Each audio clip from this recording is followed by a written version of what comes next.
Hanbin Ryu, a recently discharged soldier, found himself adrift. He only needed to succeed once. Suddenly, a monstrous, shadowy figure emerged from the darkness, its eyes burning with malevolent intent. The creature lunged, its claws extended, aiming for Hanbin.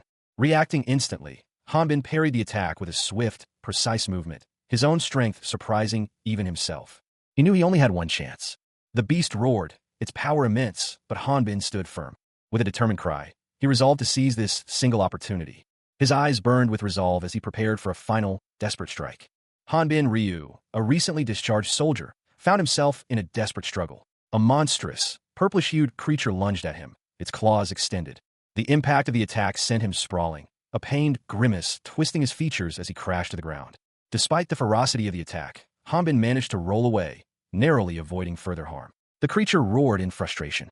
He found himself amidst a rocky landscape, his body battered and bruised, blood staining the ground around him. Hanbin, despite his injuries, glared at the creature, his eyes narrowed in determination. The beast loomed over him, its red eyes burning with predatory intent. He noticed something odd. A sword, seemingly embedded in the creature's side, was the only thing preventing a fatal blow. The creature lunged again, its jaws snapping shut with a terrifying roar. Hanbin reacted instantly. With a burst of unexpected speed and power, he unleashed a blinding strike, a surge of energy erupting from his hand. The creature was defeated, its body collapsing into dust. Hanbin stood over it, his breath ragged, but victorious. He realized there was nothing left in this place. Hanbin Ryu, a recently discharged soldier, found himself in a hellish world. He faced a monstrous hell dog, level 4, and with a desperate plea, he managed to defeat it. Alone and weary, Hanbin lamented his plight, constantly beset by these emerging monsters. Despite his exhaustion, he gained experience from the encounter. He pleaded, just this once. Hanbin had met the experience requirement. He leveled up. A system error message appeared, filled with illegible characters. Despite the error, Hanbin continued to fight, his movements showing determination. Ryu Hanbin, swordsman level 1, continued his struggle, his weary breaths a testament to his exhaustion. He desperately wished for anything to end his ordeal. The system informed him that he needed to reach level 5 to proceed. Hanbin Ryu, a recently discharged soldier adrift in life, found himself in a desperate situation. Trapped within a flawed tutorial system for over 2 decades, he now faced a monstrous creature, pleading for release. The crimson sky above hinted at the harsh reality awaiting him. 1 year passed, then 2, marked by relentless attacks from the beast. Hanbin fought back, but the creature's power seemed insurmountable. The struggle continued, leaving Hanbin battered and bruised, his body hurtling downwards. 3 years into his ordeal, Hanbin's situation remained dire. The relentless assault continued, pushing him to his limits. He found himself in a desperate aerial battle against the creature, a warning message flashing before his eyes. His chances of survival were dwindling. 5 years had passed, and the fight continued. Hanbin, exhausted but resolute, found himself once more facing the beast's jaws. Hanbin Ryu, a recently discharged soldier, found himself plummeting from the sky, his body battered and bruised. A large, reptilian creature, seemingly injured, fell alongside him. They crashed into a rocky mountainside, the impact jarring. The creature, a wyvern, lay broken and still. A question echoed in the air. Will you end your own life? 7 years passed. Hanbin, alone and despairing, knelt before a wall covered in strange, indecipherable symbols. 10 years since his arrival in this world, he reflected, his voice a mere whisper against the vastness of his isolation. He had stopped counting the days. His body, honed by years of hardship, was a testament to his resilience. With a furious roar, he unleashed a powerful punch, shattering the ground around him. His isolation had become a crucible, forging him into something new. He grasped his sword, its blade glowing with an ethereal light, a symbol of his newfound strength. Hanbin Ryu, a recently discharged soldier, found himself in a desperate struggle against a monstrous creature. The beast lunged, its claws extended, aiming for a fatal blow. With a mighty swing, Hanbin deflected the attack, the force of the blow shattering the surrounding rock. The creature was sent reeling. He followed through with a devastating counterattack, his sword leaving a trail of incandescent energy. Hanbin's powerful strike sent the creature crashing to the ground, narrowly avoiding another smaller beast that lunged at him. The defeated creature's massive claws scraped against the earth as it fell. After the battle, Hanbin felt a surge of power. He had become stronger. Reflecting on the fight, Hanbin pondered his current strength. He stood, his body powerful and ready, his great sword held high. Hanbin wondered about his current level of power. Hanbin Ryu, a recently discharged soldier, found himself in a precarious position. He swung his massive sword in a wide arc, the blade a blur against the backdrop of a crimson curtain. The force of the blow impacted a monstrous creature, its gaping maw filled with rows of sharp teeth. Its single, glowing red eye glared. The creature recoiled, its massive body shuddering from the impact. Sparks flew as the beast fell, its form dissolving into nothingness. The scene shifted to a quaint town nestled beneath a towering castle. The architecture suggested a medieval European setting. In a narrow alleyway, a man coughed, his face etched with exhaustion. He leaned heavily on a crudely made sword. He muttered to himself, his breath ragged, calling the otherworldly beings trash-like demons. A young woman with vibrant red hair lay on the ground, her hands clasped around the hilt of a knife plunged into her chest. Her expression was one of pained surprise. The woman's eyes, wide and filled with a mixture of fear and disbelief, stared up at the sky. Blood flowed from the wound, staining her clothes. A voice echoed in her mind. The goddesses would show no mercy. Two figures, a man and a woman, stood over the dying woman. The man, cloaked and hooded, cautioned his companion to take it easy, noting it had been a long time since they killed anyone. He expressed concern about being caught by a Rathian. The woman, her face partially obscured, calmly suggested they could always return to kill more after finishing their current contract. She seemed unconcerned, even as blood dripped from her weapon. The man and woman walked down a dimly lit street. The woman mused about the person who came to this world. Suddenly, the woman's hand ignited with a bright, fiery energy, a smile playing on her lips as she looked at her companion. A fiery explosion erupted in the street, engulfing the area in flames. Hanbin Ryu found himself in a world called Thelhala Rathnai. He was told he had been selected as the chosen one. His goal was to survive and grow stronger in this new world. Suddenly, a monstrous wolf-like creature attacked him.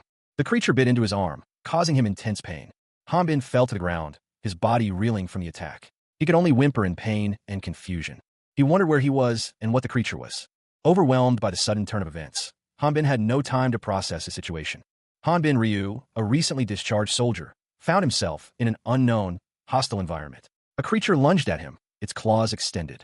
He reacted instinctively, striking back with surprising force. The creature whimpered, its attack faltering. Hanbin checked on his attacker, unsure if it was dead. He was visibly shaken by the encounter. His survival instinct was clear. If he didn't kill it, it would kill him.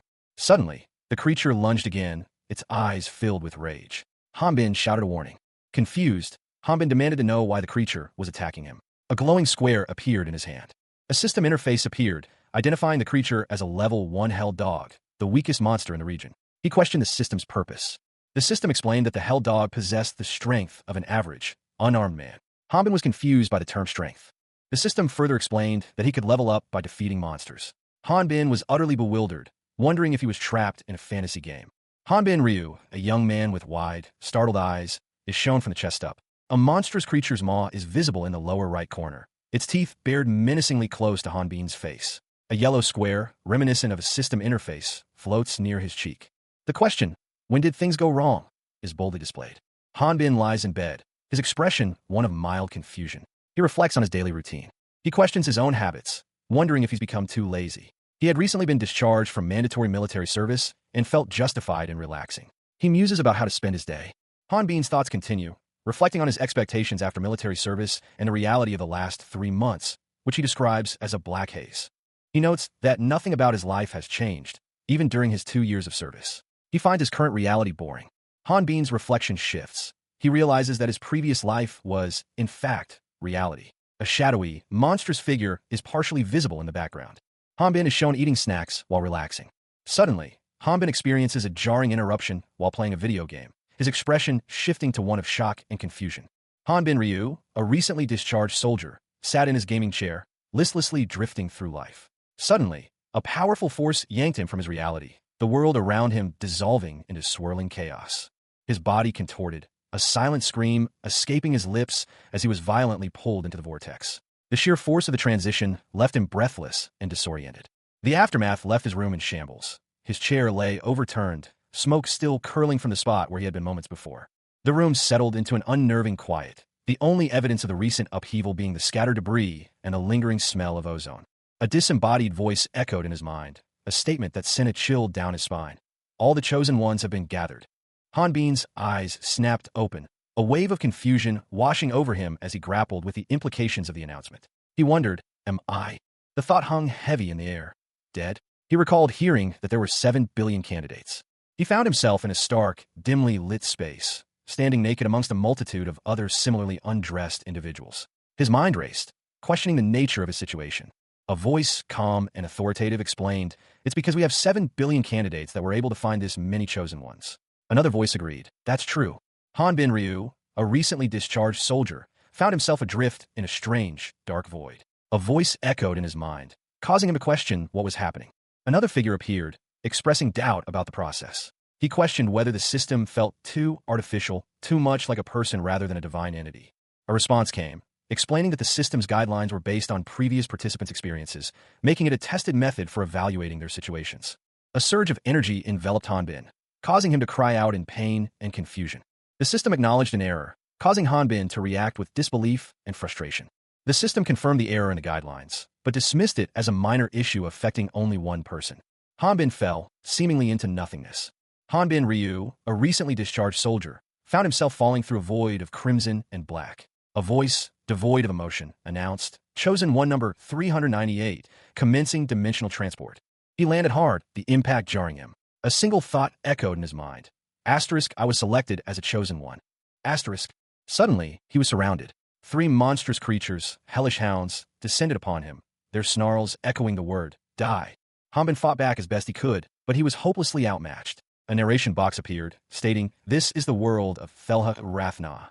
He felt a surge of anger, a primal scream escaping his lips. "Fucker." A notification appeared before him. LV.1 held dog exterminated. You have gained 13 experience. He muttered again, "Fucker. This is reality." He grabbed a nearby rock, his hand bleeding, and hurled it at another approaching beast. His frustration was palpable, another curse escaping his lips. "Fucker." The question hung heavy in the air, unspoken but present in his mind. Then what about my life? A single, pained syllable escaped his lips. F. Hanbin Ryu, recently discharged from military service, found himself sprawled on the ground, a searing pain shooting through his body. His thoughts were a chaotic jumble of disbelief and fear. What's going to happen to me? A large rock hurtled towards him, the force of the impact sending him reeling. He instinctively clenched his fist, gritting his teeth in pain and frustration. Gasping for breath, Hanbin tried to regain his composure. He was exhausted, his body aching. The reality of his situation began to sink in. Just got discharged 3 months ago. His thoughts turned to the future, or rather, the lack thereof. He hadn't even begun to live his life yet. Despair washed over him. I haven't even dated a girl yet. Why is it me? A bitter resentment flared within him. He questioned the unfairness of his situation, comparing himself to others who had evaded military service. Aren't there countless people who evade military service? A system notification appeared, delivering a stark warning. Caution. You have less than a 5% chance of surviving with your current capabilities in Thelha Rathna. Hanbin's eyes widened in shock. What? A nervous chuckle escaped his lips as the gravity of the situation began to dawn on him. He was utterly unprepared. What the ha-ha-ha? A system prompt appeared, testing his resolve. He wondered if this was some kind of cruel joke. Test am I conscious? The final question loomed before him, a stark choice between life and death. Will you end your own life? Hanbin Ryu, a recently discharged soldier, found himself in a desolate landscape. He had been abducted and abandoned in a strange world by those who had brought him there. His captors had instructed him to kill monsters to gain experience, leaving him alone and vulnerable in this harsh new environment. A golden interface appeared before him, presenting a stark choice in his own life. He considered the implications of death, wondering if it would return him home. He quickly dismissed the idea. His abductors would never have brought him here if they intended to send him back. He accepted his fate. Whether he liked it or not, death was the only way out if he failed. Hanbin resolved to focus on survival, determined to find a way out of this world. At that moment, the system recognized his resolve, boosting his strength. A surge of energy coursed through him. He felt invigorated. A new interface appeared, prompting him to select a skill. Realizing his inability to fight barehanded, he understood the system was guiding him to choose a class. A golden box appeared before Hanbin Ryu, displaying the characteristics of the warrior class. The description read, Warrior, Resource, Aura, a melee class that can use various martial arts. Hanbin looked at a dead wolf on the ground. He thought to himself that melee combat was only fun in games, not in real life. He believed long-distance combat was superior. Another box appeared, this time for the Magician class. Magician. Resource, Mana, a class that can command 6 attributes of magic. Hanbin chose the Magician class, but the system rejected his choice, stating he lacked the capability. Questioning the system's rejection, Hanbin tried selecting Magic Swordsman. The system again rejected his choice, citing a lack of capability. He then attempted to choose the Healer class, only to be met with another rejection from the system. Hanbin knew his choices were limited. The system finally confirmed that Hanbin had selected the Warrior class. He was not pleased. It felt less like a choice and more like a default. The system prompted Hanbin to select a beginner's weapon. He insisted on a long-distance weapon, specifically a long spear. Hanbin's selection process was shown visually, highlighting his choice of a long spear. Despite his preference, the system ultimately assigned him a long sword as his beginner's weapon. Hanbin Ryu, a recently discharged soldier, found himself in an unfamiliar world.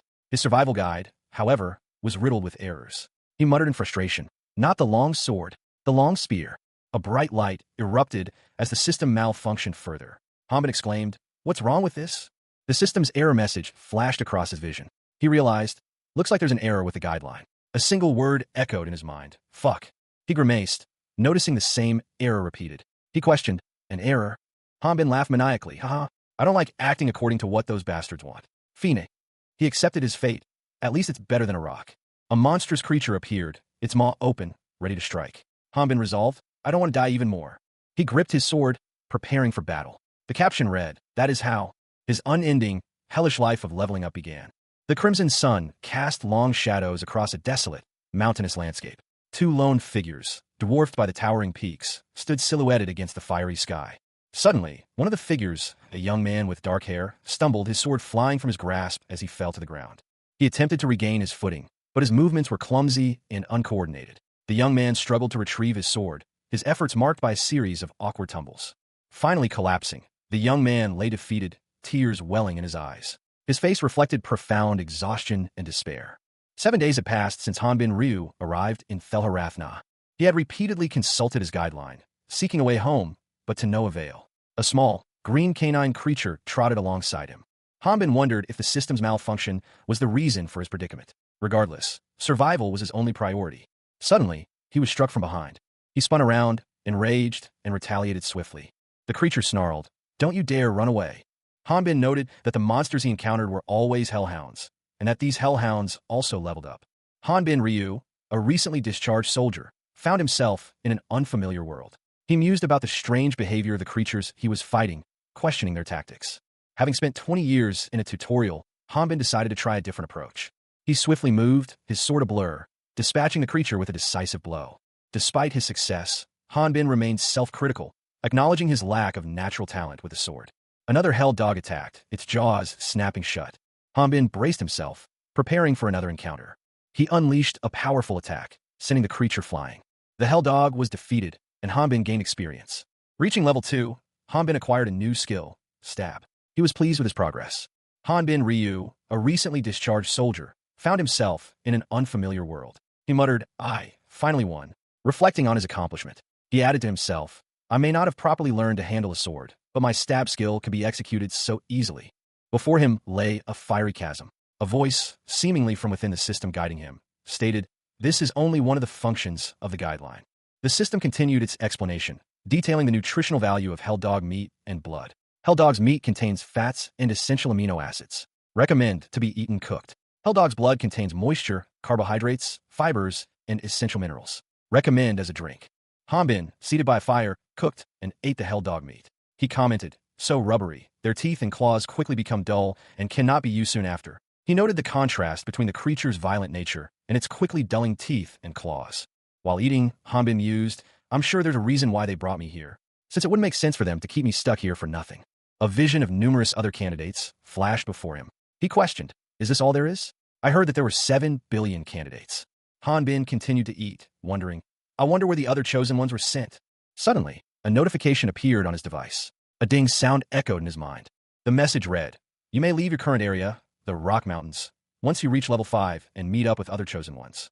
Hanbin Ryu, a recently discharged soldier, found himself in an unfamiliar environment. A system interface appeared before him, displaying a message. He could leave the Rock Mountains once he reached level 5 and met up with other chosen ones. Confused, he muttered, "Rock Mountains? This is..." The interface further explained that the Rock Mountains were a starting safe zone with a lower death rate, making gaining experience more efficient. Low-level monsters roamed the area. This was Thelharathna, where chosen ones could learn about their situation and grow to level 5. Reaching level 20 would allow travel to the Rathna continent. Hanbin's eyes widened in disbelief. He shouted, "Wait."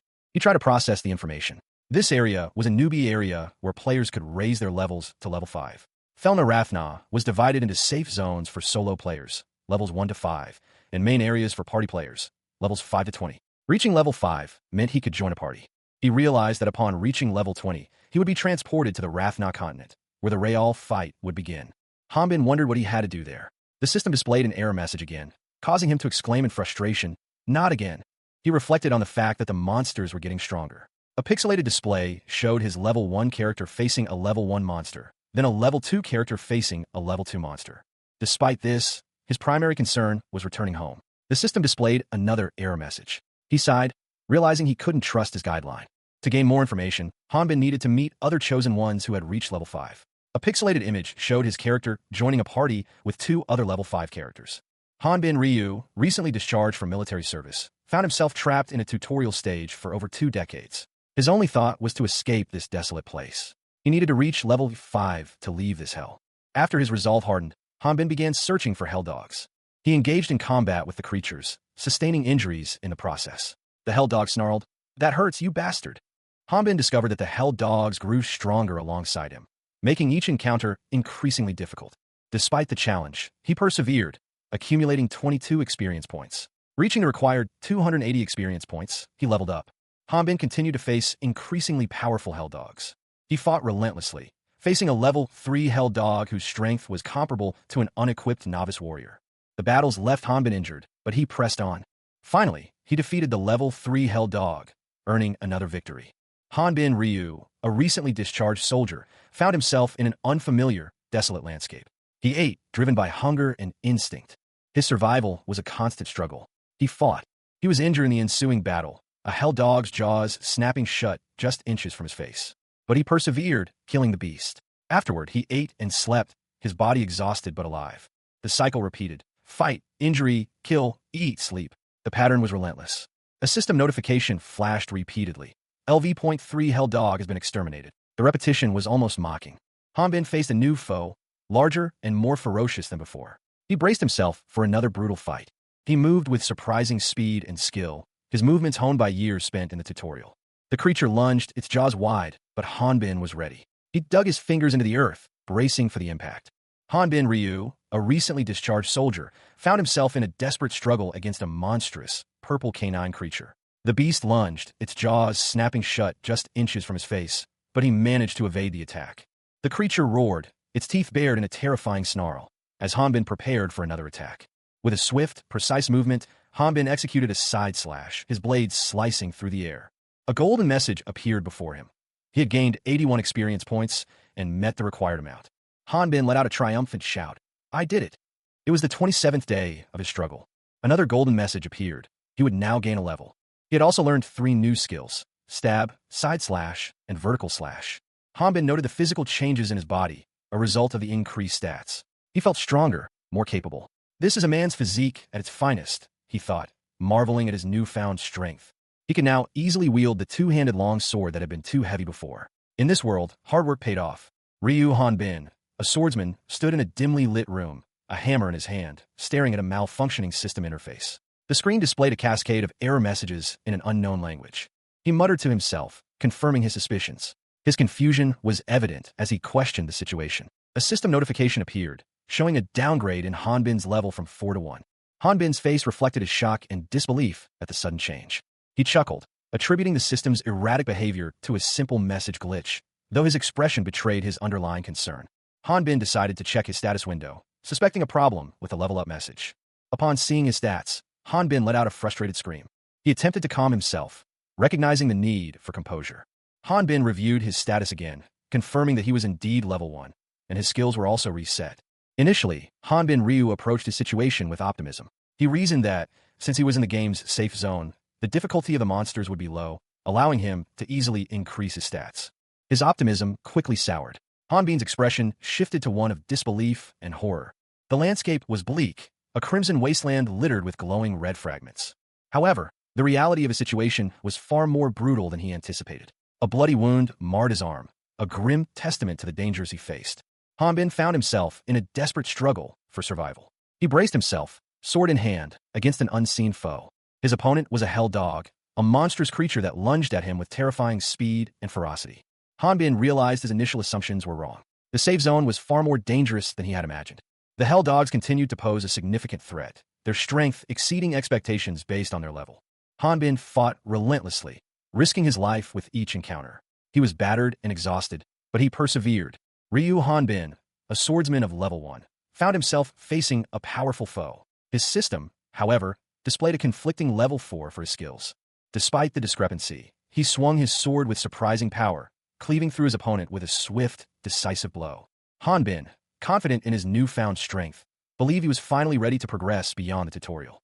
With a determined cry of "just once," he launched another attack, only to be struck down by an unseen force. Hanbin, defeated and frustrated, pleaded for a way out of the endless tutorial.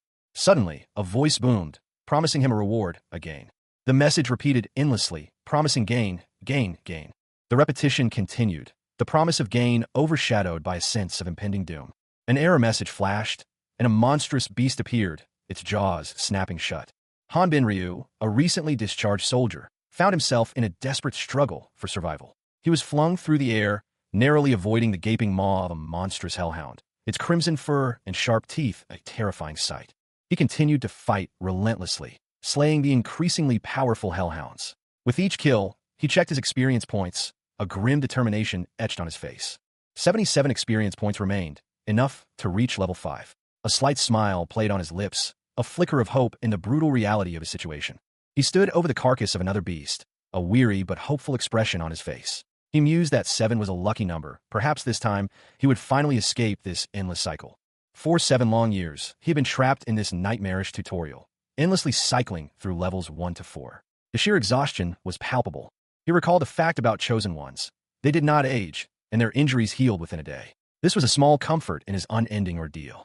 Despite this, he had been unable to progress beyond level 4, his skill set limited to basic stab, side slash, and vertical slash attacks. Hanbin walked away from the latest fallen foe, his silhouette stark against the crimson landscape. He was trapped, his progress stymied by an unseen barrier. The only skills he possessed were rudimentary sword techniques, insufficient for the challenges ahead. His frustration was evident. Hanbin Ryu, a recently discharged soldier, found himself in a desolate, crimson landscape. Before him stood a colossal, skeletal monstrosity, its form both alien and terrifying.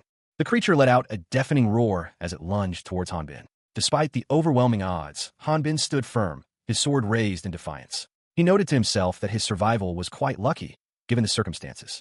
The system had claimed that these monsters were placed to help chosen ones grow stronger. Hanbin, however, found himself questioning this logic. Hanbin pondered the absurdity of killing something already dead. The system's explanation seemed flawed. He then realized that the same could be said about himself. He was, in a way, already dead, having spent 20 years trapped in a tutorial. A screen displayed a message. Guideline transmit to chosen ones complete. Several profile pictures appeared, each representing a participant in a new operation. Jaren Rathnoff 5th operation commencing. A man, seemingly used to this process, stretched languidly. He mused that players typically took about a year to clear another world. He expressed hope that there would be some useful players this time around. Hanbin Ryu, a recently discharged soldier, found himself in a disorienting situation. He was surrounded by darkness, a mysterious cube in his hands. He wondered what this world was, questioning if the cube had been discarded or broken. He examined some papers, finding the situation quite suspicious. A photograph revealed a young man with dark hair, a familiar face. The papers confirmed his identity, Ryu Hanbin, currently logged into the Thelna Rathna system. Hanbin Ryu awoke in his bedroom, his arm outstretched toward the empty space beside him. He lay on his bed, a question forming in his mind. Was he back home? It made sense. He had just been discharged from the military. He decided to sleep a little longer. An incessant ringing filled his ears, a cacophony of electronic chimes. A message appeared on a screen before him. A stark question. Will you end your own life? Hanbin's eye widened, a strange symbol appearing within his pupil. He reacted instinctively, his hand reaching out. He found himself in an unfamiliar, dark place, a sword lying beside him. He wondered where he was. Hanbin Ryu, a recently discharged soldier, found himself in a strange, hellish landscape. For the past 10 years, he had been battling demonic creatures, seemingly endlessly. He mused that even falling from a cliff wouldn't kill him. Despite his resilience, he was still only level 1. His progress was frustratingly slow. Overcome with despair, he clutched his head, a wave of self-deprecating laughter escaping him. He questioned the absurdity of his situation. He contemplated a drastic solution, a way out of his seemingly endless torment. A message appeared before him, hinting at the consequences of his actions. He was interrupted by a sudden, violent tremor.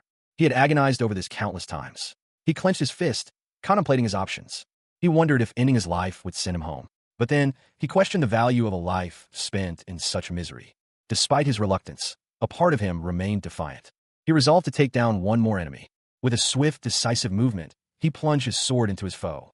The impact sent the creature crashing to the ground, the earth trembling from the force. Trapped in this hellish realm for 10 years, he had long since given up counting the days. He wondered how much time had passed since his initial confinement. Over time, he had developed a new hobby to pass the time. He even found ways to occupy himself, but surviving alone was still a formidable challenge.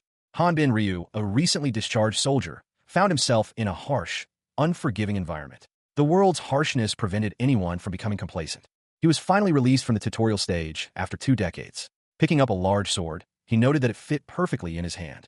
This was reality. Hanbin shouldered the massive blade, his back to the viewer. He was ready. The landscape was desolate, harsh peaks under a crimson sky. He contemplated his situation. He resolved that if he couldn't change his circumstances, he would focus on what he could control. If there was nothing but rocks and boulders, he would make something. With unwavering dedication, he built a house. He lived day by day with this devotion. He commented on the good weather. His peaceful existence was interrupted. He no longer lived with rage, but a monstrous, winged beast attacked. Hanbin engaged the creature in fierce combat, his sword clashing against its claws. Hanbin smiled, victorious in the face of the beast's defeat. Hanbin Ryu, a recently discharged soldier, found himself facing a monstrous claw, its sharp points inches from his face. He braced himself, his sword held ready. With a mighty swing, Hanbin cleaved through the air, the force of his blow sending a shockwave through the creature. The impact sent the creature reeling, but another, larger beast emerged from the shadows, its red eyes burning with fury. The monstrous canine lunged, its jaws snapping shut just as the first creature fell into a pit. Hanbin watched, his expression hardening. 3 years of work, reduced to rubble. 3 years. This house took me 3 years to build. He gripped his sword, fury boiling within him. But you dare to pound it into dust. He muttered to himself, I know. It was a bit small, so maybe I should build a palace this time. His gaze sharpened, a cold determination settling over his features. Bones! Another hellhound appeared, its monstrous form a testament to the dangers of this new world. Huge hell dogs like this appear now. They're loud and don't even taste good.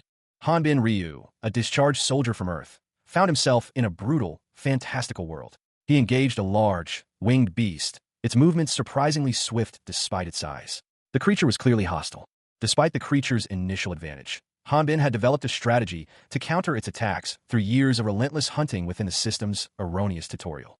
The beast initiated its assault with a powerful, overwhelming attack. It unleashed a torrent of fiery energy, a devastating dragon's breath that scorched the earth. Hanbin reacted with surprise, questioning the beast's immediate use of such a powerful attack. The force of the dragon's breath created a massive fissure in the ground, the sheer power of the attack evident. Hanbin countered with a powerful attack of his own, a surge of energy erupting from him. The clash of their powers was immense, the resulting shockwave shaking the very ground beneath them. The beast, weakened but still formidable, surveyed the devastation it had wrought. A monstrous, demonic-looking wolf creature opened its maw, preparing to unleash a devastating attack. Hanbin Ryu, the protagonist, braced himself. He realized dodging the beast's breath attack was impossible due to its wide area of effect. He decided to meet the attack head-on, using his strength to block it. Despite successfully blocking the attack, Hanbin lamented the burning of his hair, humorously complaining about the lack of a hair salon in this strange world. The wolf unleashed a barrage of attacks, including thunder, light, and fire magic. Hanbin, recognizing the pain of direct impact, prepared a counter-strategy. He planned to create a massive earthen wall to deflect the incoming attacks. With a powerful swing of his sword, Hanbin carved a colossal wall of earth, successfully shielding himself from the brunt of the attack. Finally, Hanbin prepared for a final, decisive strike. A monstrous, red-furred beast loomed over Hanbin Ryu, its clawed hand holding a large, crude blade aloft. Hanbin, clad in simple attire, was flung through the air like a rag doll, landing with a thud. The beast let out a surprise huh.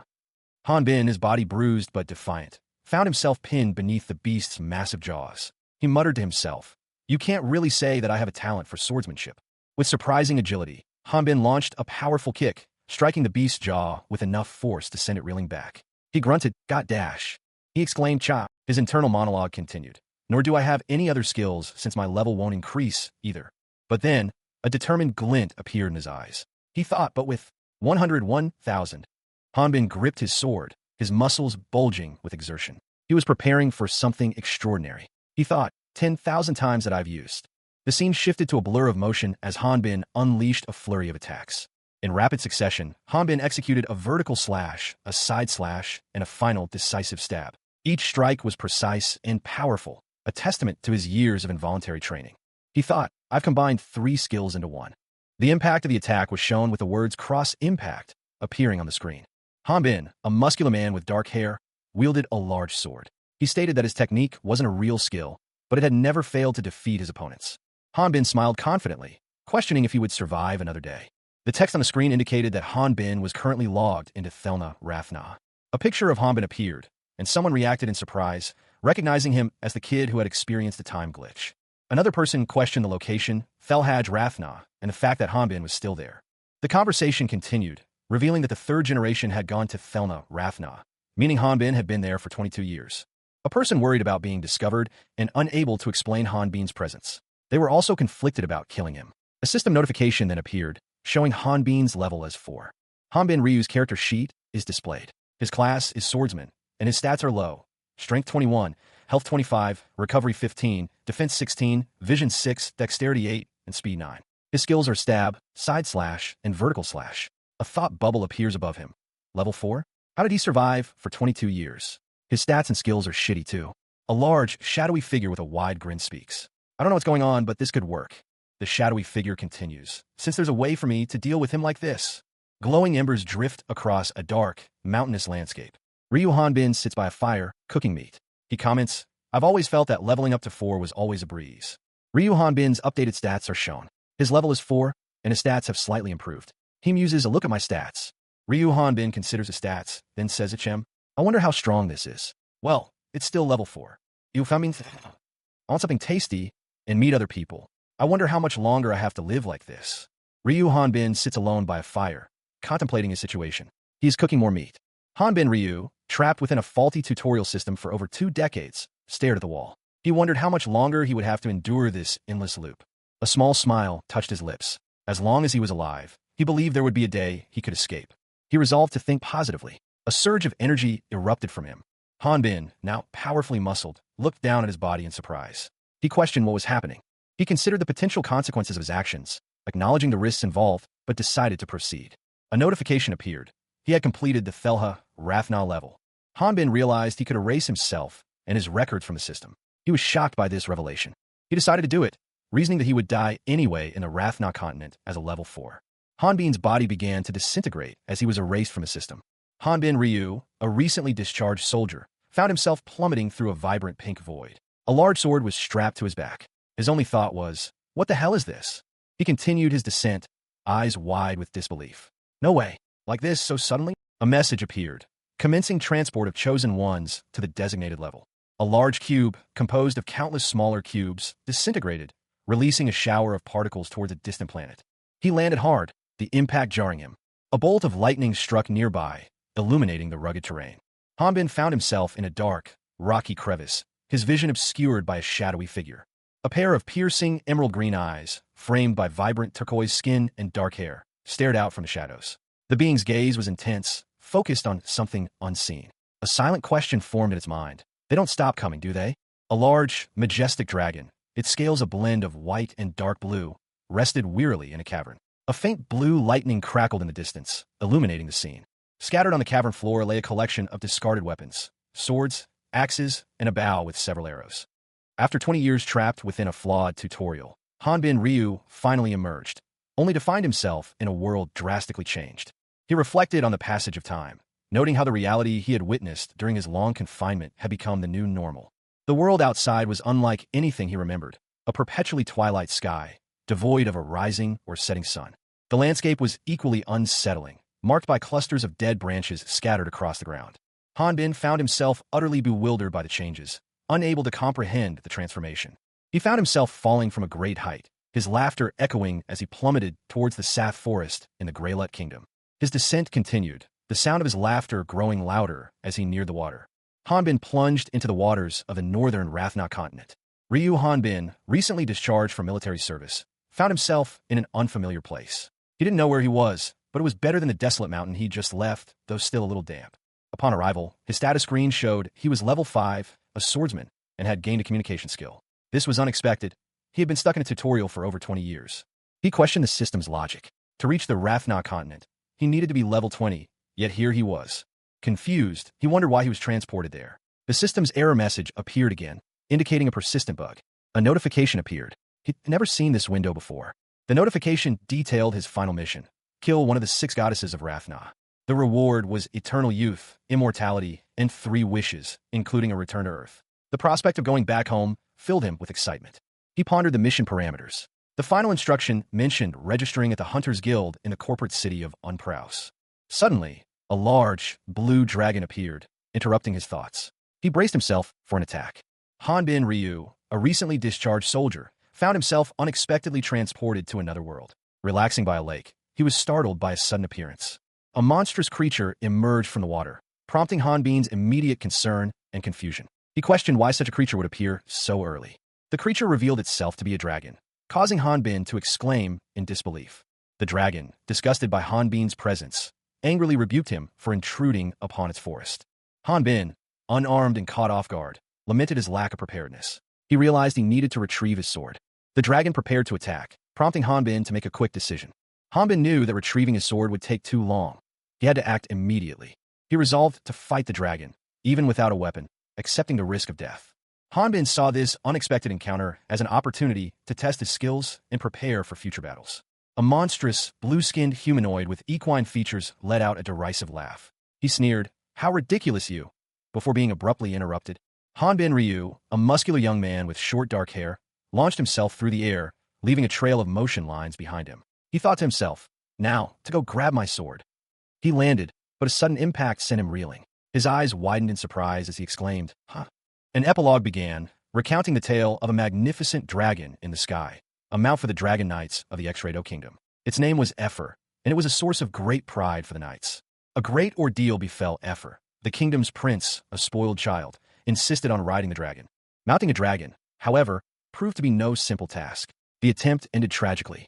Ephir's knight was executed, and the dragon herself escaped the kingdom with the help of other kind knights. Now alone in the forest, Ephir had little time to mourn. The forest was a frequent destination for otherworldly humans. Despite her training, Ephir, a wyvern, had a policy of not killing her opponents. She spared a fleeing human, stating she would let him live this time. The narration then questioned if this kind of leniency was the source of a terrible disaster. Following Ephir's act of mercy, countless otherworldly hunters converged to hunt the wyvern, who was then severely beaten. Ephir reflected that allowing the otherworldly humans to live was a mistake. Ephir lamented that after she showed mercy, more otherworldly humans kept appearing, leaving her with no choice but to fight back. Ephir, a level 27 wyvern, explained the difference between wyverns and dragons. Wyverns have wings on their forelegs, unlike dragons, which have wings on their shoulders. A human, dismissing her explanation, demanded to know how she knew he was from another world. Ephir, crying, said she couldn't tell just by looking, but that their bodies disappear when they die.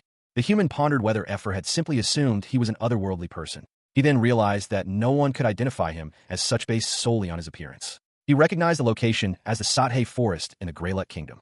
The Greylut Kingdom had been destroyed long ago and was now called the Ixrad Kingdom. The human's guideline hadn't been updated, leading him to exclaim in frustration. The human begged the wyvern not to kill him, admitting he hadn't expected her to be so strong. The wyvern questioned his decision to attack her. Hanbin Ryu, a recently discharged soldier, found himself in a strange, dark landscape. A monstrous, reptilian creature loomed before him, its words echoing in the air. He was an otherworldly demon. Hanbin vehemently denied the accusation. He insisted it wasn't him. The goddess had said something else entirely. Intrigued, he pressed for details. The creature explained that otherworldly humans had begun appearing in Rathna 40 years prior. Mid-explanation, Hanbin, clearly in pain, requested medication, prompting an angry outburst from a creature. Initially, the otherworldly humans and the Rathnians coexisted peacefully. However, this harmony was short-lived. The otherworldly humans began killing Rathnians to increase their levels. The more powerful among them formed an alliance. This alliance, known as Great Ursula, aimed to kill the goddess. Hanbin pondered the implications, questioning the power of these otherworldly humans. The creature explained that, like dragons, these humans could easily level up by killing their opponents, a terrifying revelation. A depiction of Great Ursula's might was shown, a formidable group led by a level 100 leader, making them nearly impossible to defeat. The sheer power of Great Ursula, led by a level 100 leader, made them virtually invincible. Before their arrival, Barolt, the Sword King, stood defiant, a crimson aura surrounding him as he gripped his greatsword. Three shadowy figures, their faces contorted in grotesque grins, lunged at him. Simultaneously, Zenobia, the archmage, unleashed a torrent of purple energy from her staff, her long dark hair billowing around her. Elsewhere, Garhon the Terrible sped across the land in a strange, blue vehicle, a shadowy, grinning creature beside him. Meanwhile, Halian, the transcendentalist of life and death, stood amidst a downpour, manipulating a swirling green energy orb. The narration stated that the six goddesses blessed the continent after swiftly eliminating the humans. A dragon-like creature explained that earthlings were otherworldly demons who made contracts with a wicked demon god. Therefore, they were immediately executed. The protagonist, trapped and held captive by a blue dragon, recounted his kidnapping and long imprisonment. He lamented his release only to learn of the continent's harsh judgment against otherworlders. Hanbin Ryu, his face contorted in a grimace, muttered to himself, "This is all that happened before I was even born. So, you're saying the goddesses are scary enough to do this?"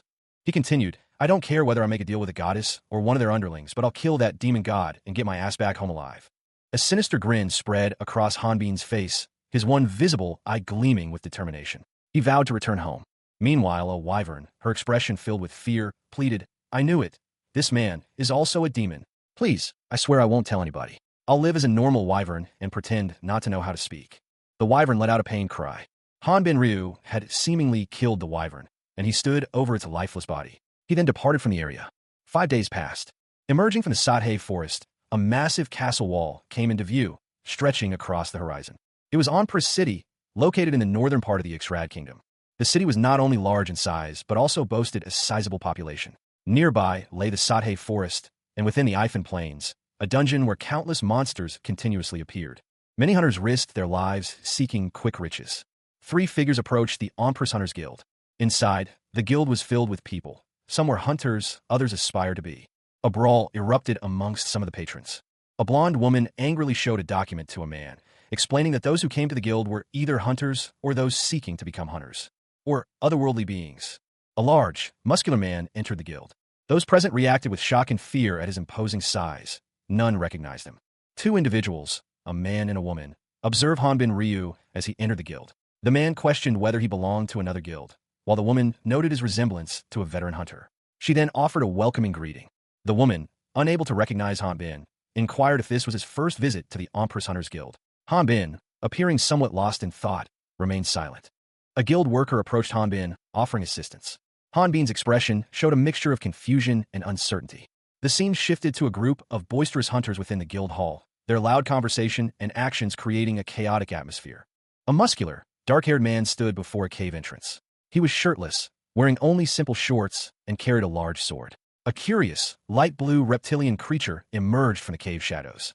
The man considered the creature's request for help. He acknowledged that his lack of clothing and equipment would immediately betray his otherworldly origins.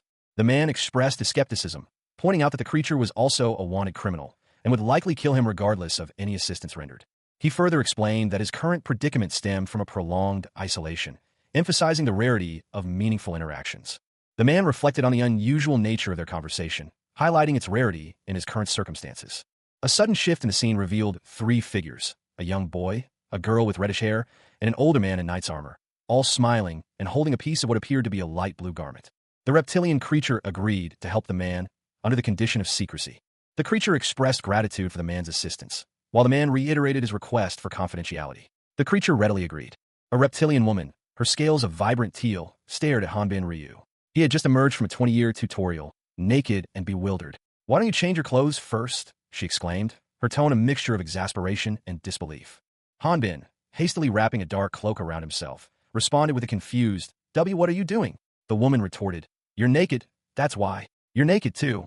The reptilian woman examined the cloak. "This is a bit small. Looks like I'll have to rip off the sleeves." She then proceeded to explain some basic social customs. Hanbin, eager to move on, interrupted, asking how he could meet the goddesses. The woman explained that the goddesses rarely meet people, even among the Rathnians. The reptilian woman continued, explaining that to meet the goddesses, one must either be one of the 4 heroes or perform a great service. She suggested becoming a dungeon hunter who hunts monsters created by the demon god Ormphleus. Hanbin nodded, "I see." He recalled his guideline, mentioning the need to become a hunter to contact the goddesses. Hanbin pointed to something only he could see, a faint, shimmering guide. "Guide? What?" the reptilian woman asked, confused. Hanbin replied, "This." He realized he was the only one who could see the guide. It was a guidance system for otherworldly humans, but his was broken. He didn't know what was going on. The reptilian woman, intrigued, asked Hanbin to tell her what the guide said. The scene opens with a pair of armored legs, clad in dark gray plating with red accents, stepping through a wooden doorway. Dust puffs up slightly around the boots as they enter the room. Inside a dimly lit room, a man with a mustache and a worried expression looks over some papers. Beside him stands a younger man with dark hair, dressed in simple, dark clothing. The older man explains that hunters enjoy a freer lifestyle than most other professions, and that it's not uncommon for them to have high levels. The scene shifts to show a group of people in a tavern-like setting. One of them, a muscular man, warns the younger man to be cautious, as many others have used the same method to enter this world. The younger man, now alone with a woman who appears to be a stylist, is getting his hair cut. He nervously comments that he can't relax because he's so nervous and that he thinks he's putting too much energy into his body. A blue-skinned, reptilian-like creature observes from the background. A blonde woman, who is presumably a clerk, finishes cutting the younger man's hair and asks him to confirm that he is from North Campbell. He nervously confirms. The young man thinks to himself that he stuttered and looks shady. The close-up shows his worried expression. The blonde woman welcomes him to the Empress Hunters Guild, and he feels relieved. He reflects that he would have been in serious trouble if he had followed the system's initial instructions. A conversation with the blonde woman ensues, where she questions his origins, noting that it's unusual for someone who isn't a hunter to travel so far. The blonde woman asks if he wishes to transfer to their guild from another. Hanbin Ryu, a recently discharged soldier, approached a blonde woman behind a counter. He asked for assistance, but she responded negatively. She then inquired about what kind of help he required. Hanbin stated his intention to become a hunter. The scene shifted to a room where several individuals were engaged in a heated argument. One of them, a large man with reddish-brown hair, was the focus of their ire. The blonde woman from the previous scene reacted with surprise and disbelief to the news that Hanbin was not yet a registered hunter. The blonde woman's expression shifted to one of shock and disbelief as she processed the information. A group of men discussed the large man, questioning his status as a hunter and speculating about his origins. Another man quickly silenced them. Hanbin questioned the hostility he was encountering. He began to doubt his decision to become a hunter, wondering if he had made a mistake. Hanbin reflected that the lack of immediate attack indicated that his true identity as an otherworlder remained uncertain. Two men, their faces etched with suspicion, addressed Hanbin. They explained that by placing his palm on a measuring stone, they could properly verify his abilities, according to the guild's rules. Hanbin, his face grim, considered the implications. He worried that if he was discovered, he wouldn't be able to meet the goddesses. He realized that fleeing was tantamount to revealing his secret. He mused that destroying the building would be simple, but ultimately decided against it. Hanbin, with a determined expression, approached the stone, his hand outstretched. He placed his palm on the measuring stone. It worked. A young woman gasped in shock. She exclaimed that all of Hanbin's stats were at heroic levels. Several onlookers reacted with expressions of disbelief and fear. Hanbin, now in a powerful-looking suit of armor, declared his intention to slay Ormfaus, the evil god. He had narrowly avoided being caught. A boisterous man exclaimed, "I knew it." A blue-skinned humanoid with a beak-like nose, seemingly amused, commented, "Otherworlders are amazing. This is called dancing." Hanbin Ryu, a young man with dark hair, stood in a cavernous space, gazing at a large, light blue dragon-like creature.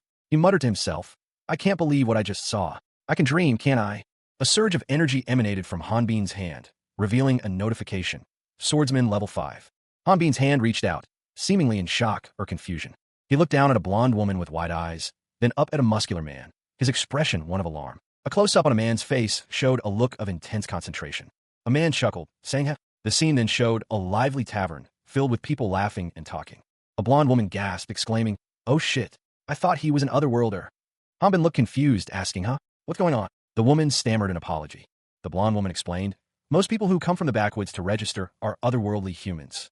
If Mr. Eric's level was higher, then we would have mistaken you for one." Hanbin looked perplexed. Hanbin Ryu, a recently discharged soldier now adrift in life, sat in a tavern, listening to the conversations around him. He overheard otherworldly individuals complaining about the difficulties they faced. They lamented that even at level 20, they still struggled to find their footing in this new world, constantly striving to become hunters. Hanbin approached a registration counter, muttering about the incompetent demons who ran the system. The registration fee was 300 experience points, EX. He stood before the clerk, a young woman with blonde hair, clutching a small bag and his enormous sword. To his surprise, he felt a sense of relief at his low level, considering the circumstances. The 300 EX registration fee, equivalent to approximately 3 million South Korean won, was a significant sum. Hanbin, however, was relieved that his low level meant he could afford it, having saved up 400 EX. A nearby man observed Hanbin's trembling hands, commenting on the unusual way otherworlders seem to acquire money.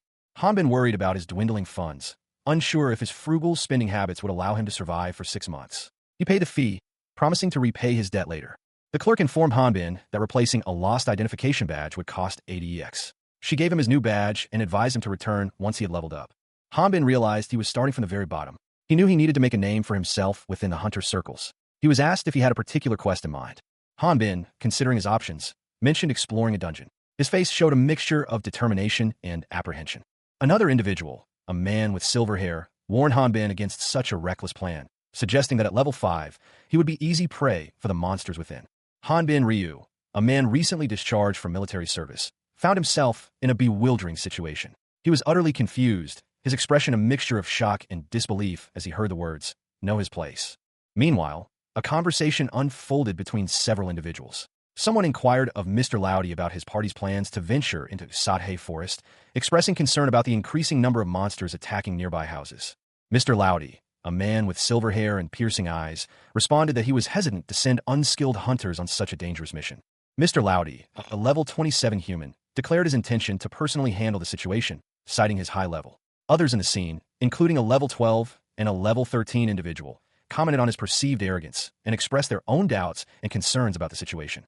A blonde woman then suggested that Mr. Loudy's party still had room for one more member. Hanbin Ryu, visibly surprised, reacted with a mixture of shock and confusion. Another woman warned him not to get involved. Hanbin Ryu internally questioned the necessity of joining Mr. Loudy's party, considering him obnoxious. He considered the advantages of gaining experience while working alongside the party. A red-haired woman approached Mr. Loudy, informing him that there was no room for her in his party. She revealed herself to be a level 25 mage, but her system showed a higher level. She was puzzled by this discrepancy. Mr. Loudy surmised that the red-haired woman had her own reasons for wanting to join the party. He felt slightly embarrassed after noticing he had stared at her for too long. Hanbin Ryu, a muscular man with short dark hair, stood confidently. He shrugged off the other man's words, unconcerned. The other man, with long, light gray hair, looked on with a mixture of amusement and disdain. The gray-haired man dramatically gestured, declaring Hanbin an insect. Hanbin remained unmoved, his expression unchanging. A woman with light pink hair and a level 5 designation appeared, observing the scene. Hanbin internally debated whether to fight the gray-haired man, recognizing that a fight could be fatal for his opponent. He was also concerned about the size of the sword he was carrying. Hanbin struggled to wield his oversized sword, finding it surprisingly heavy and unwieldy. The gray-haired man watched Hanbin struggle with a look of disbelief and concern. The gray-haired man calmly instructed Hanbin to let go of the sword. Hanbin, with surprising strength, lifted the enormous sword high above his head, the gray-haired man clinging to it for support. The scene shifted to a different location, showing two women observing Hanbin from above. One of the women laughed, encouraging the other to attack Hanbin. A burly man with a short, well-groomed beard and piercing eyes stood at the forefront of a small group, his expression a mixture of determination and grim satisfaction. Behind him, 3 other figures, 2 women and a man, stood poised with spears, their faces obscured by shadow. He declared, with a triumphant tone, that he had finally found his target. Hanbin Ryu, a recently discharged soldier, found himself unexpectedly thrust into a fantasy world. He effortlessly wielded a massive sword, his movements fluid despite the weapon's size. With a swift motion, he effortlessly tossed aside his opponent, a burly man who had clearly underestimated him. Nearby, 2 onlookers watched in stunned silence. One, a man with silver hair, was visibly sweating. The other, a blonde woman, stared with wide, frightened eyes. Their shock deepened as another man, his face contorted in a mixture of fear and disgust, choked on his drink. One of the onlookers commented that with Hanbin's physique, he could easily handle level 10 opponents. The silver-haired man, identified as Berkman, protested, reminding the others that he was currently training a newbie and that they should not interfere. A burly man with a beard approached Hanbin, asking if his name was Eric. He stated that fighting wasn't a problem. However, he warned that if Hanbin caused any damage to the guild, he would have to face everyone there. Hanbin Ryu, a recently discharged soldier, found himself in a strange tavern. He vehemently refused to fight, fearing expulsion from this unfamiliar world. Another patron, a scornful man with dual daggers, berated Hanbin for his low level, highlighting the difficulty a low-level otherworlder would have finding a party. Hanbin silently acknowledged the man's point. He lamented his financial struggles, having spent most of his money on registration and his inability to do anything due to his low level. However, he was reassured not to worry. A burly man approached, stating that leveling up with Hanbin's physique would be easy. He explained that he had been searching for someone with Hanbin's muscular build and invited him to join his party. The party leader, a level 25 human, explained that Hanbin's low level was simply due to a lack of experience. Hanbin, internally noting the leader's high level, pointed out that as an otherworlder, his growth rate was naturally high. He acknowledged that he wouldn't stay in the party long, but joked about still needing a helmet when he inevitably hits his head against a wall. A young man, his face alight with excitement, expressed his gratitude for being accepted. He beamed, giving a thumbs up. Omprah City's development was directly tied to the presence of a nearby dungeon and its monstrous inhabitants. The city's trade and commerce heavily revolved around monster hunters, who provided materials used in the creation of various products. Two primary hunting grounds existed near Onpris: the Ifan Plains Dungeon and the Sadhe Forest. Small villages bordered the forest, but monster incursions were rare, leading to infrequent subjugation quests. Recently, however, the vicinity of the forest had seen increased monster activity, prompting a surge in hunter participation in subjugation quests. An aerial view showed a small village nestled amidst a dense forest. A high-level monster, known as Devoke, appeared, its presence causing widespread panic. The narration box describes the Sadhe forest monster, slow-moving but possessing powerful grips capable of crushing rock, using their weight for devastating attacks. A large monster lunges towards a swordsman, who raises his shield in defense. The monster's attack connects, sending the swordsman reeling. Despite the blow, the swordsman manages to counterattack, shouting in exertion. The monster roars in pain as the swordsman's attack lands.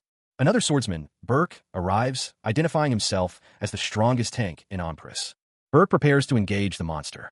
Burke realizes he's been caught in a pincer attack, admitting carelessness. The second monster attacks, and Burke is struck, groaning in pain.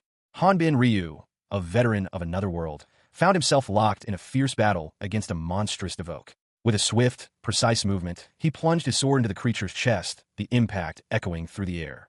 He quickly retreated, the Devoke's death throes sending it sprawling. The scene was chaotic. The ground was littered with debris from a recent skirmish. Amber Bonnet, a powerful spearwoman, skillfully used her weapon to dispatch another Devoke, her movements fluid and deadly. A comrade expressed concern for Amber's well-being, noting her exhaustion from the relentless fighting. Amber, however, merely chuckled, finding the suggestion of retirement amusing. A man, seemingly a medic, rushed to Hanbin's side, noticing a wound on his arm. He urged Hanbin to seek immediate treatment. Amber, witnessing the concern, reassured them that his injury was minor. However, her concern for him was evident in her worried expression. A green aura emanated from Hanbin's back, a mystical tattoo glowing faintly. He began a ritual, invoking a power known as Prelur's Breath. Erwin, Amber's younger sister and a skilled spiritualist, approached, concerned for her brother's well-being. A powerfully built man with a handlebar mustache exclaimed, "Oh, I can now last the entire day." His companion, a dark-skinned woman, simply replied, "Idiot, just don't die." The woman, observing a monstrous creature, muttered to herself, "Geez, brother really can't do without me." Her eyes widened in alarm. A large, green creature was struck by a powerful magical attack, a fire hammer. The impact was significant. A voice called out, "That was dangerous, Miss Ropal." Another woman, witnessing the event, commented, "Was something there? Everything was so bright." The narration stated that this was the Berkman Party, the #1 party in Onpris, known for being well-balanced and reliable. A young man with dark hair and intense eyes was shown. The narration indicated there was no better place. The scene shifted to show a group of adventurers battling monsters. A young man with dark hair, Eric Garoon, was trapped in a giant hand, observing the battle. He commented, "My body itches. Oh, look, it's an ant. You guys are like me. It's so boring." He continued his internal monologue. "I've been left out of the main fight since my level was so low. They still leave me the weak monsters. But they still split the profits equally." Hanbin Ryu, a recently discharged soldier, found himself in an unfamiliar world. He had spent 20 years trapped in a faulty tutorial, and now, things seemed to be going well. A group of goblins, however, noticed his presence and excitedly alerted each other. A large, red-skinned monster emerged, scoffing at the idea of a human being a threat. Lord Devoke, a level 25 monster, roared, threatening to kill them all if they were lying. Devoke lunged forward in a furious attack. The attack was met with unexpected resistance. Devoke lay stunned on the ground. Hanbin calmly displayed a handful of small stones, a technique he labeled Stone Bullet, though it wasn't a real skill. Hanbin's system message appeared, indicating that the monster's level was too low to provide experience. He was the highest level among the monsters there. Hanbin decided to hunt stronger monsters next time. His companions, Eric and another woman, were ready to leave for a gathering. The group departed, leaving behind the scene of their unexpected victory, and headed toward a village nestled in the valley. Hanbin Ryu, a recently discharged soldier, found himself in a desperate struggle for survival. He swiftly dispatched a monstrous creature with a brutal, efficient strike, blood splattering across the scene. A woman, her face alight with excitement, held up the creature's heart. Look at this, brother. We can get about 15 experience points for this, right? A group of adventurers, including a burly man and a woman with blue skin, gathered around, their expressions reflecting shared enthusiasm. One of them exclaimed, "We can definitely get a good price for that." Another adventurer chuckled, "We can also sell Devok hides, so it's like killing two birds with one stone." Hanbin, however, remained impassive. He thought, if I had seen this scene before I was kidnapped, I would have vomited for sure. He then efficiently began to process the creature's remains, his movements practiced and swift. Another adventurer marveled, "Wow, Mr. Eric, how are you so fast at doing that?" The woman asked, "How old are you, Mr. Eric?" Hanbin replied, "I haven't aged a day after 24. The woman gasped, 24 years old? I don't know if this is appropriate to ask, but your parents? Hanbin explained, "I was kidnapped 20 years ago, so I don't remember what they look like." The woman continued, "And it's impossible for me to go home." Another adventurer added, "Which is why he has a body like that." The woman reassured Hanbin, "To think you'd struggle any longer. You are a part of our family now. Everything will be okay." Hanbin thought, "These people are so nice." Hanbin expressed his gratitude. "I'm thankful for allowing such a low-level person like me join your party." The burly man responded, "There's no need. Levels don't matter."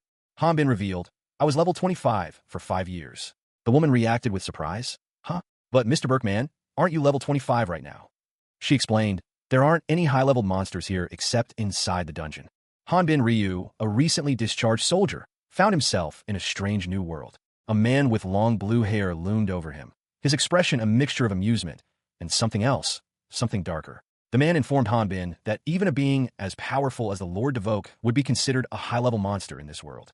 A group of villagers, including a burly man with a mustache and a woman with reddish-brown hair, discussed their safety. They concluded that there was no need to hunt stronger monsters, as they would never venture into dangerous places like the dungeon. Hanbin stood before the villagers, his powerful physique evident. He seemed to be contemplating his next move. Hanbin announced his intention to practice his swordsmanship. The villagers, concerned for his safety, cautioned him against going near the dangerous Sadhe forest. One villager expressed worry about Hanbin going alone, noting the potential for monster encounters. Another villager, however, decided to accompany him, remarking on the unfair perception of Hanbin as an otherworlder. Later, a villager inquired about Hanbin's sword practice. However, Hanbin was nowhere to be found. Hanbin Ryu, a recently discharged soldier, found himself in an unfamiliar forest. He muttered the word impossible. The forest was eerily quiet. He ran through the woods, his sword at the ready. Frustration mounted as he noted the lack of monsters to fight. He wondered aloud if there wasn't a single monster around to give him experience. He vehemently denied the possibility of such a thing. It couldn't be true. He insisted there had to be at least one monster. Two creatures appeared, a level 13 Haku and a level 21 Mudian. He reiterated that there must be at least one monster present. A blue dragon-like creature appeared, speaking to him. The dragon questioned his solitude, noting the lack of strong monsters in the area. Hanbin collapsed, exhausted, his massive sword falling beside him. He mused that it made sense that monsters of similar levels to him didn't give him experience. He questioned his actual level. He decided to return before it got too late. Hanbin began his journey back. Hanbin Ryu, a recently discharged soldier from Earth, found himself in a strange forest. A monstrous wolf-like creature loomed behind him, its red eyes burning with predatory intent. He thought, "This sounds like..." It wasn't as large as the hellhound he'd encountered in the tutorial, he mused. He drew his sword, preparing for battle. With a powerful leap, he launched himself forward, aiming a swift blow at the creature. The creature reacted violently, its attack sending a shock wave through the forest. Hanbin realized, but it isn't a normal monster, for sure. He saw an opportunity. If he could hunt it, he thought, then I might be able to level up. He prepared himself, shouting now, "Bring it on." Hanbin charged, his determination evident in his eyes. The impact of his attack sent a powerful gust of wind through the trees. The creature was thrown back, revealing a naked woman lying unconscious nearby. Hanbin stood over his opponent, his sword still raised.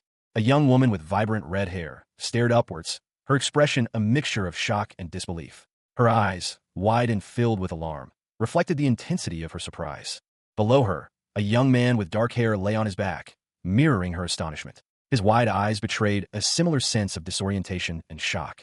A young man with vibrant red hair, his expression a mixture of apprehension and curiosity, is shown. He seems to be observing something unseen. The red-haired man is now seen more clearly, his gaze fixed on a naked man with dark hair.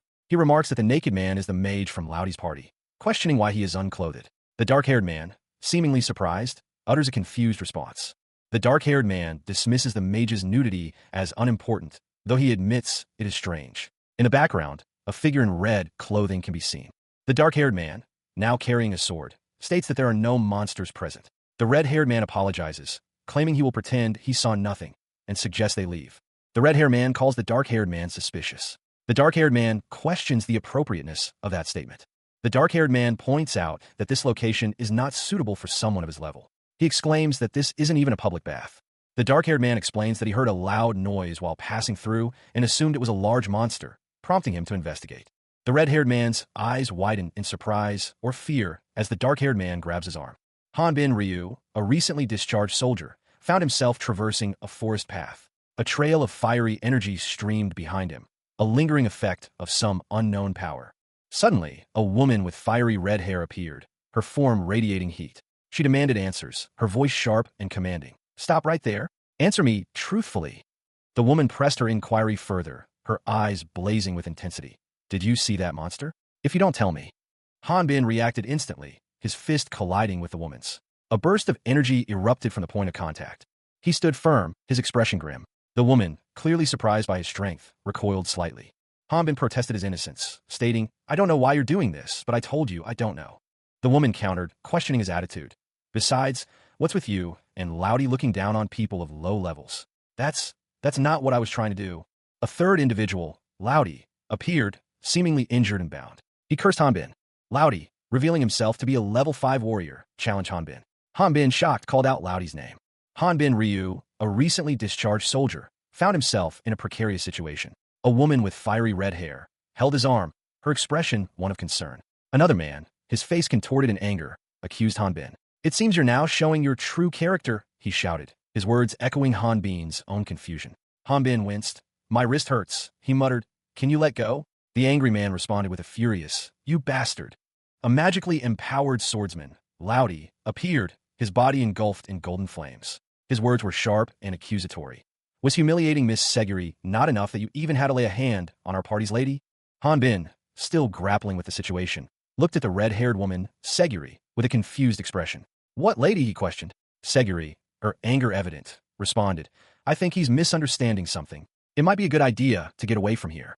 Seguri explained Loudy's unusual fighting stance. Loudy is a pretty strong magic swordsman, and that pose means he's getting ready to execute a technique. Loudy, in a dramatic pose, declared, "How dare you? In front of me? I won't forgive you." Seguri continued her assessment of Loudy's fighting style. When he gets into that pose, he has no hesitation. Loudy's attack was swift and powerful. The sound of clashing steel filled the air. Hanbin and Seguri watched, slightly distanced, as Loudy prepared to finish his attack. Hanbin, noticing his lack of clothing, sheepishly admitted, "I forgot." Loudy unleashed a powerful magical attack, a whirlwind of energy surrounding him as he lunged forward. The force of the attack sent Loudy reeling, his face contorted in pain and surprise. Hanbin Ryu, a veteran recently discharged from military service, found himself in a precarious situation.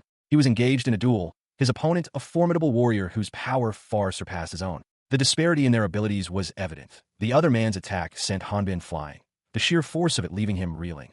Hanbin braced himself against the impact, his expression grim. He could feel the raw power of his opponent's attack, a thunderous force that threatened to overwhelm him. The difference in their levels was stark.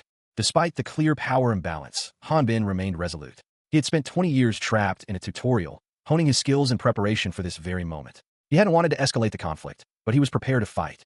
His opponent's sword crackled with energy, a surge of power that foreshadowed a devastating attack. The air itself seemed to vibrate with anticipation. With a powerful swing, the warrior unleashed a devastating blow. The force of the attack was immense, a torrent of energy that threatened to consume Hanbin. The warrior, humbled by Hanbin's unexpected resilience, offered a sincere apology. His initial arrogance had been misplaced. He had underestimated his opponent. Hanbin's arm, though bruised and battered, remained functional. He had survived the onslaught, his resolve strengthened by the ordeal. A powerful energy surge erupted, signaling a significant shift in the environment. The very air crackled with raw power. Night had fallen. Hanbin Ryu, a man recently transported to this world after spending 2 decades trapped in a system-generated tutorial, stood before a small, damaged house in a dilapidated village. The scene was desolate, reflecting the harsh reality of his new life. He sat alone, his large frame slumped in despair. A massive sword leaned against a nearby post, a stark contrast to his current state of helplessness. 2 men approached. One informed him of recent events, while the other offered words of comfort. Hanbin acknowledged their words but confessed to a deep-seated guilt he couldn't shake. A woman anxiously inquired about the condition of someone close to Hanbin. Another man responded, explaining that while the individual was out of immediate danger, the situation remained dire. Hanbin, overwhelmed, could only utter the name of the person in question, Mr. Loudy. Silence fell upon the group. While the blame for the situation might rest on Loudy, the suffering he endured was beyond consolation. The panel showed Mr. Loudy, pale and struggling, his body racked with pain. A faint image of swirling vortex appeared near him, hinting at the source of his suffering. The following morning, Mr. Atis took Loudy back to Anpra City. Later, Hanbin discovered the truth about Atis' gender and found himself grappling with the revelation. The immense roar had faded, and the creature responsible for it was nowhere to be found. However, the incident was quickly forgotten as Hanbin spent the next 3 months with Burke's party. Outside Sadhe Forest, at Burke's camp, a conversation began. Amber expressed surprise at the news that Mr. Loudy had gone to the dungeon alone. Someone else confirmed the rumor, adding that it was incredibly dangerous for someone of Loudy's level to attempt such a feat. Amber countered that she thought Loudy's level was fairly high. Another person explained that while Loudy's experience fighting indigenous monsters had raised his level, dungeon monsters were fundamentally different. They revealed that dungeon monsters were not native to this world. These creatures were created by the dungeons themselves, which were constructs of the evil god Ormphleus. It was common to find monsters of level 30 or higher within. Hanbin resolved to enter the dungeon, even if it meant doing so in secret. He knew that monsters were not the only danger. Many other worlders were also hunting there secretly, and he remembered the intense screening process for dungeon entry. 2 men, one leaner than the other, sat near a tent. The leaner man questioned the other's decision to venture into a dangerous place, prompting the other to explain that Mr. Loudy's motivation was the hope of finding a healing artifact. The bullier man explained that the items found within the dungeons were known as artifacts, objects of varying shapes and abilities. Rumor had it that one of these artifacts could heal any wound, and Loudy was searching for precisely that. The leaner man expressed concern over the increasing number of monsters emerging from the Sadhe forest, viewing it as a bad omen. He decided to head out into the night. Night had fallen. The leaner man's tent was visible in the distance, surrounded by trees. The leaner man walked through a dark forest. He found the forest spooky, even though he had been there many times before. He wondered if a large monster might appear. He decided to ask the other man for help. The leaner man's foot was shown, suggesting he was about to approach someone. Hanbin Ryu, exhausted and weary, stumbled upon a horrifying sight, a grotesque, red insectoid creature. He muttered about his lack of sleep, questioning the creature's presence near a house. The creature, seemingly startled by Hanbin's appearance, looked at him with wide, surprised eyes. Hanbin's eyes widened in shock and fear as he stared at the creature. He reacted swiftly, drawing his sword and preparing to defend himself against the unexpected threat. The creature was identified as a level 31 Totiro. A narration box appeared, revealing that the Totiro's carapace nullifies sword attacks, making it weak to magic. It typically inhabits dungeons.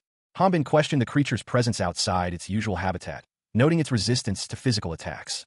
More Totiros appeared, calling Hanbin human and referring to him as meat. They also demonstrated the ability to speak. Hanbin, facing multiple Totiros, dismissed his sword as insignificant, implying he would need a different approach. Hanbin Ryu, a recently discharged soldier, found himself battling strange, insectoid creatures in a dark forest. His knife proved useless against their tough exoskeletons, the blade deflecting harmlessly. One of the creatures lunged at him, its mandibles snapping shut with a loud cock. Hanbin braced himself for the impact. Hanbin realized the system's guidance had been flawed. He had spent 20 years in a tutorial, and now, the information he'd been given was useless. He saw one of the creatures up close, its mouth open in a silent scream. 2 of the creatures mocked him. One said that his knife-shaped magic was ineffective. The other called him stupid. Another creature, larger than the rest, boasted that knives could not harm them, and threatened to eat Hanbin.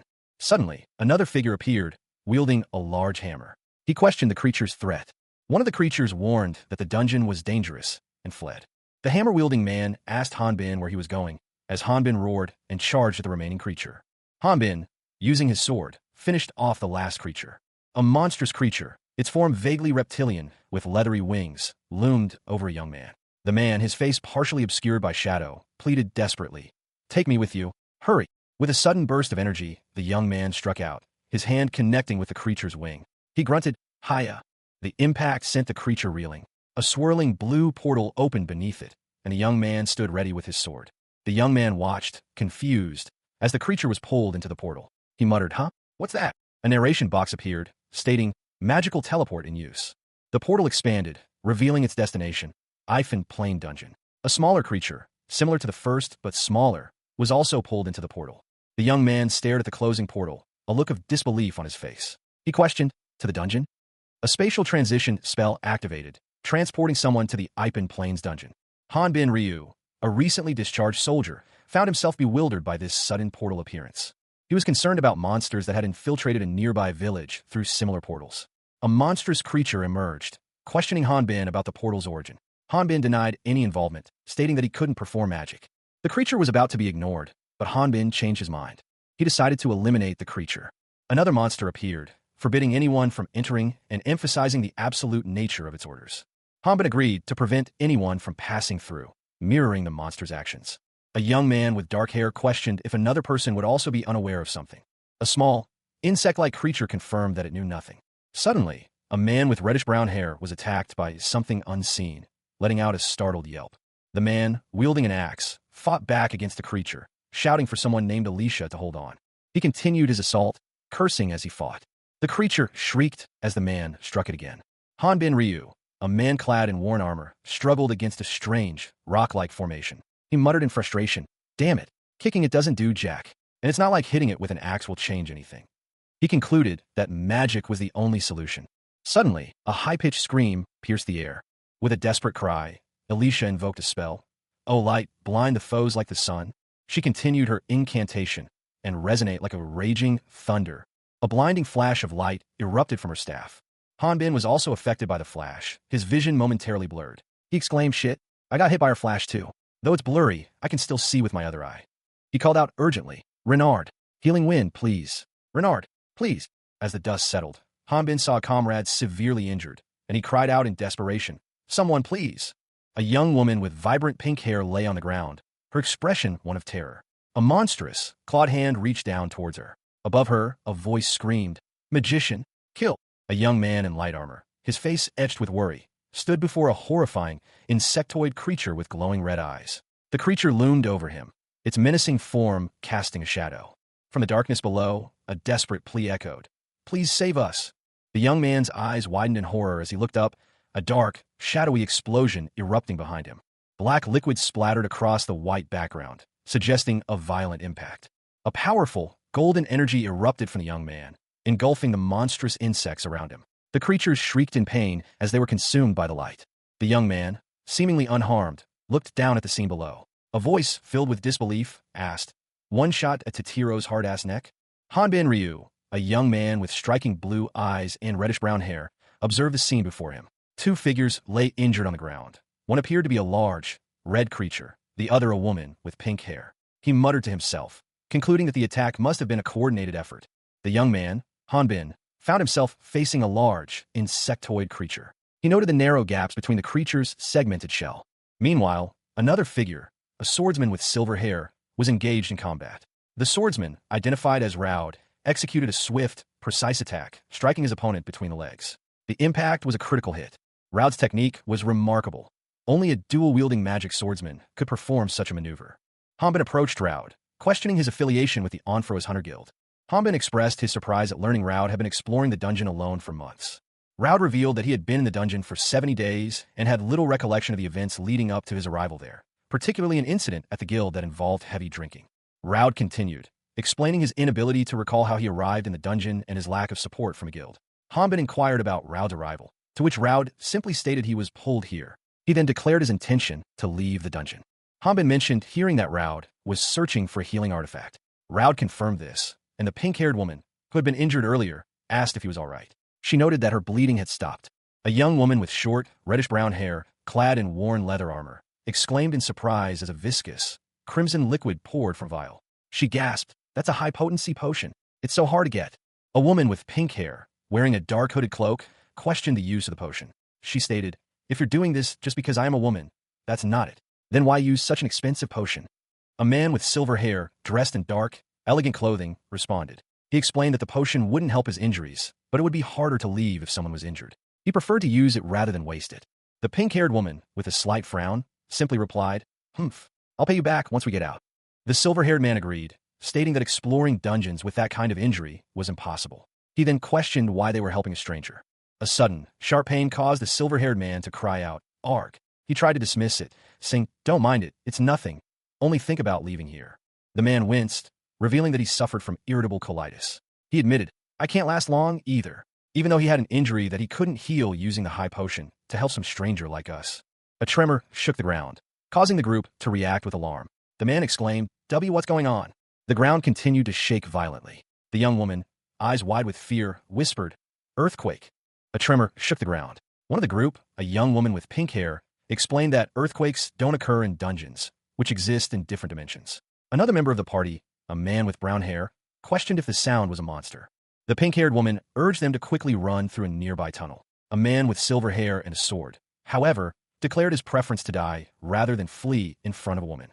The pink-haired woman shouted at the silver-haired man to leave the monster hunting to her, warning that something was emerging. From the tunnel, a monstrous form began to emerge. As the monster emerged, the pink-haired woman and the brown-haired man attempted to flee, leaving the silver-haired man behind. The brown-haired man explained that they would only be in the silver-haired man's debt if they let his sacrifice be in vain. The silver-haired man, left alone, questioned why they were leaving him. He cursed under his breath. The silver-haired man reflected that he should have leveled up while inside the dungeon. He then declared that he could handle a couple of the creatures emerging from the tunnel. The silver-haired man engaged the creatures, letting out a battle cry. Hanbin Ryu, a recently discharged soldier, found himself dashing through a dark, cavernous passage, his sword held high. He was surrounded by a swarm of insectoid creatures, their chitinous bodies snapping and clicking as they attacked. The situation was deemed dangerous. A warning echoed in his mind. Run. Hanbin's expression was one of grim determination, his eyes wide with a mixture of fear and resolve. He wondered what had just transpired in the dungeon. Having escaped the immediate danger, Hanbin found himself on the other side of the dungeon. The scene was grim. Several of the insectoid creatures lay dead, their bodies scattered around a glowing blue pool. Suddenly, a powerful force erupted from the pool, and Hanbin reacted instinctively, his sword arcing in a wide, destructive swing. He cracked another creature's shell with a swift blow, a frustrated cry escaping his lips. Hanbin's hopes for easy dungeon exploration were dashed. His expectations were far from reality. He lamented the lack of experience points. Hanbin Ryu, a discharged soldier recently transported to another world, found himself struggling within a narrow tunnel. He complained that the confined space hindered his ability to properly swing his sword. His strength, he noted, was significantly diminished. Suddenly, several insectoid creatures appeared. One, larger than the others, warned its companions of approaching sword magic. Despite this warning, the smaller creatures declared themselves but brave, refusing to flee. The largest insectoid creature defiantly declared that Hanbin would not pass. Hanbin, with a powerful swing of his sword, easily defeated the creatures. He then muttered to himself, expressing his desire for experience points. After the battle, Hanbin noticed the absence of any further enemies. He whistled, seemingly disappointed. He then discovered a glowing object within a small crater. He expressed surprise at the discovery. Hanbin examined the object, wondering if it was an artifact. The object was identified as a fireball bracelet power core. Hanbin pondered the item's appearance, noting that such items typically appear after defeating a mid-boss. He confirmed that the creature he had just slain was indeed a level 40 Totiro king. Hanbin Ryu, a man recently discharged from military service, found himself in a precarious situation. He mused that if he eliminated the power core, the nearby monsters would disperse, allowing him to progress. However, he noted the presence of only Tataros in the area and a lingering presence of the final boss and the central core artifact. Despite his progress, a sense of unease lingered. Something felt amiss. A golden artifact, glowing faintly, appeared before him. A label indicated 30 uses remained. With a surge of power, Hanbin unleashed a burst of fire from his hand. He declared it more than sufficient. He strained, a guttural sound escaping his lips as he channeled his energy. His eyes burned with determination as he prepared for the next phase. Hanbin launched himself forward with surprising speed, shouting "Ball!" as he moved. The force of his attack sent him sprawling to the ground. The question of why monsters endlessly spawn within dungeons was raised. Hunters exploring the dungeons discovered that the monsters did not reproduce naturally. Instead, they were being created in a special chamber. At the center of this chamber was a magical core that created countless monsters. The mystery of the magical core taking the form of an item remained unexplained, as Hanbin Ryu, a muscular man with dark hair, observed it with a mixture of awe and confusion. However, hunters referred to these magically concentrated items as artifacts. With a shout of "Ball!" Hanbin lunged forward, attempting to grasp one of these artifacts. He wondered if the artifact's malfunction was due to its level requirement. The artifact had a level requirement of 31, unlike other ordinary tools. Hanbin Ryu, a level 5 adventurer, considered the artifact he'd found. He mused that anyone reaching this point in the game should easily meet the level requirements. He contemplated his options. These dungeon artifacts were highly valued by hunters, often traded at exorbitant prices. However, He internally debated whether to sell it, considering it odd for a level 5 like himself to do so, and worried that whatever he did, his low level would cause problems. A narration box appeared, stating that it was rare for hunters to survive encounters with artifacts. Suddenly, the room began to shake violently. Hanbin reacted with surprise, noticing the unsettling movement of his surroundings. The narration explained that the hunter's arrogance, born from finding artifacts, often led to their demise. Hanbin's expression showed a mix of apprehension and determination. Hanbin, now descending a staircase, was shown to view the perilous situation as another opportunity. A close-up of Hanbin's face revealed a cunning smile. A heavy, dark door creaked open, revealing a dimly lit interior. A muscular man with short dark hair, wearing a sleeveless dark top and red shorts, stood before a large mirror. He declared that he needed to leave before Mr. Buckman awoke. He entered a large, cavernous dungeon. The central area was vast, with tall columns lining the walls. A glowing blue orb rested on a pedestal in the center of the room. He noted that there wasn't much there. He questioned aloud whether all the monsters had left on a trip together. He then saw the most important dungeon core was left behind. He angrily accused unseen individuals of planning to become homeless, as they were about to steal the dungeon core. Suddenly, he reacted, shouting that there was a burglar present. He prepared himself for combat. Hanbin Ryu, a recently discharged soldier, found himself unexpectedly transported to a fantasy world. After 2 decades trapped within a flawed tutorial system, he was finally released. He stood before a glowing circular portal, his arms bound. The final stage of the tutorial, the dungeon boss, had finally appeared. The dungeon boss, a monstrous tentacle beholder, materialized before him. Its many eyes glowed ominously. Hanbin noted the boss's level, 45. He realized the experience gained from defeating such a creature would be substantial. He knew this wasn't the time for games. He needed to focus. Hanbin surveyed his situation. His arms and legs were restrained. He knew that any mistake could lead to a fatal attack. Despite his predicament, he felt a surge of determination. He was finally free from the tutorial. A voice echoed, filled with manic glee. Someone was watching. Hanbin stood defiant, sword in hand, as the unseen observer laughed. Hanbin Ryu, a recently discharged soldier, found himself in a state of bewildered distress. Beads of sweat dotted his forehead, his eyes wide with a mixture of fear and confusion. Observing him from a shadowed alcove was a figure with silver hair, their expression a mixture of amusement and suspicion. Level 5? They questioned, their voice laced with disbelief. Suddenly, Hanbin's carefully constructed facade crumbled. He realized his secret was out. Panic seized him. He desperately needed an excuse, and fast. Hanbin attempted a nervous laugh, but it came out as a shaky chuckle. The silver-haired figure found the situation utterly hilarious, bursting into uproarious laughter. "How hilarious!" they exclaimed, observing Hanbin's increasingly frantic attempts at deception. The silver-haired individual's amusement quickly faded, replaced by a knowing smirk. "Did you think I would know?" they asked, their tone sharp.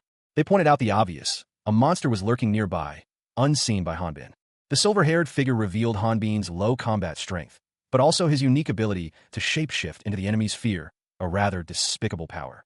Hanbin Ryu, a recently discharged soldier, found himself bound by strange, dark tendrils. He struggled against them, muttering that they wouldn't work on him. He noted that there was no way that all of this would be here in this dungeon.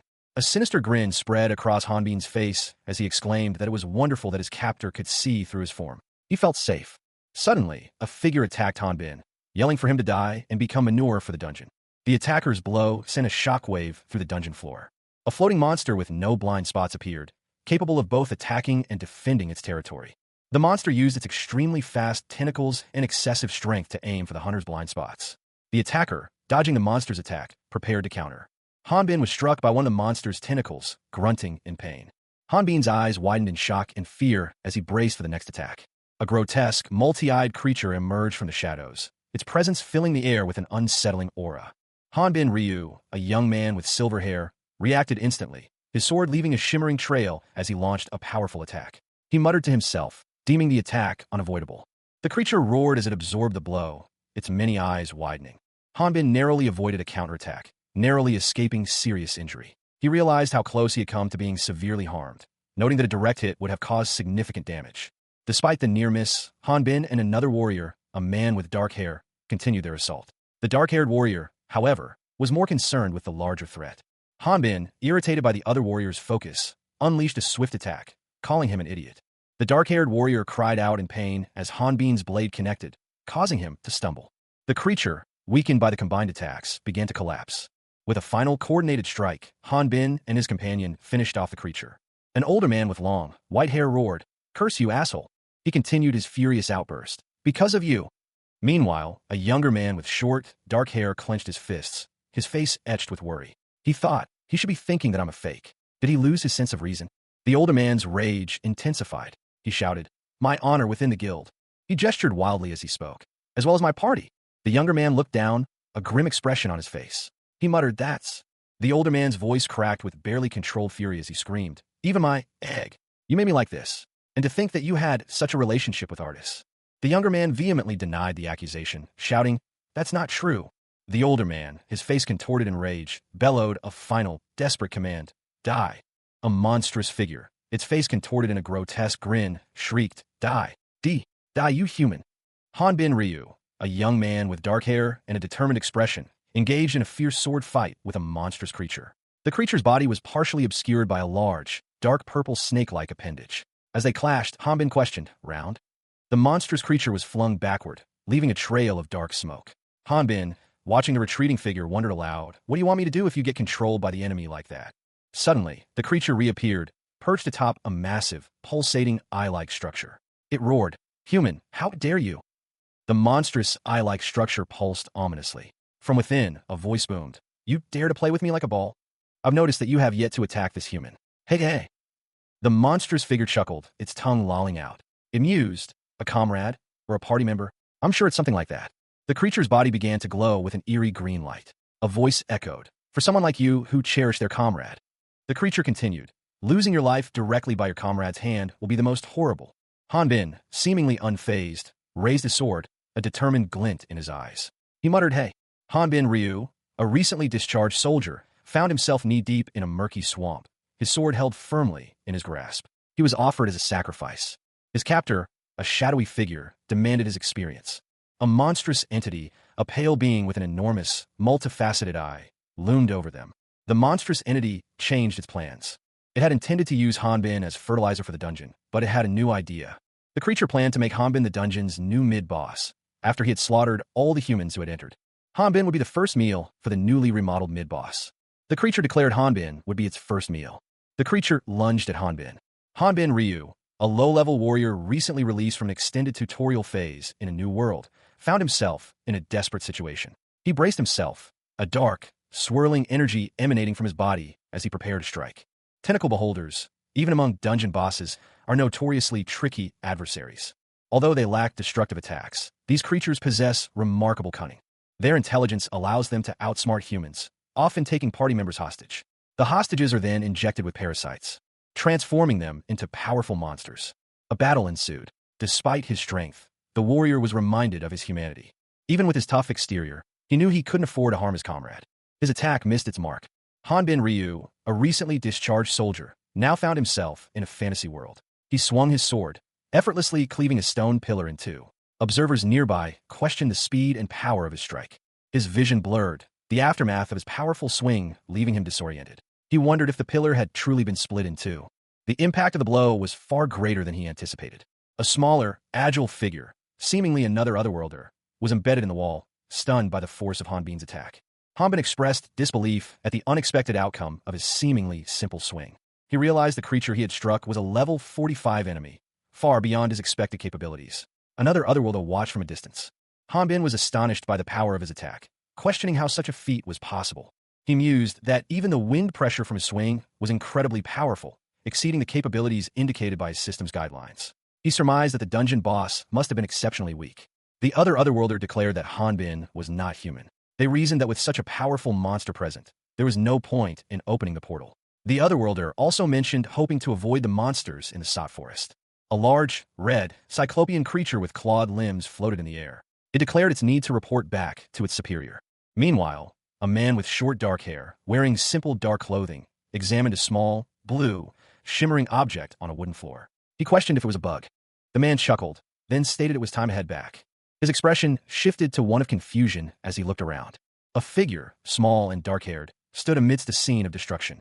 Numbers floated above them. 50, 100, million, billion. The figure was clearly overwhelmed by the scale of the devastation. The number 54 billion was emphasized, highlighting the sheer magnitude of the destruction. The next morning, a beige tent stood in a clearing in a forest. The scene opens with a muscular man flexing his biceps, a grunt escaping his lips. He seems pleased with his strength. Another, similarly built man follows, also flexing, a pained expression on his face as he strains. A third, slightly less muscular man watches them, commenting, "What a great morning, strong and powerful." A woman approaches the muscular man, asking, "Brother, have you seen Eric?" One of the men replies, "Eric? I didn't see him when I woke up." The woman continues, her worry growing. Did he perhaps go to the forest and get? A scream cuts her off. Eric appears, carrying a strange purple creature, startling the woman. The woman, relieved but still scolding, says, "Eric, you made me worry," disappearing without saying a word. Two individuals engaged in a conversation. One of them questioned if something had happened, to which the other replied that nothing had occurred. A third person, seemingly observing the exchange, expressed bewilderment, stating simply, "Nothing." Moments prior, a young man with dark hair, clad in simple attire and wielding a sword, had slain a creature. A glowing yellow object appeared, and he exclaimed in surprise at the number, 100,000? A notification appeared, confirming the extermination of a level 45 tentacle beholder, awarding 113,340 experience points. The young man reacted to the experience points gained, noting that a giant magic hound had only yielded 258 experience points, while he needed 1,100 to level up from level 4 to 5. He calculated that, based on the recent experience points obtained, he would only need 2,200 experience points to reach level 6. His expression shifted to one of shock and disbelief as he saw the actual experience points required to reach the next level. The required experience points were revealed to be 54,581,862,560. He questioned this astronomical number. He paused, contemplating the implications of needing such a vast amount of experience points. His expression reflected a dawning realization of the sheer scale of the task ahead. Hanbin Ryu, a recently discharged soldier, found himself in a bewildering situation. He was submerged in a pool of glowing blue water, his expression a mixture of shock and disbelief. Emerging from the water, he looked around in stunned silence. The scene was strange and unfamiliar, a dark cavern with an ominous purple creature lurking in the shadows above. He then pulled a strange, purple creature from the water, its expression mirroring his own wide-eyed surprise. Later, sitting with two other individuals, Hanbin was eating a piece of meat when he was questioned about the creature. He claimed nothing had happened. His casual demeanor quickly shifted to one of profound dread as he realized the gravity of his situation. He felt utterly lost and alone. As the sun set, painting the sky in vibrant hues of orange and purple, a sense of foreboding settled over him. Night fell, the stars emerging as the sky transitioned to deep shades of purple and blue, intensifying his feelings of isolation and uncertainty. The next day, Hanbin and his companions returned to Anfruz, their mission unsuccessful. They had failed to find any monsters outside the Sot Forest. As they approached the city gates, a knight stopped their wagon, creating an air of tension and anticipation. Guards stopped Hanbin Ryu's carriage at the entrance to the city. They demanded to see his permit. Hanbin was taken aback by their request for a permit. He argued that he'd been working long before the current guards were even born. Despite his protests, the guards explained that it was the law, and entry without a permit was impossible. Hanbin questioned the necessity of a permit, given that showing the guild emblem was usually sufficient. One of the guards noted that Hanbin looked troubled and asked if something had happened. He explained that a group from a guild had gone on a request 3 months prior and had yet to return. Suddenly, a voice called out, "Captain Buckman, it's me, Gorman." Captain Buckman, surprised, greeted Gorman. Gorman then asked if Buckman had heard the news. Captain Buckman revealed that the Hunters Guild had recalled all adventurers outside the town 5 days prior. He added that the Ipen Plain dungeon had been closed. Hanbin, observing the grim atmosphere, noted that things did not look good. A group of people, seemingly townsfolk, walked along a dusty road, their expressions a mix of curiosity and apprehension. One of them voiced a question, pondering the recent closure of a nearby dungeon. A man, carrying a heavy pack, stopped in his tracks. He observed the deserted streets, a stark contrast to the usual bustle. He deduced that someone else had already closed the dungeon, taking the core for themselves. He turned to his companion, another young man, and questioned who might have accomplished this feat. The companion admitted they were unaware of the reason behind the dungeon's closure and the unusual emptiness of the streets. The first man reflected on the significance of the event. Closing a dungeon was a remarkable achievement for any hunter. A third individual, a woman with dark skin and stern features, interjected, pointing out that only someone from Earth would attempt to conceal such an accomplishment. She warned that this was not the only problem. The woman revealed the existence of the Inquisitor, an agent of the church tasked with hunting down and executing Earthlings. The Inquisitor would capture and torture anyone suspected of being an Earthling to force confessions. The reason for this harsh measure was their inability to distinguish Earthlings from the native population. Therefore, they targeted any suspicious individual above level 20. The first man and his companion discussed the implications of this policy. They noted that Mr. Buckman and Madame Amber, both above level 20, were also in danger. This explained why most hunters had fled the town. The man's face fell as he realized the grim reality of his situation. He knew he would never be welcomed in this world. A group of adventurers stood together, their expressions a mix of determination and apprehension. One, a powerfully built man carrying several scrolls, declared it was time to act. Another, a more cautious individual, countered that nothing was certain yet, suggesting they finish their immediate task first. The cautious adventurer, holding a bag of demon stones, proposed they head to the guild to turn in their spoils. He then suggested they sell the monster materials in Eric's bag and celebrate Eric's successful completion of his first request. Turning to Amber, he asked her to accompany Eric to the Balta shop. Eric, however, confidently stated that he knew where the store was and could go alone to trade the stones at the guild. Another adventurer, noticing Eric's departure, mentioned Buckman. They agreed that Buckman would find out what Eric was carrying regardless. Eric confidently strode towards the Balta shop. The Balta shop, with its sign displaying a sword and a flask, came into view. Hanbin, a muscular man with dark hair, stood before a fruit stand, looking perplexed. The elderly shopkeeper, his face etched with worry, explained that he couldn't buy anything from Hanbin. The current situation made any transaction too risky. The shopkeeper elaborated, emphasizing that any buying or selling would inevitably involve them in the conflict. He couldn't risk it, even with a loyal customer. The shopkeeper continued, explaining that the town's prosperity relied on the dungeon. Without it, no one would stay, especially with an earthling and an inquisitor present. Hanbin, his face etched with worry, pleaded with the shopkeeper to make an exception, just this once. The shopkeeper, exasperated, shouted at Hanbin for being deaf to the danger. He reiterated that regardless of money, the presence of an inquisitor was too great a risk. Suddenly, a cloaked figure appeared, their face obscured by a mask. They calmly instructed the shopkeeper to continue. The cloaked figure, having arrived late, politely stated their intention to wait in line. The shopkeeper, horrified, revealed the identity of the cloaked figure, an inquisitor from the Church of Darkness. Hanbin, after thanking the shopkeeper, realized the true identity of the inquisitor. A cloaked figure, his face obscured by a mask, scrutinized Hanbin. What level is he? The figure wondered aloud. He then addressed Hanbin directly. You carry some quality products. Hanbin, startled, stammered a grateful thank you. Hanbin's eyes widened in alarm as the cloaked figure's hand moved towards him. The cloaked figure's level was displayed. Level, unmeasurable, species, unmeasurable.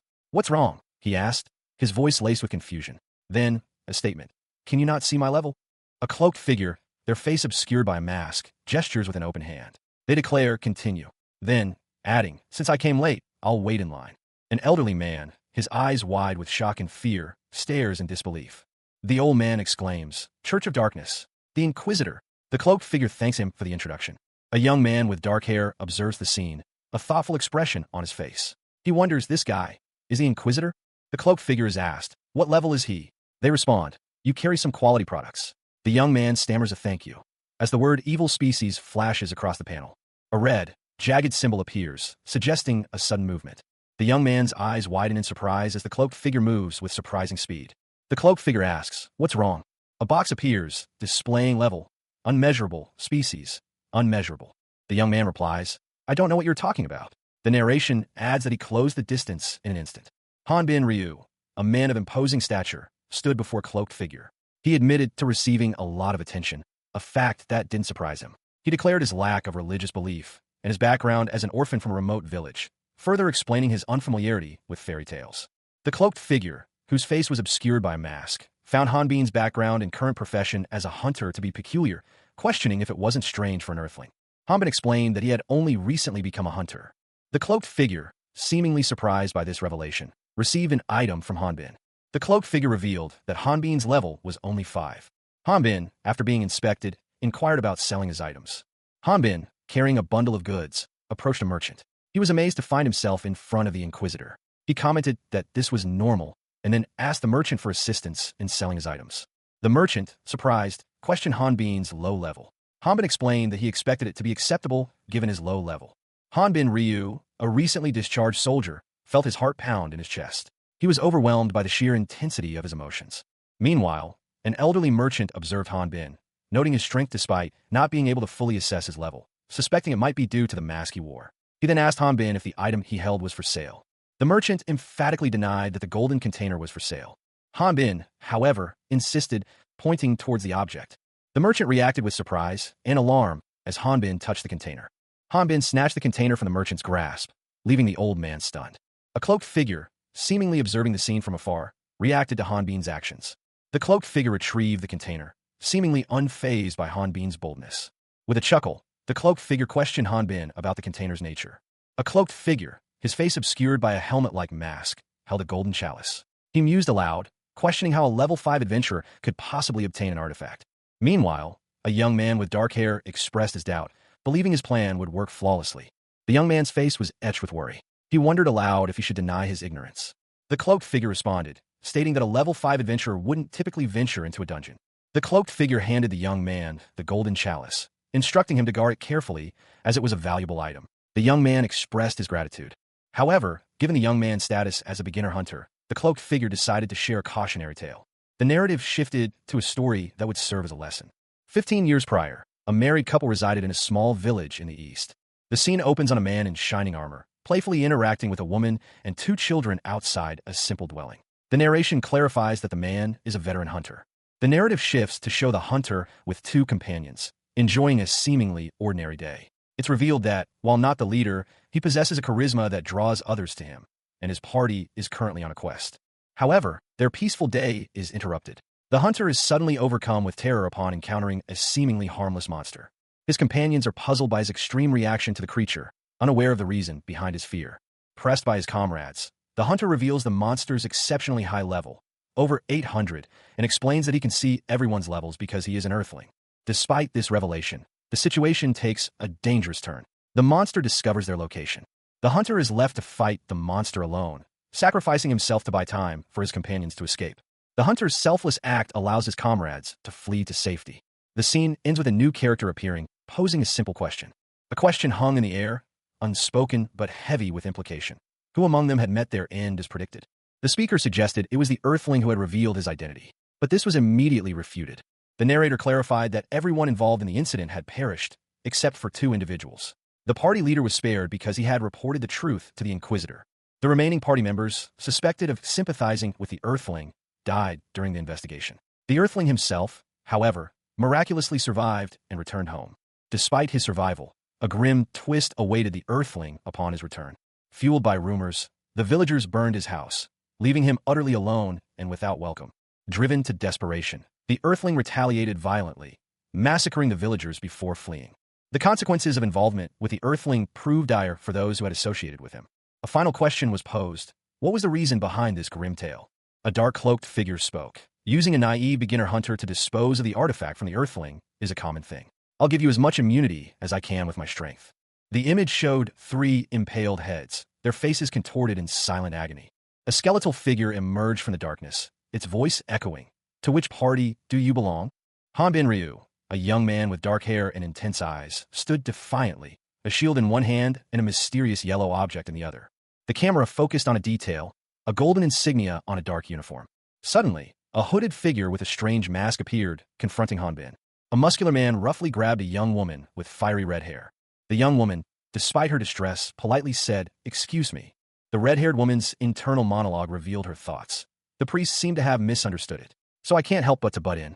Hanbin Ryu, a man of muscular build with dark hair, stood beside a fiery-haired woman. Her expression was sharp, and she commented on the recent events, deeming them dangerous. The woman unleashed a torrent of insults upon Hanbin, calling him a worthless, useless buffoon for failing at a simple task. She continued her tirade, shifting the blame onto herself for entrusting him with the artifact. A new figure, cloaked and masked, appeared. The woman, momentarily silenced, addressed Hanbin with disdain, calling him muscle-brained vermin. The red-haired woman, Artist Bannister, introduced herself as the 37th head of the Bannister family. She displayed a glowing insignia, a dragon emblem. The cloaked figure, observing the insignia, dismissed rumors surrounding it as false. Artist explained her current situation, stating she was working towards the restoration of her family. She also explained that she couldn't remove her mask while on official business. She then questioned the nature of Hanbin's relationship with the cloaked figure. Artist revealed that Hanbin was merely assisting her with a chore, specifically helping with artifact research. She surmised that he was also involved in magic research, and that she understood the situation. A young woman with vibrant red hair, her eyes wide with worry, apologized profusely to a stern-faced man with dark hair. He was clearly troubled, muttering that in times like these, he needed to match the story of another.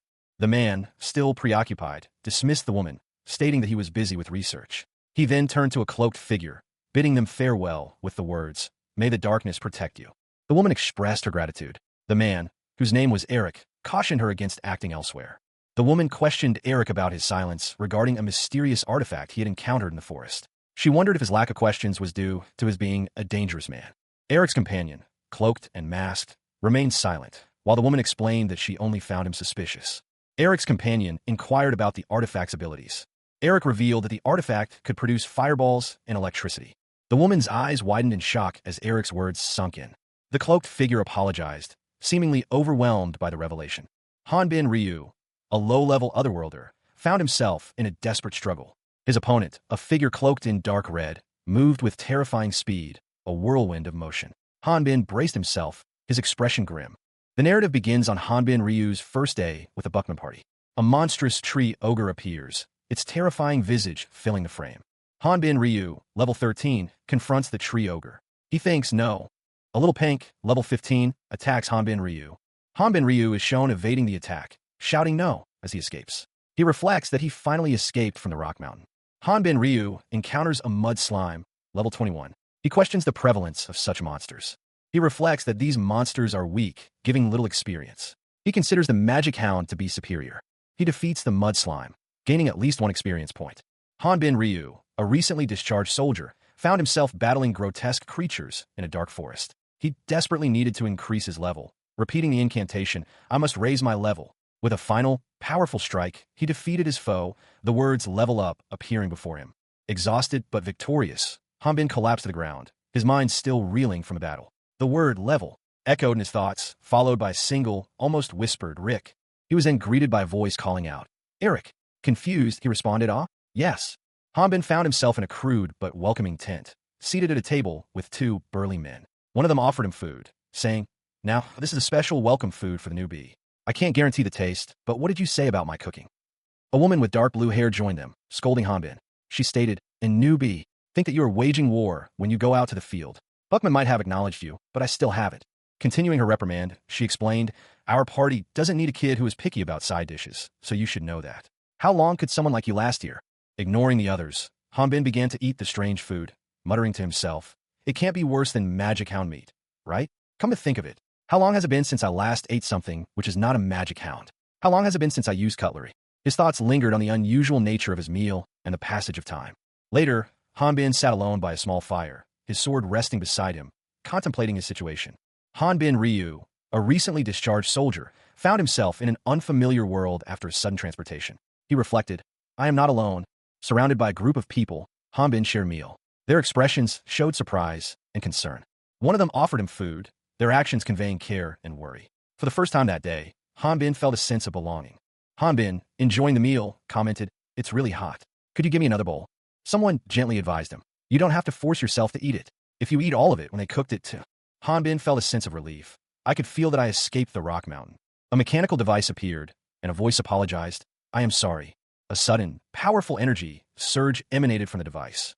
A powerful gust of wind swept around Hanbin Ryu and the red-haired woman, the woman urging him to follow quietly. Hanbin, surprised by the sudden movement, questioned if it was magic, but the woman quickly denied it, stating she felt no mana. The woman explained that the wind was a healing wind, and she believed Hanbin to be a high-level spirit magician. Hanbin internally cursed, realizing he wouldn't have an easy fight. He worried that a real fight would reveal his true identity. A cloaked figure appeared, assuring him not to worry. The cloaked figure explained that within the current location, even if Hanbin's arms and legs were cut off, he wouldn't die. However, the figure insisted that Hanbin walk and follow with his own 2 feet. Hanbin, accepting the necessity of the situation, agreed. The red-haired woman questioned if he was looking for a nearby dungeon. Hanbin responded that if he found a closer dungeon, he wouldn't bother anyone else. The cloaked figure agreed, emphasizing their lack of time. Hanbin Ryu, a man recently discharged from military service, found himself in an unfamiliar situation. His expression was serious, almost grim, as he declared, "I am a dungeon closer." A commotion erupted around him. The words, "It's the return of the hero," echoed through the air, accompanied by sounds of excitement and awe. A figure emerged from the swirling dust, laughing triumphantly. "Huh, I came back," he announced. 2 companions rode alongside him, one expressing surprise and the other shame. They commented on the unexpected closure of the dungeon and the hero's unawareness of his own accomplishment. The gray-haired man recounted his experience, explaining that he had defeated the dungeon boss unconsciously, extracted the nucleus, and then sealed the dungeon. However, this led to an unexpected consequence. They were left stranded in an open plain. They were eventually discovered and rescued. Gratitude was expressed, and a sense of shared responsibility emerged. The gray-haired man, with a knowing smile, urged them to pay close attention, hinting at the beginning of a significant event. The legend of this route is about to begin now, he declared. Suddenly, the scene shifted. A group of cloaked figures appeared, and the gray-haired man was being apprehended. He protested, "I am not the one." Hanbin Ryu observed the scene from a distance, reflecting on the situation. He was unaware that Raud was a dungeon closer. Meanwhile, the cloaked figures identified Raud as 21 years old and prepared to detain him. Two individuals, a young woman with vibrant red hair and a man with dark hair, stood in conversation. The woman expressed her surprise, stating that she hadn't realized the situation with Raud was so serious. The man responded that he had thought Raud had completely transformed into a monster. The scene shifted to show the same pair, along with a cloaked figure who identified himself as a representative of the Church of Darkness. He apologized to the two for any inconvenience caused by the Church's actions. The woman questioned what would happen to Raud. The cloaked figure explained that Raud's location was a secret, but he would soon be investigated and imprisoned. However, if his birth record checked out, he would be released. The woman expressed relief at this outcome. The scene showed the three individuals outside a horse-drawn carriage. The woman expressed gratitude that things had gone well thanks to Raud. The man observed the carriage, noting it was powered by demon stones, a rare sight in the countryside. The man reflected on how he had been unable to sell things due to his presence. He then called out to the cloaked figure, Eric, requesting a moment of his time. The man explained that he currently lacked cash and offered a promissory note as payment. The cloaked figure, Eric, expressed surprise at the promissory note. Eric commented on the difficulty of using a promissory note in the countryside, suggesting that Sir Bannister would be a better recipient. The man, however, felt uneasy about signing it, remembering his mother's warning against careless signing. The man questioned whether this was an attempt by the church to coerce him into joining. Eric responded that the amount of money involved made it difficult to refuse. Eric then asked the man to sign the promissory note. Hanbin Ryu, a recently discharged soldier, found himself in a dimly lit room. He was hunched over a wooden desk, meticulously examining a document. His expression was one of intense concentration, his brow furrowed in thought. Beside him, a woman with dark hair watched him anxiously, her hands clasped together. With a decisive movement, Hanbin crumpled the paper in his hand. A dark figure, cloaked and masked, stood behind him, their presence somehow both imposing and sorrowful. The figure uttered a cryptic blessing. "May you be protected by darkness." Outside, a young woman with vibrant red hair let out a sigh of relief. Thank God, it ended without anybody getting hurt. Her gaze fell upon a powerfully built man standing nearby. A question formed on her lips. Eric? The man, Eric, remained silent, his back to her. A single word escaped his lips, barely audible. Artis. The camera sweeps across a scene of utter chaos. The Onfrus Hunter Guild lay in ruins, tables overturned, papers scattered, and a general air of destruction. Inside the guild, a blonde woman with a concerned expression spoke softly. Really? A burly man, presumably the guild master, addressed her. He said, "You shouldn't be sorry for the guild master running away. I didn't know that Buckman's party didn't get in touch. Everybody left in a hurry, like crazy. It can't be helped. It is amazing that you still protected this place." Amber, a muscular woman with dark blue hair, sat at a table in a tavern with two other individuals. One was a woman with short, dark brown hair, and the other appeared to be a man with light skin and short, light brown hair. The man inquired about Amber's success in selling demon stones. Amber revealed that she had only received 5 silver coins for all the demon stones she had managed to sell. The other two at the table reacted with shock and disbelief. The two individuals expressed their confusion and disbelief at Amber's statement, questioning what she meant. Amber explained that the guild master had absconded with all the guild's money, leaving them with nothing. She lamented that he had done so without warning, knowing they would notice if they had returned. A jovial man, seemingly unconcerned, pointed out that at least the beer was free. Amber, however, remained frustrated by the situation, emphasizing their lack of funds and the impossibility of receiving their commissions. The jovial man, whose name is Buckman, asked Amber if she remembered an event from 20 years prior. He reminded her of his past role protecting a remote village and his insistence on being a lone hunter. Buckman confessed that his feelings for Amber had remained unchanged since that day. Amber blushed and playfully denied that was the reason for his singleness, while Buckman continued to express his affection for her. Buckman, hopeful, expressed his desire to be with Amber. In a separate scene, a young boy named Buckman was seen tending to a snack stand. A young man with short blonde hair, wearing a dark green hooded top, happily munched on grilled skewers. His eyes widened in delight as he announced, "We can congratulate Eric with this. Have a fun party." Buckman, a dark-skinned woman with long dark hair, turned to her companion, her expression serious. She asked, Buckman, should we say more things after the celebratory party for Eric? Her companion, a large, light-skinned man with a mustache and beard, responded thoughtfully. He said, Good. Once everybody's gathered up, the two of us. Inside a rustic tavern, a lively scene unfolded. 3 men, including Buckman's companion, were enjoying a meal, while a woman with shoulder-length brown hair smiled warmly as she carried a plate of pastries towards them. A figure in dark clothing approached a wooden door, their lower body visible. The woman with brown hair, carrying a tray of food, paused before the door, a thoughtful expression on her face. She entered the tavern, where the 3 men were still enjoying their meal, and placed the tray on the counter. A thought bubble appeared. Why? Buckman's companion's face was shown in close-up, his expression unreadable. In a bustling tavern, a young woman with shoulder-length brown hair and bright eyes sat at the counter, enjoying a piece of cake. Behind the counter, several individuals worked busily. A large, bearded man sipped from a mug, a muscular woman stirred a large pot, and a smaller, elf-like figure served food to a patron. Suddenly, a young person with long, vibrant red hair burst from a hidden doorway, their face a mask of panic and exertion. The large, bearded man from the tavern, his expression hardening into suspicion, stared intently at the newcomer. He questioned the newcomer, his voice laced with suspicion. Why do you? The red-haired youth, breathless and struggling under the weight of a large bag, could only pant in response. The man pressed further, his question hanging heavy in the air. Why do you have Eric's bag? Tears welled in the red-haired youth's eyes as they struggled to catch their breath, their face contorted in distress. With a desperate plea, they cried out, Artis! The large man reacted swiftly, rushing towards the distressed youth. Artis, a young woman with vibrant orange hair, watched intently as several men struggled to carry large burlap sacks. Her expression was one of quiet observation, a hint of concern in her eyes. Artis commented on Eric's strength, impressed by his ability to carry such heavy loads. Artis approached a burly man, addressing him as Artis. She questioned him about Eric's absence and the missing bag. A woman with shoulder-length, purple hair explained that Eric's bag was missing, and its contents were gone as well. The burly man expressed disbelief. Artis's concern grew, wondering if something had happened to Eric. Artis anxiously pondered the situation, her worry evident on her face. She had a question for Buckman. Artis urgently called for Buckman, urging him to examine something. Buckman discovered money inside the bag. Buckman, surprised, revealed that there was more money inside the bag than expected. 10 bundles of money lay before him, each containing 1,000 EX. A gruff-looking man with a mustache questioned him about the quantity of monster materials he had sold. The man admitted it was an excessive amount of money. A woman with long red hair appeared, and the man explained that Eric had asked him to give her something. The man looked apprehensive. He handed the woman a golden, shield-shaped emblem with a stylized dragon and a J on it. The man held the emblem, looking concerned. The woman stated that she hadn't heard of this either. Under the night sky, Hanbin walked away from the town, his back to the viewer. A figure was observed, appearing quite frightened. The next image showed a man with short, dark hair, a stern expression, and a sword strapped to his back. His eyes held a fierce intensity. He was seen carefully examining a document, his brow furrowed in concentration. A question was posed to him. Can you recognize what this is? His eyes widened in surprise and confusion. A gloved hand carefully lifted a golden medallion from an ornate box. The medallion depicted a world map. The inscription on the medallion was partially visible. It seemed to read, Great.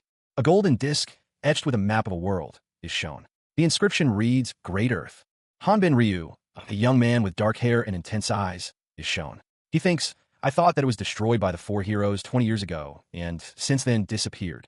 Hanbin Ryu is speaking to a cloaked figure. He says, No, it's not something that I know. The cloaked figure responds, I see. The cloaked figure says, You're only level 5, so? The cloaked figure continues, It is not something that you should know. But you, the cloaked figure says, are only a level 5. You can't be from another world. The cloaked figure adds, but just in case. A distorted image appears and a voice says, if you recognized it just now. Hanbin Ryu, a recently discharged soldier adrift in life, found himself in a nightmarish realm. Distorted images of skulls and cryptic symbols swam before his eyes, a reflection of the flawed system that had trapped him in a tutorial for 2 decades. A voice, seemingly from the depths of his own mind, warned him, don't forget about the ancient story I told you. With a furious burst of energy, he shattered a wooden structure with a powerful blow. Night fell. Hanbin moved with lethal efficiency, his movements a blur as he demolished a cart in a narrow alleyway. 2 figures, a man and a child, fled in terror from the scene of destruction. His expression hardened. I am not doing this because I want to, he muttered to himself. A surge of dark energy pulsed beneath his skin, reflecting his inner turmoil. He confronted a group of thugs, their faces etched with suspicion and hostility. The thugs, wary of Hanbin's power, watched him intently. 3 individuals, a muscular dark-skinned woman, a fair-skinned woman with blonde hair and a fair-skinned woman with auburn hair huddled together, their expressions a mixture of worry and concern. The dark-skinned woman held a small, ornate box. The blonde woman exclaimed that he couldn't just quit suddenly, suggesting they meet and talk to him. A bearded man, seemingly the leader of the group, questioned what more they needed to hear. The blonde woman, determined, stated her intention to tell him again to reconsider. The dark-skinned woman told her to stop. The bearded man explained that he couldn't force anyone into such danger. A man in a red coat and tie appeared in a doorway, observing the group with a calm demeanor. The group consisted of the three women and the bearded man. The bearded man continued, stating that if they met Eric again, he would fix and re-educate him completely. He then asked if they could say that they always welcome bag carriers. A young man with reddish-orange hair, wearing a hoodie, smiled slyly. He muttered that if that bastard came back, it would be awful. He reflected that he might have been too cold to him, referring to Eric. The dark-skinned woman told him not to be too hard on Amber. A young woman, her face partially obscured by an orange hood, spoke softly. She confessed a feeling of envy, admitting that while she wanted to be with him, even a small amount of jealousy lingered. Her eyes, a striking crimson, intensified as she declared her jealousy. The name Eric was spoken, seemingly significant. Eric, a man with dark hair, stood as a torrent of water cascaded over him. Eric questioned the presence of water. An older man, his face etched with worry, approached Eric, informing someone that Eric had awakened. The older man instructed Eric to leave, and Eric, confused, wondered about his surroundings. A muscular man appeared, observing Eric and his sword, concluding that he must be a sword hunter. The muscular man accused Eric of harming children. A group of burly men confronted Hanbin. Their leader, enraged, accused him of trespassing and destroying their belongings. "How dare you sleep in our territory after doing that? You bastard," he roared, his face contorted with fury. "And he destroyed our stuff too." Hanbin, appearing weary but resolute, responded calmly. He apologized for the damage, explaining, "I am sorry about your stuff. But you twisted your arms and legs while attacking me, and I had no place to sleep and entered an abandoned house." The men reacted with disbelief to Hanbin's explanation. "Is that right?" they exclaimed in unison, their expressions a mixture of shock and skepticism. The leader scoffed, unconvinced. "That's right, but how could a human body be strong like a brick? There must be some kind of magic or something," he challenged, his voice laced with suspicion. Hanbin calmly replied, "It's not magic."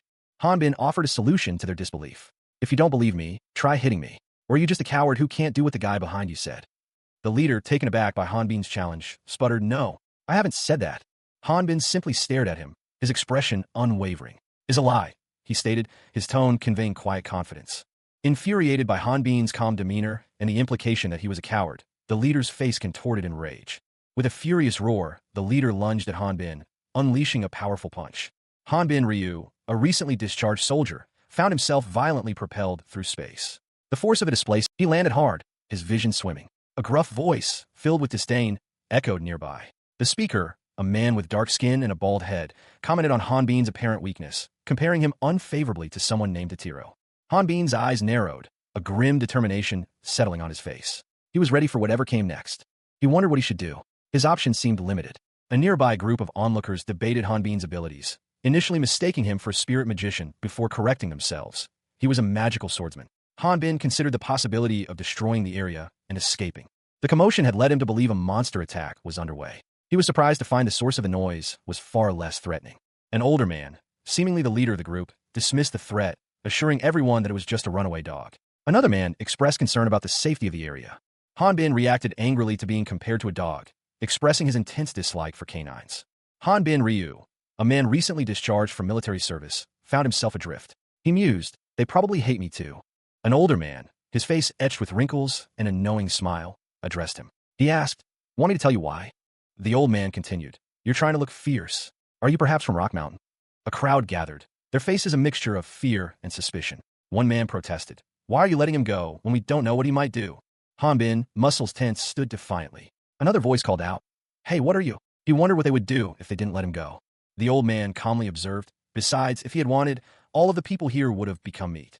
Hanbin, surprised, asked, "How do you know the Rock Mountain?" The old man chuckled, "Haha, if you were curious, then you should do some work with me." 6 months had passed since the destruction of the dungeon. The scene shifts to Onfroa City, specifically the suburban area near the East Castle Wall. A group of people are seen outside a damaged house, surrounded by construction materials. Inside the house, a man declares the house pathetic, ordering the removal of all kitchenware and furniture. A woman and child protest, questioning the men's actions. The men ignore them, stating that they must not have heard the news about the house. Meanwhile, another man smiles menacingly, revealing that he plans to end someone that day. The man is shown confronting a young man who is running away. The young man, enraged, confronts the group, shouting at them for their actions against his house and family. He vows to protect them. Hanbin, clad in worn but functional armor, stood his ground, sword at the ready. His opponent, a burly man, complained about the exertion, muttering about being tired. He looked up, his gaze falling upon a large, heavy object. It was a hammer. Hanbin questioned if the object was indeed a hammer. A muscular figure, his face obscured by a red bandana, approached, wielding the massive hammer. He clarified that it was merely a rock impaled on an iron spike. Despite the guild closing its doors, the masked man declared himself a hunter, capable of fighting any man. He gripped the makeshift weapon with surprising strength.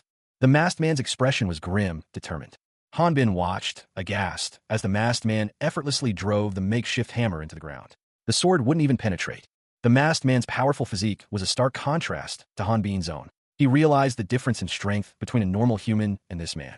A powerful shockwave emanated from the center of the explosion, the force of which sent debris flying in all directions. A guttural sound, a wordless cry of exertion, filled the air. The source of the devastation was revealed. A figure, clad in dark clothing, wielded a sword with terrifying skill, cleaving through the very fabric of the buildings around him. Observing from a distance, a man watched in horror as the destruction unfolded. He muttered, "He is a monster." The scene shifted to a family standing before a building under construction. The structure was a blend of traditional and modern architecture.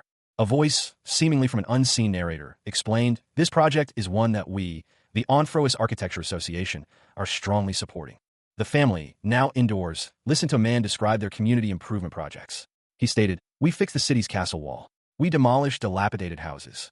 The image shows a family of three, a man, a woman, and a child, looking out from a window. Their home is modest but sturdy, built of mixed stone and reinforced with golem magic.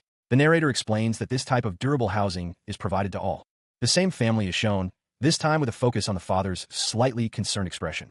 The narrator adds that the houses are also coated with a special slime resin to prevent monsters and enemies from climbing up. The scene shifts to two men sitting on a couch. One, a large, dark-skinned man, explains that residents can live rent-free in exchange for maintaining the castle walls. The other man, smaller and lighter-skinned, admits he was drunk when he heard this explanation. The smaller man continues, expressing gratitude for the help he received, particularly from the dark-haired man standing behind him. He mentions the difficulties he's faced lately with hunter work. The dark-haired man, addressed as Baldy, is shown looking grim. He admits to having once drawn his sword on the smaller man and now feels remorseful. He asks if he still has work here. The larger man invites the dark-haired man to join them for a meal, urging him not to be so formal. The dark-haired man, however, states his intention to file a report. The larger man reacts with surprise and annoyance, calling the dark-haired man weird for his formality. The dark-haired man is confused by this accusation, prompting laughter from the others. Hanbin Ryu, a recently discharged soldier, found himself in an unfamiliar world. He was told it wasn't something he should fight over. Another man, observing him, simply laughed, calling him weird. The other man continued, saying Ryu was terrible and that he didn't know if anyone was worse. He then softened slightly, adding that Ryu didn't have to force himself to be there. Ryu, visibly uncomfortable, was told he could accept the other man's apology. The other man, smiling, called him weird big bro. Suddenly, the other man lunged forward, grabbing Ryu. The attacker revealed that Ryu was not from this world. He repeated his earlier comment, calling Ryu weird big bro. Ryu's eyes widened in fear and alarm. A woman, looking distressed, watched as the attack continued. The attacker, now revealed to be powerfully built, apologized as he held Ryu and the woman captive. Hanbin Ryu, a recently discharged soldier adrift in life, found himself abruptly transported to a new world. His hand reached out, a look of dawning horror on his face. His eyes widened, reflecting a profound sense of unease and confusion. He stumbled backward, muttering an apology as two burly men blocked his path. He was clearly in trouble. One of the men speculated that someone must be furious, while the other, seemingly unconcerned, dismissed the situation. The conversation shifted to Hanbin's surprising success as an architect. He earned a considerable sum for each job, far exceeding the average hunter's income. His efficiency was remarkable. Tasks that would normally take a month were completed by him in a single day. This made him renowned among architectural businesses in other cities. Despite his success, a peculiar isolation surrounded him. No one dared to approach him. An older man, seemingly an authority figure, confronted Hanbin about his behavior, questioning his manners and his presence in the room. Hanbin, seemingly agitated, reacted defensively, dismissing the older man's concerns and refusing to engage. Hanbin, a young man with dark hair and intense eyes, argued with an older man. The older man, wearing glasses, insisted that the building design Hanbin described was non-existent in their world. Hanbin's frustration grew. He pointed out that the older man had paid him handsomely, yet he was receiving nothing in return due to his inability to communicate effectively. Hanbin slammed his fist on the table, shattering a glass of water. His anger was palpable. He accused the older man of toying with him. The older man, seemingly unfazed, calmly explained that he had followed Hanbin's instructions for 5 months, referencing a rock mountain design. Hanbin, enraged, demanded to know what more the older man wanted from him, his outburst causing more destruction to the room. He swept his arm across the table, sending papers and wooden pieces flying. Hanbin stood amidst the chaos, his anger subsiding into a desperate plea for understanding. He questioned what the older man truly wanted him to do. The older man, sighing, simply stated that Hanbin was incompetent. The older man revealed a historical fact. 40 years ago, everyone lived like normal humans. Hanbin Ryu, a man of dark hair and intense gaze, sat across from an elderly man. He mused that the old man already knew about his origins. The old man observed Hanbin, noting his secretive eating habits. He questioned Hanbin's silence, curious about the reason behind it. Hanbin revealed that he was from another world. The old man countered, stating that wasn't the real reason for his isolation. The old man, looking at his own reflection, explained that Hanbin's isolation stemmed from his unconventional lifestyle compared to the locals. The old man elaborated, explaining that to those from Hanbin's world, only hunters were visible, a stark contrast to the diversity of jobs available 40 years prior, when the first otherworlder arrived. He advised Hanbin that if he lived quietly and avoided conflict, his unusual nature would be overlooked. The old man continued, suggesting that if Hanbin wanted to live a normal life, he should avoid association with hunters. A hunter's job request was presented to Hanbin, who showed no interest in accepting it. Hanbin firmly stated he had no reason to take the job. Hanbin Ryu, a powerfully built man with dark hair, stood before an elderly official. The official sat at a large desk, reviewing documents. Hanbin's expression was one of frustration. He complained that the current system wasn't helping him. The elder official responded calmly, explaining that despite the difficulties, Hanbin would have to persevere, regardless of the circumstances. Hanbin left the office, his shoulders slumped. He walked through a simple room, his gaze distant and troubled. His face was a mask of worry and uncertainty. The weight of his situation pressed heavily upon him. A simple white room. The only visible feature is a plain wooden floor. A muscular man with dark hair and a red scarf wipes a table. A red-haired man in a suit enters the room. The muscular man, surprised, utters Artis's name. Artis, a woman with long, reddish-brown hair, expresses relief at his health. The muscular man questions how Artis found him, while an older man observes from the background. He wonders how she managed to find him in his hiding place. The older man explains that Artis visited often, and he lets her in. He also assures the muscular man that he will prevent further contact. The muscular man apologizes to Artis, wishing to avoid further involvement with her. Artis introduces herself as Artis Bannister from the Onfruz Hunter Guild. 2 individuals, one clad in red and the other in black, stood before a man seated at a desk. The man in red stated that the seated man had been a hunter in the past, a fact the person in black already knew. The seated man, an older gentleman with white hair and sunglasses, revealed that the hunter now worked for the Architecture Association. The older man angrily insisted that the hunter be handed over immediately, claiming that the other party was looking down on their association. The woman in red interjected, explaining that her request for the hunter wasn't from her guild, but a personal matter. A misunderstanding had occurred. The man in black questioned the nature of the woman's personal request, to which she responded that her party's involvement with the hunter was unique. She admitted to not knowing him well, but recounted an incident in the Sot Forest where he had protected her. The woman explained that she was naked during the incident in the Sot Forest, and that she wouldn't go into detail, but the older man understood enough. Following the incident, the man in black seemed tormented by guilt, prompting the woman to call him pathetic.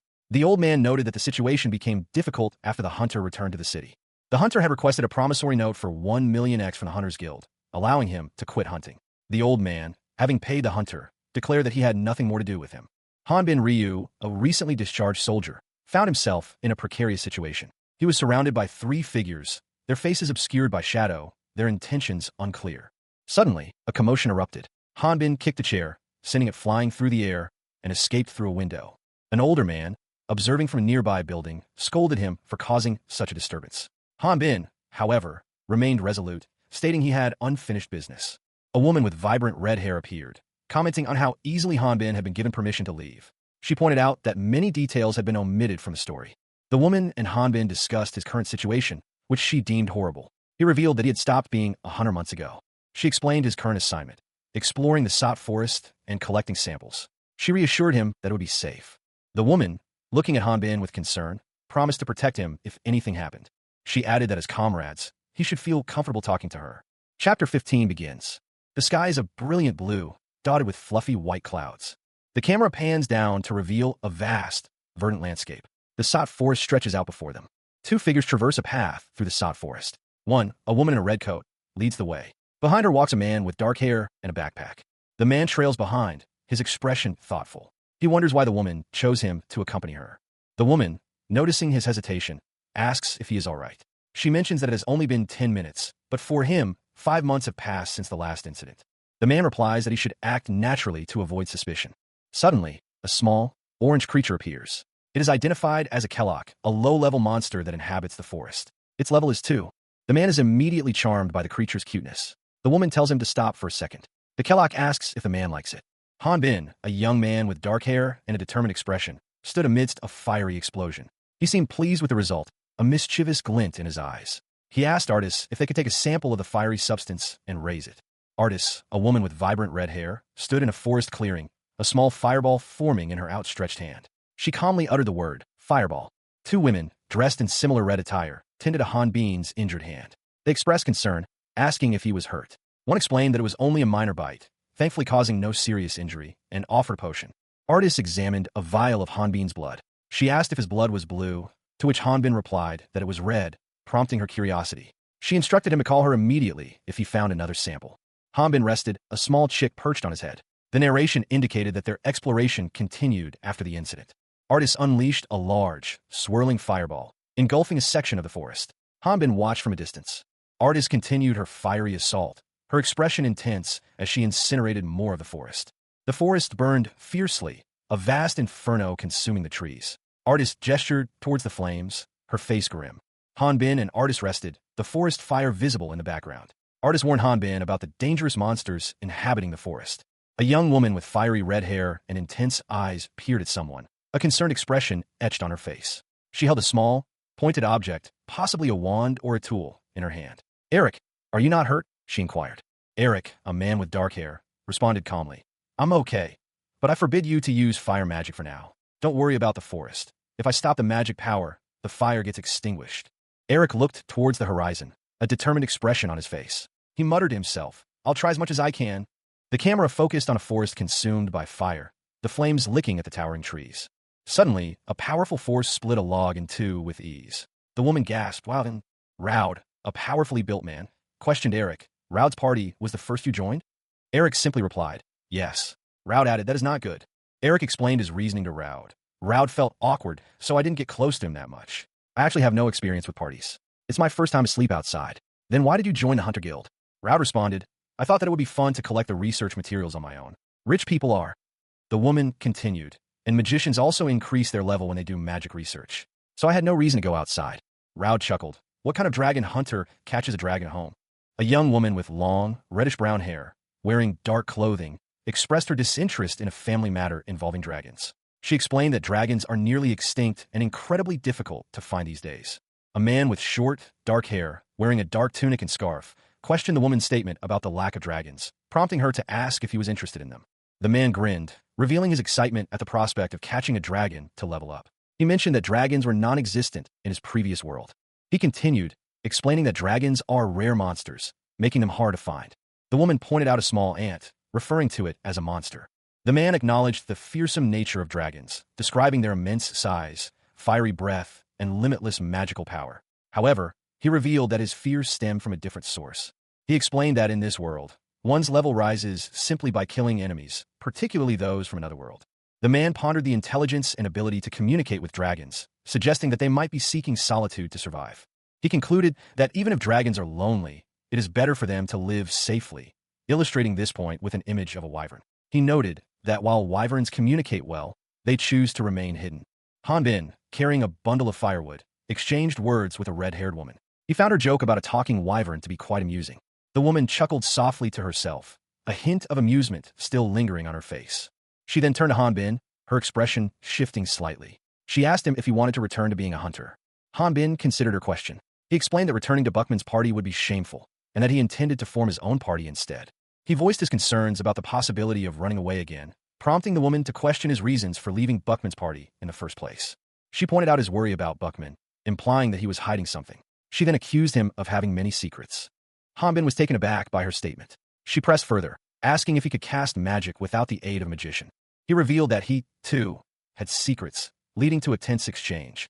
Hanbin then questioned her trustworthiness, highlighting the lack of guarantee that she wouldn't betray him first. A young man with fiery red hair and intense eyes spoke. Of course. It wouldn't matter if I betray you first. I am a beginner hunter who is only level 5. Another individual, this one with dark hair, scowled. And this is a deep forest. It's dark. The red-haired young man, his expression hardening, called out, Eric. A white void. Nothingness. A woman with fiery red hair and intense eyes. Eric stood poised, a burning staff in her hand. She muttered the name, Eric. A man with dark hair, his face partially obscured, appeared. He commanded, Now, take your hand off your wand. The two clashed. Eric's fiery staff met the man's dark sword in a burst of energy. Eric, her expression grim, observed, This place is more dangerous. The man watched as Eric was suddenly thrown back by an unseen force. He finished his thought. Then I thought. A large lion-like creature appeared, seemingly summoned by the man's actions. The creature fell, defeated. Eric, surprised, exclaimed, What? What did you do? One man, cloaked in dark red, had just unleashed a blast of magic, striking his opponent in the chest. The victim, a red-haired man in a collared shirt, coughed, his face contorted in pain. He will suffocate to death soon enough, the attacker stated, his voice devoid of emotion. The other man questioned his actions, asking, Why? Why are you doing it in such a way? The attacker responded, If he yells, his group might attack us. The red-haired man, seemingly unfazed by the attack, turned his attention to a third individual, a young man with dark hair. You thought all of that in such a short moment? He asked, a hint of surprise in his tone. He continued, She's certainly on a different level compared to the magician of Buckman's party. I thought that you're just a young master who researches at home. It would be good if you joined my party because of this. But I don't think now is the time to say something like that. The scene shifted. The cloaked man addressed the red-haired man again, asking, Could you cut his stomach open while I keep watch? The red-haired man responded, I thought rich people are not interested in demon stones. This is really strange. The red-haired man explained, People don't ask others to kill monsters of this forest since they don't approach humans much. But today, too many monsters came close to us. The cloaked man, looking thoughtful, replied, Well, yes, because you burned all of them. Huh? The cloaked man examined a creature lying on the ground. This guy, when I looked closely, a text box appeared, identifying the creature as a kobold, level 21, a monster found in dungeons. The cloaked man wondered aloud. He is a dungeon monster? The red-haired woman vehemently declared. The demon stone is not the problem, Eric. Chapter 16 begins. 2 kobolds were stationed in a watchtower, observing the village below. More kobolds were present in the village, though the darkness made it difficult to determine their exact number. A disturbing discovery was made. A human finger found in the stomach of a villager, suggesting a grim reality. The wild monsters had begun to feed on the corpses of the dead, turning their attention to hunting living humans. One of the observers wondered if a new dungeon had formed nearby. The other observer explained that dungeon formation causes significant topographical changes, cautioning against complacency. The first observer questioned why the monsters were present if there was no new dungeon. They decided to return to the guild and report their findings. However, before they could leave, one of them noticed something in the village. A villager was found hanging from a makeshift gallows. One of the observers, driven by urgency, wanted to immediately save the hanging man. The other, more cautious, pointed out that the villager might already be dead. A beam of light struck a wolf-like creature, causing it to whimper in pain. 2 more of the creatures barked, while one whimpered as it was struck by the beam. A large, clawed hand grasped a glowing blue crystal, impaling it with an arrow. The crystal exploded, causing a large fiery blast that destroyed a nearby structure. Someone observed the event, noting that the target might be dead, but 2 individuals watched the aftermath. One questioned the nature of the device used, while the other explained that it was a device that shot stones at demons, using the stones as a power source. They speculated that the target might still be alive. One of the individuals, a woman with long red hair, assured the other that she would take care of the remaining creatures, instructing him to hide. The man, left alone, pondered about the person who had just left. The man discovered a body hanging from the ceiling. A caption indicated the victim was a level 27 human, now dead. A scene of widespread destruction and fire is shown. A fiery explosion rocked a small village, the source appearing to be a large, bipedal beast resembling a werewolf, accompanied by several smaller, canine-like creatures. The scene was chaotic, with buildings collapsing amidst the flames. From a distance, a young woman with fiery red hair, clad in a dark hooded cloak and wielding a bow, fired a flaming arrow. It struck the werewolf-like beast in the shoulder, causing it to roar in pain. The woman observed the scene, noting that it had been more than a year since the kobolds took over. She suspected that the few remaining villagers were the only survivors. Suddenly, 2 wooden staffs slammed into the ground, creating a small shockwave that sent nearby kobolds flying. The red-haired woman looked up in surprise, noticing several kobolds hiding in the windows of a nearby building. One of the kobolds, seemingly a leader, spoke, expressing surprise at the kobolds' use of hiding and throwing weapons, despite their intelligence. Another explosion erupted as the red-haired woman launched a powerful attack, striking a kobold. She continued her assault, unleashing a wave of fire that engulfed a section of the village. The woman found herself facing a flame magician while hiding inside a building. Hanbin Ryu, a low-level otherworlder, unleashed a fiery blast at his opponent. "Not so smart," he scoffed, the heat intensifying. The intense heat of the blast engulfed the area. The blast subsided, revealing a large, beast-like creature wounded but still standing.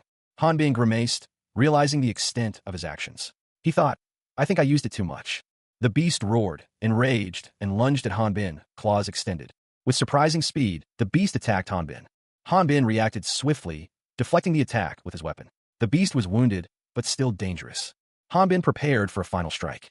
He launched a final attack, embedding crimson crystals into the beast's skull, ending the threat.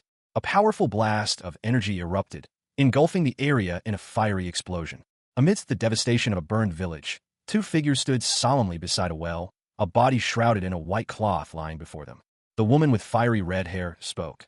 "Burning the mountain with fire was nothing. At the end, you were right." The man with dark hair responded, "This person is dead, and quite a long time ago. Those bastard monsters, they hanged up a man to kill him." He continued, "It wasn't done by the monsters, he died due to the cold. Frozen to death? I lived here for 1 year and never felt cold. That's not it." The woman examined a piece of paper. "Person? He was a level 27 hunter at Onfrost Hunter Guild." The woman questioned, "Him too? What do you mean him too?" The woman added, "Not all villagers could have been hunters. But here, the giant forest doesn't provide people with much work. If a number of people disappeared, the guild would know about it. The hunters must have disappeared slowly. The place where people won't know if hunters disappear gradually and somewhere hunters would go to." The woman exclaimed, "Dungeon." Hanbin Ryu, an artist, stood before a dark, ominous portal. He observed that the dungeon at Ipin Plain, closed for half a year, had reopened, suggesting the timing was right for their operation. Artist voiced her concern about the logistical challenge of transporting people from Ipin Plain, given the dungeon's location on the far side of Onfrois. Hanbin Ryu, peering into the portal, pondered if it could solve their transportation problem. Artist, eyes wide with astonishment, realized the nature of the glowing aperture before them. It was a portal. Artist noted that there were things floating on top of it, and it was now closed. Hanbin Ryu wondered aloud if the kobolds could have created such a thing. Artist scoffed at the suggestion, stating that the only things they could make were corpses and trash. Hanbin Ryu then considered the possibility of Totiro's involvement. Artist urged Hanbin Ryu to stop joking, explaining that a short-distance portal could only be created by a level 40 magician experienced in spatial magic. However, she acknowledged that the distance between their current location and Ipin Plain would require a magician of at least level 60, possibly even higher. Hanbin Ryu, a recently discharged soldier, now found himself in a strange fantasy world. He stared intently at a young woman with fiery red hair, her back turned as she peered into a well. A chill ran down his spine. His thoughts turned to the magician responsible for his arrival in this world. A wave of unease washed over him. He considered the unsettling possibility of encountering that same magician as an enemy. The implications of such a confrontation weighed heavily on him. Suddenly, Hanbin found himself facing the red-haired woman, his large sword drawn. She seemed startled by his sudden appearance. The woman's eyes widened in alarm. Hanbin's expression was one of grim determination. From the depths of the well, a skeletal figure emerged, its face partially obscured by shadow. The skeletal figure's chilling gaze swept over Hanbin and the red-haired woman. A swirling vortex of ethereal energy crackled, a chaotic blend of blues and grays, hinting at a powerful, unstable force. Two figures tumbled from the vortex. One, a man with dark hair and a red sash, landed heavily, his large sword clattering to the ground beside him. The other, a woman with fiery red hair, landed more gracefully near Stonewell. A skull, adorned with ornate jewelry and a purple gem embedded in its forehead, peered out from a hooded cloak, its expression unsettlingly calm. The red-haired woman stared, her eyes wide with disbelief. "This can't be." The dark-haired man, his gaze sharp, observed his surroundings. He thought, also it seems that its level is high. A text box appeared, describing the being before them. Race, Lich LV. 72, a magician that slowly turned into an undead monster, resurrected with a destructed body. The Lich cackled. This one didn't expect that a guest would come and left the seat empty. The Lich surveyed the scene. "Well, I still see no trace of him." The Lich examined something closely. "Let's see. A trace of burn mana. The firepower is good too." A cloaked figure, adorned with ornate gold jewelry, emerged from the shadows. He addressed two individuals standing before him. one with fiery red hair and the other with dark hair and a sword at his hip. "You there," the cloaked figure began, his voice echoing in the dim light. "Are you a magician? And is there another person with you?" The red-haired individual whispered to their companion, concern etched on their face. "What's wrong with him?" they asked, their voice barely audible. The dark-haired one responded with a hushed, "Shh. He probably lost his five senses when he became an undead." The red-haired individual continued, explaining, "Instead, he senses the mana around him. Even if he senses me, a magician, he can't sense you." The red-haired individual turned to the dark-haired one, a glint of determination in their eyes. "Eric," they said, "if it's you, then you might be able to escape." Suddenly, a skeletal hand, adorned with golden rings, reached out from the darkness, aiming for the red-haired individual. The dark-haired one reacted instantly, drawing his sword. The skeletal figure cackled, its voice a chilling rasp. "If a question is asked, you have to answer it." Now I can see a bit." The red-haired individual, narrowly avoiding the skeletal hand's grasp, let out a sigh of relief. The dark-haired one stated calmly, "It's all right. He missed." The dark-haired one, Eric, focused his attention on the approaching threat. He spoke to his companion, "Don't worry about me, and don't take your eyes off the lich, since it seems like he doesn't have any thoughts of letting us go." Eric's expression turned grim as he assessed their situation. On Artis's level, we will be no match for him. Hanbin Ryu, recently discharged from the military, pondered the concept of marriage, recalling a past conversation with colleagues. A colleague's response to his question about marriage was unexpected. Intrigued by the definition of marriage as sharing the same space, Hanbin declared James and Katarina as husband and wife. Katarina rejected Hanbin's declaration, having already been dating James, though Hanbin remained unconcerned. Katarina, annoyed by Hanbin's persistence, demanded he surrender. A fiery vortex engulfed Katarina, leaving her and her companions vulnerable. Eris, one of Katarina's companions, noted the unusual trajectory of Katarina's attack. Katarina realized that an unseen force was manipulating her mana. A skeletal figure, its eyes glowing ominously, addressed its opponent. It stated that adding an ember to increase mana output was impossible, but that using magic as a shadowless spear was still fun. It then asked if its opponent would mind being torn apart. Meanwhile, a woman with fiery red hair aimed a weapon at a man with dark hair, muttering the name Eric. She seemed unconcerned, even if his level was high. The woman fired her weapon, a burst of energy erupting from the barrel.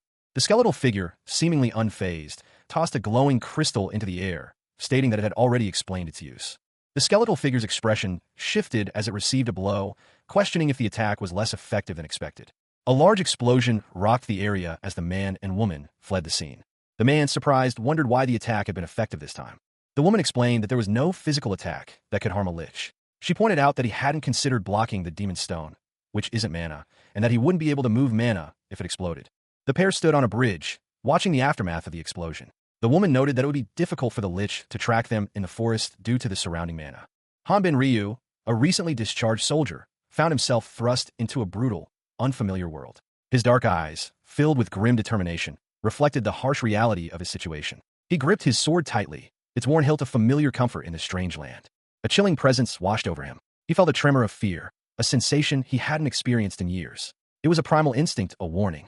But it wasn't fear. He recognized the feeling as something else entirely, a sense of impending capture, a certainty of danger. He moved swiftly, his movements precise and deadly.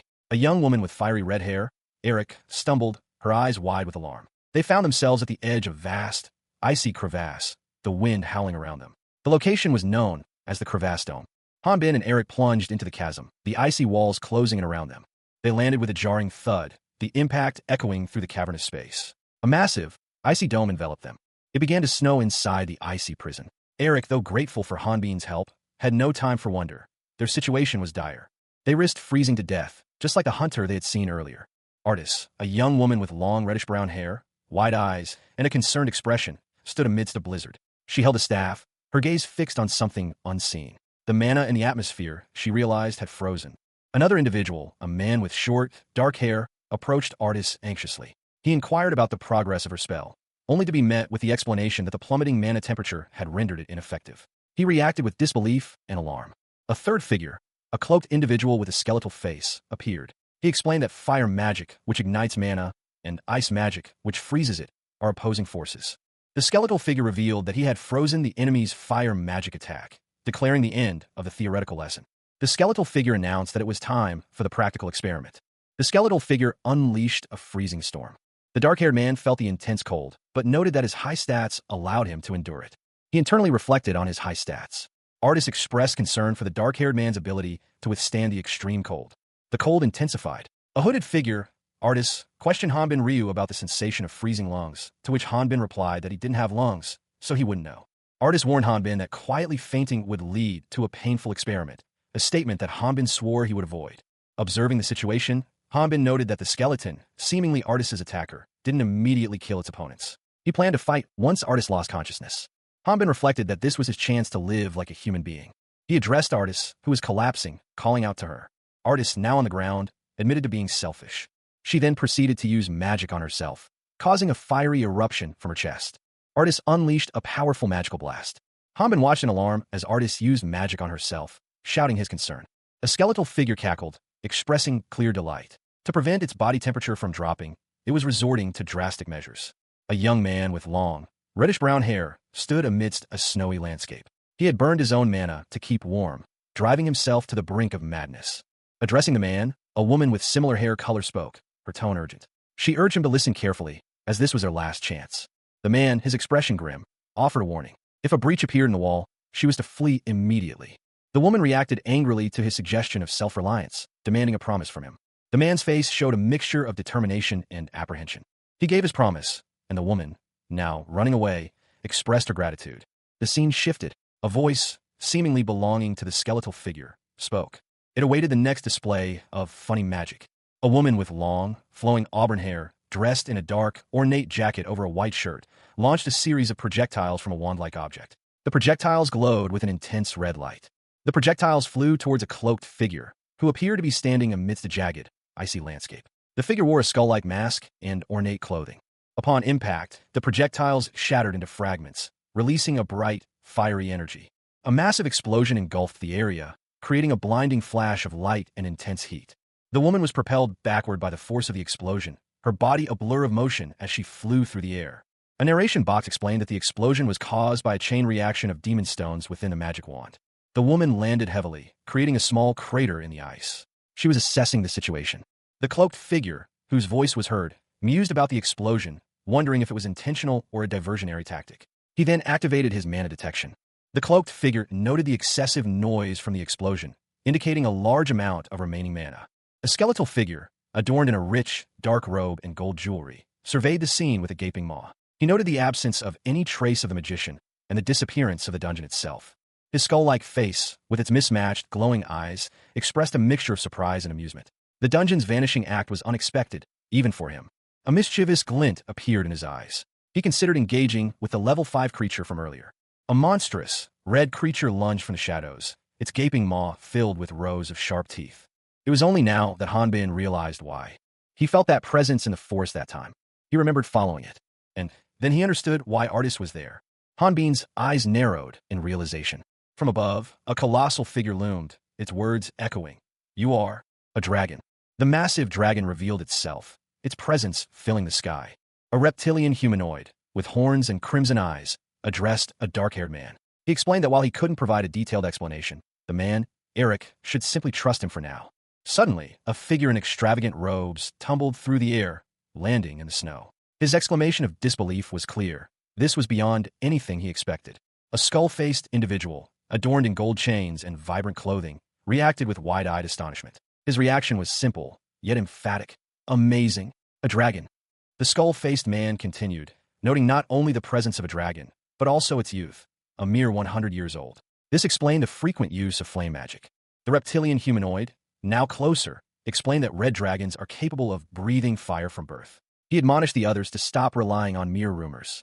The skull-faced man conceded that he didn't know much, but declared that the current moment was as good a time as any to proceed. With a swirl of energy, the scene shifted to show the red dragon taking flight, soaring powerfully into the sky. Hanbin Ryu, a recently discharged soldier, found himself in an unfamiliar, icy landscape. A chilling wind whipped around him. Suddenly, a colossal dragon emerged from the turbulent waters. Hanbin's eyes widened in disbelief. His internal monologue revealed his excitement at the prospect of gaining experience by defeating it. Observing from a distance, a skeletal figure, seemingly a lich, watched Hanbin.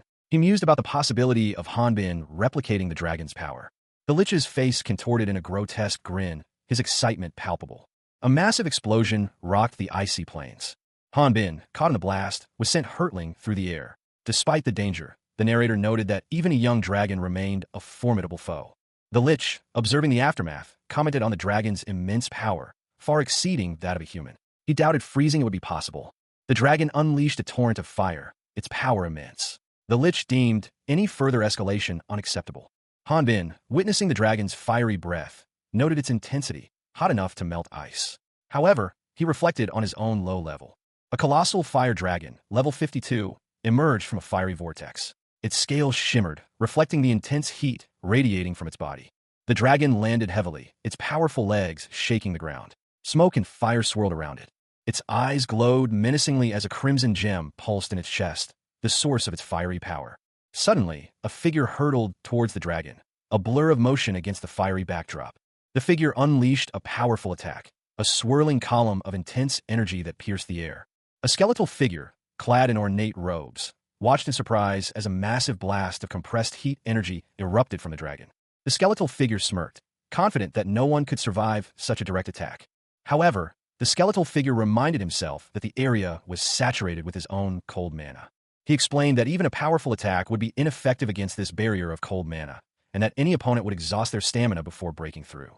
A colossal, red dragon loomed over a lone figure, a young man with dark hair and a determined expression. The dragon spoke, its voice echoing with ancient power. "You wouldn't want to die either." "Just why?"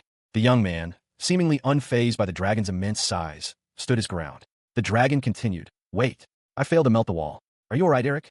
The young man responded, "Don't worry about that. I'll actually try to now. Just focus on the Lich for now."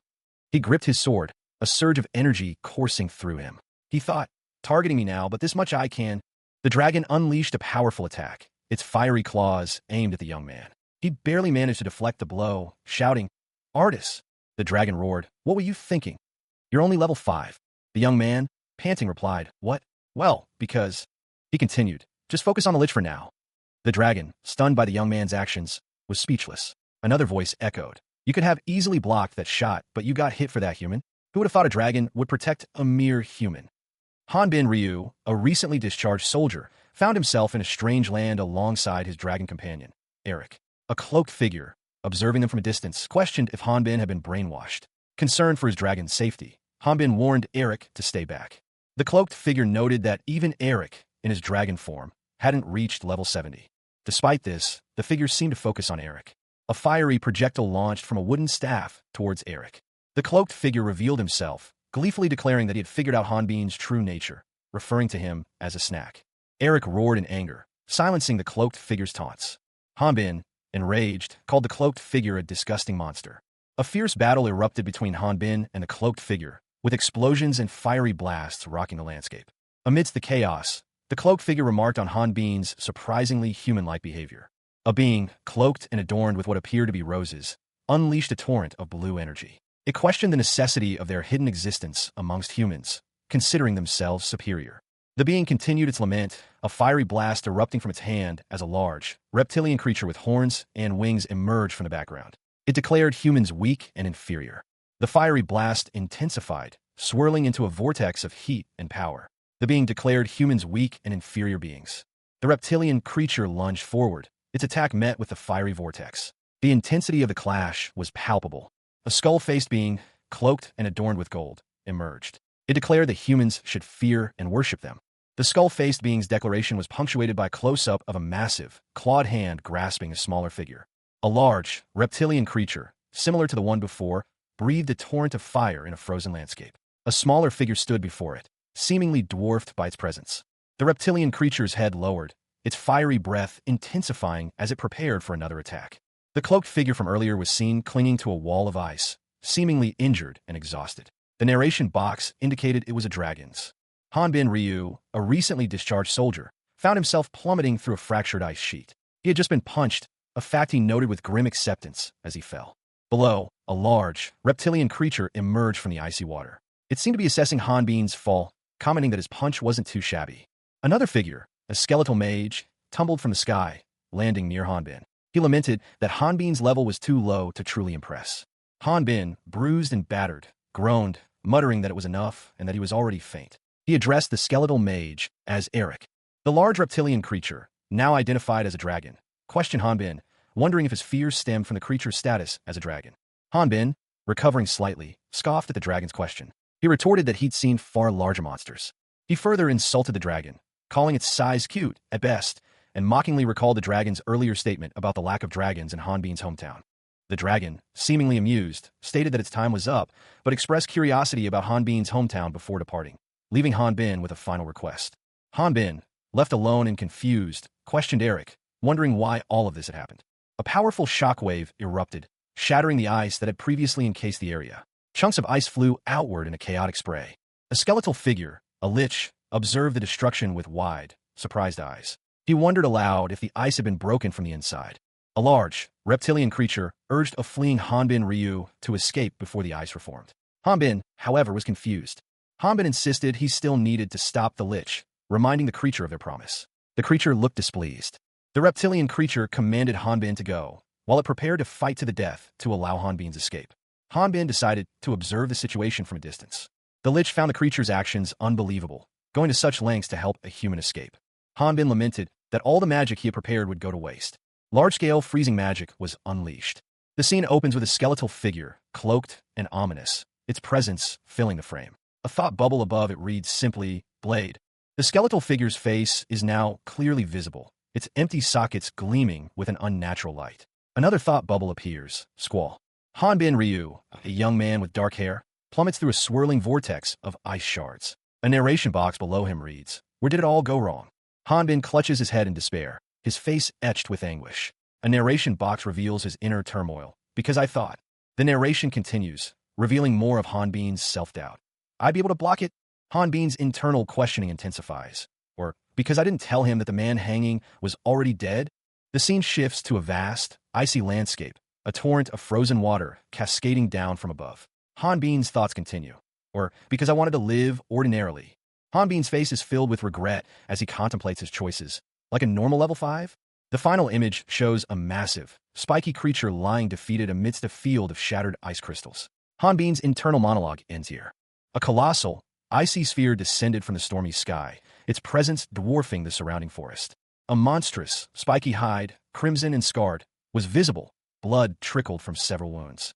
Hanbin Ryu, a young man with dark hair, watched in horror as the creature's immense form loomed over him. The creature, mortally wounded, collapsed. Hanbin saw its final moments and thought, That's all I wanted. Hanbin stood over the fallen beast, his sword at his side, amidst a scattering of ice shards. He cautiously observed his surroundings, a look of apprehension etched on his face. A small, injured dragon stirred nearby, its scales shimmering faintly. A cloaked figure appeared, seemingly floating in the air, and muttered, I am shocked. Hanbin Ryu, known in this world as Artis, found himself in a dire situation. The weight of his prolonged tutorial period, 20 years spent trapped in a system's error, now pressed down on him with the full force of reality. He muttered to himself, It's not funny anymore. A skeletal figure, a lich, loomed before him, its chilling laughter echoing in the icy cavern. The creature sneered, You are only a monster. Eric, another otherworlder, witnessed the scene from afar, his concern evident. He saw Artis battling a massive red dragon, and cried out, Artis, are you okay? Artis, battered but alive, stood amidst the chaos. He addressed Eric. I guess you're safe, Eric. I should be saying that to you. Eric's worry deepened as he observed Artis's condition. He thought, You're not strong. How long could Artis last? The narration revealed the extent of Artis's injuries. The eyes from the lich's attack had pierced a deep wound, and the bleeding wouldn't stop. Even after defeating the lich and with Artis unconscious, a critical question remained. Could Artis survive? Eric contemplated the grim reality. Even if Artis survived, his massive body couldn't be healed with just an emergency potion. Artis's friend tried to remain stoic, telling himself, Don't make such an expression, Eric. Hanbin Ryu, a recently discharged soldier, stood before a colossal, wounded dragon. He muttered to himself that he should be the one apologizing and wished he had been stronger. His gaze fell upon his own face, a mixture of guilt and sorrow etched upon his features. He had promised to protect the dragon. Hanbin questioned the weight of that promise. Was it solely because of that promise that he found himself in this situation? The injured dragon lay on the snow-covered ground, its scales marred by wounds. Hanbin stood over it, small and insignificant against the beast's immense size. The dragon's head, still imposing despite its injuries, was the focus. Its eyes held a mixture of pain and weariness. A skeletal figure, seemingly a young dragon raised by humans, fell from the sky, its body shattering into icy shards. It had become human-like. A skull-faced figure, with mismatched eyes, questioned Hanbin's motivations. Was protecting the weak simply a convenient excuse for the strong?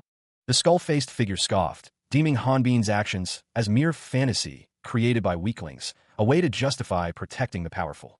A large shard of ice, possibly from the fallen dragon, was shown. The word Ice Giant was visible. Hanbin Ryu, a recently discharged soldier, wielded the Ice Giant's judgment sword. The weapon, a colossal blade of shimmering ice, crackled with power. Two small, reptilian creatures, resembling dragons, watched from a distance. A large, reptilian dragon, its scales the color of burnished gold, addressed Hanbin. It stated that as long as Hanbin remained alive, there was no guarantee he wouldn't reveal their true identities. A skeletal figure, its face a grotesque mask of bone and decaying flesh, emerged. It commanded the dragon to kill Hanbin, promising acceptance into their ranks if it obeyed. The dragon, seemingly conflicted, responded with a simple yes. It then explained that from a human perspective, both it and the skeletal figure were simply monsters. The skeletal figure continued, stating that the result of trying to live like a human was becoming ugly, like Hanbin. Hanbin, resolute, declared that even if he were to die, he would still live as a human. The skeletal figure, seemingly surprised, questioned Hanbin's resolve with a simple yes. Hanbin, seemingly accepting his fate, bid the creatures a final goodbye. The skeletal figure, seemingly accepting Hanbin's defiance, watched as Hanbin was seemingly engulfed by the Ice Giant's judgment sword's power. The dragon watched from afar. Hanbin Ryu, a man recently discharged from military service, smiled wryly. He mused that pushing himself too hard was pointless, that promise meant nothing. A colossal red dragon, its scales shimmering, observed him from above. It commented that living as a human wasn't easy, and the same held true for that promise. The dragon tilted its massive head, questioning him, escaping its maw. Suddenly, a colossal, icy fist erupted from the sky, narrowly missing Hanbin as he ran. The dragon, Eric, roared in alarm. "Eric, what are you doing?" Hanbin, his expression unchanged, simply stated, "I, too, want to live like a human." With a burst of energy, Hanbin launched himself skyward, his sword trailing behind him. He soared through the air, his trajectory taking him directly towards the dragon. The dragon watched in disbelief as Hanbin flew towards it, questioning. He flew. Another figure, cloaked and mysterious, appeared, surprised by Hanbin's unexpected maneuver. They commented that they didn't know he could jump that high, adding that it was the same as getting killed first. Hanbin Ryu, a level 5 adventurer, found himself facing a formidable opponent. The enemy scoffed, highlighting Hanbin's low level and questioning his capabilities. Despite the taunts, Hanbin remained resolute. He focused, preparing to unleash his only known attack. With a swift movement, Hanbin executed a horizontal slash. The result was unexpected. The force of the attack was far greater than anticipated. The sheer power of the blow sent shockwaves through the air. The perspective shifted to Hanbin's hand gripping his sword, emphasizing the weapon's weight and the power he wielded. A high-angle shot showed the scene from above, highlighting the scale of the battle and the surrounding environment. Hanbin, in a dynamic pose, prepared for another attack, his movements suggesting speed and precision. He unleashed another powerful strike, shattering a large ice shard with ease. A colossal sphere of ice, swirling with ethereal energy, hung suspended in the inky blackness of space. Its surface pulsed with an inner light, hinting at immense power contained within. Suddenly, the icy sphere shattered, fragments exploding outward in a dazzling display of frozen energy. A powerful force radiated from the point of impact. A shard of ice, propelled by immense force, hurtled towards the ground below. Its trajectory was precise and deadly. With a mighty roar, a small, red dragon-like creature deflected the incoming shard with a powerful swipe of its claw. The ice shattered upon impact. Hanbin Ryu, a muscular man with dark hair, stood nearby, a large sword in his hand. He looked surprised, questioning whether he had swung too hard. His small, red dragon companion watched him anxiously. He wondered if anyone had seen his feet. A nearby observer, unseen until now, was astonished by Hanbin's power, noting that he had destroyed the ice with a single swing. They also recalled that he had previously survived an attack from a dragon without injury. Eric, the red dragon, confronted Hanbin, certain that he had seen him using a level measuring stone. He was clearly suspicious of Hanbin's true level. Hanbin admitted that he had disguised his true identity, asking Eric not to be angry. He implied that there was a long explanation for his actions. Eric pressed Hanbin further, questioning whether there was a magic that could deceive the level measuring stone. A skeletal figure emerged from the ground, seemingly confirming that there was more to the story. The title card reads, Entangle of Gehenna. A figure is shown being ensnared by dark, tentacled vines in a shadowy forest. The figure, a young man with short dark hair, is being constricted by the vines. He exclaims that it is summoning magic. A large, reptilian creature is partially visible behind him. The young man regrets using this magic. He explains that the tentacle grows stronger as it absorbs its prey's energy and will not release until the prey dies. A skeletal figure emerges from the darkness. It states that even if the order is from the master who summoned it, it will still satisfy itself by experimenting with the young man's dead body. The young man observes that he only destroyed the skeleton's upper body. He realizes that the body is made of mana and cannot be destroyed with normal physical attacks. The skeletal figure tells the young man that it is too late for him to find that out now. It threatens to kill him painfully unless he reveals how he disguised himself as a level 5. The young man prepares for battle, his muscles bulging as dark energy surges around him. The young man is surprised by the skeleton's next action, commenting that it is dirty. A skeletal figure, its eyes wide with disbelief, watched as a muscular man effortlessly tore apart the tentacles of a Gehenna beast with his bare hands. The man, seemingly unfazed by the grotesque display of strength, casually addressed the skeleton. He then calmly asked the skeleton for some information, mentioning that neither artist nor he had ever said what he was about to ask. Hanbin Ryu, a recently discharged soldier, felt no sadness upon learning of his death. His life on Earth had been unbearable. He had been chosen as something called the Chosen One. Considering his previous life a living hell, he approached his second chance with greater caution. He couldn't afford to die again, so he meticulously planned to steal the scroll of the undead. He had conquered both death and fear, or so he thought. A massive rock formation crumbled around him, the result of his actions. He reflected that he should have conquered death and fear, but perhaps he hadn't. Chapter 20 begins. Hanbin Ryu, a man with dark hair and a determined expression, engages in battle with a powerful dragon-like creature. He skillfully wields a sword, his movements precise and deadly. The creature's tentacles lash out, but Hanbin's strikes are swift and accurate. The creature, Gehenna, is impressed by Hanbin's strength, remarking on his ability to destroy its tentacles with a single ground strike. Hanbin observes Gehenna, internally confident that he shattered the creature's bones with his attack. However, to his surprise, Gehenna quickly regenerates, stitching itself back together. A skeletal figure, seemingly surprised by Hanbin's power, appears and questions his identity. The skeleton reflects on the unusual nature of Hanbin's power level, noting that no one has ever assumed him to be a level 5 when they first met him. It concludes that there are only two possibilities.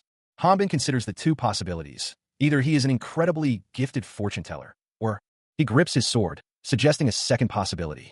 Hanbin Ryu, a recently discharged soldier, found himself adrift in life. His expression was one of grim determination. Suddenly, a powerful force propelled him forward, sending him hurtling through a swirling vortex. He plummeted through the air, the world a blur of colors and motion. A skull-like creature watched his descent. Hanbin swore, his fall punctuated by frustrated exclamations. The skull-like creature, observing Hanbin's fall, wondered if he had been hunted because of his status as an otherworlder. He also realized he had underestimated his opponent, believing him to be nothing more than a simple country bumpkin. The creature was shocked by the existence of such a powerful opponent. Hanbin, having landed, prepared to engage his attacker.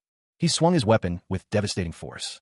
The impact of the blow sent a shock wave through the ground, creating a massive crater.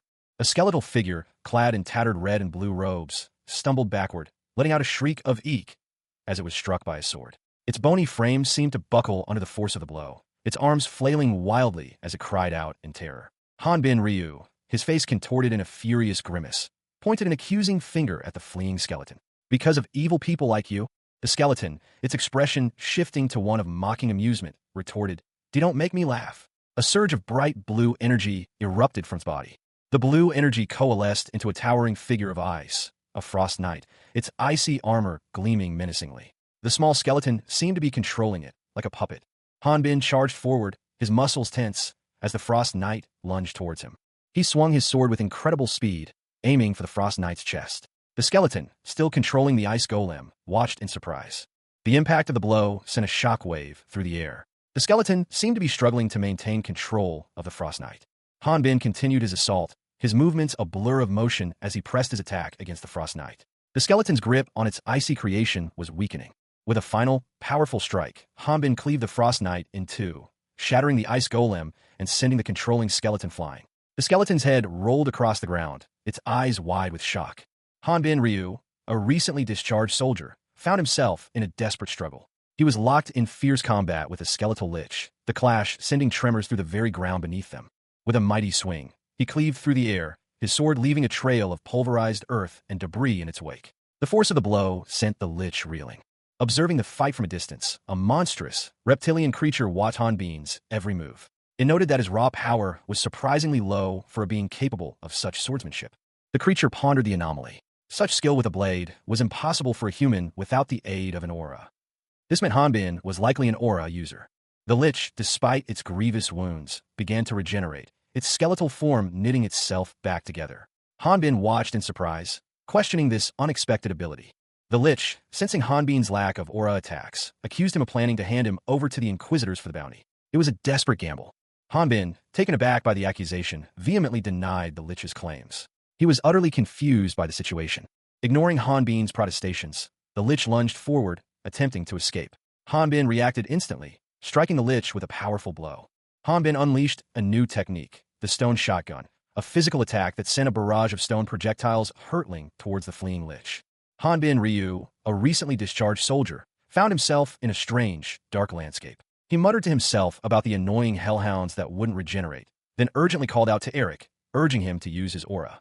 Eric, a dragon-like creature, explained that the lich's body was composed of mana. Severing the mana connection with his aura would neutralize the lich. Hanbin understood that swordsmen could use energy skills like mana, prana, or force and level up with them. He exclaimed in frustration. However, Hanbin couldn't use them. He was only level 5. Eric began to explain that aura is often described as life energy, forming an image in one's mind. Eric pondered, seemingly considering a new approach. Hanbin attempted to attack, unleashing a flurry of sword strikes. His attacks proved ineffective against the lich. The lich stated that Hanbin's aura-less attacks were also useless, but they might work on his dragon friend.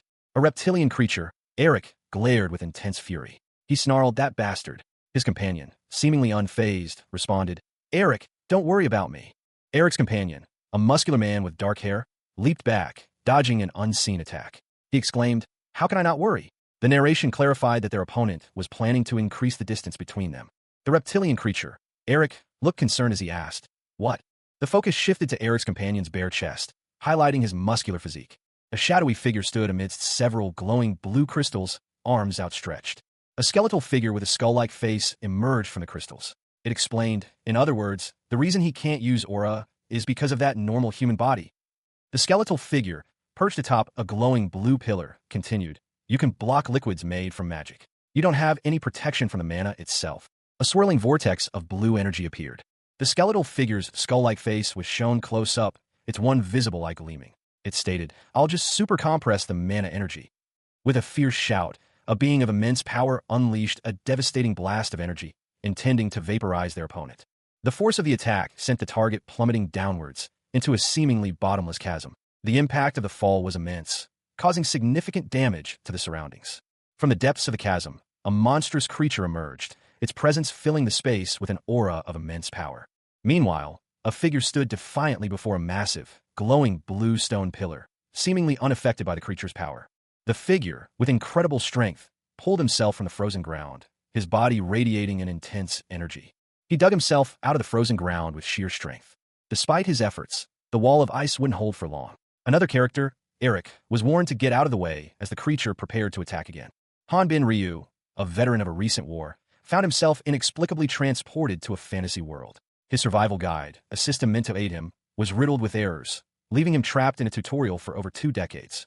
Now, finally released, he discovered a world hostile to otherworlders like himself. Observing his surroundings, he noted that there was no way to kill the being before him, given its powerful aura.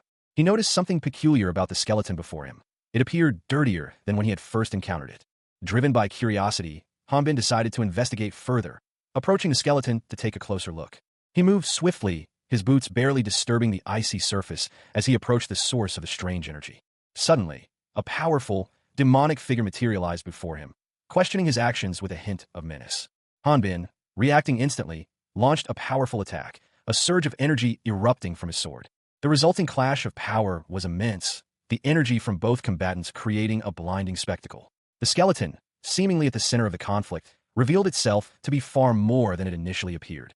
The intense energy continued to surge, creating a dazzling display of light and power as the two forces collided. The skeleton's true form was revealed, its power overwhelming Hanbin as it prepared for a final, devastating blow. Hanbin Ryu, a recently discharged soldier, found himself hurtling through a luminous, ethereal tunnel. The vibrant energy pulsed around him, a kaleidoscope of blues and golds. He emerged from the tunnel, landing hard on what felt like ice. Shattered fragments of crystalline material scattered around him as he braced for impact. Suddenly, a skeletal figure lunged at him, its bony hand reaching for Hanbin's throat. Hanbin reacted instantly, his powerful muscles propelling him into a defensive position. He grabbed the skeleton's arm, his grip firm and unwavering. With a grunt of exertion, Hanbin effortlessly tossed the skeleton aside. A sinister voice echoed, well, would you look at that? I don't remember these cracks on your skull before. The skeleton's empty sockets glowed ominously as it prepared for another attack. Hanbin Ryu, a recently discharged soldier, found himself grappling with a skeletal creature. Its gaping maw and exposed teeth were a terrifying sight. With surprising strength, he seized the skull, his muscular physique a stark contrast to the decaying bones. He held the creature firmly. Observing the scene, a voice chuckled. Well, would you look at that? The observer, unseen but clearly amused, continued, I don't remember these cracks on your skull before. The skeletal creature, seemingly aware of its impending doom, weakly stated that you can't regenerate if I grind you up into dust, right? A pained groan escaped the skeleton's broken jaw as it braced for the inevitable. Hanbin's eyes glowed with an unnatural light, a surge of energy coursing through him. From his hand, a crystalline shard of immense power materialized, radiating a brilliant blue energy. Hanbin Ryu, a recently discharged soldier, found himself hurtling through a fantastical landscape. A torrent of icy water rushed past him as he desperately navigated the unfamiliar terrain. He swore, shit, don't fuck with me. He was confronted by a skeletal figure, its empty sockets burning with an eerie green light. The skeleton spoke, boasting of its power. I've killed countless high-level people and monsters. The skeleton sneered, I don't want to die from a musclehead who can't even use, or... Hanbin, however, was unfazed. He wondered, as... The skeleton's eyes widened in shock as Hanbin's counterattack began. A look of pure terror filled its empty sockets. Hanbin unleashed a powerful blast of energy, shattering the ground and sending a massive shard of ice hurtling towards the skeleton. The skeleton cried out, and my legs. Hanbin smirked, his eyes glowing red with power as he casually held a broken bone from the skeleton. The skeleton, now severely injured, let out a desperate cry. And no. However, the victory was short-lived. A searing pain shot through Hanbin's chest as a mysterious fire erupted from within his own body. A gaping skull, its empty sockets wide with a silent scream, filled the frame. Its yellowed teeth were bared in a rictus of terror. Hanbin Ryu, muscle straining, roared, stop it, as fiery energy erupted from his body. He swung a glowing blade, the motion a blur of incandescent light and power. A crimson dragon-like creature dissolved into smoke and ash. Hanbin wiped blood from his mouth, his expression one of pained exhaustion. A woman with fiery red hair lay on the ground, her body fading. He sighed, looking at the woman. I think I'll be fine with this much treatment. Why are you always naked when you transform? A woman with vibrant red hair, her expression a mix of weariness and concern, spoke. She lamented the state of her clothing, wishing it hadn't been torn to shreds. Then, she turned her attention to a more pressing matter. What about the Lich? A man with dark hair, his features sharp and serious, responded. He explained that he had managed to incapacitate the Lich, but only temporarily. The skeletal remains of the Lich lay scattered on the ground, its bones seemingly dissolving into dust. A pained groan escaped its bony frame as it lamented the loss of its limbs. A desperate cry of anguish tore from the Lich as it struggled against its rapidly disintegrating form. The woman explained that because the Lich's bones were composed of mana, it should have been capable of using magic. The Lich, enraged, vowed revenge, screaming threats of death. The man countered that stopping the undead creature's movements was the best he could do under the circumstances. Despite the apparent defeat, the woman noted that the Lich was still alive. The man agreed, adding that the Lich's main body was far sturdier than he had anticipated. The man, his expression a mixture of confusion and slight amusement, questioned why the Lich was still alive. The woman reassured him, explaining that it was difficult to subdue an enemy without killing it. She added that it was especially challenging when dealing with powerful opponents. The man pondered the implications of his actions, realizing that if the enemy had been as powerful as a dragon, he would have been unable to defeat it without resorting to lethal force. Hanbin Ryu, his body bearing the marks of a harsh existence, questioned Atis, a woman with fiery red hair, about her knowledge of his identity. Atis, seemingly unfazed, responded that regardless, there was still something they needed to uncover. Suddenly, a skeletal figure wielding a sword appeared. It was a Lich, and its presence was both shocking and ominous. The Lich's arm, glowing with an unnatural red energy, lay limp on the ground. The scene suggested a recent and violent struggle. Atis unleashed a powerful attack, striking the Lich with a surge of energy. The Lich reacted with pain gasps. Hanbin Ryu observed the scene, surprised that the Lich seemed to be experiencing pain. He had believed that Liches were immune to such sensations. Atis explained that while a mana backlash of that magnitude would be uncomfortable for a normal person, for a being whose body was composed of mana, the pain would be excruciating. She demanded truthful answers from the Lich, threatening it with continued suffering if it did not cooperate. Atis questioned the Lich about the murders of innocent hunters, a topic previously mentioned. A skeletal figure, seemingly made of bone and shadow, began to crack and crumble. A brilliant, ethereal light pulsed from within its fractured form. The light intensified, and the skeletal remains disintegrated completely, leaving behind only a faint shimmer. Hanbin Ryu, a man with dark hair and intense eyes, carefully examined a golden coin in his hand. Its surface glowed faintly. A maniacal chuckle echoed as another skeletal hand, imbued with blue energy, shattered into pieces. A young woman with vibrant red hair appeared, her expression a mixture of disbelief and concern. She spoke, her words laced with a hint of disdain. A young dragon really doesn't know how the world works. A 500-year-old dragon would have already figured it out by now, since they've already joined us. She paused and asked us. The woman's gaze fell upon the golden coin in Hanbin's hand. A skull, its empty sockets glowing with blue energy, grinned menacingly. It declared, "Let's watch the world be destroyed, together." In the afterlife, the skull began to crack and shatter, the blue energy dissipating. Hanbin looked up, his expression a mixture of awe and apprehension as the blue energy faded. A young woman with vibrant red hair stared wide-eyed, a look of utter shock and disbelief etched across her features. Suddenly, a powerful surge of energy erupted, a swirling vortex of blue light and chaotic energy. The energy intensified, expanding outwards in a breathtaking display of power. She declared that she had 2 comfortable blankets. She also had a nail file, a comb, a brush, and nail clippers. She questioned if she had forgotten anything else. A blue dragon-like creature sighed, admitting that choosing essential items had been difficult. It stated that it had finished packing and was ready to leave. The creature bid farewell to its old home as it began its journey, pulling a large, well-packed bag behind it. The creature grimaced, wondering if it had to leave some belongings behind. A close-up reveals a large, tearful eye, its iris a vibrant, fractured green. The surrounding skin is pale and stretched taut, suggesting intense distress. A light blue wyvern, its scales shimmering, is seen being roughly handled by a large, unseen figure. The wyvern protests, "But I don't wanna. I spent so long collecting all this." The wyvern's face is now clearly visible, tears streaming down its cheeks. It whimpers, but the wyvern explains, "There have been strange things going on around here for the last couple of days. A forest fire appeared out of nowhere, causing the embers to burn up my garden." Continuing its account, the wyvern adds, "I turned off my lights to go to sleep." The wyvern continues its story, but a huge chunk of ice crashed down from the sky. Not only that, but there was such a great earthquake that it seemed the continent itself would split apart. Looking at its reflection in a small mirror, the wyvern notes with distress, "My scales became so haggard. I couldn't sleep." The wyvern cries out, "How can things like that suddenly? Oh no, it must be the goddess' punishment on me, because I helped that meathead." The wyvern, still distressed, whispers, "I'm only a cute and smart wyvern." Hanbin Ryu, a recently discharged soldier, emerged from a luminous, watery passage into a vast, echoing cavern. The air hung heavy with moisture, and the only sound was the gentle drip of water. Suddenly, a monstrous face loomed before him, its turquoise skin and piercing green eyes filled with a mixture of surprise and something akin to alarm. The creature's head whipped around, its movements blurring in a rush of motion. Hanbin, startled, could only stare as the creature vanished. He wondered what was that.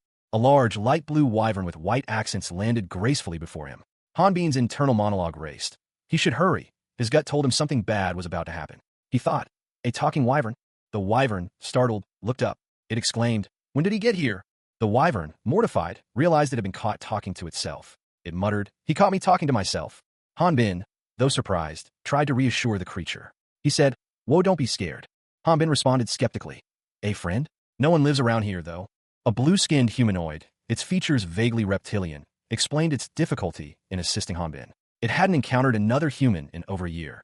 Hanbin, clad in simple yet sturdy armor, carrying a sword, walked past the creature. The creature's claim of being unable to help was dismissed by Hanbin.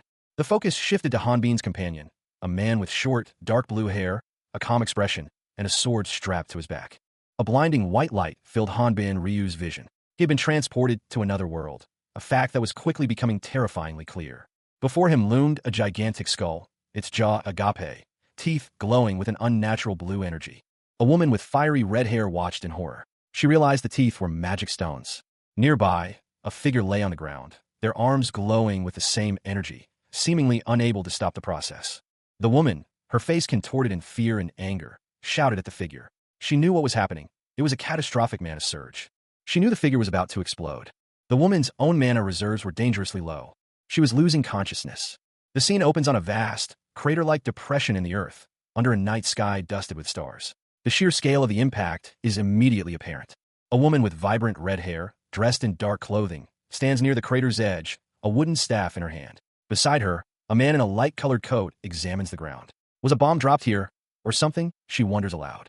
The red-haired woman turns her gaze inward, her expression thoughtful. She silently asks herself, what does the guidelines say?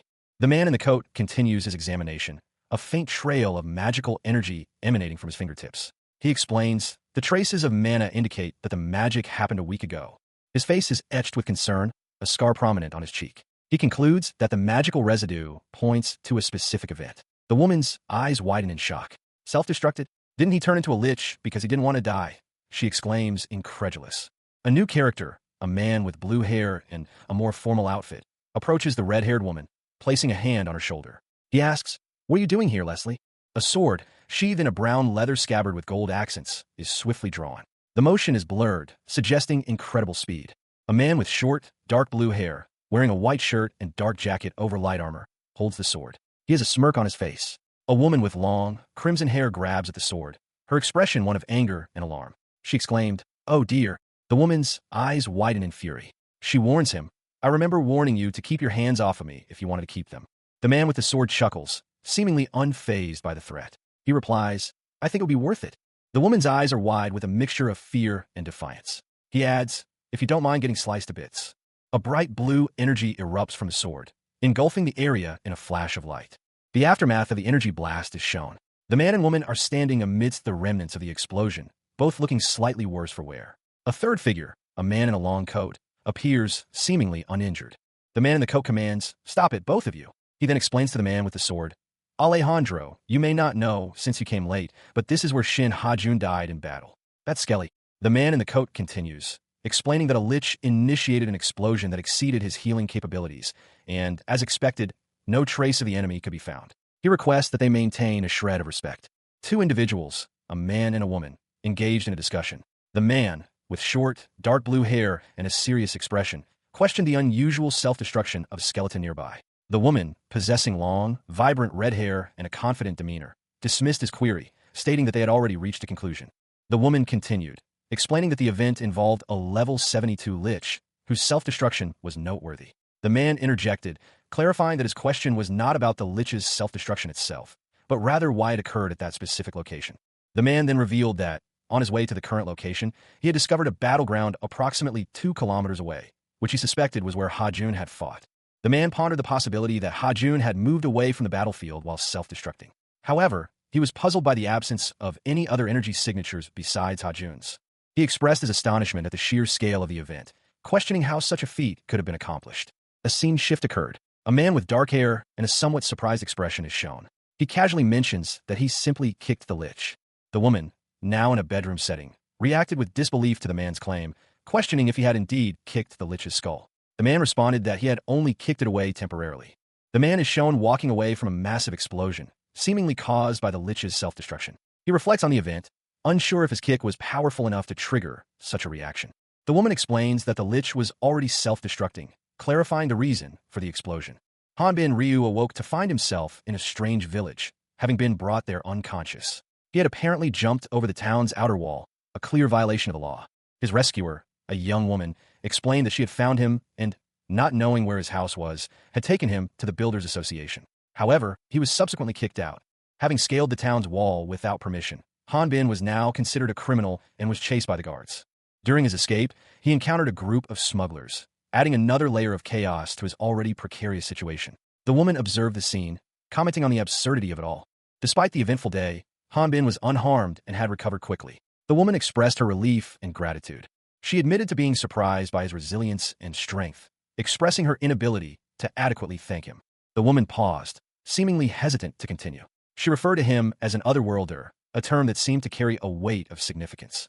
She acknowledged that even in her own world, there were plenty of murderers, implying that his actions, while unlawful, were not necessarily indicative of his character. Hanbin revealed his thoughts, expressing his preference for a normal life in this world rather than engaging in the violent mission he was originally tasked with.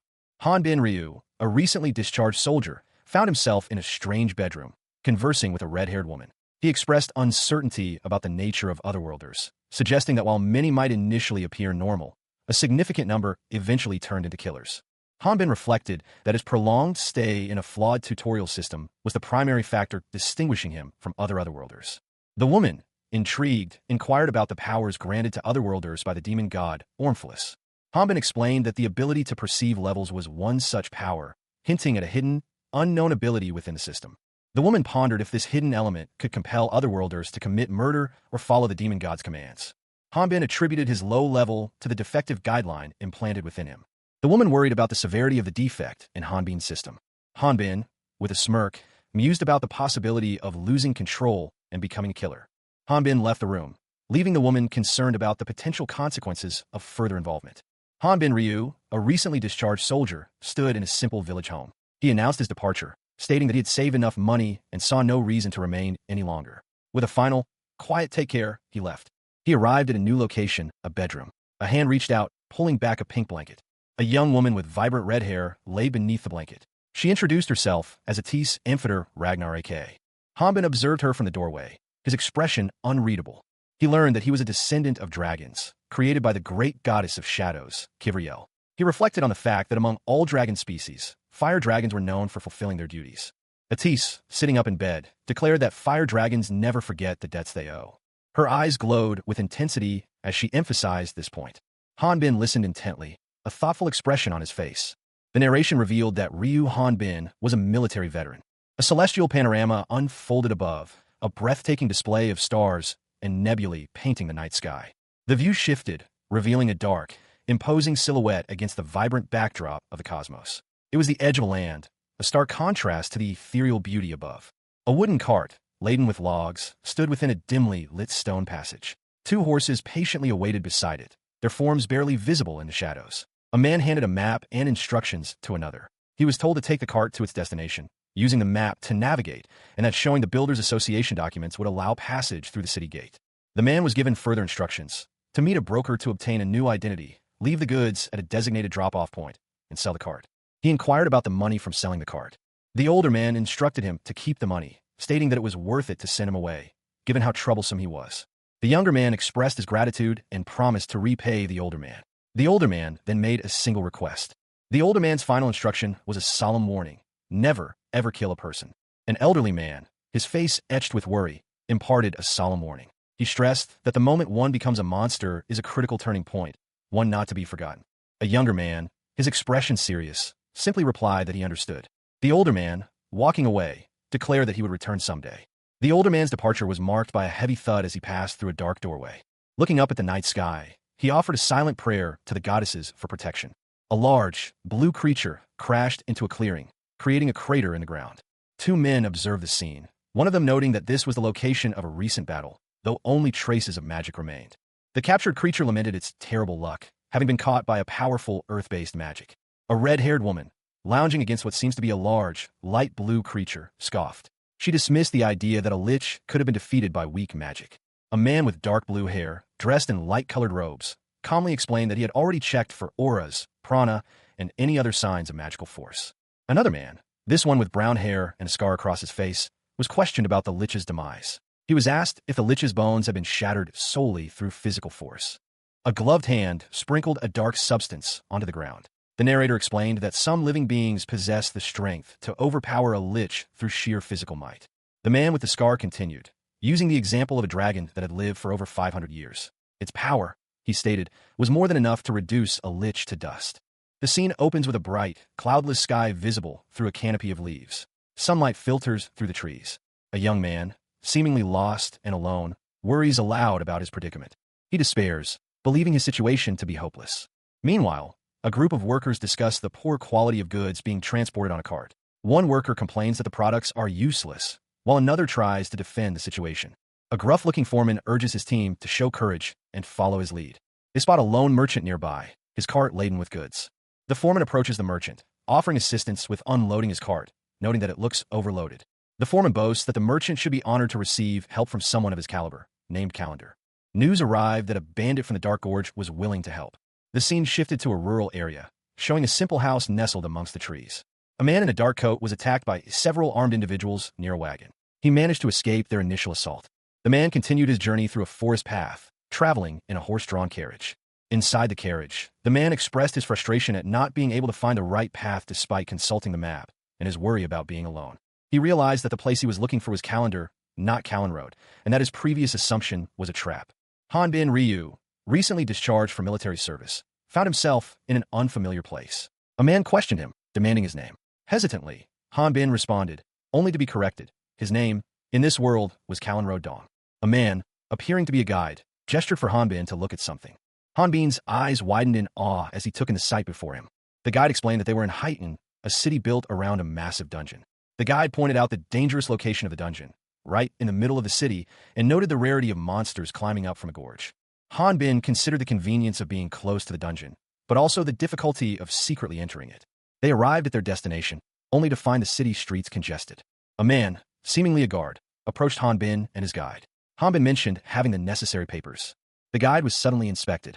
A portly, older man stumbled backward, eyes wide with terror, as a taller, more slender man in a dark gray suit watched him with a neutral expression. The older man's fear was palpable. He pleaded desperately with the man in the suit, begging him for mercy, fearing the consequences of being caught by the inspection. The scene shifted to a bustling bridge. The man in the suit, seemingly unmoved by the older man's pleas, questioned why he was causing such a scene. He explained that it was the older man's first time in this place, and he didn't understand the local customs. He then revealed a grim truth. At the end of Crater Valley lay a prison camp, housing criminals from the north. The image showed a prison camp teeming with monstrous criminals. It was implied that someone of the older man's stature would not survive there. Recently, an otherworlder had been captured and imprisoned there, terrifying even the other inmates. The man in the suit, upon hearing that an otherworlder was imprisoned, expressed his own fear, knowing that such a being would likely kill him. The older man, terrified for his family's safety if he were caught, frantically looked around for help. A passing guard noticed his distress.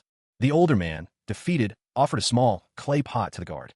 A man with dark hair, dressed in what appeared to be a military uniform, explained to a smaller, more rotund man in simple, orange clothing that he had merely scolded a man who had abandoned his work. He then presented a pass.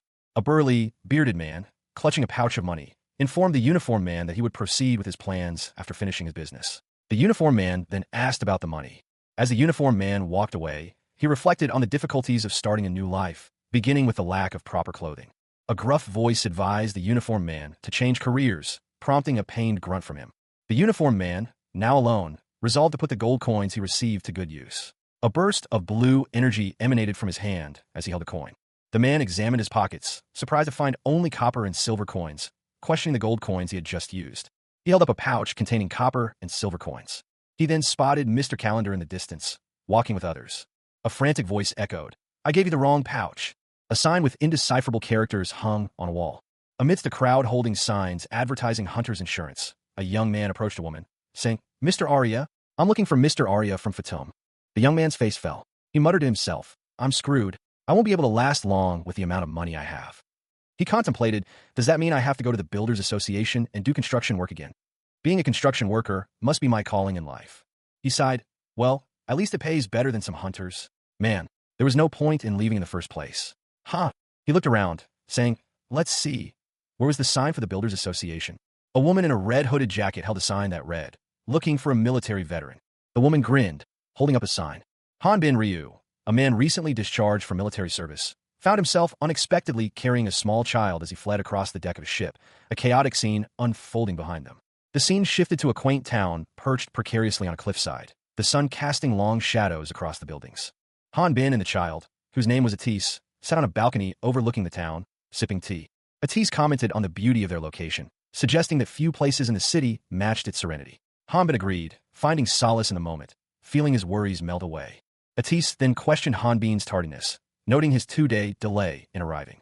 Hanbin, agitated, demanded to know Atis' reasons for being there, highlighting her earlier arrival.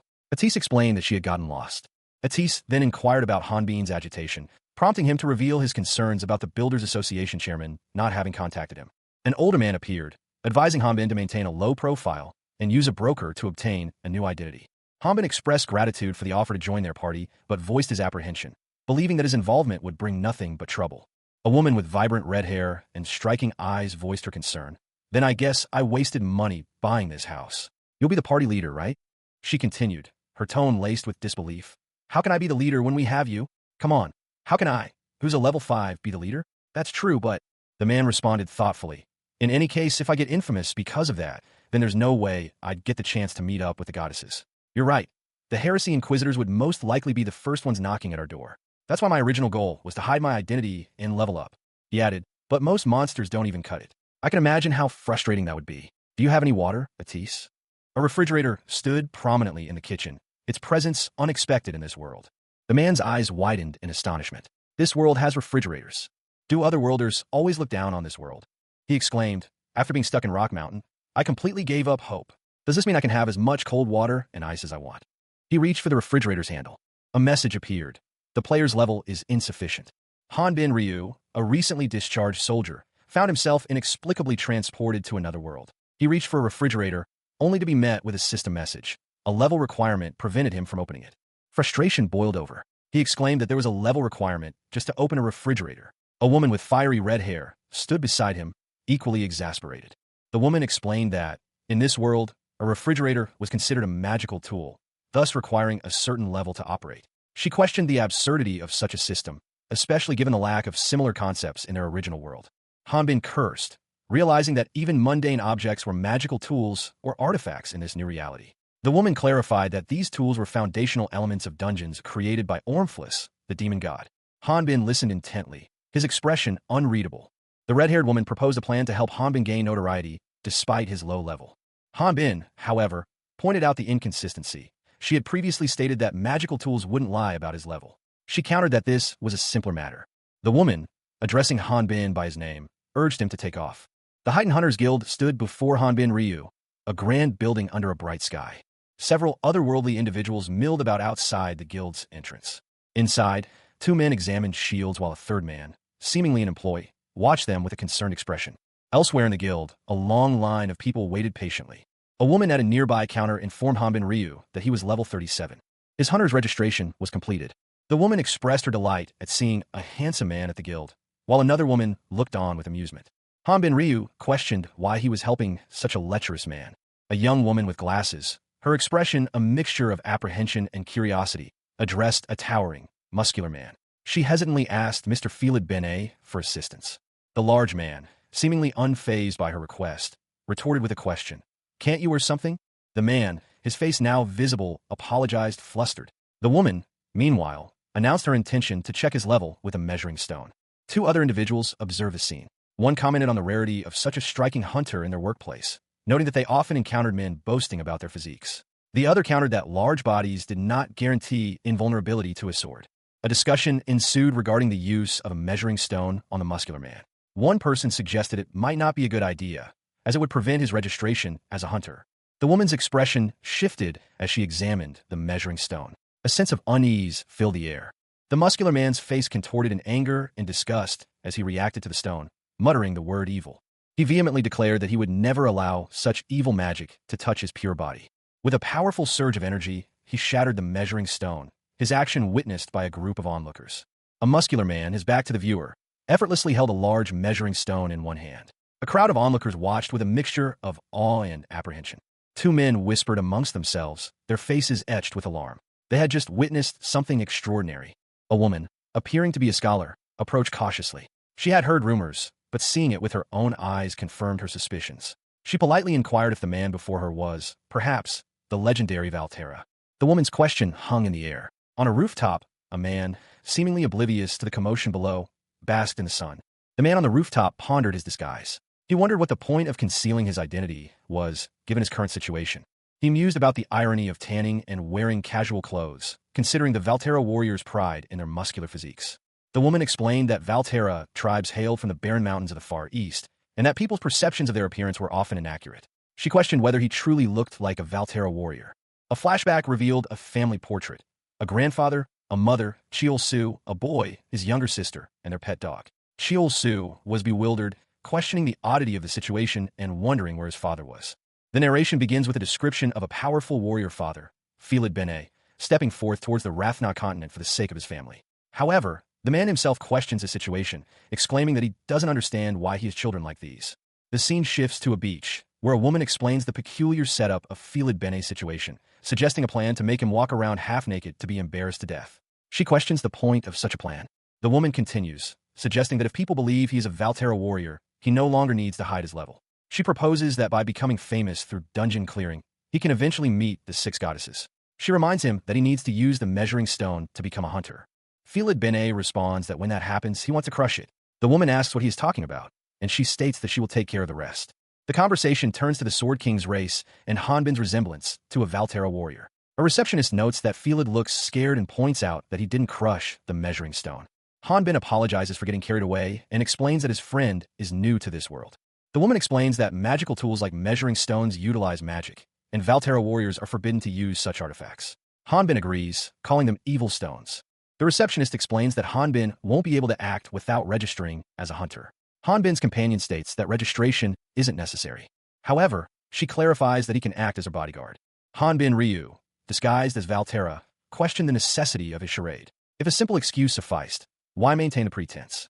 He internally justified his actions. By posing as a bodyguard, he successfully avoided a level assessment. However, registering as a bodyguard proved unexpectedly difficult and annoying.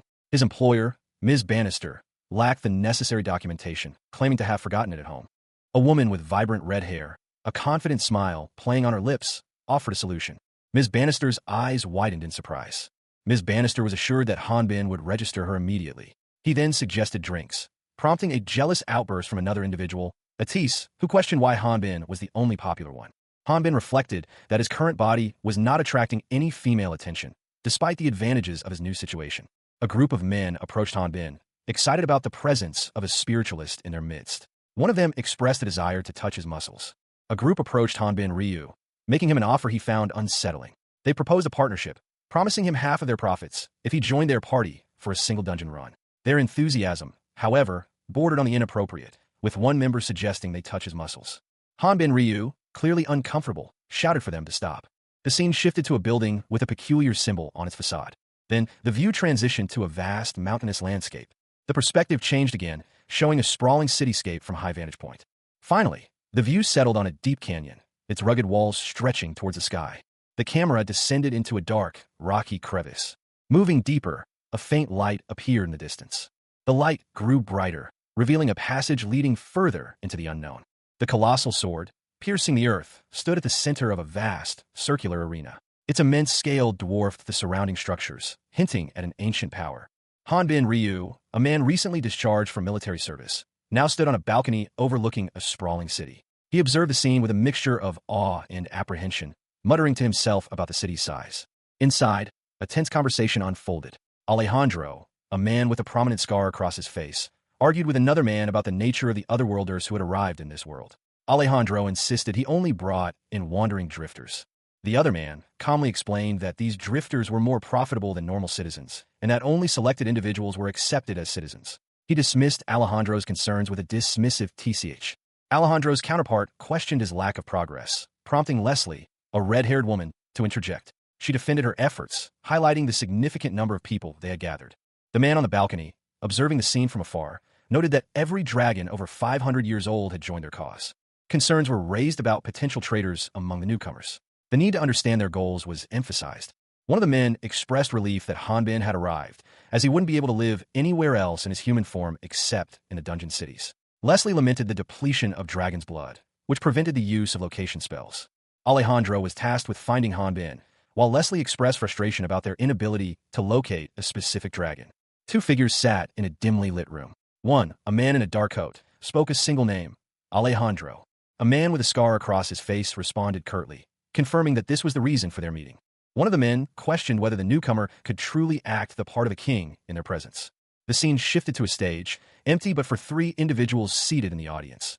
2 men and a woman with striking red hair. The red-haired woman, her gaze sharp, commanded that the newcomer be brought before them. A man recounted the story of a former hunter who had gone rogue, killing numerous female hunters within the dungeon. He estimated the death toll to be around 25, adding that he had taken custody of the hunter before his execution. The man addressed his boss, inquiring whether he would be released if he cooperated. The red-haired woman expressed surprise at the hunter's level, 37, but was told to reconsider her assessment. Hanbin's eyes widened in shock, his mouth slightly agape. The camera focuses on a man's neck, revealing a scar in the shape of a cross. He questioned aloud, an artificial guideline? A woman with fiery red hair and intense golden eyes spoke, expressing disbelief. She stated that she thought no one survived after having those implants. A man with dark blue hair explained that they had changed the method from the dungeon extraction technique to the human extraction technique. Another man, with a prominent scar on his face, asked if they had minimized the side effects of the implant. A third man, in a suit, responded that even with the improvements, it still wouldn't meet the expectations of that person. A creature with pale skin, long white hair, and a muzzle is shown, clearly distressed. The creature is further shown, with the words "You're such a," appearing in a speech bubble. A young woman with dark hair comforts another person, stating there's no reason to feel sorry since it isn't their fault. The young woman stands, holding two swords, her expression resolute. A subordinate addressed his superior, commenting on the refined taste displayed. The superior, a man with a cruel smile, considered whether to kill the subject swiftly. Instead, the superior decided to grant some time for play.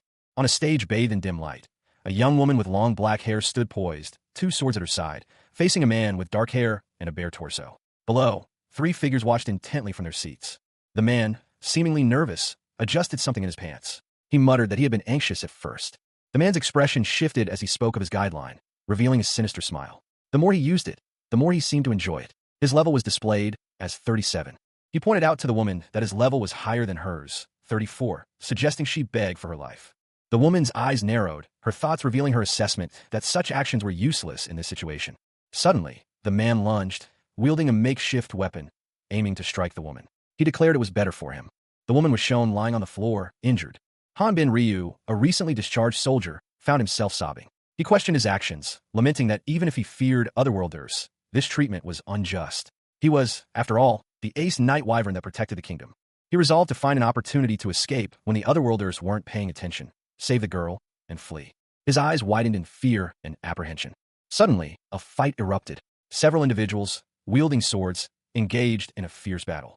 One of the combatants was thrown to the ground with considerable force. Another combatant moved with surprising speed and agility.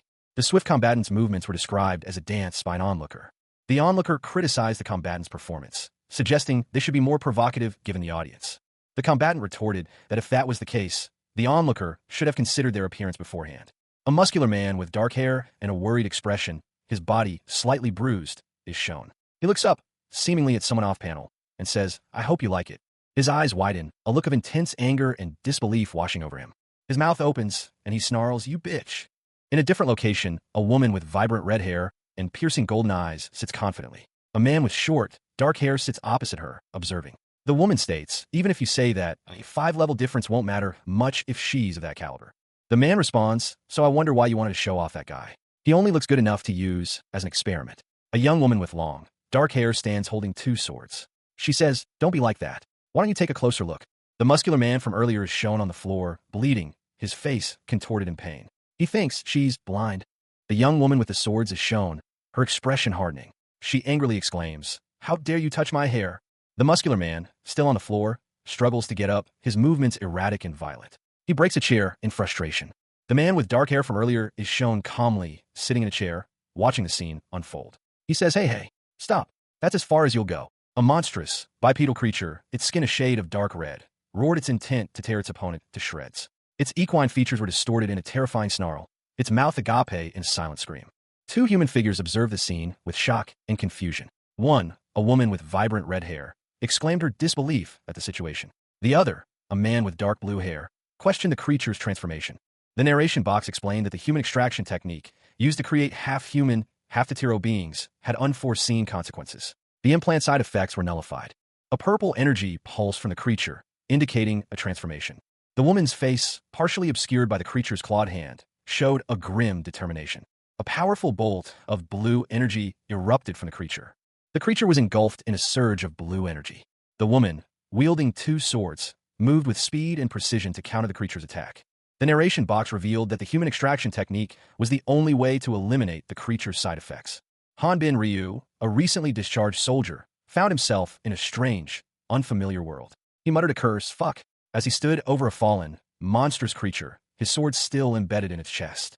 He stood calmly, his sword still in hand, as he reported to Sir Alejandro, "I've stopped the test due to the opponent losing consciousness."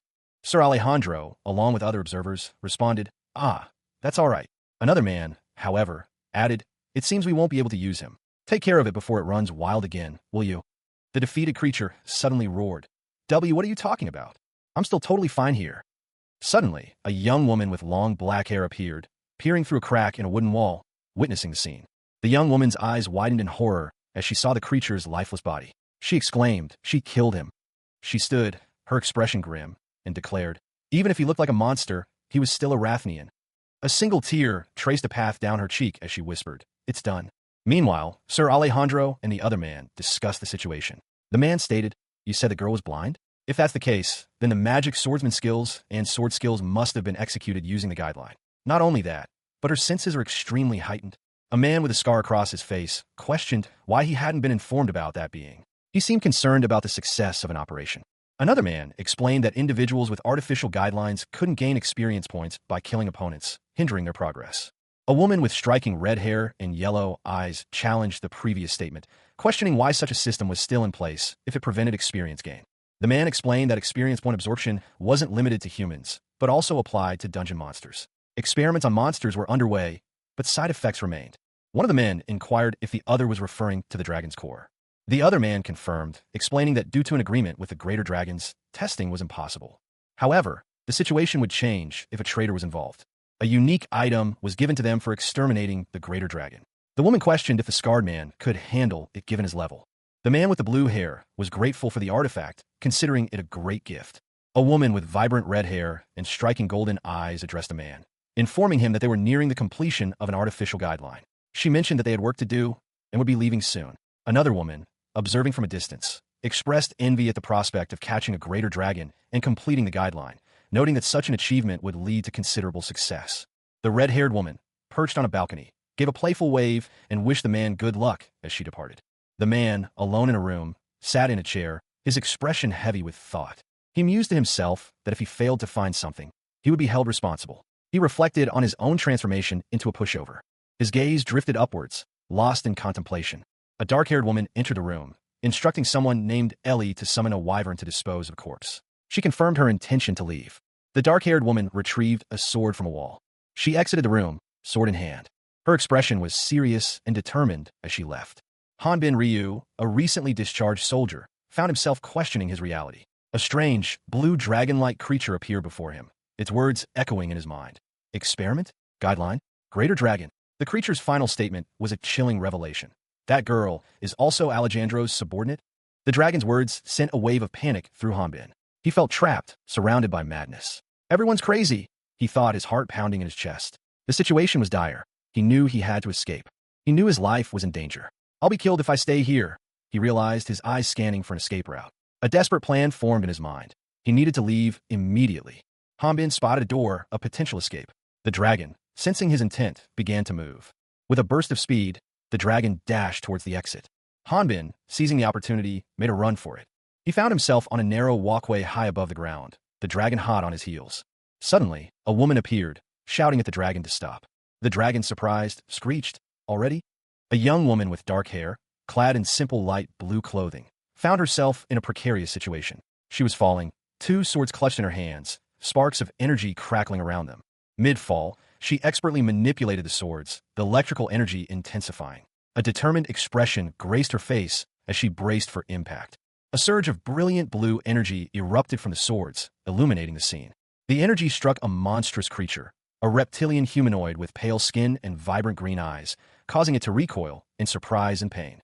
The young woman, propelled by the force of her attack, launched herself through the air. She soared past a stone structure, a large, light blue creature with wings appearing behind her. The large creature, a flying beast, caught her effortlessly, its expression one of amusement. The beast commented that the fight was too short, adding that it would have been over much sooner if the young woman knew how to fly. Suddenly, the beast felt a powerful surge of energy, questioning if this was some kind of force. Hanbin Ryu, a recently discharged soldier, tumbled through a swirling vortex of light and color. The disorienting energy buffeted him as he was violently thrown through space. He landed hard, the impact jarring him. Looking up, he saw a large, reptilian creature with wide, frightened eyes staring down at him. Above, a young woman with dark hair, wielding two swords, engaged the creature in aerial combat. The clash of steel and magic filled the air. The woman's movements were precise and deadly, her blades flashing with energy as she fought with skill and determination. She landed gracefully, her breath ragged. Looking at Hanbin, she warned him, "You can't leave." High above, a sword plunged from the heavens, its trajectory a brilliant streak against the azure expanse. A figure, wielding the descending sword, engaged in aerial combat with a massive, winged dragon. The battle raged amidst a breathtaking backdrop of clouds and a distant amphitheater. The woman, her dark hair flowing, blocked the dragon's advance. She warned him, "You cannot go any further." A bolt of energy, seemingly magical in nature, wrapped around the dragon's leg, restricting its movement. The dragon, now grounded, questioned the woman's actions. "You're telling me I have to stay leashed here?" The woman responded, her expression grim. "I detest skies that are destructive." Ignoring the woman's words, the sword-wielding figure prepared for another attack. With a powerful leap, they soared into the sky, leaving a spiraling trail of energy in their wake. A young woman with dark hair, clad in light blue, soared through the air, a sword held aloft. She cried out, "Wait!" A voice boomed from above. "Don't fly any higher." The woman, now falling rapidly, was surrounded by purple energy sparks. Below, a large, dark object loomed. Observing from above, a reptilian creature with light gray hair and bright green eyes commented, "Humph. Being a magic swordsman, she should be able to land safely, right?" The creature continued, "I was afraid there'd be archers at the top, but nothing." Below, the dark object resolved itself into a massive, seemingly artificial, structure, glowing with green energy. The camera angle shifted to show the immense scale of the structure, a colossal platform of dark rock. Chapter 26 begins. The scene shows a dark, cavernous space, possibly underground. The camera angle shifts to reveal a dilapidated stone bridge spanning a chasm. Below, a dark, ominous space is visible. The location is identified as the Crater Valley Dungeon. The lowest floor of the dungeon is shown, a dark tunnel with a crude wooden cart nearby.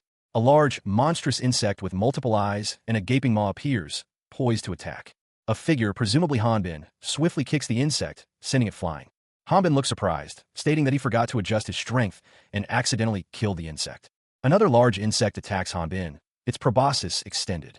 Hanbin is surrounded by numerous, large insects. He prepares to fight, his sword at the ready. He notes that they are countless and truck-sized. Ryu Hanbin found himself facing a swarm of monstrous insects. He knew he couldn't afford to fight them individually. He wasn't planning on using this particular technique, but the situation demanded it. Ryu Hanbin prepared to unleash a powerful attack. The name of the technique was displayed prominently, passing through. With a mighty swing, he sent his weapon hurtling through the air, aiming to pierce the insects. The technique involved holding his weapon high and passing underneath the large monsters. While the attack wasn't strong enough to kill them outright, it had a significant advantage. He roared, unleashing the passing through technique upon the massive swarm of insects. The insects shrieked in response to the attack. A wave of intense heat erupted from the point of impact. Hanbin Ryu, a muscular man with short black hair, stood amidst a dark cavern, his large sword leaning against a nearby rock. Before him lay the smoldering remains of a creature, its green life force dissipating into glowing orbs. He observed the ethereal green orbs, a question forming in his mind. Burning life force? A large, red dragon-like creature emerged from the shadows. Addressing Hanbin, it asked, "How do you feel, Atis?" It then apologized, saying, "Hanbin, sorry that I'm stealing your prey. Hanbin responded, "No worries. It's good for me in the future if you level up as well." However, he then voiced his confusion. "But I wonder why my level isn't going up." The dragon explained, "Why not?" "Well, that's because levels reflect a being's overall ability to control the flow of their life force, or in your case, stats. So it makes sense that leveling that up would be as difficult as replacing one's skeletal structure." Hanbin countered, "I know that, but dragons can absorb experience whenever they kill opponents." The dragon clarified, "To be precise, dragons don't absorb experience. We take in an enemy's life force that into our dragon's core." A swirling vortex of vibrant green and purple energy was shown, its center a small, bright yellow orb. The dragon continued, "However, this force can be extremely unstable and in a way have a life of its own." Hanbin listened intently as the dragon explained. "Therefore, in order for us to level up, we need to deal with that unstable life force. If we absorb more than we can handle." A new character, a seemingly naked man with long, reddish-orange hair, appeared. Someone off-panel asked, "Can you wear something first?" Hanbin Ryu, a muscular man with short black hair, stood with his arms crossed, listening intently. Across from him, a woman with vibrant red hair, Atis, questioned him about the limits of his system's absorption capacity. Atis confirmed that there was indeed a limit to how much energy he could absorb, explaining that even excessive water intake could be fatal. Despite this limitation, Hanbin found himself excited at the prospect of finally leveling up after 15 years of being stuck in the tutorial. He pondered the implications of leveling up 20 or 30 more times. Atis reacted with surprise to Hanbin's statement, questioning his age upon learning he would turn 150 that year. Hanbin explained that dragons could live for over 1,000 years, leading Atis to wonder about the level a dragon could reach. Atis admitted uncertainty about confirming a dragon's level, but believed they faced similar challenges to Hanbin. They discussed the lack of sufficiently challenging opponents for high-level advancement, highlighting the increased risk involved. As they rode in a lift, Atis questioned whether it would be acceptable to stop leveling up at a certain point. Atis reflected on the futility of continuously absorbing small amounts of life force for leveling up. Hanbin Ryu, a man recently discharged from military service, reflected on his unusual experience. For over 20 years, he'd been trapped in a flawed tutorial system in another world. He mused that even hunting numerous level 25 monsters yielded no experience points. Only after slaying a creature above level 50 did his progress register. An illustration depicted the greater dragon's solution to accumulating life force, gathering vast quantities in a single location. The image showed a container of vibrant green liquid, which humans refer to as the dragon's nest. A large, glowing structure, resembling a crater, was shown atop a mountain. It pulsed with an ethereal, turquoise energy. Hanbin questioned whether he could level up by going to the dragon's nest without a dragon's core. A monstrous creature, possibly a dragon, roared in response. A woman with vibrant red hair, presumably someone who knew Hanbin, warned him against such a reckless plan. She explained that the raw life force would overwhelm and destroy any physical body attempting to absorb it without proper protection. The woman continued, explaining that the life force's regenerative properties created a vicious cycle of destruction and rebirth, making the dragon's nest an impregnable fortress. In the background, other figures were shown struggling against the intense energy. A group of villagers, their faces etched with worry, watched from inside a building as a large wyvern flew overhead. One woman, her voice sharp with alarm, exclaimed that it was Sir Alejandro's wyvern, urging everyone to quickly return inside. The woman continued, arguing that if Sir Alejandro had not tied up his wyvern, it meant the creature was no longer useful. Another person questioned what she meant by no longer useful. She explained that if Miss Elise remained and got hurt, Sir Alejandro would never forgive them. The wyvern descended rapidly, leaving a trail of energy in its wake. A woman, seemingly Miss Elise, stood calmly, two swords at her side, as she prepared to leave the building, the villagers following behind her. She simply stated, "Let's go." A close-up showed a portion of Elise's clothing, revealing a small tear. The wyvern's head was shown, its mouth open, revealing sharp teeth and a damaged jaw. A golden crown appeared, seemingly magically, surrounded by swirling energy. The wyvern looked up in surprise, uttering a sound of confusion. A vibrant, turquoise sky, streaked with bright teal clouds, filled the view. Below, a vast ocean of the same shimmering turquoise stretched to the horizon. A lone figure, seemingly amphibious, floated on the surface, muttering, "Where?" The amphibious creature, its face partially visible, was clearly disoriented. It questioned itself, "What was I doing?" A large, leather boot descended, nearly touching the creature's tail. The creature's large, green eyes widened in alarm. A tranquil, light blue sky with fluffy white clouds appeared. A narration box declared, "The new year has come to Rathna continent." A coastal town, nestled beside a calm sea, was visible from above. Even in the Thelha Rathna, Hanbin Ryu, trapped within the tutorial for over 2 decades, let out a desperate, anguished cry of "No" as he was finally released from the system's grip. His face contorted in a mask of frustration and disbelief, his body tensed with the pent-up energy of years of confinement. The system's message repeated endlessly, "Your age has increased." Despite the ordeal, a small, almost imperceptible smile played on Hanbin's lips. He had finally escaped, even for dragons. A woman with vibrant red hair appeared, her expression a mixture of surprise and disbelief. "I'm 151 years old now," she stated, "and you're not even fazed about it?" Even in Onpur City, the year's end approached. A man with a handlebar mustache and piercing eyes mused that New Year's should be celebrated with a Korean barbecue. Meanwhile, in a tavern, a group of people enjoyed a lively Korean barbecue feast. A woman cheerfully served them more food. Even within the Dark Brotherhood, one cloaked figure requested another to examine something. A gloved hand carefully opened a box containing a document. The document revealed a golden coin with the words "Happy New Year" inscribed around a map of East Asia. Even within the Valterra family, the scene opens on a New Year's celebration within the Valterra family. Calicudius, seemingly the father-in-law, gruffly states he doesn't need anything this year. Spotty, his son-in-law, presents a New Year's gift set, while Yut, another family member, comments on the absence of her husband. The narrative shifts to Heighten. In Heighten, a man with dark hair expresses surprise that his New Year's gift is in a refrigerator. A red-haired woman beside him reminds him that he is a dragon who never forgets his debts. He speculates that if it needs refrigeration, it must be Guinness. He approaches a refrigerator and opens it. A message appears on a screen. "Your New Year's gift has arrived." A prompt appears, asking if you would like to open it with yes and no options. The scene shifts to show a conversation between two individuals, one commenting on the other's pitiful state. A servant is also present, expressing concern about the situation. A character profile for Park Suk-tae is displayed, detailing his skills and stats. A young woman with vibrant orange hair and a playful grin introduced herself. Explosive Fairy Atis. Make a debut, she declared, striking a confident pose. A character profile appeared, identifying her as an all-weather spiritualist. Her stats showed moderate strength and health, but high coloring, contrast, patience, and omnipotence. Her skills included jokester and the ability to shove someone into a teddy bear. A muscular man with dark hair, partially unbuttoning his jacket to reveal his physique, stood pensively. Another profile emerged, this time for Ju Jae-min, a background magician. His stats highlighted exceptionally high muscles and background, but low strength and health. His skills included creating useless, high-quality stuff and always looking forward to lunchtime. Kwon Seung-gyu, an honorably discharged musclehead, was shown with two smaller, cartoonish figures perched on his shoulders. A final message wished everyone good blessings for the new year. A golden crown, imbued with an ethereal, turquoise energy, materialized before a hand reaching from the bottom of the image. A light blue wyvern with white hair, startled, exclaimed, "Huh." High above, a creature with the head and torso of a woman and the tail of a dragon floated serenely amidst the clouds. The same creature descended towards a vast, turquoise ocean. The wyvern, still disoriented, questioned, "What was I doing?" A man's foot appeared, and he called out, "Hey, Effer."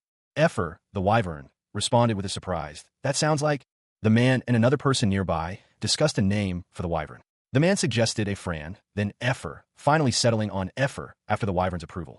A conversation unfolds between two individuals. One of them expresses dissatisfaction with something, prompting the other to suggest taking on a leadership role if they dislike the current situation. The second individual then remarks on the apparent fondness of a third person, Effer, for her own name. A shocked reaction follows as someone exclaims incredulously about a person named Captain Baldy. The person in question confirms their identity and proudly announces their position as captain of the Sky Dragon Knights. Overwhelmed with emotion, the other person cries out, expressing disbelief and confusion about the identity of Sir Captain Baldy. One person questions the emotional display of another, commenting on their unexpected behavior. The other person attributes their tears to wind, and then asks about the whereabouts of the other knights. The first person explains that it is not yet time for the other knights to arrive. The second person responds with a questioning HM. A large, reptilian figure stands before a man, a crown lying on the ground between them. The scene is somber and suggestive of a significant event. Text explains that the crime was failing to protect a prince who died during a flight. The text continues, revealing that the punishment for this crime was the execution of the entire Sky Dragon Knight squadron, including its captain. Effer, a being with striking white hair and a vibrant turquoise mask, expressed disbelief. "What? No, the captain didn't do anything wrong." A man with a shaved head and a weathered look stood before her, observing the ocean. He commented, "You're a smart kid. You have a lot of knowledge, but you're also suspicious of others." The man continued his observation of Effer, who was partially submerged in the water. He uttered, "But you know, Effer." Effer, tears welling in her eyes, heard the man's next words, "You should trust people sometimes. If the wind gets in your eyes as you fly around, there's someone beside you to wipe those tears away."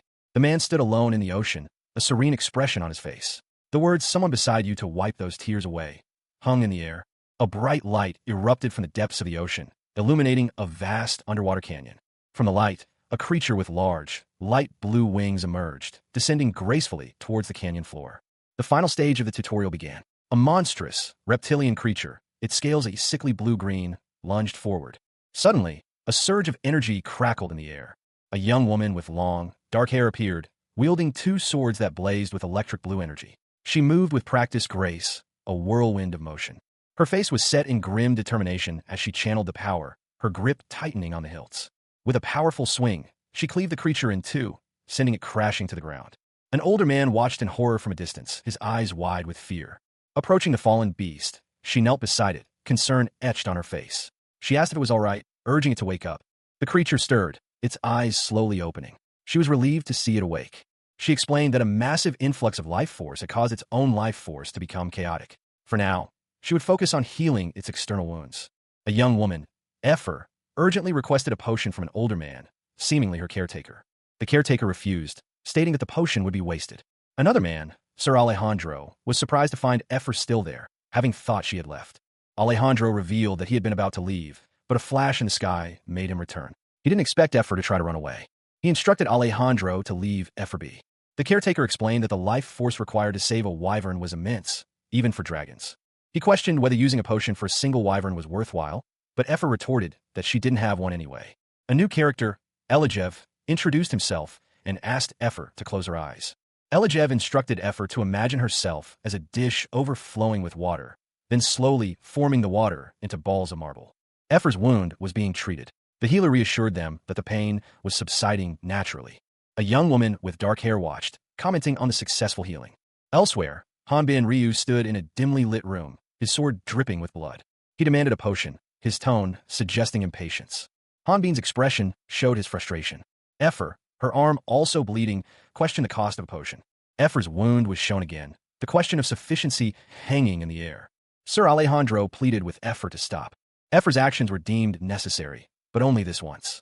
A young woman with dark hair, her expression serene, offered a word of thanks to a man lying on the floor, his face obscured by shadow. "Thank you, Sir Alejandro," she said softly. The camera shifted to reveal an ornate room, filled with lush plants and a hanging chandelier. Sunlight streamed through unseen windows, illuminating the space. Inside the room, a peculiar creature lay on a plush bed. It resembled a small dragon, its body wrapped in bandages, and it let out a soft sigh. The woman approached the creature, her gaze sharp. "It's definitely weird. You're scheming something by doing this, aren't you? That's the reason why you saved me," she stated, suspicion lacing her tone. The woman carefully watered a small plant. "It's true that I have one," she murmured. Turning to the creature, she asked, "Effer, have you ever raised plants before?" The creature responded, "I had a small garden."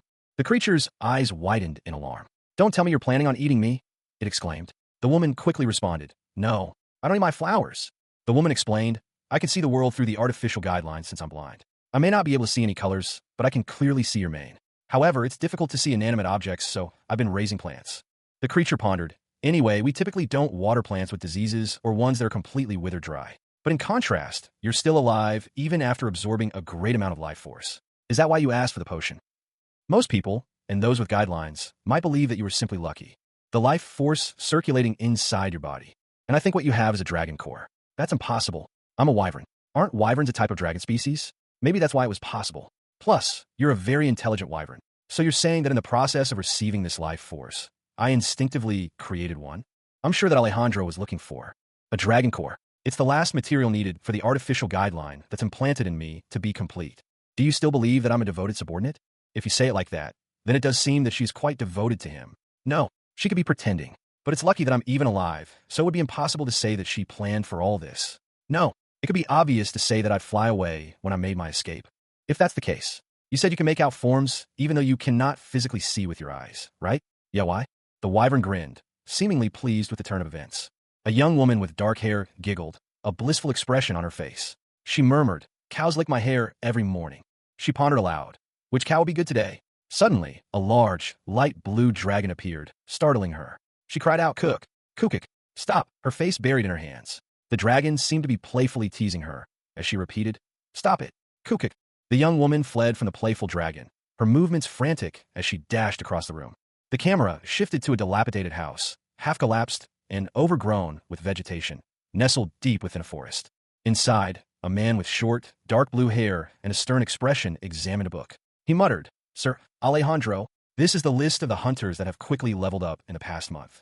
Another man, this one with reddish-brown hair and glasses, reacted with surprise. He stated, "No, he wouldn't be on this list." He questioned, "What do you mean? Wouldn't the hunter that you're looking for already be gone from this place?" The first man responded, "That's unlikely. If they did, they'd have to head to the mid-continent. In order to do that, they would need to work hard to save money for it. And working as a hunter is the only one can make enough money to save for a trip like that.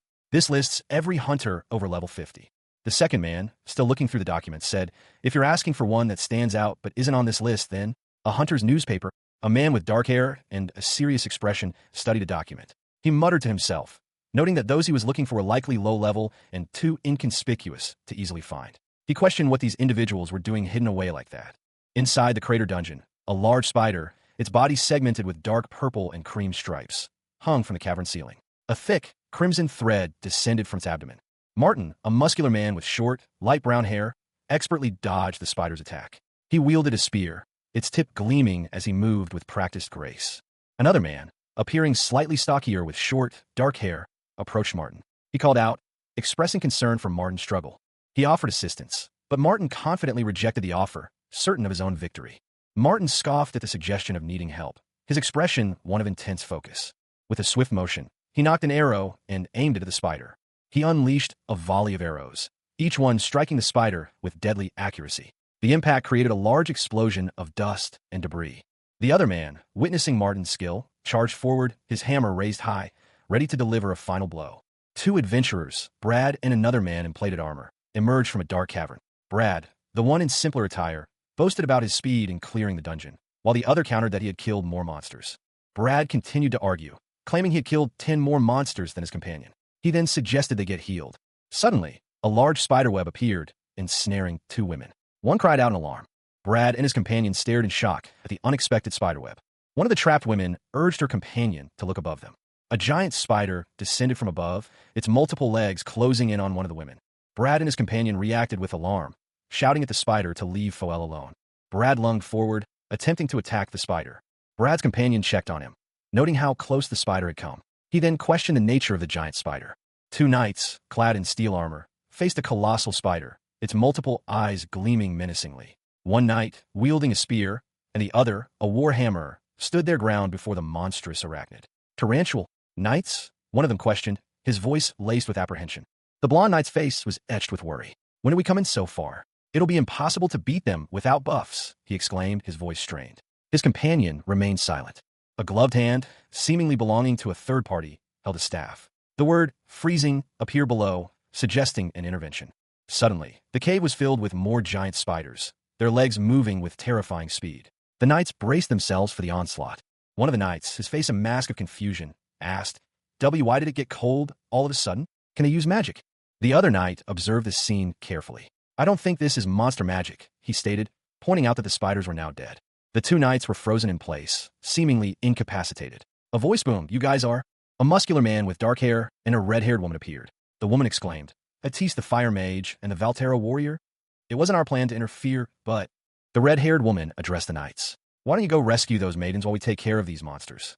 Two figures, a man and a woman, expressed their relief at having Hanbin Ryu and another individual accompany them. They considered it an honor. The woman, with fiery red hair, voiced her gratitude for Hanbin Ryu's guidance. The group discussed rumors of a fire mage, and Elja, a woman with brown hair, revealed her extensive research into ice magic after facing a powerful ice mage. Foel, another woman in the group, introduced herself and Elja, expressing admiration for Hanbin Ryu's diligence. A man, seemingly strong and muscular, carrying a large sword, then asked Hanbin Ryu about joining parties after their current task. Hanbin Ryu, seemingly reluctant, explained that he preferred to continue training alone, having refused all previous party offers. His friend, Valterra, interjected, highlighting their familiarity with the dungeons. Valterra continued, suggesting that teamwork would improve their training and allow for post-dungeon socializing with the Ts. The women enthusiastically agreed, envisioning tea and strategy sessions on their days off. Atis, the red-haired woman, internally worried about Hanbin Ryu's potential infidelity. Atis explained the need for spectators to gain recognition, emphasizing that their efforts would only increase their record without witnesses. A woman with vibrant orange hair explained that drastically increasing their presence without public recognition would only raise suspicions. She proposed that the best way to improve public opinion was through rumors and image cultivation. Continuing her explanation, she suggested showcasing overwhelming power through cooperation with other parties. This, she claimed, would convince others of his identity as a Valterian hero and increase his chances of meeting the goddesses. The woman acknowledged the need to maintain a level of mystery to avoid exposure. To mitigate this risk, they would only cooperate with teams once. She noted that many were already requesting cooperation with the Valterian warrior. A man with dark hair questioned the plan's efficacy. The woman, with unwavering confidence, assured the man, Hanbin, that she would make him the most famous hunter in the city. Hanbin reflected that everything the woman had said came true. However, he had not anticipated one particular aspect. The woman inquired about Hanbin's availability, suggesting a meeting with 3 other women while Mr. Valterra trained. Hanbin, however, revealed his unexpected problem, his unpopularity with women. The scene shifted to a dark cavern where Hanbin, along with other hunters, was present. One of them called out, Brad. Hanbin responded curtly, don't joke with me. Another hunter, Brad, explained that a hunter's job requires sacrificing free time to fight monsters. He then taunted Hanbin about his popularity with women, implying that his good looks were the reason for his success, not his skill as a hunter.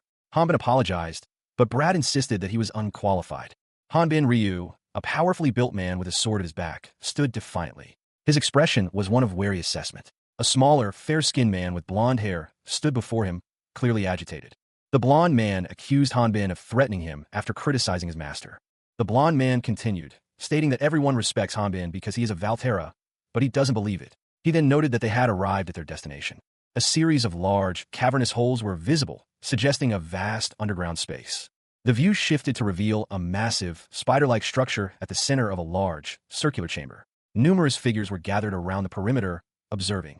Two individuals, a man with short, green hair and a woman with long, red hair, discussed the dungeon's layout. The man commented on the proximity of the mid-dungeon magic source, while the woman questioned whether clearing the current dungeon would cause the crater dungeon to disappear. The man responded that it most likely would not. The woman explained that the crater dungeon was actually a group of dungeons located within Crater Valley, and that clearing the current one wouldn't eliminate the entire complex. Hanbin expressed relief at the news, stating it was too early to leave the city. The blond man reacted with surprise. A spear was thrust into the ground, revealing a glowing artifact. Brad, a blond-haired warrior, grinned at his companions. He warned them that if an artifact was present, there would be consequences. The group stood before a large, spider-like creature, its many legs poised over a pit filled with skulls. The creature was clearly a dungeon boss. One of the warriors confirmed that the spider was indeed the dungeon boss. Another, a muscular man, suggested a strategy, attacking its legs first, given the creature's ability to spit poison from a distance. Brad received orders to protect the women with sureties until a signal was given. Brad scoffed at the idea of staying behind, declaring that he wouldn't let another group take his prize. He dashed forward. He left the protection of the spiritualists to sureties. The muscular man and the spiritualist prepared to engage the boss. However, he expressed a feeling that something was amiss. One of the spiritualists questioned the muscular man's need to participate in the fight. He responded that they should observe for now. Two pairs of hands clasped together, a golden light emanating from the points of contact, forming a glowing chain between them. Two figures, one with orange hair and the other with green, prepared for battle. The orange-haired one declared that they would use the tactics they had previously discussed. The green-haired one retorted, expressing frustration at his impatience. The two warriors engaged a large, spider-like creature. A voice declared that whoever killed the creature would be the victor. One of the warriors noted that this wasn't the time for such tactics. The spider-like creature unleashed a stream of green liquid. Two women, one with brown hair and the other with blonde, stood facing each other, their hands outstretched. They invoked the light of Altea and the blessings of Yesun, preparing to cast a protective spell. The green liquid from the spider-like creature approached the two warriors. One of them used a hammer to deflect it.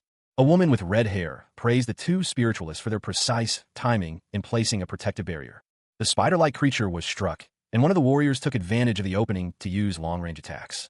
The orange-haired warrior declared that they didn't have time to deal with the creature's legs individually. A warrior, clad in dark armor, stood poised above a fallen foe. He held a large war hammer, ready to deliver a final blow. If he could finish it off, then you go for it. He muttered to himself, his words a mix of determination and grim resolve. With a mighty swing, the warrior brought his hammer down upon the creature's head. The impact was immense, sending tremors through the ground. Nearby, other hunters watched in awe and fear as the massive spider-like creature thrashed violently. One hunter shouted excitedly, "H-H-H, wahoo!" Another, more stoic, simply responded, "Shut up." He observed, "They may not be as good as you, but it seems they're veteran hunters." The stoic hunter, his expression thoughtful, continued his assessment. "It's a bit weak as a boss monster, and I think that may be true, but..." Two female hunters, clearly elated, whispered excitedly to each other. "Yinny, we're finally hunters who've cleared a dungeon." A blonde hunter, seemingly the leader of the group, addressed the others. "Nothing to be surprised about. What do you think about advancing to the 4th district? That way, we can be high-ranked hunters." A gloved fist slammed against a wall, the impact echoing through the space. The blonde hunter struck a wall, causing a section to crumble and reveal a hidden chamber. His eyes widened in surprise as he stared into the darkness of the newly revealed chamber. Tin. Two women, their faces etched with worry, stood close together. One, clad in simple beige robes, looked particularly distressed, her eyes wide with fear. The other, in slightly more protective gray attire, placed a comforting hand on her shoulder. From above, a young man with short, light brown hair and dark armor looked down, his expression a mixture of apprehension and determination. He held a spear, his gaze fixed on something unseen below. The young man's perspective shifted, revealing a colossal leg, hairy and dark, descending from an unseen height. Dust motes danced in the dim light, highlighting the sheer scale of the creature. The full monstrosity came into view. A gigantic spider, its body gleaming, dominated the arena. The young man, dwarfed by its size, stood alone in the center, his spear seeming insignificant against the looming threat. The species of the enormous spider was identified, Tarantula Queen. A young man with vibrant orange hair and striking golden eyes offered an insightful observation. The mortality rate within dungeons was not as high as many hunters believed.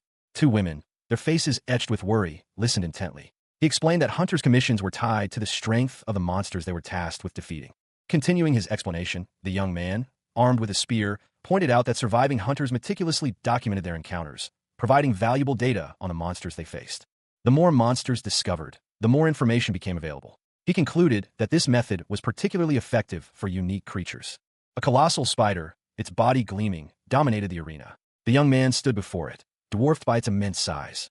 Most hunter deaths, he explained, resulted from encounters with powerful boss monsters. The young man found himself in a desperate situation, crouching as a monstrous creature loomed. The creature lunged, its gaping maw revealing rows of sharp teeth as it attempted to devour a glowing orb. Hanbin Ryu's eyes widened in shock, his expression a mixture of disbelief and dawning horror. He muttered to himself, completely unprepared for what he was witnessing. A colossal spider-like creature emerged from the shadows, its multiple legs ending in wickedly sharp points. A beam of pink energy pulsed from one of its appendages. The beam struck the ground, causing a violent explosion. The force of the blast sent debris flying, the spider remaining largely unscathed in the heart of the chaos.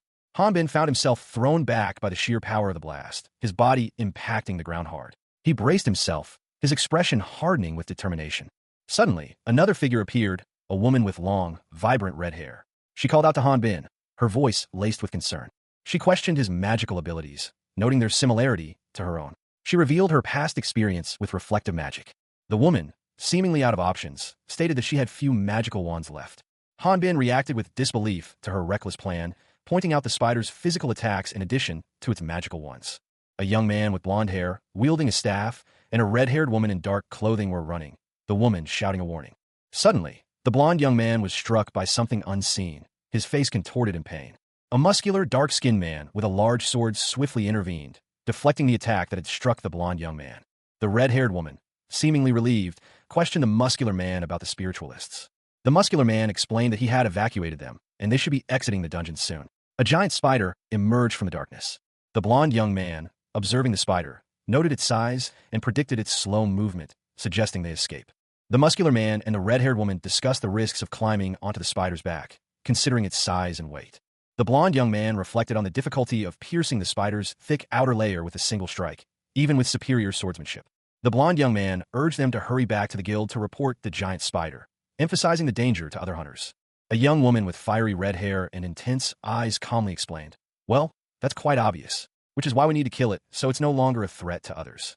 A muscular man and a blonde man reacted with horror. The muscular man asked, "Kill? That?" The blonde man added, "Why are these two so calm?" The red-haired woman responded to the blonde man's question, saying, "That's the only way, right? It looks like you don't have much experience, but that monster isn't like your average boss." The muscular man warned his companion, "Cover your ears." He then unleashed a powerful attack, creating a shockwave that sent the blonde man flying. The force of the attack created a massive crater in the ground. A blinding light erupted from the muscular man's attack, striking the spider-like creature. The spider-like creature was violently thrown back by the attack. The final blow landed, obliterating the creature. Hanbin Ryu, a recently discharged soldier, found himself in a bewildering situation. A large, red symbol appeared before him, causing him to exclaim in surprise. He watched, astonished, as two figures, a muscular man and a woman with fiery red hair, stood before a monstrous, spider-like creature. The man questioned whether the boss had been stabbed with a broadsword, not a spear, and paused, clearly surprised by the turn of events. The spider-like creature, however, was far from defeated. It unleashed a surge of purple energy, indicating that the battle was not yet over. Hanbin urgently warned his companions, shouting that the creature was still alive. The three of them, Hanbin, the muscular man, and the red-haired woman, faced the creature's furious counterattack, a fiery explosion engulfing them. Amidst the chaos, Hanbin saw several flying objects hurtling towards the creature, causing further explosions. Hanbin found himself on the ground, narrowly avoiding a large, falling object. He was clearly shaken but unharmed. He observed that a wand had been attached to the sword, causing the explosion. The red-haired woman's foot is visible in the lower right corner. The tarantula, LV.50, was defeated. Hanbin gained 238,110 experience points, bringing his total to 351,250 out of 54,581,975,800. He reflected on the vast amount of experience still needed to reach his goal. Hanbin Ryu, a man of dark hair and a somewhat weary expression, sighed. Beside him, a lighter-haired man, Martin, looked equally exhausted. Killing hundreds of these guys is endless, Martin stated, his voice laced with frustration. So is that it? Hanbin questioned, his tone suggesting a lack of satisfaction. The scene shifted. Hanbin, now displaying impressive musculature, stood before a fiery chasm, a large sword in his hand. A red-haired woman, Valterra, stood opposite him, seemingly assisting him in some task. Yup, we're clearing this dungeon, Hanbin declared, his voice confident. Hanbin and Martin were shown in a precarious situation, suspended in a cage-like lift. Martin sobbed quietly. Valterra observed the pair from outside their cage. Mon, so embarrassing. Can't you do something about him? She asked, her tone a mix of concern and exasperation. Martin was clearly shaken by the ordeal. Martin spoke, his voice filled with self-reproach. Not everyone is as strong as you. I really tried, you know? But when Martin died, my body just froze and I couldn't do a single thing. I'm jealous of the Valterra. Valterra responded, her expression softening slightly. No, this friend had to live in severe conditions, strong from the day you were born. Turning to Martin, Hanbin spoke. Look here, Spearman. Can you not talk about the unfairness of the world? Martin looked up, startled by the sudden shift in the conversation. Hanbin Ryu, a recently discharged soldier, found himself questioning his survival prospects in this strange new world. The word survive? And if luck is on your side, you'll stay alive and get stronger echoed in his mind. Another man, his face partially obscured, explained, it's because of your luck that you were able to meet us and stay alive. If fortune wasn't on your side, then you'd be dead. A blond man, clearly agitated, retorted, fine, you're right. If it wasn't for you, then I would have already been on my way to the underworld. The blond man continued, his voice laced with urgency. But, then what about Martin? Are you saying that he wasn't lucky? Hanbin's expression darkened. He grimly stated, so he had to die? A group of people, including the blond man and a woman with long brown hair, watched as Hanbin and the other man emerged from some sort of lift. The woman angrily demanded, where's your gratitude, you bastard? Do you have any idea how much effort it took for Sir Warrior to save our lives? Another man, seemingly injured, spoke up. Did we forget to tell him that we saved Martin too? I swear I saw you fly and crash. Sir Warrior grabbed me as I was thrown out and cushioned the blow as we crashed against the wall, which is why I was lucky and lived. The blond man, still in disbelief, questioned, is that even possible? Whether it is or not, isn't that the job? Hanbin Ryu, a man recently discharged from military service, found himself adrift. His expression reflected a weariness born of aimless wandering. He stood before two individuals, a woman with vibrant red hair, whom he addressed as Mr. Valterra, and a powerfully built man named Suratis. A group of people bowed before Hanbin, expressing their gratitude. Among them was a man with a bandaged arm, indicating recent injury. Suratis observed the scene with a thoughtful expression, his gaze hinting at a complex internal conflict. Suratis announced his intention to depart first, leaving Hanbin and Mr. Valterra behind. Mr. Valterra approached Hanbin, apologizing for the previous events. She explained that the group was upset because of his actions. She revealed that they had an artifact they couldn't use and were planning to sell it. Mr. Valterra proposed selling the artifact to Hanbin at half price, offering it as a gesture of goodwill. Hanbin, surprised by the offer, questioned the reason behind such generosity. Mr. Valterra attributed it to good fortune. A muscular man with short black hair, clad only in a red loincloth, stood proudly, a large sword resting on his shoulder. He had just acquired an artifact and expressed excitement to discover its abilities. He worried about the possibility of those he had saved perishing, and also that he wouldn't be able to use the artifact due to level restrictions. Meanwhile, a man in a brown coat and cap drove a horse-drawn cart past a building where the muscular man from the previous panel was visible. The man in the cart gestured emphatically. He reported finding the Valterra warrior, but the mage remained in the lift station. A man wearing glasses hoped for cooperation. His name was Atis Benister. Hanbin Ryu, a muscular young man with short dark hair, received gratitude for his work from Sir Atis. He reflected on his successful task, pleased with his progress. He mused that becoming famous would lead to meetings with the goddesses, allowing him to increase his contributions and gain their trust. Hanbin planned to team up with the goddesses to exact revenge on the demon god. Meanwhile, a red-haired woman, Felid, inquired about the demon god's whereabouts. Felid commented on the demon god's skill at hiding, as someone knocked on the door. Felid politely asked to speak with someone. Hanbin decided it was time to reveal himself, addressing Felid.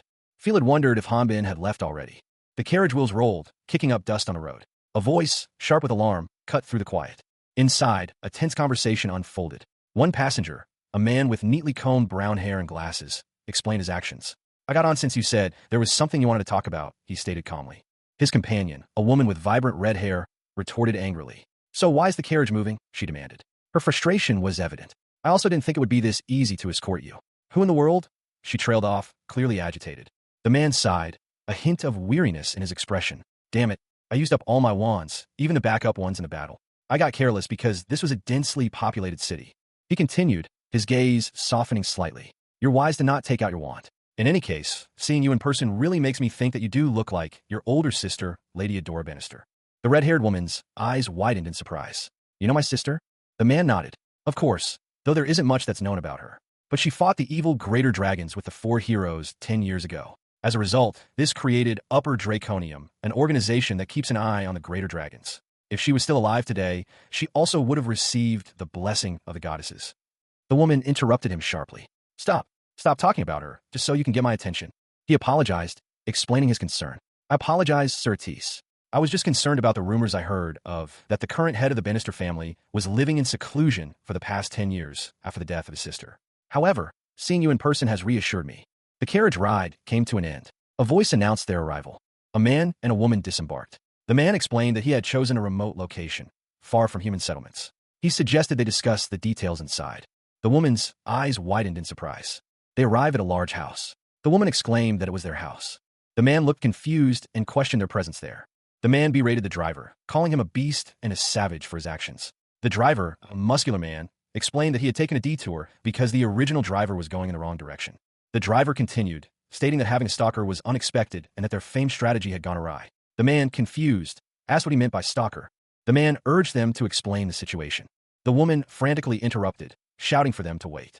A woman with vibrant red hair and piercing red eyes examined a glowing circular emblem. She detected a subtle, holy energy emanating from it, recognizing it as belonging to Althea, the goddess of light. Han Bin Ryu, a muscular man with dark hair, stared intently at the emblem, his expression thoughtful. He realized the implications of the woman's discovery. The woman explained that the man bound and gagged in the background was a priest from the Order of Light. The bound priest, Emil Otto, introduced himself as a high priest of Althea, his level 45 spiritualist status clearly displayed.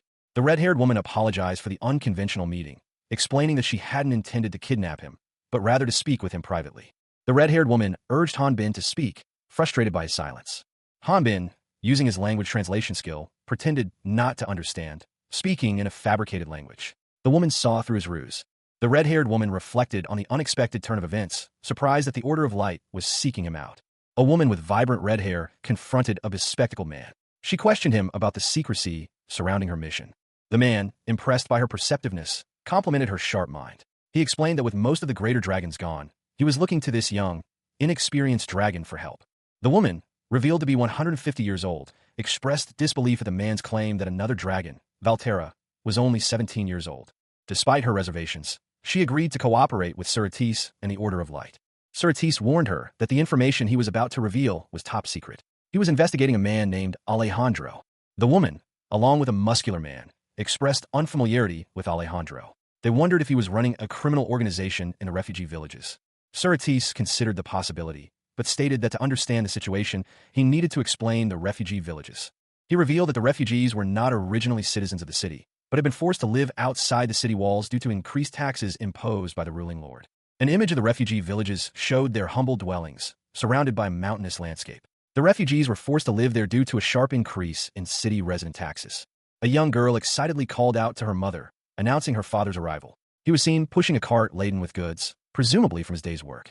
The mother greeted her husband with a warm welcome. Their young daughter eagerly inquired about his day, curious about his sales. The father admitted that business wasn't great, suggesting his appearance might be deterring customers. His daughter playfully blamed his intimidating look.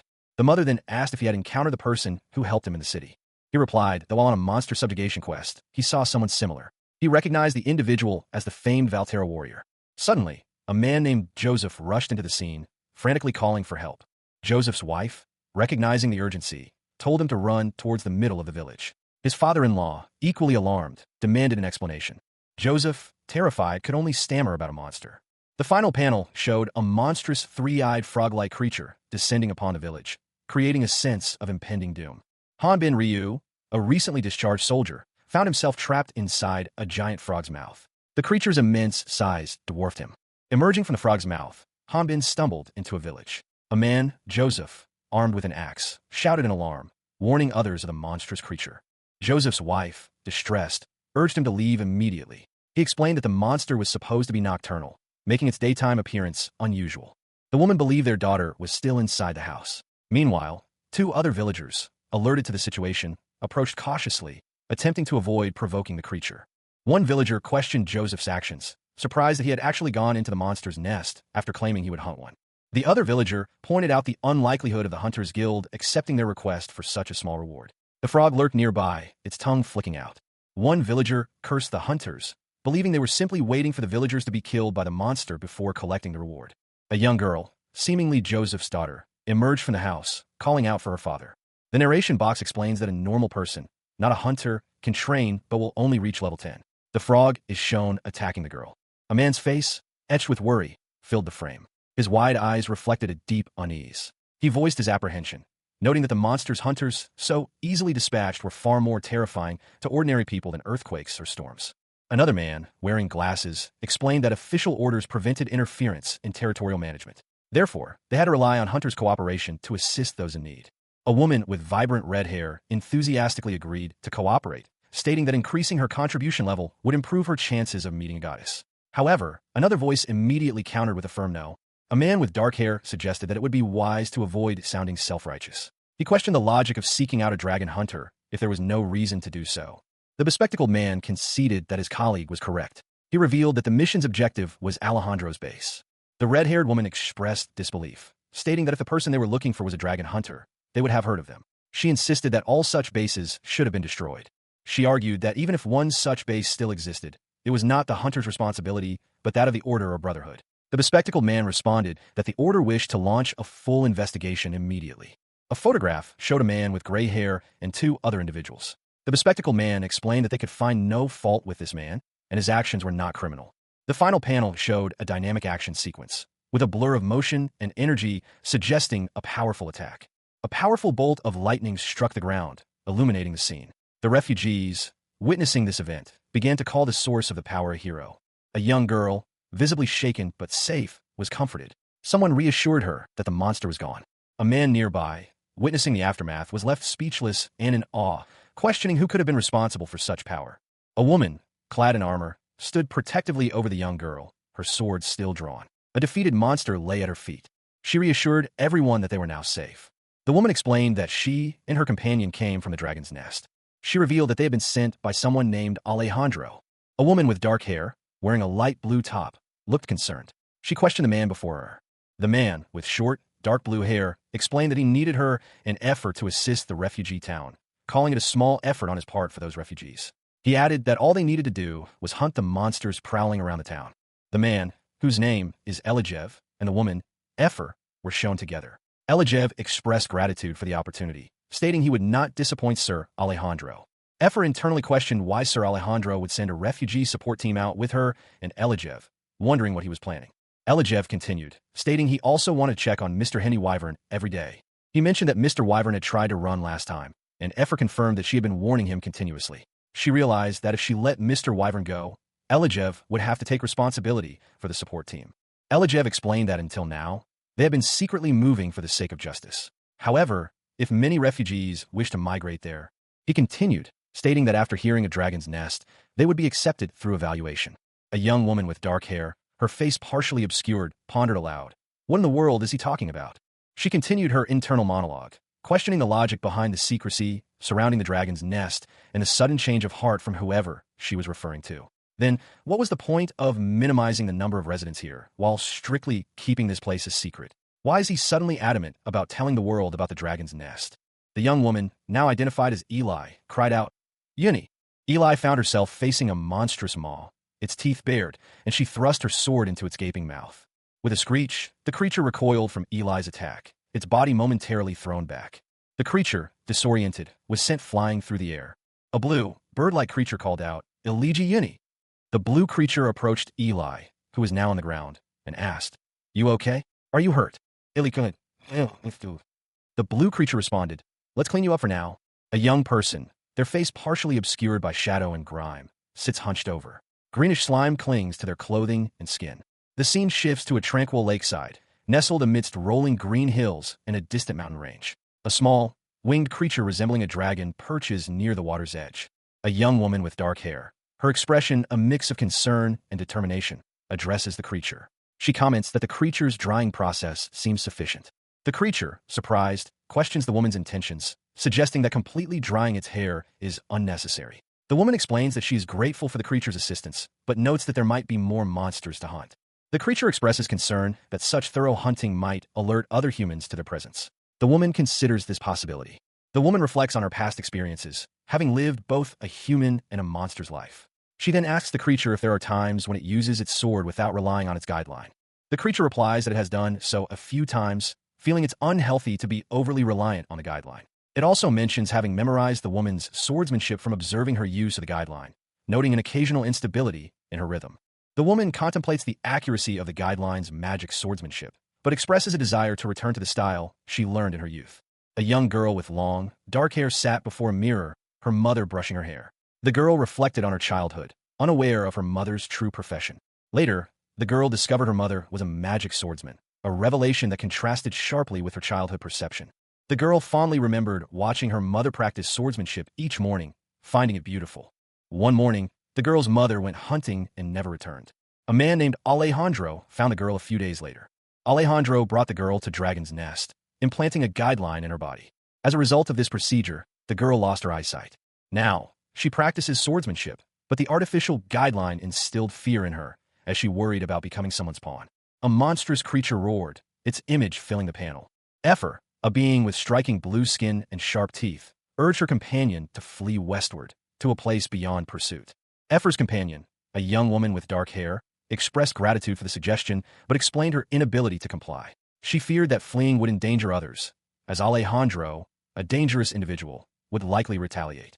The blue-skinned being then proposed reporting the situation to the heresy inquisitors. The young woman recounted a previous attempt to seek help from a villager, which ended tragically with the villager's death. She described a man who, under the guise of training or testing, callously disregarded human life, forcing her obedience. The young woman explained that the only way to escape the man and other otherworlders was to render the dragon's nest inert by absorbing its life force. She closed her eyes, contemplating the grim task ahead. Efer reiterated the need for the young woman's dragon core, acknowledging her current inability to absorb life force. Efer reassured her companion, confident in her abilities and predicting her eventual success. A young woman with dark hair, dressed in a blue and white outfit, suggested a name, Genius Wyvern, to her companion, a large, light blue dragon. The dragon responded that they needed to hurry before another dragon arrived. The woman pondered whether other dragons would also hear about it. She then exclaimed that Alejandro was using the dragon's nest to bait a greater dragon. The dragon questioned whether Alejandro could defeat such a creature. In a different location, a man in a suit sat at a desk, a thoughtful expression on his face. He mused that Alejandro never took risky moves. The man continued his thoughts, confident that Alejandro had a method for extracting a dragon core once he found a greater dragon. A woman with long, fiery red hair was informed that she would be infiltrating a location alone. She questioned this assignment, asking if she would be going alone. A man with glasses explained that while it was an infiltration, they would provide information to help her pass the evaluation test. He added that Alejandro was looking for proficient mages, and that spies already in place would assist her. A muscular man with dark hair declared his intention to join the mission, while a red-haired woman cautioned that entering an enemy hideout alone was suicidal. He insisted on accompanying her, suggesting a plan to facilitate his entry. A bespectacled man, seemingly in a position of authority, observed that someone like the muscular man would be easily noticed, making Alejandro suspicious of a Valterra operative. The muscular man, considering the bespectacled man's concerns, remained resolute in his decision. He stated that they would not accept the request. The red-haired woman, disheartened, suggested finding someone else for the mission. Unexpectedly, the muscular man announced his acceptance of the cooperation request from the Order of Light, leaving the red-haired woman visibly surprised. The muscular man reassured the red-haired woman, stating that she could leave the matter to him. His expression shifted to one of concern as he muttered the name Matisse. The red-haired woman, her face obscured, simply stated, "Guard." The red-haired woman explained that the person who decides to accept or decline a request is the master of the situation. A man with round glasses, his face partially obscured by his hand, sits before two others. He calmly states that a request has been accepted. The scene shifts to a rural area. A car travels along a dirt road, passing simple houses. Inside a house, two individuals are shown, one with fiery red hair and the other with dark hair and a muscular build. The red-haired individual shouts Atis. The muscular man questions the red-haired individual's decision to accept a request without knowing anything. The red-haired individual responds that cooperating with the order might be good, but help is impossible if they are required to go alone. He urges them to tell the others that they won't do it, warning of dire consequences if they refuse. The red-haired individual rebuffs the muscular man, stating that they already accepted the request, swearing on the banister name. They add that this is something that can't be undone. The muscular man angrily confronts the red-haired individual, questioning their assertion that unrelated people should simply leave. He becomes increasingly agitated, demanding a technical explanation. The red-haired individual tells the muscular man to take back what he said and cancel the request. She questions the importance of the banister name. The red-haired individual explains that, despite being a dragon, she has a debt to pay to the Bannister family. She points out that a dragon's nest still exists after someone sacrificed their life to protect it, implying a moral obligation. The muscular man scoffs, questioning whether otherworlders understand honor. The muscular man argues that honor is meaningless if one is dead. A woman with fiery red hair and intense eyes narrowed her gaze, a hint of skepticism playing on her lips. She addressed the man before her with a single, pointed question. Do you? Hanbin Ryu, a powerfully built man with dark hair, responded with a confident assertion. He believed he had grown stronger during his long ordeal. He stood tall, his physique a testament to his resilience. He reassured her, so don't worry. I won't die. The woman, her red cloak trailing behind her, turned and left the room, leaving Hanbin alone. His powerful legs and sturdy boots were visible as she departed. Hanbin watched her go, a thoughtful expression settling on his face. A quiet contemplation filled his mind. Outside, a horse-drawn carriage awaited, ready to take him to his next destination. Someone handed him a briefcase containing a disguise and identification papers. The disguise was inside. Further instructions were given. An official document was added to lower his apparent level, making him less of target. The woman with red hair impatiently urged him to be quiet so she could concentrate on reading the document. A priest observed a woman, noting that she appeared to have recently been in a fight. He found her appearance unsettling. The priest continued his assessment, noting that the system had registered her gender as female. The priest addressed the woman, stating that her appearance wasn't a mistake and asking if she knew how to apply makeup. A large group of people, laden with backpacks, stood in formation near several covered wagons and a tent. The scene suggested a staging area for a journey. Nearby, a tender scene unfolded. A man knelt, embracing a small child accompanied by what appeared to be a dog-like creature. The child, clinging to her father, whispered a request to tell her father to have a safe trip. The girl's words were met with a sharp retort. No, I hate you, Daddy. Despite his daughter's outburst, the father reassured her, wishing her a safe trip and instructing her to keep herself and the child safe. He then turned to address another man. A woman, dressed in what appeared to be a servant's uniform, approached the father, questioning his presence there. The father explained that they were there to escort those traveling to Dragon's Nest. The woman seemed skeptical, implying that his true intention was to perform physical labor. A young woman, her face etched with worry, spoke to someone off-panel. She lamented the impossibility of returning home until her work was finished, then voiced her concern for her family. Despite her worries about monsters, she felt reassured. Sir Alejandro, it turned out, was hiring hunters through a strict selection process. The scene showed a large group of people gathered before a tent, presumably for the selection process. The woman's reassurance stemmed from the rigorous nature of this process. A man's face contorted in a grimace of exertion and pain. He was violently flung backward, the impact sending him sprawling on the ground. Another man, wielding a club, stood over him. Two men, both apparently hunters, spoke. One reassured the other that they were both hunters and to not take the previous event personally. The other man declared him pass. One of the men excitedly exclaimed, "Welcome to Dragon's Nest." The other man, equally enthusiastic, responded with sweet.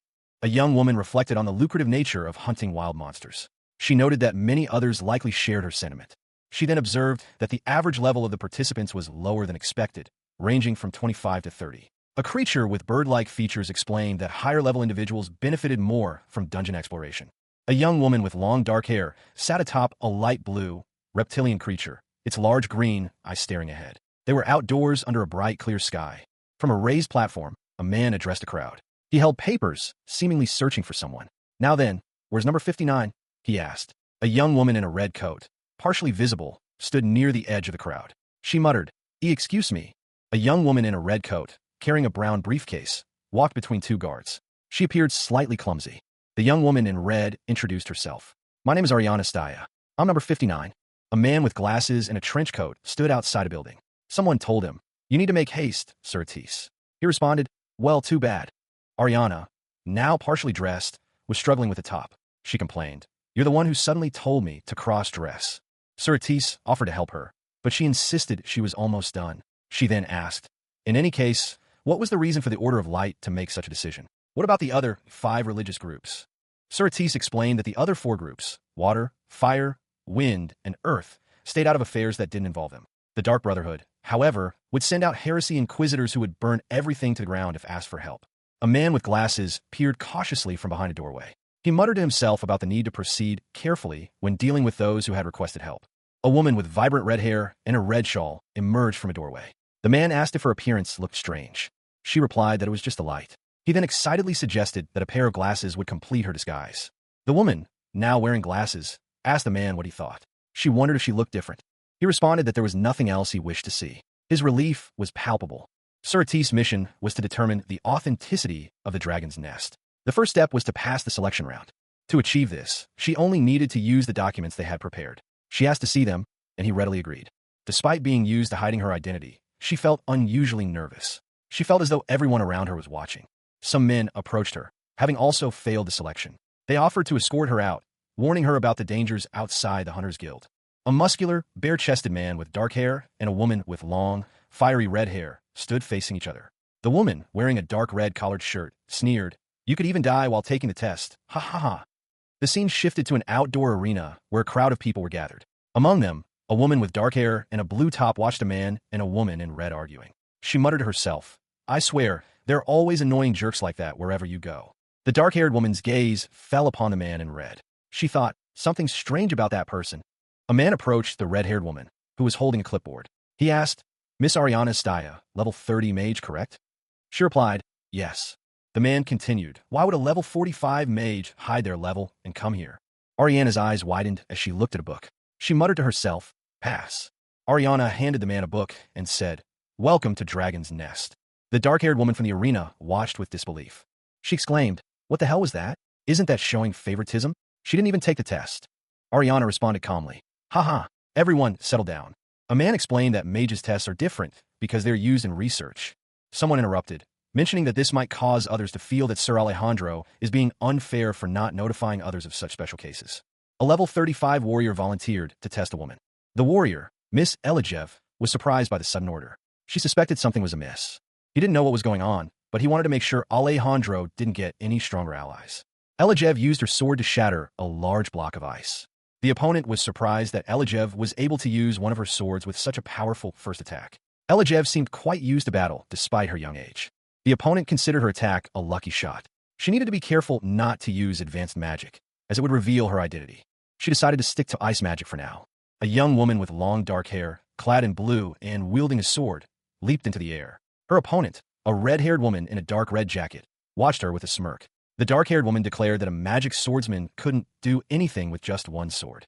The dark-haired woman's attack continued, her descent a blur as she aimed for a group of burly men, one of whom wielded a large, heavy-looking pan. The red-haired woman watched from the sidelines. The dark-haired woman braced herself for impact, her eyes squeezed shut as a large, glowing orb hurtled towards her. The force of the impact sent a shockwave through the ground, creating a massive cloud of dust and debris as the large man was sent flying. A blond man, kneeling beside two fallen figures, questioned whether he had passed the test, given that both opponents were now dead. The large man, now revealed to be a creature called Polypork, a freak eater discharged from Crater Asylum, was seen from below, his monstrous form looming over the scene. Someone commented on his discharge from the asylum. Polypork explained that he was a level 45 Polypork, and that human meat didn't taste good, leading him to search for tastier things to eat. Polypork then questioned whether he had also killed the judge. Polypork stood, holding a glowing, molten weapon. A large, heavy ball hurtled through the air, kicking up a cloud of dust as it flew towards its target. A woman with fiery red hair and glasses, holding a glowing staff, declared that the test should be postponed. A dark-haired woman, watching the aftermath of the test, wondered aloud if the result was merely a lucky shot.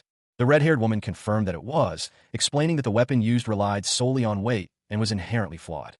The red-haired woman dismissed the weapon as deadweight, as a large, muscular man approached, seemingly unaffected by the previous attack. The large man, impatient, demanded an end to the delay and threatened to kill them. The dark-haired woman swiftly kicked the large man, sending him flying. He retaliated with a powerful punch, narrowly missing the red-haired woman. The dark-haired woman's counterattack sent the large man crashing into a nearby cart, his body visibly impacted.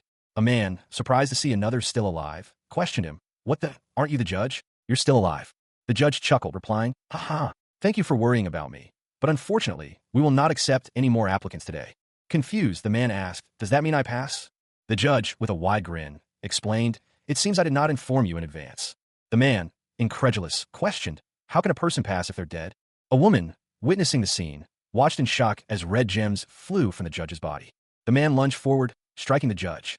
The force of the blow sent the judge reeling, collapsing to the ground.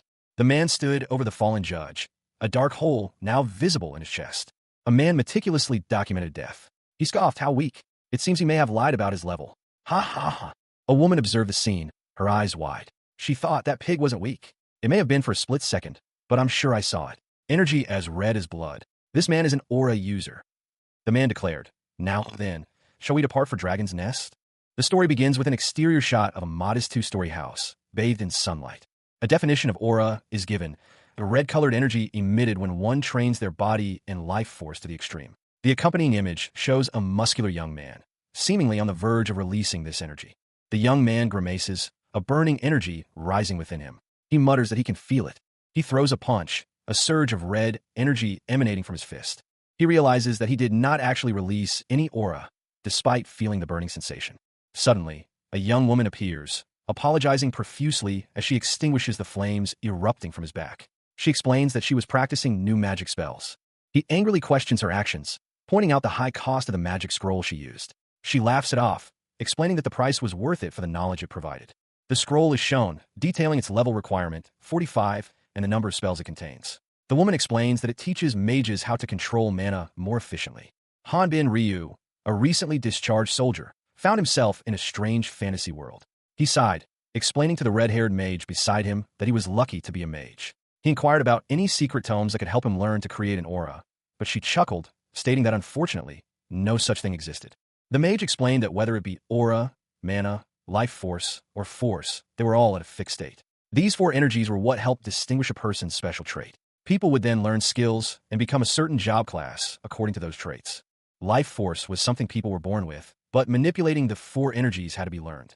However, unlike the other energies, aura required rigorous training, and even those who trained for over 40 years weren't guaranteed to acquire it. The mage continued, explaining that since the ability to use aura varied greatly between individuals, people found it suspicious if someone couldn't use it. Hanbin worried that his inability to use aura would make him suspicious, especially in the future. The mage agreed, suggesting that his inability to use aura would likely be noticed at the Crater Dungeon, a place both good and bad for him. She explained that higher-level dungeons contained monsters that were impossible to hunt without using one of the four energies. Therefore, his inability to use aura would only raise suspicion. Hanbin asked if that meant there were countless monsters like the leash they encountered earlier. Hanbin cursed, lamenting that if his guideline had worked properly, he would be able to use aura easily. He wondered if he would really be able to learn it without the guideline's help. A stone slab shattered as the mage reassured Hanbin that if they faced an enemy he couldn't handle, she would somehow get through it with her magic. She added that although she still had a long way to go, she would work hard to raise her level. The mage smiled reassuringly, promising to work hard to raise her level, so Hanbin shouldn't worry too much. A glass jar containing a single, preserved apple sat on a wooden surface. Hanbin Ryu, a muscular man with short dark hair, stood on a patio, his arms crossed. He muttered frustratedly, "URG. Fuck." Hanbin ran a hand through his hair, exasperated. He thought, why does that idiot have to be so stubborn? He calmed himself, considering, still, he lived up until now hiding his identity as a dragon, so I'm sure he'd be all right with his disguise. And there shouldn't be anyone else who has a level as high as his. A man with a friendly smile announced, "Miss Daya is the last successful applicant." A young woman with reddish-orange hair ran past, the man calling out, "Hey you, I welcome you to Dragon's Nest." The redhead, addressing the man, exclaimed, "Hey judge, what did you do? I understand that he may have caused a scene during the test, but how can you report it as an accident when this person is still alive? It seems that man's subcutaneous fat is thicker than expected." She continued, "He'll probably die of natural causes if we just leave him." Then, addressing another individual, she said, "Hey you, Miss Black-haired Magic Swordsman." A black-haired woman, approached by the redhead, responded, "Yes? Are you referring to me?" "Yes. We don't have enough time, so please help me out." Two women attended to an unconscious man. One of them, with dark hair, requested the other to open the man's mouth so she could administer a potion. The red-haired woman, wearing glasses, carefully observed the unconscious man.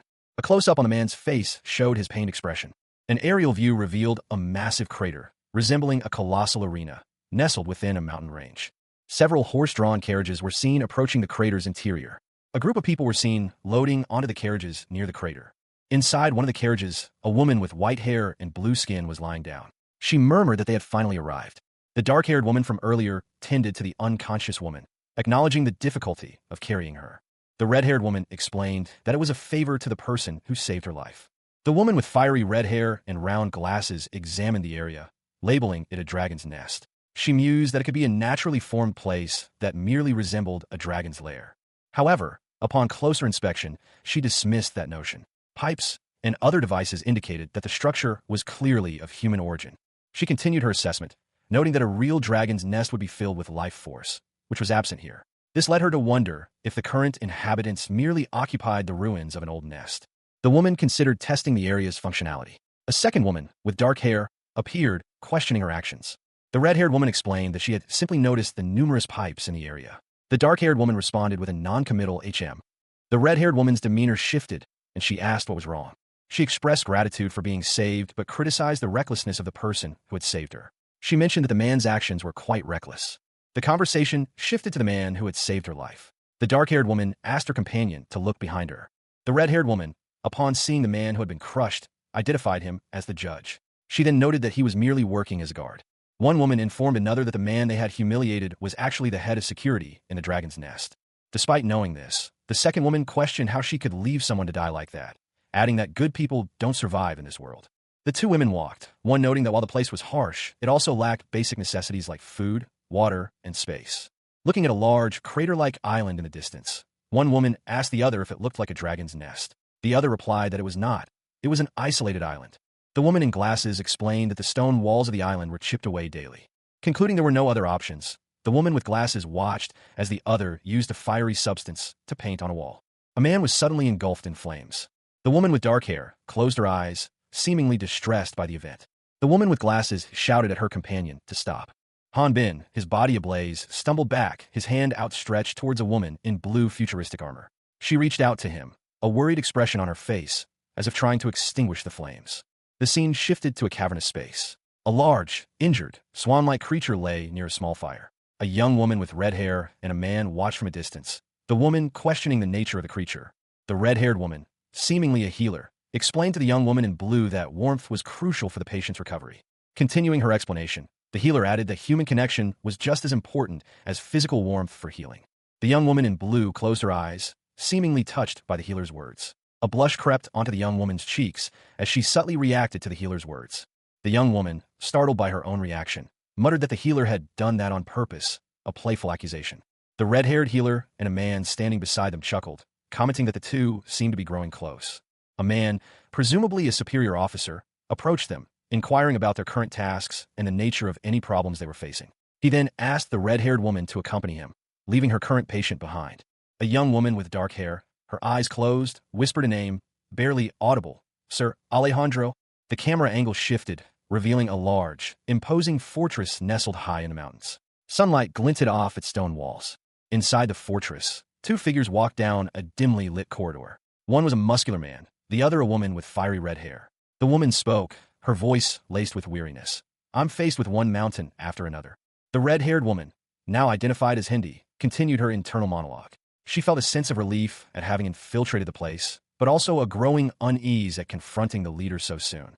Hindi turned to the muscular man, asking him what he thought of seeing a real dragon's nest. He responded that it was as magnificent as the rumors indicated. Hindi chuckled, stating that wasn't what she had asked. The muscular man looked surprised and confused, questioning if this was a real dragon's nest. Hindi's eyes widened, her expression shifting to one of intense focus. She reminded the man that Priest Emil had told them there were spies present. She introduced herself as Hindi and asked for proof. A young woman with fiery red hair and large glasses questioned her companion, her eyes wide with suspicion. Then why did you tell me to leave my wands if we were on the same side? The man, calmly adjusting his glasses, responded. He explained that Alejandro would be unarmed during his current assignment, stating, Alejandro will also be without a weapon at the moment since he's working. He's a magic swordsman without his weapons, and I'm an Ori user, so don't worry. He added, with a hint of concern, what I'm worried about is your behavior. The woman retorted, referencing a previous incident, just like what you did with that fat ass. She continued, expression serious. Remember that we're both hiding our real levels right now. Plus, it looks like Elijah may be quick to notice something that's off, so let's hurry and deal with this. They could also be the ones deceiving us. The man, holding a small, dark object, gave instructions. If you want to stop such sacrifices, then do your best to obtain as much information from this interview as you can, whether this is a real dragon's nest or not. He cautioned, but make sure you aren't too obvious. A sudden burst of energy was followed by the sight of blood on the floor, indicating a violent event had just transpired. The red-haired woman gasped, "Mr. Hendy?" Mr. Hendy, shocked and clearly injured, stammered, "W.I." All of a sudden, "Al, Ejandro." A man with short, dark hair and a smirk mused, "A useful insect may be better than a harmful one, but either way, I don't like bugs." Suddenly, a powerful surge of energy erupted from the man, throwing him backward. A young woman with reddish-brown hair and glasses watched in shock, a small amount of blood staining her collar. The woman and the man were in a dimly lit room. She commented, "I pretty much knew since the time a level 50 came here." He responded, "The Order of Light, huh? Well, thanks to them, I was able to advertise myself." He leaned closer, a sinister grin spreading across his face. "So, if he's part of the Order of Light." The woman's eyes widened as he continued, "Then who might you be, little lady?" The scene opens on a dimly lit cavern, its walls lined with rough-hewn stone and crisscrossed by a network of copper pipes. A narrow passage, barely wide enough for a person to squeeze through, is visible in the rock face. A large, reptilian creature with pale blue skin and white hair rests within the cavern. It complains of being sore from flying. A young woman with dark hair approaches the creature, suggesting they fly to their room. The woman notices something unusual on her hand after touching the creature. Another woman with long, red hair explains that she usually feels static on her hands, a sensation that allows her to feel the person she's in contact with. The two women are shown holding hands. A fiery energy flows between them. The red-haired woman notes that the contact felt different this time. The dark-haired woman, still on the creature's back, reflects on the feeling as familiar yet different. A young woman with dark hair, riding a pale blue, dragon-like creature, exclaimed in surprise. She had just realized something crucial. Her expression shifted to worry. If the energy signature was similar to Effer's, she pleaded silently that she not be told. The woman pondered the implications. If the energy signature matched, it meant the creature was a dragon, specifically Effer. She remained perched atop the creature, her expression grim. They might be too late. A powerful surge of energy erupted from a building. The force of the blast sent a figure flying through the air. The figure, tumbling uncontrollably, crashed into the ground. A woman with vibrant red hair, striking blue-rimmed glasses, and a crimson coat, lamented her predicament. She couldn't effectively use her magic without magic stones, and the current situation was becoming increasingly problematic. She continued her assessment, questioning the authenticity of the dragon's nest incident. Meanwhile, a man with short, dark blue hair and a sly grin explained that any action taken against her would require a legitimate reason, as they would need to send an expert to ensure the job was done properly. The red-haired woman's expression hardened. She noted that the situation had become clearer, given the recent killing of an order's priest. The blue-haired man responded with a knowing smirk, questioning her certainty. He confidently stated that the lack of witnesses wouldn't matter.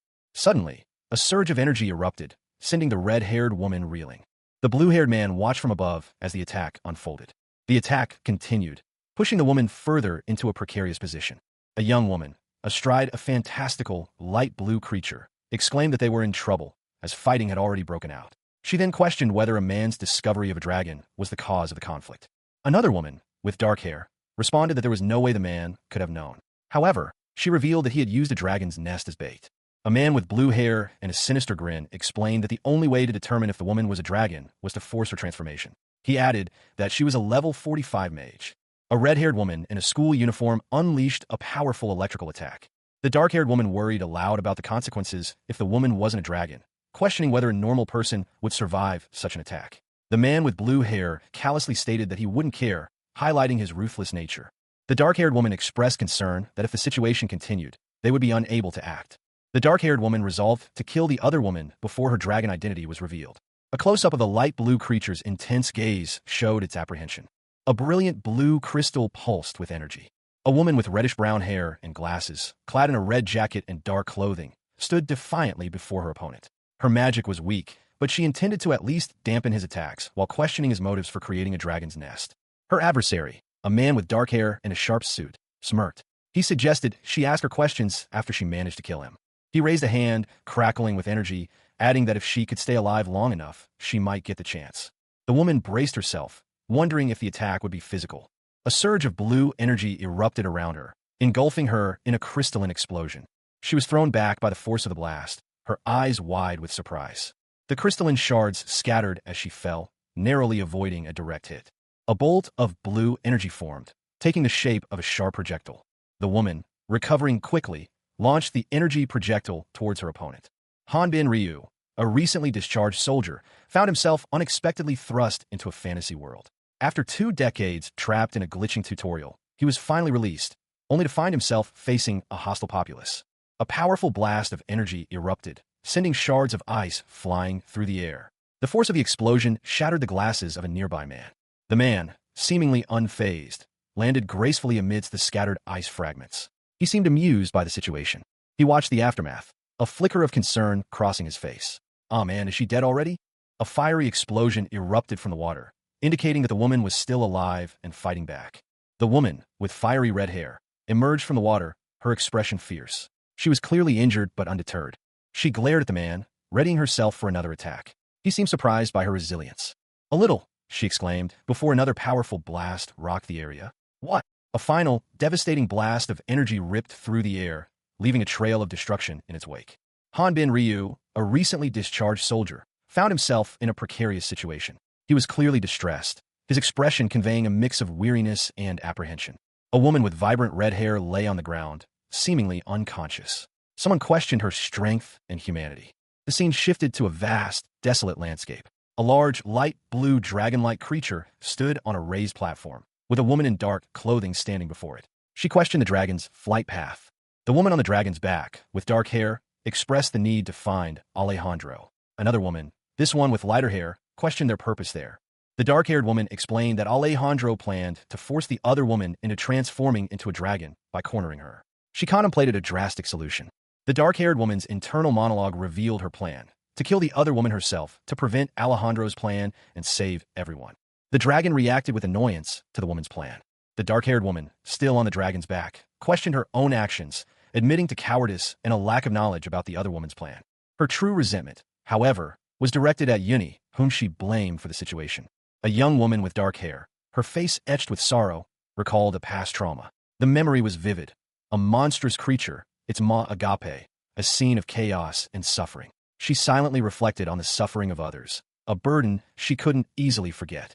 The scene shifted to a somber gathering. A man in a suit, his expression grim, looked down at a body lying on the ground. A young girl stood nearby, her small form radiating helplessness. He questioned his own inaction, his past failure to intervene.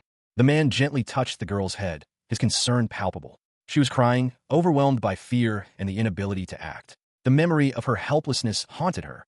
Despite her fear, a surge of determination filled her. This time, she resolved she would not be a helpless bystander. She would act, even if it was the only thing she could do. The reason for her resolve was clear. A monstrous creature loomed, its presence menacing. This time, she would face it. The young woman, her face set with grim determination, prepared to confront the creature. She would not let fear paralyze her again. Elsewhere, a young woman with fiery red hair was restrained, blue energy crackling around her wrists. She was clearly distressed. A man, observing her, commented on the situation, suggesting her presence was more than coincidental. He questioned her true motives. The red-haired woman, her face showing deep weariness and scars, insisted there was nothing to gain from her current predicament. Her expression was one of profound resignation. A man with neatly combed dark hair and a sharp suit, his expression a mixture of amusement and calculation, questioned a woman with fiery red hair. He stated that only those of similar power could hope to conquer the dragon's nest. The red-haired woman, her eyes gleaming with an unsettling intensity, mused that, fortunately, the location was still incomplete as a dragon's nest. She added that whatever the man's goal was, it would be easily obtained. A sudden burst of energy erupted between the two individuals. The red-haired woman, seemingly unfazed, assured the man that his current concerns were unwarranted. The man, his expression hardening, warned her that he could easily end her life with minimal effort. He gave her an ultimatum, either surrender or face death by falling from the great height. The man tightened his grip, electricity crackling around his hands, as the woman's eyes fluttered closed. A close-up on the woman's eyes showed her struggling against the man's power. Suddenly, the scene shifted. The man and woman were now locked in a struggle, energy arcing between them amidst a vibrant blue sky. The credits rolled, listing the names of the artists and writers involved in the creation of this world. A young woman with fiery red hair and a brown tunic confronted a man in a dark suit. He suggested using the dragon's nest for leveling up. The man smirked, revealing that it wouldn't work, preventing her from leveling up. The woman, confused, questioned the man's mention of a greater dragon. The man clarified that he wasn't the one gathering life force at that moment. The woman launched an attack, but the man deflected it. He explained that the life force was gathering elsewhere. The man questioned if the real dragon was elsewhere. The woman reflected on the elaborate plan, realizing its dangerous nature and a need to report it. A young woman with auburn hair, slumped against a wall, lamented her current weakness. She couldn't even lift a finger. Meanwhile, another woman with dark hair, clad in dark blue armor, was seen falling from above, shouting for someone named Sir Alejandro, warning him about the dragon's nest. The dark-haired woman landed, her expression one of relief. She was glad to be safe. A man in a dark suit observed the scene, noting that a dragon had infiltrated the building from the other side. The auburn-haired woman looked on, confused. The man in the suit and the dark-haired woman discussed the situation. The woman suggested checking out the dragon's location, but the man countered that even if it was in human form, he wouldn't know who it was. The man explained that he designed the dragon's nest to self-destruct upon activation, preventing escape, even in human form. The dark-haired woman questioned his motives, wondering if that was why he'd isolated the location from the start. She pointed out that if the young woman was the dragon, he could have captured her immediately. The three individuals stood together, the auburn-haired woman still on the ground. The man in the suit and the dark-haired woman were standing. The auburn-haired woman mused that it was less troublesome to consider future construction if she were to be experimented on. She seemed satisfied with the outcome. The dark-haired woman apologized for giving the auburn-haired woman false hope of survival. A man with a sinister smile observed his surroundings. He mused that the current state of affairs wasn't ideal, and it would be wasteful to squander any resources. Another man, his expression one of confusion, questioned Ellie about her statement. Ellie, a woman with purple hair and a mechanical arm, explained that she had been unaware of the dragon's nest being compromised. Ellie continued, suggesting that a particular woman might be capable of fixing the situation. A red-haired woman, the subject of Ellie's suggestion, wondered if Ellie was trying to help her, but questioned the wisdom of assigning such a task to a spy. The man from the first panel smiled knowingly. He approved of the plan, stating that the woman wouldn't be able to escape anyway, making her usefulness a bonus. He then placed the red-haired woman under Ellie's supervision. He expressed his confidence in Ellie's abilities. The scene opens in a dimly lit corridor, the wooden beams and simple light fixtures suggesting a rustic, perhaps even ancient, structure. A young woman with vibrant red hair cautiously approaches, addressing someone unseen. She hesitantly asks, Miss Magic Swordsman? Another woman, this one with dark hair, responds, You've already been discovered anyway, so why not just tell me your real name? So just call me Elijev. The dark-haired woman carries the red-haired woman, who exclaims, Miss Elijev? Aren't I heavy? The dark-haired woman explains, Magic swordsmen use force energy, so it doesn't take much effort to lift heavy things. Are you uncomfortable? The red-haired woman replies, No. It's just that I feel it isn't right for me to be piggybacked by a lady. Aren't we both women? The dark-haired woman sets the red-haired woman down. The red-haired woman thinks, She seems like a nice person, so I feel bad about lying to her. Now, the red-haired woman says, And thank you for what you did earlier. Because of you. No, you shouldn't be thanking me. The dark-haired woman says, When I found out that you were a dragon, I was truly thinking of killing you. The red-haired woman retorts, What? But you saw that the dragon was elsewhere. Stop trying to feign ignorance. A woman with fiery red hair questioned Hanbin, Didn't you recently gather a great amount of life force? Hanbin, internally, suspected it wasn't obtained through normal means, surmising it came from the dungeon. Meanwhile, the woman, seemingly sensing the life force's subtle flow, explained that she learned more while carrying him. Hanbin resolved to discover who was giving the orders before cooperating. In a dimly lit room, Hanbin and the red-haired woman stood facing each other. She noted that there was no one else present and that the walls were thick. Hanbin stated his level was 35, while hers was 45. He explained his limitations as a magic swordsman, lacking the necessary metal tool to use his magic, rendering him essentially a regular human. The red-haired woman, Elijev, pointed out Hanbin's lack of weaponry, suggesting it would be easy for her to kill him. Another woman, with dark hair, called out to Elijev, urging her to compose herself. Elijev responded with a simple yes. The dark-haired woman revealed that the man who had asked Elijev to reveal her identity was tricking her. She explained that Dragon's Nest was something evil created by greedy dragons. Elijev, whose true identity was Atis Imphater Ragnar, a descendant of duty-bound fire dragons, revealed that she was hiding her true identity by being in human form. Elijev expressed frustration that instead of keeping her secret, the dark-haired woman was interfering. Elijev launched a swift attack, sending the dark-haired woman flying. A young woman with dark hair, her face contorted in a furious expression, let out a frustrated yell. She then shouted at a large, light blue wyvern-like creature, accusing it of bullying. The wyvern sighed, a small, fiery dragon-like creature emerging from its mouth. A red-haired girl lay on the floor, seemingly distressed. The red-haired girl recognized the wyvern, remembering it from a previous encounter at Dragon's Nest. A dark-haired girl in blue armor appeared, scolding the wyvern for not hiding. She explained that the wyvern's actions could lead to the spread of rumors about its identity. The wyvern's forelegs were noted as unusual.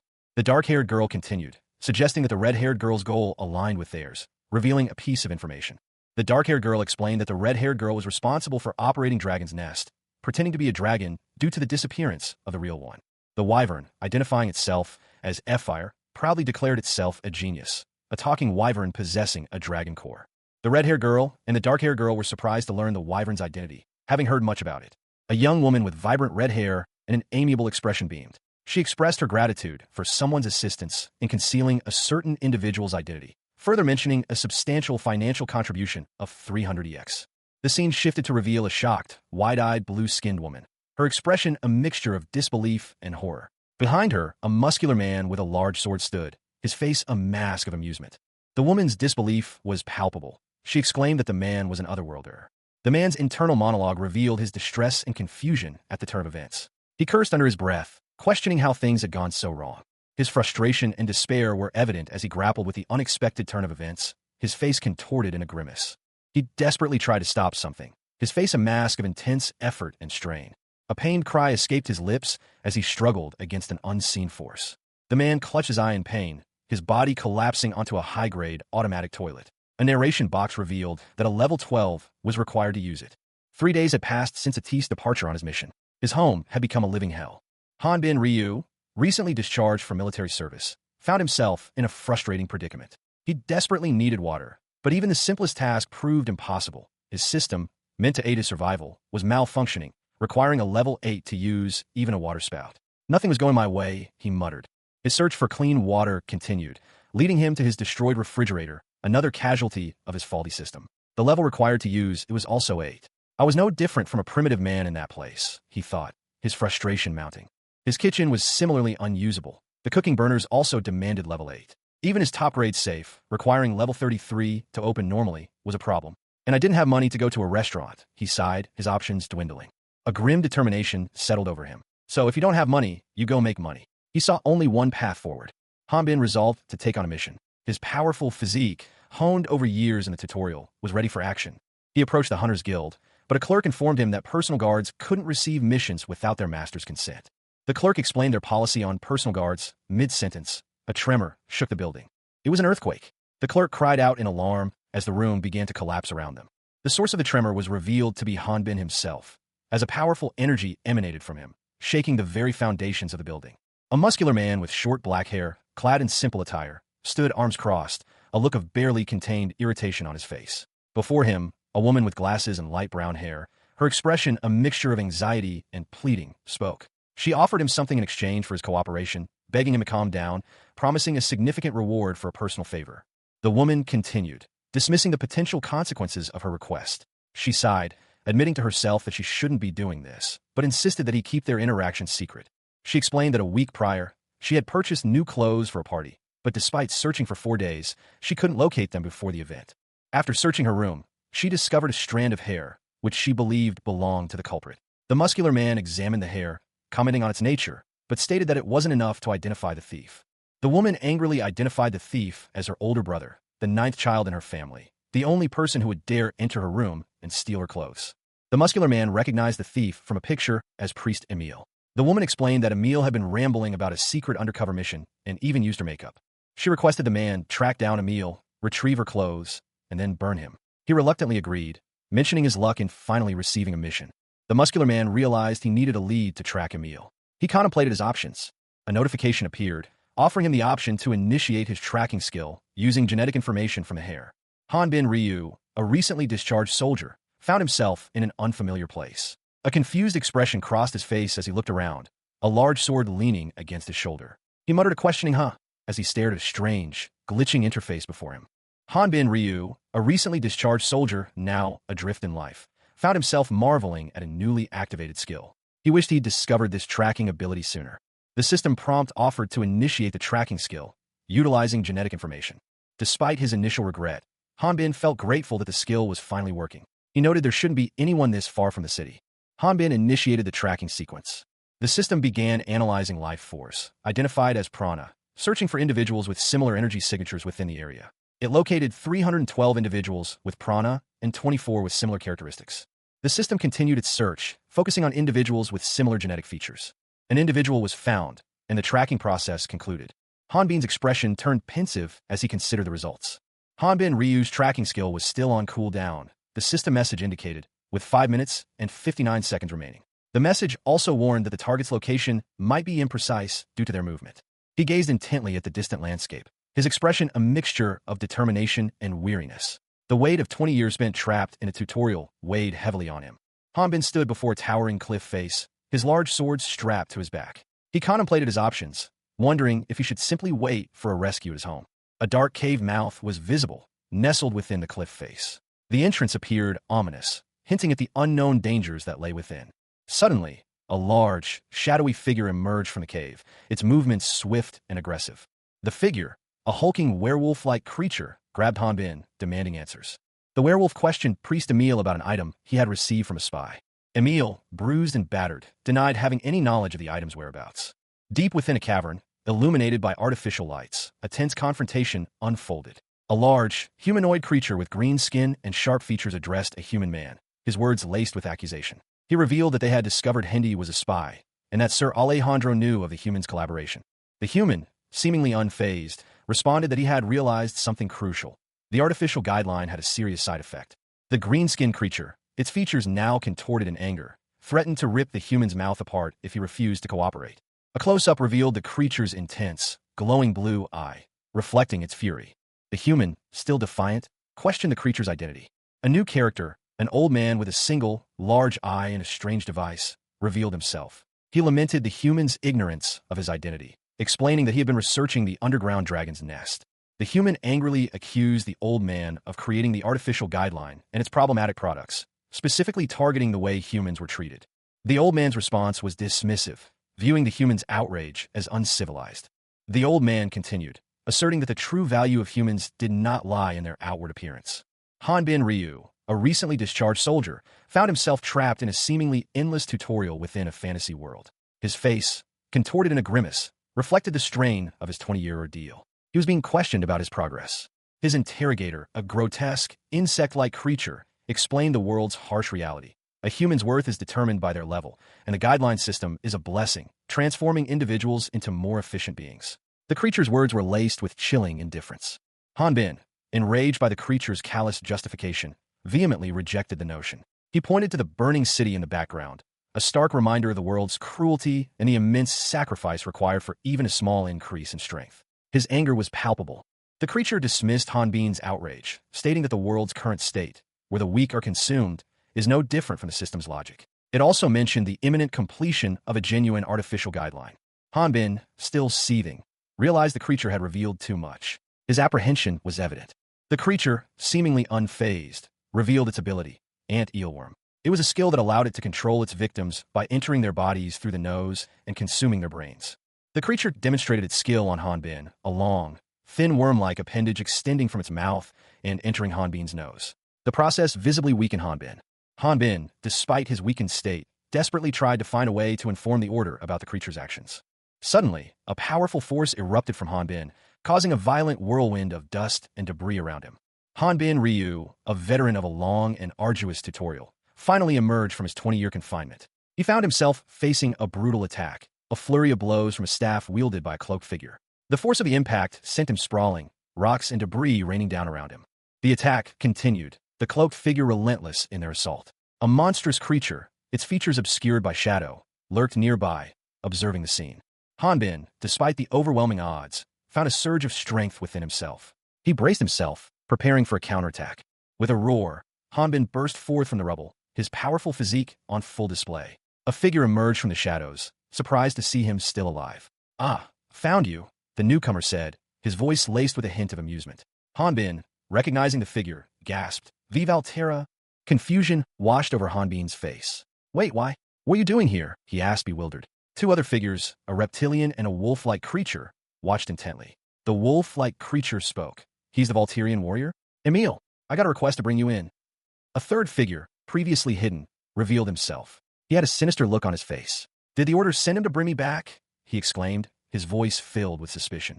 He continued, "As expected, the Order of Light had other spies beside me." Hanbin, still confused, questioned the man's strange expression. "Huh, what's wrong with your face?" The man responded curtly, "It's completely fucked up." Before Hanbin could react, the man launched a swift attack, sending the wolf-like creature flying. Hanbin reacted instantly, deflecting the blow with his sword. "You bastard!" he roared, his anger flaring.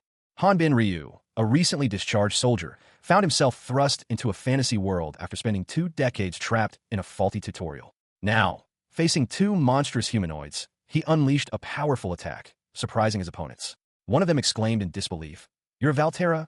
The force of the attack sent Hanbin hurtling backward, but he landed gracefully, his expression unchanged. He casually remarked, "Yeah, and?" One of the creatures, a hulking humanoid with wolf-like features, was taken aback. He questioned the nature of Hanbin's attack. What the hell was that? A monster? While the other, a reptilian humanoid, laughed maniacally. "Kuaha, stop fucking with me, Valterra." Hanbin, internally reflecting on the situation, thought, so it's a person, right? Monsters wouldn't know what a Valterra is. Then what to do? I know I'm supposed to act like a Valterian, but should I still try talking to them? The reptilian humanoid scoffed. "Cuckoo, you might look strong, but even a real Valterra wouldn't be able to beat us." Hanbin observed their features more closely, noting their unusual characteristics. He wondered, are they beast people? He then internally corrected himself. There are no beast people in Rathna. To think that I haven't completely gotten used to living here. Okay, I shouldn't show any racial discrimination. The two humanoids lunged at Hanbin, ready to attack. Hanbin countered with two swift palm strikes, shouting, "Fierce Tiger Palm, Death Serpent Palm." Hanbin Ryu, a recently discharged soldier, found himself in an impossible situation. He was pinned beneath a massive opponent, his body screaming in protest. No way, he thought, disbelief etched on his face. Suddenly, a blinding light erupted, and a powerful force propelled him through the air, away from his attacker. He was hurtling towards a dark opening in a canyon wall. The speed was intense. The world blurred into streaks of color as he hurtled through the air. He landed hard, the impact jarring his entire body. Gasping for breath, he looked up, a dawning realization in his eyes. So, that was it, he exclaimed, understanding finally breaking through. He found himself in a desolate landscape, bruised and battered but alive. A gruff voice echoed nearby. "HM, this is all because you're prancing around pretending to be a Valterra when you're only a level 5. Two monstrous figures loomed over him, their expressions a mixture of curiosity and disdain. One of them uttered a single word. "Oh." One of the creatures spoke again, "He's still alive." The other replied, Well, do we hold back our strength?" The first creature addressed Hanbin directly. "Hey you, self-proclaimed Valterra. Is there anything you want to say? If you entertain us, maybe we'll let you live." Hanbin, despite his injuries, remained defiant. "I don't know if you'll believe me if I told you." He began, his voice strained but resolute. The creature watching him reacted with surprise. What the? He's completely fine." Hanbin Ryu, a man recently discharged from military service, found himself overwhelmed with remorse. He exclaimed, "I'm sorry. I never thought that cave was your home. I didn't mean to make a hole in it." A creature, resembling a large, bipedal canine with dark fur, responded with understanding. It stated, "I remember when a huge hell dog completely destroyed mine. I completely understand how you feel, and that you won't forgive them so easily." Hanbin, observing the destruction, felt a renewed sense of responsibility. He declared, "And I don't know what that yellow-haired man you captured did wrong, but I'll take him back with me after I fix up your house." Hanbin contemplated the situation, his expression troubled. He mused, "I guess it makes sense that not all Valterra are the same. That Valterra trying to negotiate with them?" A sudden realization struck him, causing his eyes to widen in alarm. He exclaimed, "No, wait.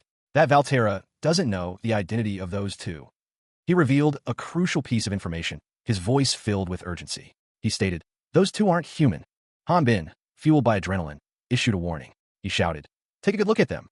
With a powerful blow, Hanbin sent a shockwave through the ground, causing a significant tremor and scattering debris.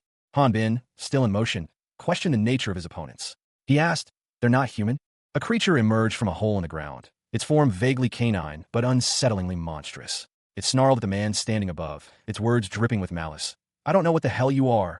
The creature continued its threat, its hunger palpable. "But it makes me want to eat you up." The creature's level and species were displayed, confirming its hostile intent. Level, 62 species. Who? Deem? It added with savage glee. "I'll be happy as long as I kill and eat you." The man's eyes widened in surprise and dawning comprehension. He muttered to himself. His level went up and the name changed. As the creature lunged, the man reacted, a sword materializing in his hand. He felt a profound change within himself, his humanity seemingly fading. He questioned, "Our forms aren't the only thing that changes. I feel as if my weak humanity is slowly disappearing. Is this what you call liberation?" The man, now visibly transformed, unleashed a powerful attack, his eyes blazing with newfound power. He wondered aloud, "They're not human?" The force of his attack caused a massive explosion, sending debris flying across the landscape. He used his immense strength to pull himself up a cliff face, his massive sword serving as a makeshift climbing aid. Looking up, his face contorted in a mixture of horror and rage. He cursed, "You bastards, that means." A man with short, light brown hair and a worried expression peered from behind a rock, observing a grotesque creature sprawled on the ground. The creature, with dark skin and exaggerated features, let out a chilling chuckle, muttering something about it being too late. The creature continued its ramblings, explaining that once an experiment runs wild, it behaves differently from any other worlder, especially one with a faulty guideline that kills indiscriminately. Suddenly, a muscular man with dark hair appeared, wielding a large sword. He was confronted by two monstrous creatures, a reptilian beast and a large canine-like monster, both snarling menacingly. The man, clearly surprised, questioned if the creatures were indeed monsters, as he brought his foot down with immense force, shattering the ground. The man's face, now grim, showed determination. He was clearly angry. He glared, his anger growing, as he spoke of a missed opportunity, a chance for warning that was never given. With a roar, the man swung his sword in a wide arc, unleashing a powerful attack. The force of the blow created a bright flash of light and a shockwave. One of the monsters was caught in the attack, its body visibly impacted by the force of the blow. The intense attack continued, the man's sword a blur of motion as he fought the creatures. Hanbin Ryu, a recently discharged soldier, found himself tumbling headfirst down a steep incline, his sword clutched tightly in his hand. The ground rushed towards him, a blur of brown and green. A fiery red light engulfed him as he fell, the intense heat causing him to momentarily lose consciousness. He landed hard, the impact jarring him awake. A grotesque, puppet-like creature lay nearby, its broken body twitching. The creature let out a final, chilling laugh before expiring. Keek, it's over, it cackled.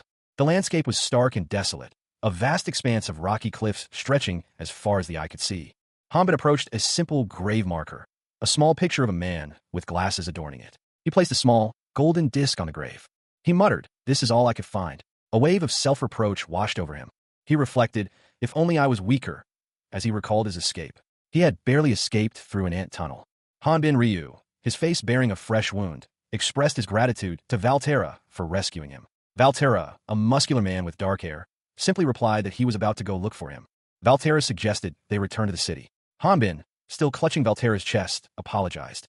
Valterra's expression shifted, a look of concern washing over his features. He revealed that Alejandro had discovered everything, and that it was all his fault. Hanbin's companion, whose name is Suratis, was mentioned. Suratis' face was shown, eyes wide with shock and fear. The next panel showed Valterra. Valterra, his expression grim, demanded to know the location of Dragon's Nest. Sir Alejandro, a large, stout man with glowing eyes, bellowed that the only thing his artificial guideline could absorb was experience points. He explained that this was because life force contained experience points and life energy. Excess life energy would kill the person. A man in a suit dismissed this concern, stating that they were only testing to see if the Dragon's Nest would operate properly.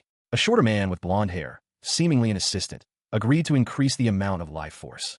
The life force surged, causing Sir Alejandro to visibly strain and contort. His body began to violently shake as the life force overwhelmed him. The assistant announced that operations had ceased. The man in the suit sighed, admitting that it didn't work. The man in the suit explained that to create a genuine artificial guideline, they would need a humanoid nest, a dragon core, and a working dragon's nest to infuse massive amounts of life force into the dragon core. Although the destroyed dragon's nest had been rebuilt, it had recently begun to shut down. Hanbin Ryu, a recently discharged soldier, now found himself in a strange, dimly lit laboratory. He confidently asserted that there shouldn't be any problems with the great dragon's blueprints. Suddenly, a monstrous, vaguely humanoid creature emerged from the shadows, its form crackling with energy. A man in a suit watched calmly as another, hooded figure struggled against the creature's grasp. The man in the suit calmly observed the scene as the hooded figure was subdued by the creature. The man's expression remained unchanged. With a swift movement, the man produced a pair of dark, almost obsidian, chopsticks. A swirling vortex of dark energy began to form around them. From the vortex, a thick, dark, serpentine creature emerged, its scales gleaming ominously. It moved with surprising speed and agility. The creature swiftly ensnared the monstrous being, its coils tightening around its massive form. The man in the suit watched the creature subdue the other, a knowing look on his face. He remarked that, as expected, another key was needed to fully operate the device. In a different part of the facility, another man reported that Priest Emil had gone to procure testing materials a few days prior, but hadn't been heard from since. The man in the suit confirmed his suspicions, stating that Emil had likely left with 2 level 60 testing subjects with tracking abilities. A man, his face etched with worry, contemplates a troubling fact. a level 60 test subject possesses the power comparable to a dungeon boss. He questions why this powerful individual hasn't returned yet. The man's suspicion grows, realizing the only explanation for someone capable of facing two such powerful beings is the involvement of heresy inquisitors. He issues a grim order: gather the test subjects and have them guard the deepest basement. A second man, upon hearing the order, expresses concern about the deepest basement, wondering about its significance and the meaning of life force fusion. He then asks how many test subjects should be sent to guard the basement. The first man responds curtly, all of them. A vast crater, resembling a dragon's nest, is shown. It's been a week since a woman named Atisse arrived there. Miss Atisse and Ellie have been continuously investigating every corner of Dragon's Nest. Being a dragon, Miss Atisse seemed to know a lot about Dragon's Nest, and this knowledge somewhat relieved Ellie. However, as a large wyvern, Ellie hasn't been able to help them at all. She couldn't even go inside, which is why she hasn't talked to them much lately. Left alone all day, Ellie felt a little bored and lonely. She justified her lack of interaction by claiming to be busy trying to complete her Dragon Core. Ellie thought that once she completed her Dragon Core, Miss Atisse would look at her differently. She decided to ignore Miss Atisse until then. Suddenly, Ellie dropped something with a loud clack. Ellie called out to Miss Atisse, feeling optimistic about the day, possibly because her Dragon Core was developing rapidly. Miss Atisse offered to check Ellie's wound, which Ellie dismissed as a mere scratch. Miss Atisse found Ellie's reaction to the minor injury excessive, especially for a dragon. She then asked about the day's exploration. They hadn't found anything special. Miss Atisse's earlier statement about the dragon's nest being broken seemed odd to Ellie. Two women conversed. One, with vibrant red hair, expressed her belief that the system malfunction was due to a specific reason. The other woman, a wyvern, revealed that the Dragon Core, known as Zephyr, was the key to operating the system. The red-haired woman recalled the blasts of life force the wyvern had encountered during an escape attempt. The wyvern explained that this event had registered the Dragon Core as the key to the dragon's nest, but it was incomplete, preventing the absorption of life force. The wyvern's face showed a thoughtful expression. The wyvern realized that her Dragon Core was the key to solving problems and decided to complete it to absorb life force. The red-haired woman and the other woman watched as the wyvern prepared to complete its core. The other woman declared their intention to stop the wyvern's plan. A new method to complete the dragon's nest was proposed. Two women stood before a large, imposing structure. One, with vibrant red hair, explained their plan to descend into the dragon's nest basement and absorb the life force located there. The other, with dark hair, would accompany a Miss Atisse. A sudden, powerful sound echoed. One of the women, the redhead, commented that she had been working hard. Startled, the redhead questioned the origin of the noise. The two women observed a large, subterranean arena from above. A vast crowd of people were gathered below. The redhead wondered aloud if it was underground. The dark-haired woman reacted with disbelief. She asked if the sound originated from the underground testing lab. A monstrous figure emerged from the arena below, its immense size dwarfing the surrounding people. Its hunger was palpable. The creature's hunger was evident. It craved meat. The creature's hunger intensified, its desire for meat overwhelming. The creature's stats were revealed. Level 51, species. Who? Mun. Its insatiable hunger for meat remained. A monstrous creature, its gaping maw filled with rows of sharp teeth, emerged from the earth. Panic erupted as several people scattered, desperately trying to escape its terrifying presence. The creature roared, a powerful shockwave emanating from its mouth. Its roar continued, a terrifying display of power. Two women observed the scene from distance. I don't think so. Judging by how it destroyed and came out of the ground, I'm guessing it was trying to escape. One of them stated. The other asked, are there any hunters on standby below? The first woman responded, even if there were, they're below level 40. The second woman continued, being level 45, you're the only one that is closest to its level. There's a 6-level difference, and attacking from a distance doesn't seem to work at all. The red-haired woman instructed her companion, Effer, take me up in the air, and a large pale creature with sharp teeth responded, I can do it too. The pale creature launched itself into the air. The red-haired woman and her companion watched in alarm as the creature flew towards them. Effer, it's dangerous. Come back, she shouted. A young woman with vibrant red hair and striking red eyes stared, a look of wide-eyed surprise and concern etched on her face. She urged a man, Mr. Carlander, to flee as he struggled with a leg injury while a group of people were running away from a large, imposing structure. Suddenly, a monstrous creature loomed over Mr. Carlander, its gaping maw a terrifying sight. A beam of bright blue energy shot forth. The blue energy struck the monster, causing a powerful explosion. From the blast, a large, blue-winged creature emerged, soaring into the sky. The monster roared, calling the flying creature bird meat. The flying creature, offended, retorted, stating it didn't need to be called such a thing. Someone observed that even though fire spells might miss the flying creature, it was still a level 51 monster, and that they should eat the large bird. Hanbin Ryu, a recently discharged soldier, found himself flung through the air. He barely registered the wind whipping past as he focused on the approaching ground. A large, winged creature, a dragon-like beast, swooped past him, narrowly avoiding a collision. He barely had time to register it as a bird before the impact. A blue-skinned woman with striking features watched the scene unfold, her eyes wide with surprise. The creature's speed was astonishing. Hanbin, bracing for impact, was suddenly propelled upwards by a surge of energy. The force sent him flying.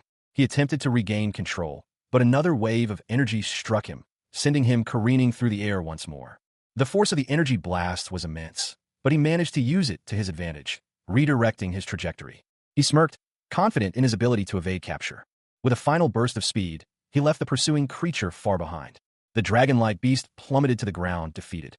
A monstrous, reptilian creature with piercing eyes glared down at a muscular, dark-skinned man. Its beak opened, revealing sharp teeth as it snarled, "If you're that hungry." The creature launched a blast of bright blue energy towards the man. "Then eat this," it roared. The man caught the energy in his hand. He inhaled deeply, murmuring, "Oh, smells good." The blue energy swirled and dissipated into his body. Suddenly, the reptilian creature was thrown back, its body engulfed in a powerful blue wave. An older woman, her face etched with worry, presented two ornate daggers in a wooden box to a man. She expressed surprise at his intention to take the artifact with him. The man, Sir Alejandro, a knight in shining armor, accepted the daggers. He commented that this was the first time he'd heard Sir Alejandro say, "You never know." Sir Alejandro, examining one of the daggers, noted that they seemed to be entangled with either heresy inquisitors or some other annoying group. He planned to take care of them to avoid disrupting their work. The older woman then asked what they should do if a dragon appeared while he was gone. He reassured her, stating that he had already taken care of that. A young man, startled, peeked from behind a door, calling out to Sir Alejandro. The young man's face was filled with wide-eyed terror. Suddenly, the young man was struck, his body jolting violently. Sir Alejandro, deeming the young man useless, instructed the older woman to go down to the basement and check on the test subjects. The older woman suggested it might be better if Sir Alejandro went down to see for himself. Alejandro agreed, mentioning that it would have been nice to have more than one body, as the situation required his attention as well. A light blue dragon soared through a clear sky, its shadow cast over a rugged, canyon-like landscape. A grotesque, monstrous face filled the frame, its gaping maw emitting a bright, cyan energy. The creature's expression was one of intense, almost manic glee. A large, dark hand reached out, seemingly attempting to grab a smaller, reptilian creature with light blue skin and white hair. The creature looked distressed. The reptilian creature's distressed expression intensified as the hand closed in. It retorted angrily. The reptilian creature, now airborne, was being pursued by a large, shadowy figure. The creature seemed to be using its wings to propel itself forward. A woman with dark hair, wearing armor, shouted in alarm at the reptilian creature, urging it to come down. Another woman, with reddish-brown hair, watched the scene unfold with wide, concerned eyes. She seemed to be in disbelief. The reddish-brown-haired woman's expression shifted to one of dawning horror as she realized what the reptilian creature was planning to do. She gasped. A bird-like creature with striking teal plumage and piercing green eyes addressed Hanbin Ryu. It declared that he was the key to Zhuang's nest. With newfound determination, Hanbin prepared himself. He believed he could do it. Hanbin found himself soaring through the air on the back of a large, light blue dragon. Suddenly, the dragon was attacked by a monstrous creature, its gaping maw threatening to swallow Hanbin whole. A powerful energy erupted from within Hanbin, causing a massive explosion. The force of the blast sent debris flying across the landscape. The aftermath of the explosion created a massive vortex in an arena-like structure. Dust and debris filled the air as the vortex intensified. A young woman with purple hair, clad in blue armor, watched the scene unfold, shouting a name, Effer. A young woman in blue and silver armor desperately called out for someone named Effer. Her voice was filled with urgency as she demanded an answer. A monstrous roar echoed through the area, shaking the very ground. A colossal dragon emerged from the dust and smoke, its immense size dwarfing the young woman. The dragon, seemingly pleased, exclaimed that it had destroyed the monster and was unharmed. The young woman cautiously approached the dragon, concern etched on her face. She urged the dragon to leave immediately. The dragon, eyes wide with fear, braced itself for something. The young woman swiftly attacked, her blade flashing as she struck the dragon. A close-up reveals a large, reptilian eye, startlingly green, belonging to a creature with pale blue skin and silvery white hair. The creature, a wyvern, confronts a young woman wielding two swords. The woman, Ellie, explains that she was planning to flee, but the wyvern's presence forced her to fight. A man in shining armor, his expression serious, approaches. He comments that the wyvern surpasses his expectations, noting its dragon core. The wyvern's eyes narrow, its expression turning fierce. Ellie looks down, her expression somber. The man speaks to her, reminding her of a previous warning. The man's words are revealed. There are no second chances. A redhead woman, appearing to be a mage, ignites a flame, preparing for action, while the man watches calmly. The redhead unleashes a powerful blast of fire. The fiery blast erupts, engulfing the area in flames. A fiery blast erupted, engulfing a portion of the battlefield in searing flames. Amidst the chaos, a man with short, graying hair and a confident smirk stood, his sword glowing faintly. He questioned if another combatant had joined his side. He observed a woman with dark hair, clad in armor, moving with surprising speed. He commented on her swiftness, addressing her as Ellie. The woman, Ellie, and the man clashed swords, sparks flying as their blades met in a flurry of motion.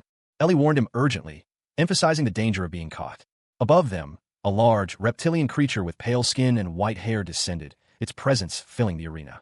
Ellie, with renewed determination, engaged the man in a fierce duel, her movements precise and powerful. Meanwhile, another woman with fiery red hair and a red robe prepared a magical attack, a glowing blue crystal at her side.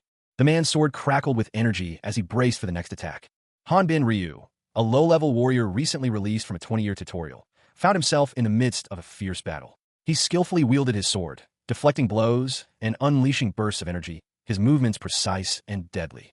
Meanwhile, two other combatants clashed. One, a woman with dark hair and a dark dress, wielded a curved blade, while her opponent, a woman with red hair and a red coat, used a staff that crackled with energy. Their fight was a whirlwind of motion and magical power. The impact of their magical confrontation sent a shockwave through the arena. A large, light blue creature, seemingly a dragon, was thrown back, crashing to the ground. Hanbin, having finished his own battle, stood triumphant, a grim smile playing on his lips. He had survived another encounter in this hostile world. Elsewhere, a muscular man with dark hair and a red loincloth effortlessly shattered a large rock formation with a single, powerful swing of his sword. Two figures watched from a distance, their voices echoing across the desolate landscape. They had followed the trail of the dragon's destruction. One of the observers, a man with dark hair and a stern expression, complained about the difficulty of navigating the Rocky Mountains. The other, a lighter-haired man, suggested they look for landmarks similar to their hometown. The dark-haired man, revealing himself to be a high-ranking priest, explained his predicament.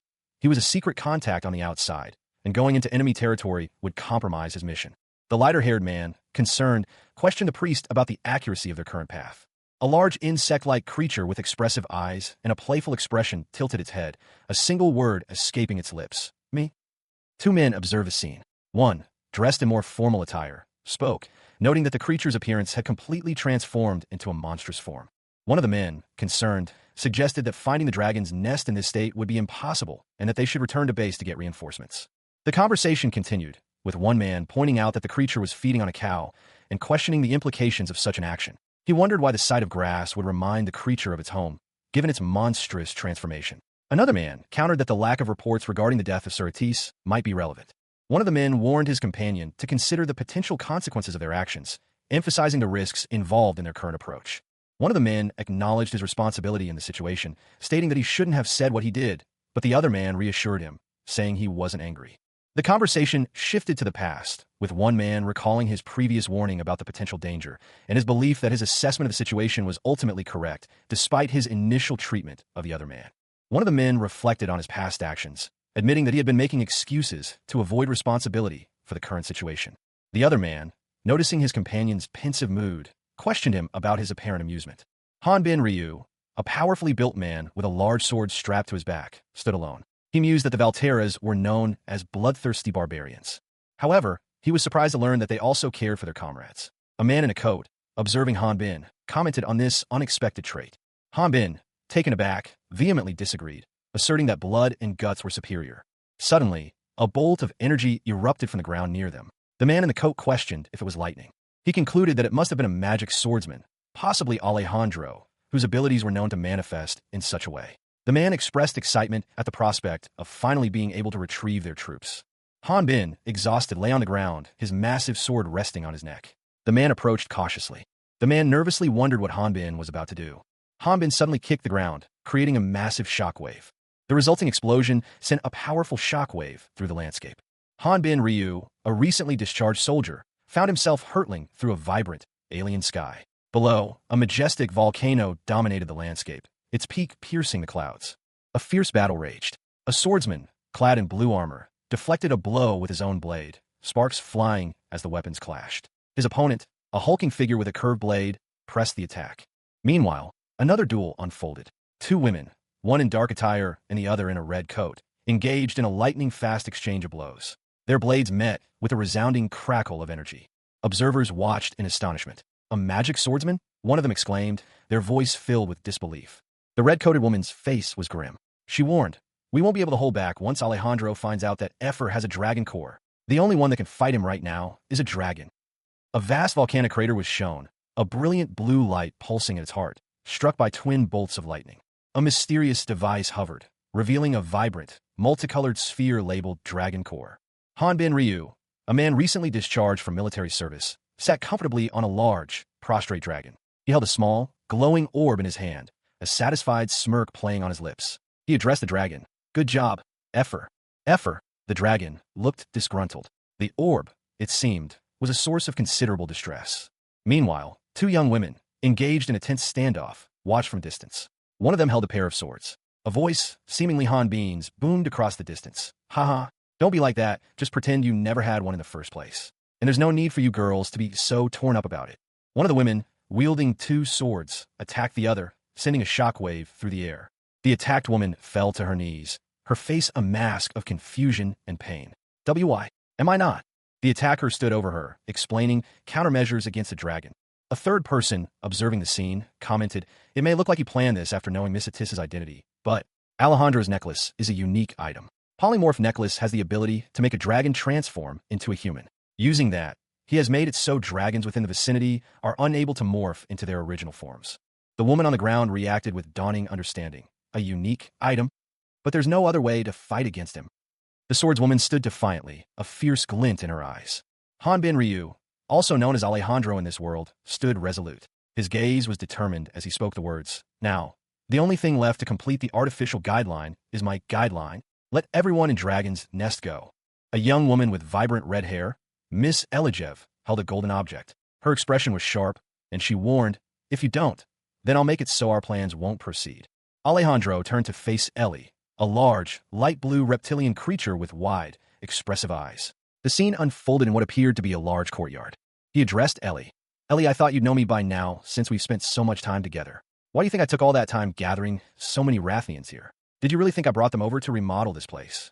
Miss Elijev observed the scene, her expression thoughtful. She questioned, "Doesn't it seem strange to you? All this life force gathered here, and you can't feel a thing? Can life force be contained in a non-inanimate object?" Miss Elijev's eyes widened in realization. She exclaimed, "Don't tell me. Dragon's Nest isn't a storage facility, but..."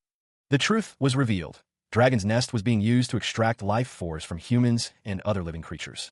Alejandro, Miss Elijev, and another individual engaged in a sudden, intense confrontation. Miss Elijev was shocked by this revelation, her expression one of disbelief. She uttered, "What?" A powerful energy burst erupted from Miss Elijev, sending her flying backward. Alejandro and the other individual watched the event unfold. The narration box stated, "In other words, even if your plans were successful." Hanbin Ryu, a man recently discharged from military service, smirked. Despite his seemingly carefree expression, a chilling thought crossed his mind. Even with his actions, countless Rathnians would still perish. A young woman, her dark hair framing an angry face, confronted him. "How can you do something like that to others? Being human yourself?" she exclaimed, her voice laced with outrage. Ryu responded instantly, his movements a blur of motion as he deflected her attack with practiced ease. He stood over her, his expression cold. She gasped, "Human?" Ryu's sneer deepened. "You're nothing but a mob," he spat, his contempt palpable. Enraged, the woman lunged at him with a furious cry. Suddenly, a monstrous, blue-skinned creature with large green eyes appeared, shouting, "Yuni!" The creature, Ailjan, was quickly stopped by another voice. "Stop, Ailjan!" Ailjan fell to the ground, groaning in pain and self-reproach. "This is all my fault. A monstrous, fanged maw dominates the upper portion of the frame, its pale blue skin stretched taut over sharp teeth. Below, a vast expanse of white space leads to the next panel. A man with short, dark hair and a smirk holds a small, cylindrical device. He muses to himself about using a recovery device on an artificial guideline test subject. The man, still smirking, addresses a young woman in armor. He confesses that he never expected to use the device on her. The woman groans in discomfort. The man stands over the woman, who is now floating slightly off the ground. He tells her she should be grateful to him. He explains that he is the one who helped her meet her dead mother. The woman's expression is one of shock and confusion. The man explains that to lessen the side effects of the artificial guideline, genetic data similar to her own was needed. A vial of dark liquid is shown. The man asks if that is too difficult for a Rathnian to understand. He smirks, holding a small dagger. He states that not knowing will let her die more peacefully. The woman falls, seemingly lifeless, as a large blade passes through the frame. A burst of flame engulfs the man's face as the woman attacks him. A fiery explosion engulfed Hanbin, the sound of Kuya echoing through the air as he was violently thrown back. The force of the blast sent him hurtling downwards, a trail of fire blazing in his wake. Meanwhile, a young woman with fiery orange hair, Eli, shouted, "Iliji." Her expression was one of fierce determination. Another young woman with dark hair and clad in armor angrily shouted, "You bastard," at Hanbin. Eli launched a fiery projectile towards Hanbin's attacker, while Hanbin continued his descent, the impact of the blast creating a large fissure in the ground. A cry of "UNNI" pierced the air as a large, winged creature was seemingly sliced in half.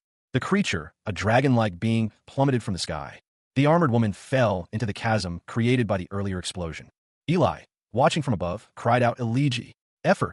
A woman with fiery red hair, clad in a dark red jacket, grips two glowing, spear-like objects. Concern etched on her face, she questioned the well-being of two others. Dismissing her worries, she resolved to trust in their safety and focus on the task at hand. With renewed determination, she declared her intent to give her all. She channeled her energy, unleashing a powerful blast of crimson fire from her weapon. The fiery blast engulfed the area, creating a massive inferno. The intense heat and destructive power of the attack were clearly visible. Amidst the chaos, she noted that the magic stones were already reacting. A man with dark hair and purple armor appeared, revealing that he had kept his opponent alive, only to taunt him for choosing the wrong adversary. The man's face, marred by wounds, expressed a furious defiance as he challenged his opponent's intentions. Threatening his opponent, the man declared he would fry them to a crisp using his high voltage. A powerful surge of electricity engulfed the woman. She wondered if this was the end, considering that if LG and Effer were still alive, they would probably destroy the life force fusion located underground, thus stopping Alejandro's plans. She also questioned whether she had done a good job as the head of the Bannister family. She reflected that her actions would put a stop to Alejandro's plans. However, she worried that without her, Hanbin would face trouble. The woman struck Hanbin with a powerful blow. The impact created a massive explosion, sending a shockwave through the ground. A man observed the scene, wondering if something like a bomb had fallen from the sky, and speculating that something might have broken because of Effer's earlier actions. The woman, witnessing the aftermath, exclaimed that it was impossible. A woman, her face obscured, questioned Hanbin, asking why he was there. Hanbin, shirtless and muscular, lay on the ground, apologizing for interrupting her work. She expressed relief that someone, seemingly named Atis, had not wasted his efforts. Hanbin looked up, his expression one of confusion and concern. A woman with red hair, dressed in a red jacket and white blouse, sat on the ground, clearly distressed. She wondered aloud what in the world had happened. The red-haired woman addressed Hanbin, stating that she couldn't do anything alone and that she had tried her best. Hanbin, still shirtless, looked at her, calling her pathetic. He then addressed Atis. A man in light armor and a white shirt, wielding two glowing daggers, approached Hanbin and the red-haired woman. He questioned some unseen construction workers, asking what they were whispering about. The armored man ordered the unseen workers to leave, stating that a level 5 would not survive a fall from that height. He speculated that Hanbin may have been hiding underground. The armored man punched Hanbin. Hanbin, enraged, called the armored man a pervert and retaliated. Hanbin Ryu, a recently discharged soldier, found himself in a desperate struggle. His opponent, a figure in red, was sent flying by a powerful blow. The force of the impact sent shockwaves through the ground, leaving a trail of dust and debris in its wake. Hanbin stood victorious, his musculature rippling with barely contained power. Observing from a distance, a young woman with vibrant red hair and intense eyes muttered to herself, "Pervert." Meanwhile, another figure, seemingly a man in blue, was sent crashing to the ground, the impact echoing the earlier battle. A large explosion rocked the area, sending dust and debris flying. The woman in red watched, her expression a mixture of shock and anger. "Trashy-ass bastard. How can he make a guy?" She questioned Hanbin's strength, wondering if Alejandro was dead. Hanbin, seemingly unfazed, responded that she was misunderstanding something. She then asked if Alejandro was dead, and Hanbin's high level was explained by his leadership role. A man, seemingly injured, grimaced in pain. He commented on Hanbin's resilience, noting that someone at his level would have their bones crushed, but not killed by such an attack. The woman in red, however, expressed gratitude for Hanbin's help, admitting she would have died without it. She also stated that she didn't want to be called useless. Hanbin, seemingly unperturbed, stood defiantly, his powerful physique on full display. He was clearly not one to be underestimated. A surge of energy erupted from a central point, bathing the scene in an ethereal, turquoise glow. At the heart of this radiant explosion, a lone figure stood silhouetted, a staff held aloft. The energy subsided, revealing a young man with teal hair. He looked unconcerned, a hint of a smirk playing on his lips. A woman with fiery red hair watched him, her eyes wide with alarm. So, a single punch wasn't good enough, huh? He's absorbing the life force. Below the young man, two small, ceramic bowls shattered, their contents dissipating into shimmering, cyan sparks. The teal-haired man stood firm, his body now enveloped in a brilliant cyan aura. The energy pulsed around him, radiating outward. He glared, his face contorted in a grimace of frustration. Fucking mobs. A fierce battle raged. One combatant, a man wielding a shield, was struck down by a sudden burst of flames, a furious cry of, "You bastard," escaping his lips as he fell. Another warrior, a young woman with a fiery red cloak, launched a projectile attack, narrowly missing her target. The ground cracked and split open beneath the impact.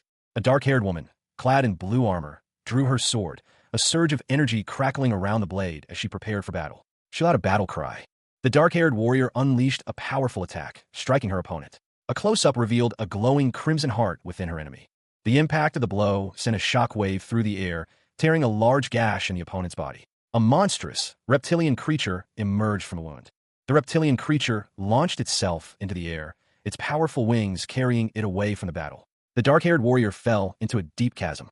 She found herself at the bottom of a deep, dark pit, the only light source of faint glow emanating from far above.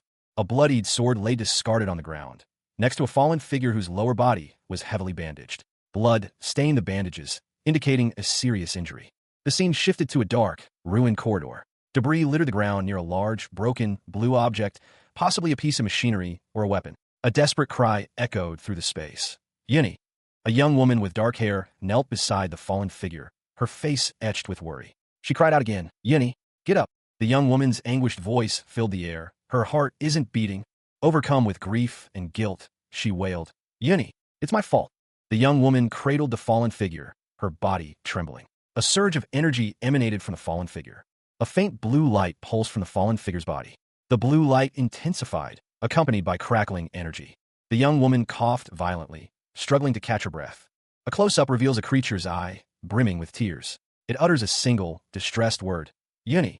A powerful surge of bright green energy erupts from a chasm in the rocky landscape. The energy intensifies, illuminating two figures observing from a distance. One is a muscular man wielding a large sword, the other a shorter woman. The woman questions if the man injected himself with a dragon core. The man replies that another person doesn't know he's a dragon. The woman asks if he can normally recover health using a dragon core. She explains that usually the amount of life force remaining in a hunted dragon core is low, making health recovery nearly impossible, but it's possible at a dragon's nest. The man's face contorts in a grimace as he recalls a guideline stating that he was level 5. The woman wonders where his strength comes from, expressing disbelief at his power. A close-up on the man's face shows a sly smile. A muscular, dark-haired man with tan skin let out a boisterous laugh. Beside him, a smaller woman with reddish-brown hair and a concerned expression watched him with a mixture of apprehension and exasperation. The man, clearly amused, declared him a genuine Volturian warrior. A stern-faced man with dark blue hair and a sharp gaze addressed the laughing warrior. His expression was one of controlled anger. He stated that he would not forgive the warrior's perverted actions.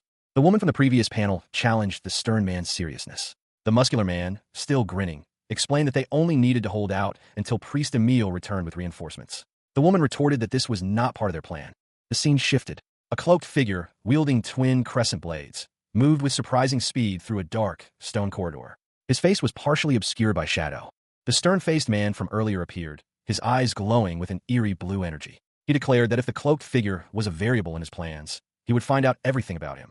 As the cloaked figure moved, energy surged from the ground, surrounding his feet. The narration explained that when a magic swordsman covers his body with his force, the surrounding energy rises from the ground into the air.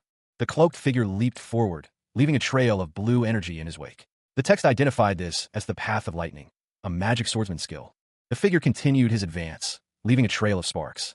The narration explained that enemies facing this skill see the caster leave a trail of sparks as they rush towards them. The figure's legs were shown in detail as he moved, the narration explaining that the skill is also called Footsteps of Lightning.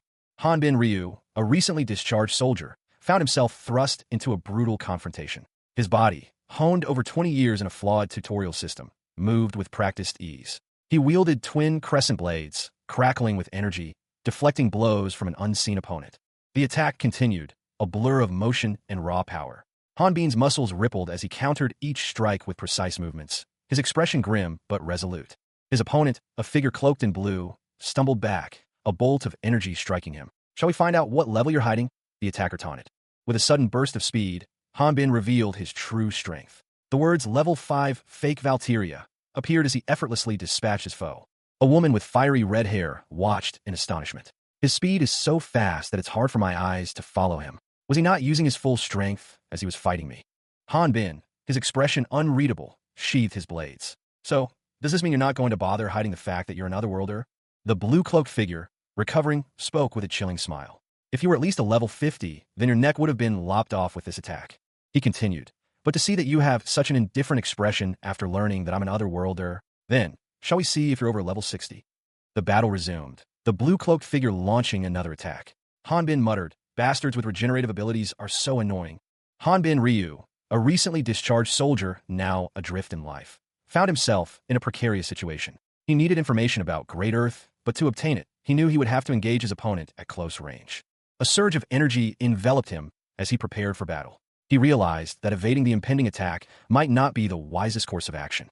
A warning echoed in his mind. Avoiding the attack would mean facing the consequences of confronting the person behind it, a person who would leave him in shreds.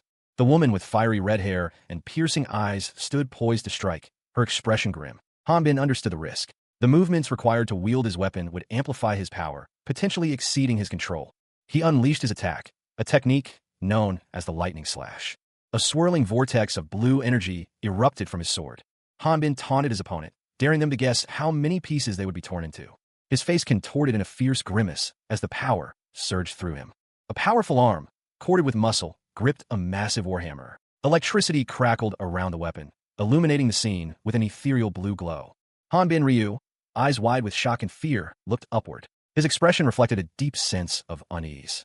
A massive explosion erupted nearby, sending a shockwave of energy outwards. Chunks of earth and ice were thrown into the air, the force of the blast clearly immense. A muscular figure, wielding a large sword, lunged towards Hanbin. The speed of the attack was breathtaking. He warned Hanbin to evade the attack, advising him that it would be unwise to try and withstand it. Hanbin's opponent questioned his level, noting that his arms would quickly lose strength. Hanbin was struck, a pained grunt escaping his lips as he was sent reeling from the blow. A young woman with reddish-brown hair called out to Hanbin, urging him to stop. Hanbin heard a voice in his head, the voice of Atissa. A muscular, dark-haired man, his expression one of confusion, questioned the red-haired woman before him. He asked if she possessed magic of that kind. The woman, her eyes blazing with intensity, explained that her telepathic ability was one way. She then revealed that Alejandro was operating a dragon's nest, absorbing the life force of those present to heal himself. The woman continued, explaining that killing Alejandro would cause the facility to destabilize, resulting in the deaths of lower-level humans due to life force loss. The muscular man, now looking pensive, considered the implications. He wondered if they would face significant trouble if he didn't control his strength before destroying the life force fusion. The red-haired woman insisted that they had to kill Alejandro. She emphasized the gravity of the situation, stating that without his intervention, she would have died. Despite the risks, the man resolved to kill Alejandro, accepting the potential consequences. The woman, however, felt remorse, acknowledging that her stubbornness had led to the current predicament. She admitted that even if she went underground, she couldn't guarantee success in finding the fusion. The woman decided to stop being a burden. A muscular man, clad only in a loincloth and boots, stood poised with a large sword at his side. He pointed accusingly at a woman in a red coat who lay sprawled on the ground, seemingly incapacitated.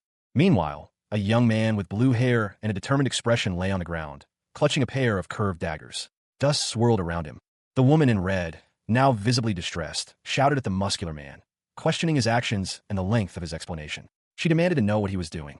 The woman instructed the muscular man to destroy the fusion thingy, promising to do her best not to injure him while he was stopping it.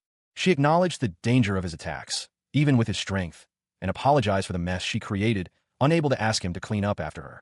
The muscular man responded with a simple request, to make it quick so they could go home. The woman looked on, her expression a mixture of apprehension and concern. A close-up on the woman's face highlighted her worried expression. The muscular man, his back to the viewer, stated that he would return as the woman ran off. A powerfully built man with short, dark purple hair, clad in simple attire, leaned against a large, crudely fashioned staff. He observed a small, cloaked figure struggling to climb out of a hole in the ground, a smirk playing on his lips. He muttered to himself, "Man, I swear, he's too delicate for a dragon." The muscular man's expression shifted slightly as he addressed the cloaked figure. "I thought you'd chase after me, but you're still here. Isn't there something important down there?" The cloaked figure, now revealed to be a man with dark blue hair and sharp features, looked up, a thoughtful expression on his face. He responded, "But it's not as if I haven't planned for a situation where a weak-ass mob would try to go after it." The blue-haired man's face hardened, a sinister grin spreading across his lips. He continued, "My plans may have been interrupted somewhat, but something like this is fine, since you won't be able to kill me." The muscular man smirked, his eyes glinting with amusement. "Then I'll just have to beat your ass without killing you." A large, clawed foot belonging to a reptilian creature appeared, followed by instructions, "Turn left here." The creature's tail was visible, and further directions were given, "Head down the second path. Go straight." A woman with dark hair, riding the reptilian creature, sent something. She commented, "I can feel more life force now. We're getting closer to the fusion." Her companion warned, "Aren't you pushing yourself too much without the guideline?" The woman responded, "Just because it disappeared doesn't mean my ability has." She then explained, "Alejandro may have placed subordinates around him, but they wouldn't know about me betraying him. But even if we successfully disrupt his plans, it doesn't guarantee that we'll get out of here safely. I never knew things would get this complicated, effer." The reptilian creature apologized. "I'm really sorry." The woman replied, "There's no need for that. Honestly, I wanted to see Alejandro's expression when we destroyed this place. Besides, I never thought of ending it here like this." The woman continued, "I'll do whatever it takes to survive, so I can wander around the world. Though you became a wanted person after getting caught and used by Alejandro," the reptilian creature stammered, but we can ask Miss Atissa to explain my situation." The woman said, "Anyway, we're all going on a trip, okay?" Effort. A bright green energy erupted, engulfing the woman. She coughed up blood, groaning, "Yuni." A young woman, Miss Atisse, leaned against a large, light blue reptilian creature. Blood stained her clothes. The creature, concerned, stated that Miss Atisse must be fighting and that they should hurry. The reptilian creature's companion felt a life force slowly being released from a while ago. They considered it to be either the lingering effects of a battle or their own injury. Miss Atisse, her face etched with worry, called out for someone named Yuni. As they proceeded, Effer questioned the path, but Yuni, sensing a strong life force, was sure they were on the right track, believing the fusion to be nearby. Yuni asked Effer if they could feel the life force. Effer's uncertainty led them to question the state of their surroundings. They wondered if something had happened there. Effer questioned what Alejandro was talking about, discovering that there was still trash from Alejandro to deal with. A muscular man, seemingly a devotee, questioned why his prayers had gone unanswered. He was left to deal with the aftermath. The man, consumed by a monstrous entity, declared his intention to complete his holy duty. A large winged, reptilian creature swooped down, its clawed feet extended towards a smaller, light blue dragon. The smaller dragon braced itself for impact. A young woman with dark hair, clutching a wound on her shoulder, rode atop a larger, pale blue, reptilian creature with sharp teeth. The creature roared. The smaller dragon unleashed a blast of energy, striking the larger reptilian creature in the chest. The force of the blast sent the young woman and her mount reeling. They were thrown backward, a cloud of dust erupting around them. As they fell, another figure emerged from the dust cloud. This man had horns growing from his temples. He roared in anger. The horned man's rage intensified. He shouted about his mission being disrupted. A woman with red hair and a determined expression appeared, holding a staff. She spoke of a priest who had become a test subject. The red-haired woman declared that they were not enemies, but were there to destroy the place. She emphasized their duty and mission. The horned man roared again, declaring that anyone who interfered with his duty would face his wrath. A fierce battle raged. A monstrous, winged creature, its maw agape, lunged toward a smaller, seemingly human figure. Simultaneously, a woman with fiery red hair, clad in red, expertly aimed a projectile weapon at the beast's exposed flank. A powerful surge of energy erupted, sending the smaller figure sprawling. He landed hard, his sword clattering beside him as blue energy crackled around him. The energy coalesced, forming a swirling vortex of blue lightning. With a sudden burst of speed, the smaller figure channeled the energy, launching a devastating attack. The attack struck with immense force, causing a large section of the surrounding area to crumble into ruins. He moved with incredible speed, his sword a blur. One combatant observed, "I'm sure your fighting style has a great many openings, But is it your strength and speed that's covering for them? You would indeed be dangerous for me. His opponent, now on the defensive, retorted, if you could cut off my head, that is. Hanbin Ryu, a recently discharged soldier, now found himself in a strange, unfamiliar world. After 20 years trapped in a faulty tutorial, he finally emerged, only to find himself facing hostility from natives. He swung his sword with surprising power, the force of the blow sending shockwaves through the air. His opponent, a magic swordsman, retaliated with a lightning-fast attack. The blue energy crackled around his hand as he struck Hanbin. Hanbin, unfazed, countered, a punch that refuses to kill me. Did you think I let myself get hit by that? I've already figured out your fighting style, he observed, his eyes narrowed in concentration. You've never faced an enemy who wields lightning. He leaped back, narrowly avoiding another strike. A refined skill, he mused, would most likely work best against this opponent. The magic swordsman scoffed. Besides, I'm originally an expert at PvP. With a flash of lightning, the swordsman attacked again, aiming to finish Hanbin off after he fell to the ground. Hanbin, however, was ready. He used his superior strength and skill to counter the attack. The clash of their attacks created a blinding flash of light and energy. The magic swordsman unleashed a powerful solar lightning flash, a devastating technique. A surge of energy crackled, a blinding flash of light illuminating the scene. From the heart of the radiant energy, a figure emerged, a muscular man wielding a large, glowing sword. He stood poised, ready to strike. His opponent, a younger man with dark hair, watched intently. He warned, the moment you swing that large sword of yours is when you'll be completely defenseless. This is the magic swordsman's lightning spear. The warning proved accurate. A bolt of lightning erupted from the younger man's hand, striking the swordsman. The swordsman was defeated, the impact throwing him back. Game over, a voice declared. A man with blue hair appeared, sneering. He explained, since the level 68 monsters underground would have taken care of your friend. The muscular swordsman, however, was not finished. He prepared another attack. A powerful blast of energy erupted from him, shattering the ground. The blue-haired man watched in horror as the attack approached. Hanbin Ryu, his body still crackling with residual energy, stood defiantly. His opponent, a knight in ornate purple and gold armor, voiced his disbelief. He had been wondering just how strong Hanbin truly was, given his earlier boasts. The knight's astonishment grew. Hanbin had casually broken a lightning spear with his bare hands. The knight noted that Hanbin was facing level 68 monsters, and he was trying to remain calm, despite the impossible feat he had just witnessed. Hanbin, seemingly unfazed, revealed his trump card, his Atis, a level 67 dragon. The knight's expression shifted to one of disbelief and suspicion. The knight erupted into laughter, his amusement growing with each passing second. Hanbin's expression hardened. He was clearly not amused. The knight continued to mock Hanbin, questioning the strength of his dragon companion.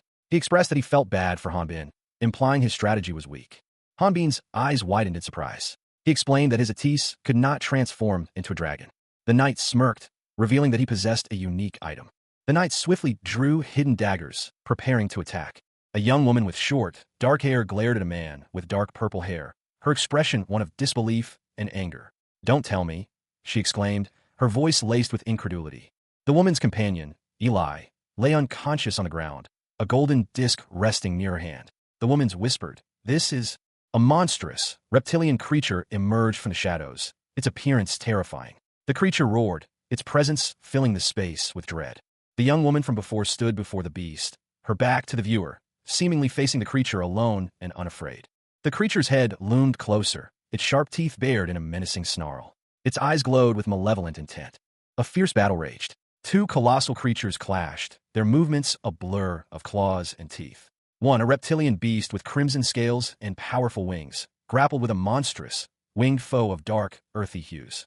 The crimson beast, its eyes blazing with fury, addressed its opponent. It scoffed, Priest Hindi, to think you'd fall to such a state. With a mighty roar, the dragon slammed into Hindi, sending him crashing through a wall of debris. The impact was earth-shattering. Hindi, battered but not broken, unleashed a powerful counterattack, his body radiating energy as he launched himself into the air. The two behemoths continued their aerial duel, their battle a whirlwind of destruction. They soared above a chasm, the ground far below. Suddenly, Hindi found himself falling, plummeting towards the gaping maw of a monstrous creature below. A scream escaped his lips. The dragon swooped down, its claws extended, aiming to save Hindi from certain death. It roared in defiance.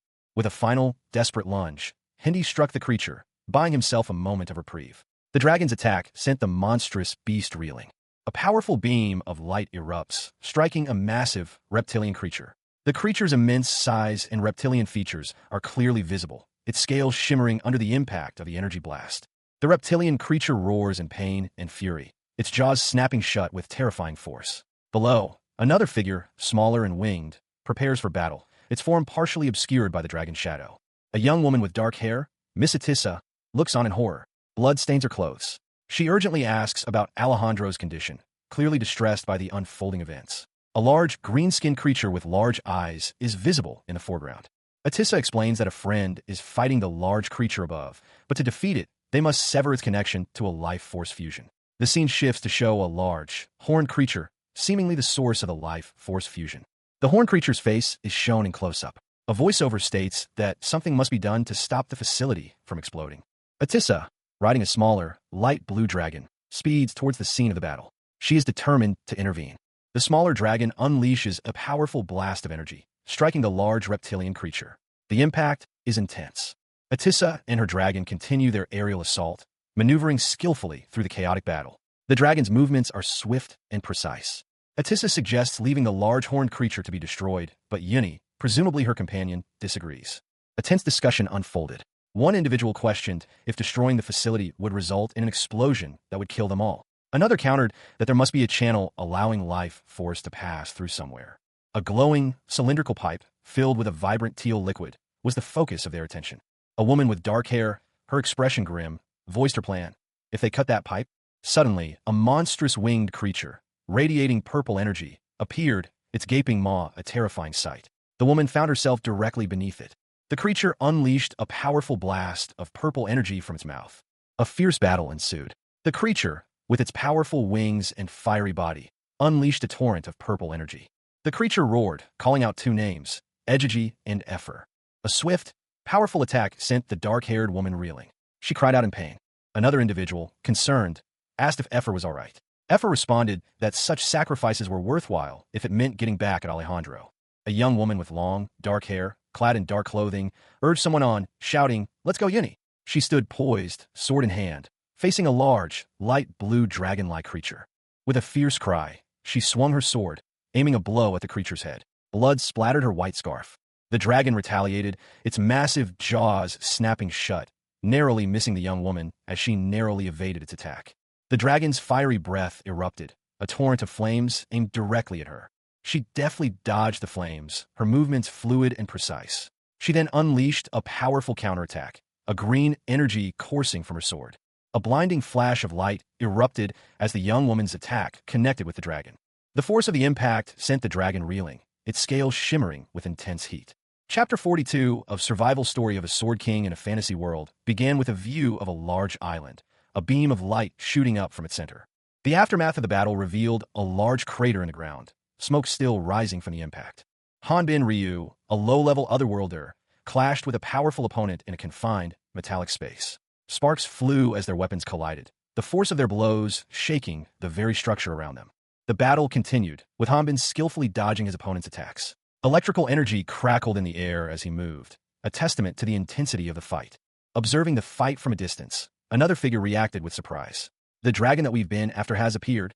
He continued his observation, muttering to himself, "Can a level 67 dragon even grind up a lich into dust? Wait, how the hell does this bastard know the dragon's level?" His expression shifted to one of intense focus and suspicion. A powerful blast of energy erupted from the confined space where Hanbin was fighting, shaking the ground. The scene shifted to reveal Hanbin facing a new opponent. "So you're also an earthling?" The new opponent continued. "Everyone knows that you can't gain experience by killing other earthlings, but don't tell me you're the one that killed the lich?" Hanbin confirmed, "That's right. So what? Gonna take revenge for your colleague, or something?" Hanbin Ryu, a man recently discharged from military service, found himself in a strange land after being transported to another world. He expressed gratitude for his situation, stating that he never liked his previous life in the first place. However, he was informed that the locals wished to deal with him, the one who had slain the lich. Hanbin questioned if his interlocutor was referring to Orpheus, the demon god. The other man replied that he was speaking of those with more unseen influence than the demon god himself. The man explained that the unseen forces had touched every corner of Rathna, making Hanbin an enemy of the entire continent. The man continued, stating that everyone else considered Hanbin responsible for the lich's death, as he had killed the dragon that was responsible for the lich's creation. Hanbin, possessing a dragon core, planned to report that he had killed the dragon. The man proposed a deal. Hanbin would leave quietly with his dragon core, receiving his rewards on the way. He suggested there was no need for a fight. The man reiterated that it was a fair deal, prompting Hanbin to inquire about his inability to heal. Hanbin was suddenly attacked. A swift kick sent him reeling. Hanbin cried out in pain. The other man, whose name is Atis, explained that while he may be a mob member, he dislikes bad guys. Hanbin Ryu, a recent military dischargee, found himself in a precarious situation. He was facing off against another man, who sneered, calling him a moron for relying on his status as an otherworlder. The other man emphasized their relative weakness compared to the native population. Hanbin's expression shifted as he noticed something unusual. His opponent, meanwhile, revealed that he had originally intended to give Hanbin's power to him, but decided to use it against him instead. The man justified his actions, claiming that getting rid of Hanbin would ensure the forgiveness of others. As he spoke, a dark, spiky energy erupted from the ground around Hanbin.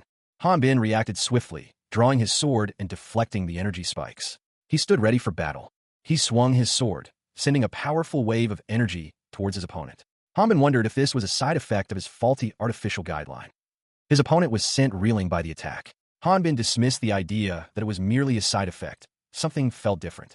The opponent cried out in pain, the feeling reminiscent of his arrival in this world. A surge of bright, teal energy enveloped the opponent, causing him to scream in agony.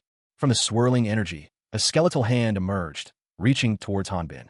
Hanbin Ryu, a recently discharged soldier, stood silhouetted against a swirling nebula of teal and black. His form was vaguely humanoid, yet unsettlingly alien, his body seemingly composed of dark, segmented plates. Two wickedly curved daggers were sheathed at his hips.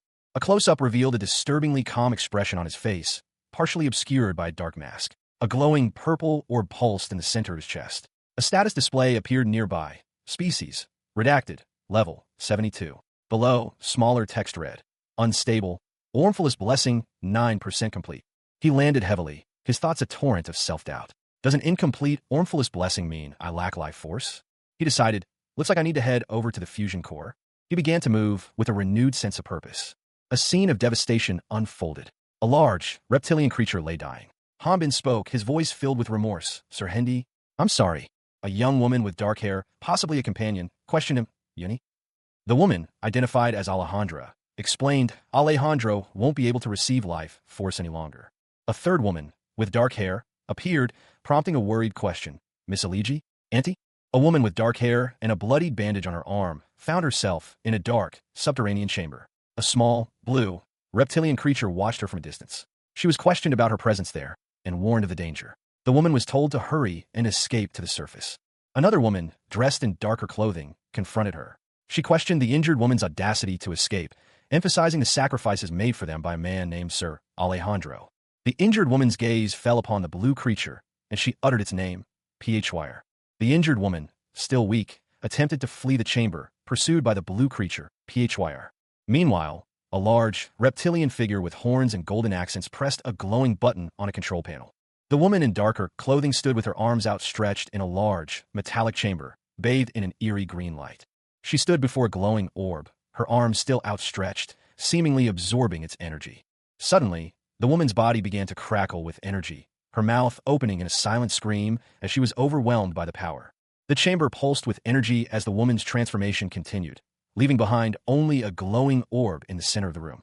Hanbin Ryu, a recently discharged soldier, tumbled through a swirling vortex of turquoise energy. His body, battered and bruised, impacted against a hard, metallic surface. He lay there, disoriented, the remnants of ethereal energy dissipating around him. Chapter 43 begins. A swirling vortex of teal energy crackles with power, hinting at the events to come. An old man clutches a locket containing a picture of a happy family, a woman, a man, and a young girl. The image is imbued with a soft, nostalgic glow. The old man's face is etched with worry as he examines the locket. Below, several figures lie lifeless on the ground, surrounded by a strange, glowing green energy. The camera focuses on the victims, their bodies scattered amidst the glowing green energy. The scene is one of devastation and loss. A massive, glowing teal energy erupts from the ground, shattering the earth around it. From the heart of the explosion, a small, reptilian creature emerges. The creature spreads its wings, preparing for flight, its form radiating the same teal energy as the explosion. A figure with white hair and a mask appears, seemingly observing the creature from above. The scene is filled with a sense of foreboding. The masked figure attacks the creature, engaging in a fierce battle. The creature's wings are torn, and the battle is intense. Hanbin Ryu, a recently discharged soldier, found himself grappling with a surge of energy. He wondered if the life force fusion was about to explode, realizing that trying to suppress it would only buy him a little more time. A monstrous roar echoed as the life force within him erupted, taking the form of a colossal green dragon. Another individual, Miss Atigs, intervened. Her dragon core, she explained, was stabilizing the fusion, but it was only a temporary solution. The only way to return the life force to the people, it was determined, was to destroy the massive life force. Physical attacks were deemed ineffective. Only other offensive attack types could trigger an explosion. The urgency of the situation was palpable. They knew that staying any longer would be perilous. A new character appeared, observing Hanbin. He understood why they sought Ormflau's blessing. The observer explained the benefits of having a guideline, highlighting its ability to detect enemies' levels, species, and gain experience from hunting them. He continued, noting that while guidelines were beneficial, the ability to measure life force could also work for those without them. However, he realized there was an incompatibility between Ormflau's blessing and the guideline. Hanbin Ryu, his body now a grotesque parody of humanity, mused on his newfound abilities. He declared that not only did he possess an endless supply of life force, but this would also constantly regenerate his body, making him effectively indestructible by the 4 elemental powers. He stood, a towering figure of warped flesh and bone, his form a testament to his long years in the tutorial. He considered this state of being akin to immortality.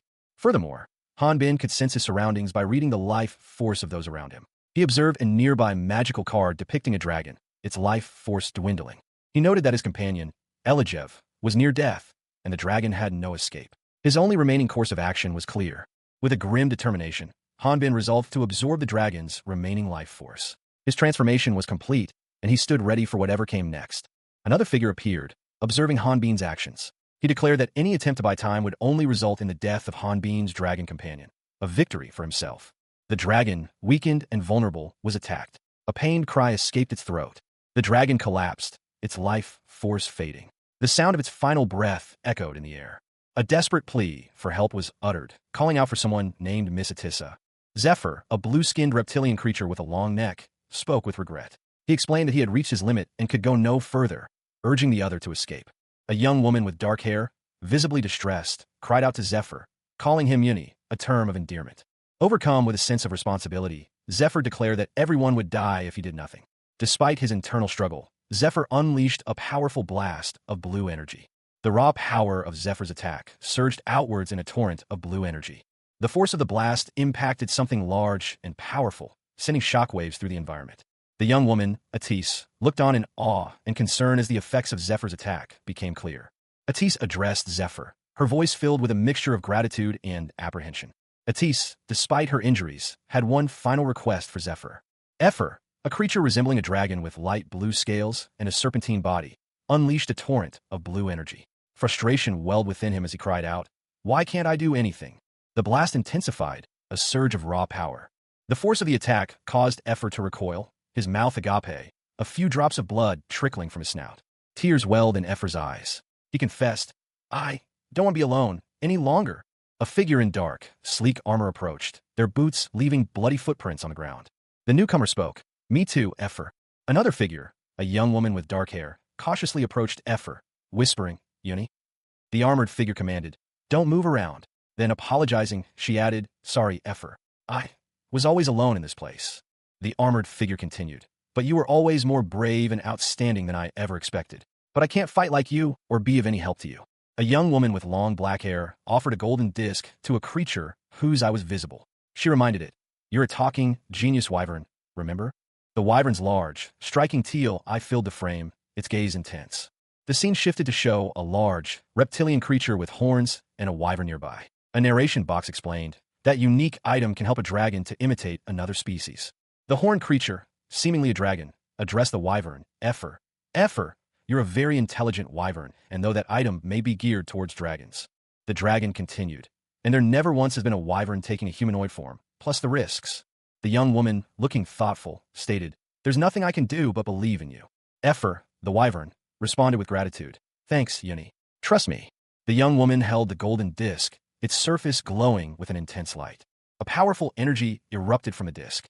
A blinding flash of light erupted, a swirling vortex of energy centered around a dark, shadowy figure. The air crackled with raw power. The impact sent a guttural sound from the shadowy figure, a pained cook, escaping his lips as he was thrown back. The figure's back was revealed, showing a network of glowing teal lines etched into his flesh, resembling complex code. He laughed, a chilling sound that echoed the absurdity of the situation. How many times do I have to tell you that I can't die? From above, a cloaked figure descended, their voice echoing with dark power. You can never kill me. Below, Hanbin Ryu, the protagonist, stood firm, his greatsword held high. He responded, yeah, you're probably right. But I'm excluding the fact that you're currently immortal. Hanbin continued, you can still feel pain, right? So until you suffer so much you want to die, I'll keep ripping you to pieces. A cruel smile spread across Hanbin's face, his eyes burning with a cold determination.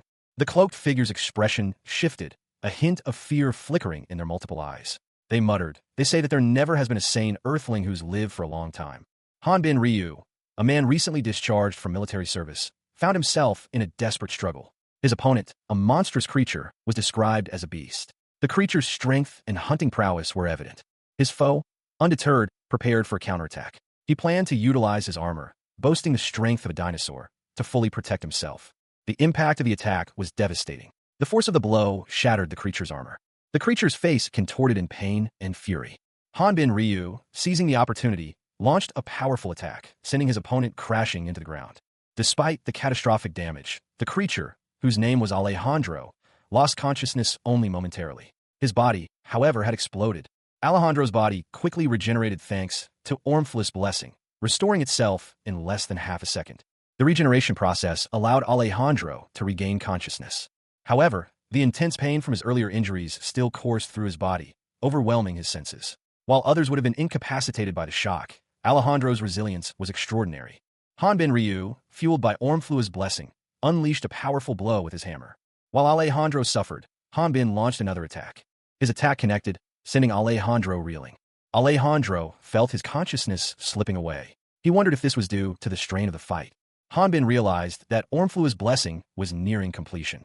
He worried that continuing the fight would mean absorbing all of Alejandro's remaining life force. Hanbin questioned whether the dragon near the fusion site was still alive. He was surprised by what he saw. A powerful dragon emerged from a mist. A young woman with long, flowing silver hair, partially obscured by mystical, swirling nebula, looked at her reflection, a hint of uncertainty in her eyes. She quietly questioned, Yuni, do I look weird? Another woman, with dark hair and a calm expression, reassured her. She simply replied, nope. The silver-haired woman, now seated and wrapped in a white cloth, seemed relieved. Her sister stated confidently, anyone can tell you, you're my sister. The camera focused on the younger sister's face, her eyes wide with a mix of wonder and excitement. Effer, a young woman with long silver hair, declared her determination to succeed. She questioned her own experience, noting that she had never before seen so many people walking upright. She pondered the mechanics of bipedal locomotion, considering the rhythm and center of gravity. The question of where to begin plagued her. Effer reflected on the human body's lack of a tail, making balance precarious. She realized that falling wasn't the primary challenge. The key was initiating the movement by tilting the body. She continued her internal analysis, understanding that humans prevent falls by stepping forward with the opposite foot before they actually lose their balance. A sudden realization struck her. Effer tested her understanding, successfully taking her first steps. Observing her, a woman with dark hair expressed astonishment at Effer's innate talent for movement and her ability to walk on her first attempt.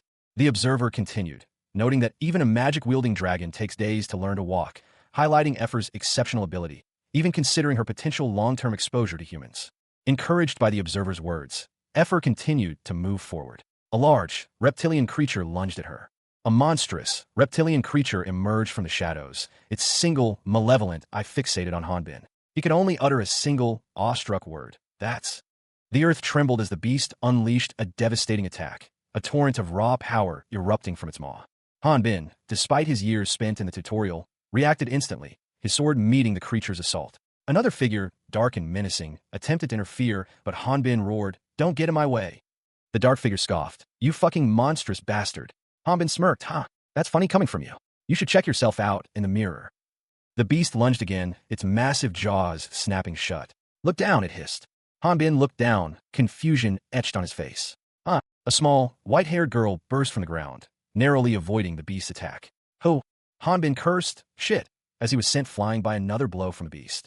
The girl, dodging another attack, created a diversion, allowing Hanbin to escape the immediate danger. He collapsed, breathing heavily. "Phew." Hanbin Ryu, a muscular man with dark hair and skin, carried a small, pale girl with white hair. He commented that their recent escape had been a close call. The girl, seemingly confused, uttered a simple eh. The girl, whose name is Atis, complained about the arduous journey, noting it had taken an unreasonably long time to traverse a short distance. Her face contorted in frustration. Atis collapsed, and a woman with dark hair and clothing appeared, concerned. She wondered aloud if the girl was also suffering from the side effects of a faulty guideline. Hanbin, attempting to calm the woman, identified himself as a caveman. The woman, Effer, reacted with shock and anger at Hanbin's appearance and actions, accusing him of being a pervert for walking around naked and taking her clothes and money. Hanbin attempted to explain that he had no choice, questioning what was happening to Atis.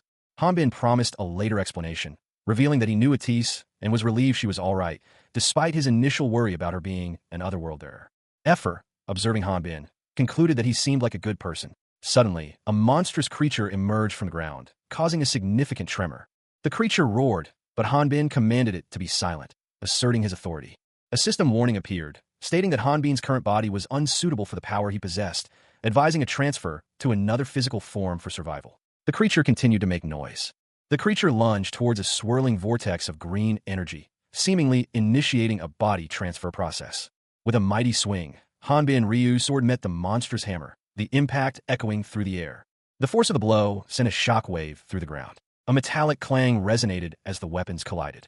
Observing the scene, a young woman with silver hair and another with dark hair exchanged a worried glance. In any case, the silver-haired woman said, "All I have to do is keep that guy busy, right? It's over if Alejandro absorbs the life force." The dark-haired woman replied, "Please keep him away from it." The silver-haired woman's expression hardened. "I'll be too busy to give you a piggyback ride. You could take care of it on your own, right?" The dark-haired woman retorted, "I can go on my own." The dark-haired woman, wounded, slumped to the ground. The silver-haired woman, her eyes wide with determination, gripped her dagger. A gloved hand reached out to her, offering assistance. The silver-haired woman smiled, her eyes gleaming. "Wait for me, okay? I'll make sure to finish this." The dark-haired woman's lips parted slightly, a silent promise. The dark-haired woman reassured her companion, "I'll be here for you." Meanwhile, the silver-haired woman prepared for her next move, a surge of energy emanating from her. A young woman with dark hair, clad in white, lay injured on the ground beside a large, reptilian creature. She watched as it moved, commenting on its surprising agility. The woman, Effer, reflected on her initial nervousness, attributing it to the creature's exceptional skills in observation and quick thinking. A close-up showed Effer's injured leg, blood staining her white garment. A muscular man with teal hair appeared, shouting at someone to remain still. The man swung his sword, striking his opponent. The impact caused a loud cry, and the opponent was pulled into a dark, swirling vortex. The man, having been stabbed multiple times, noted that he was used to it.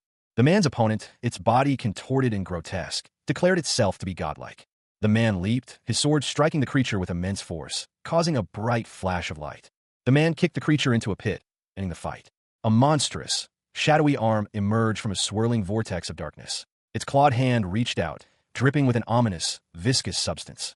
Hanbin Ryu, a muscular man with teal hair, stood defiantly in a circular arena, his gaze fixed on the creature. He gripped his sword, its hilt glowing with an ethereal light. He muttered to himself, recognizing the futility of the situation.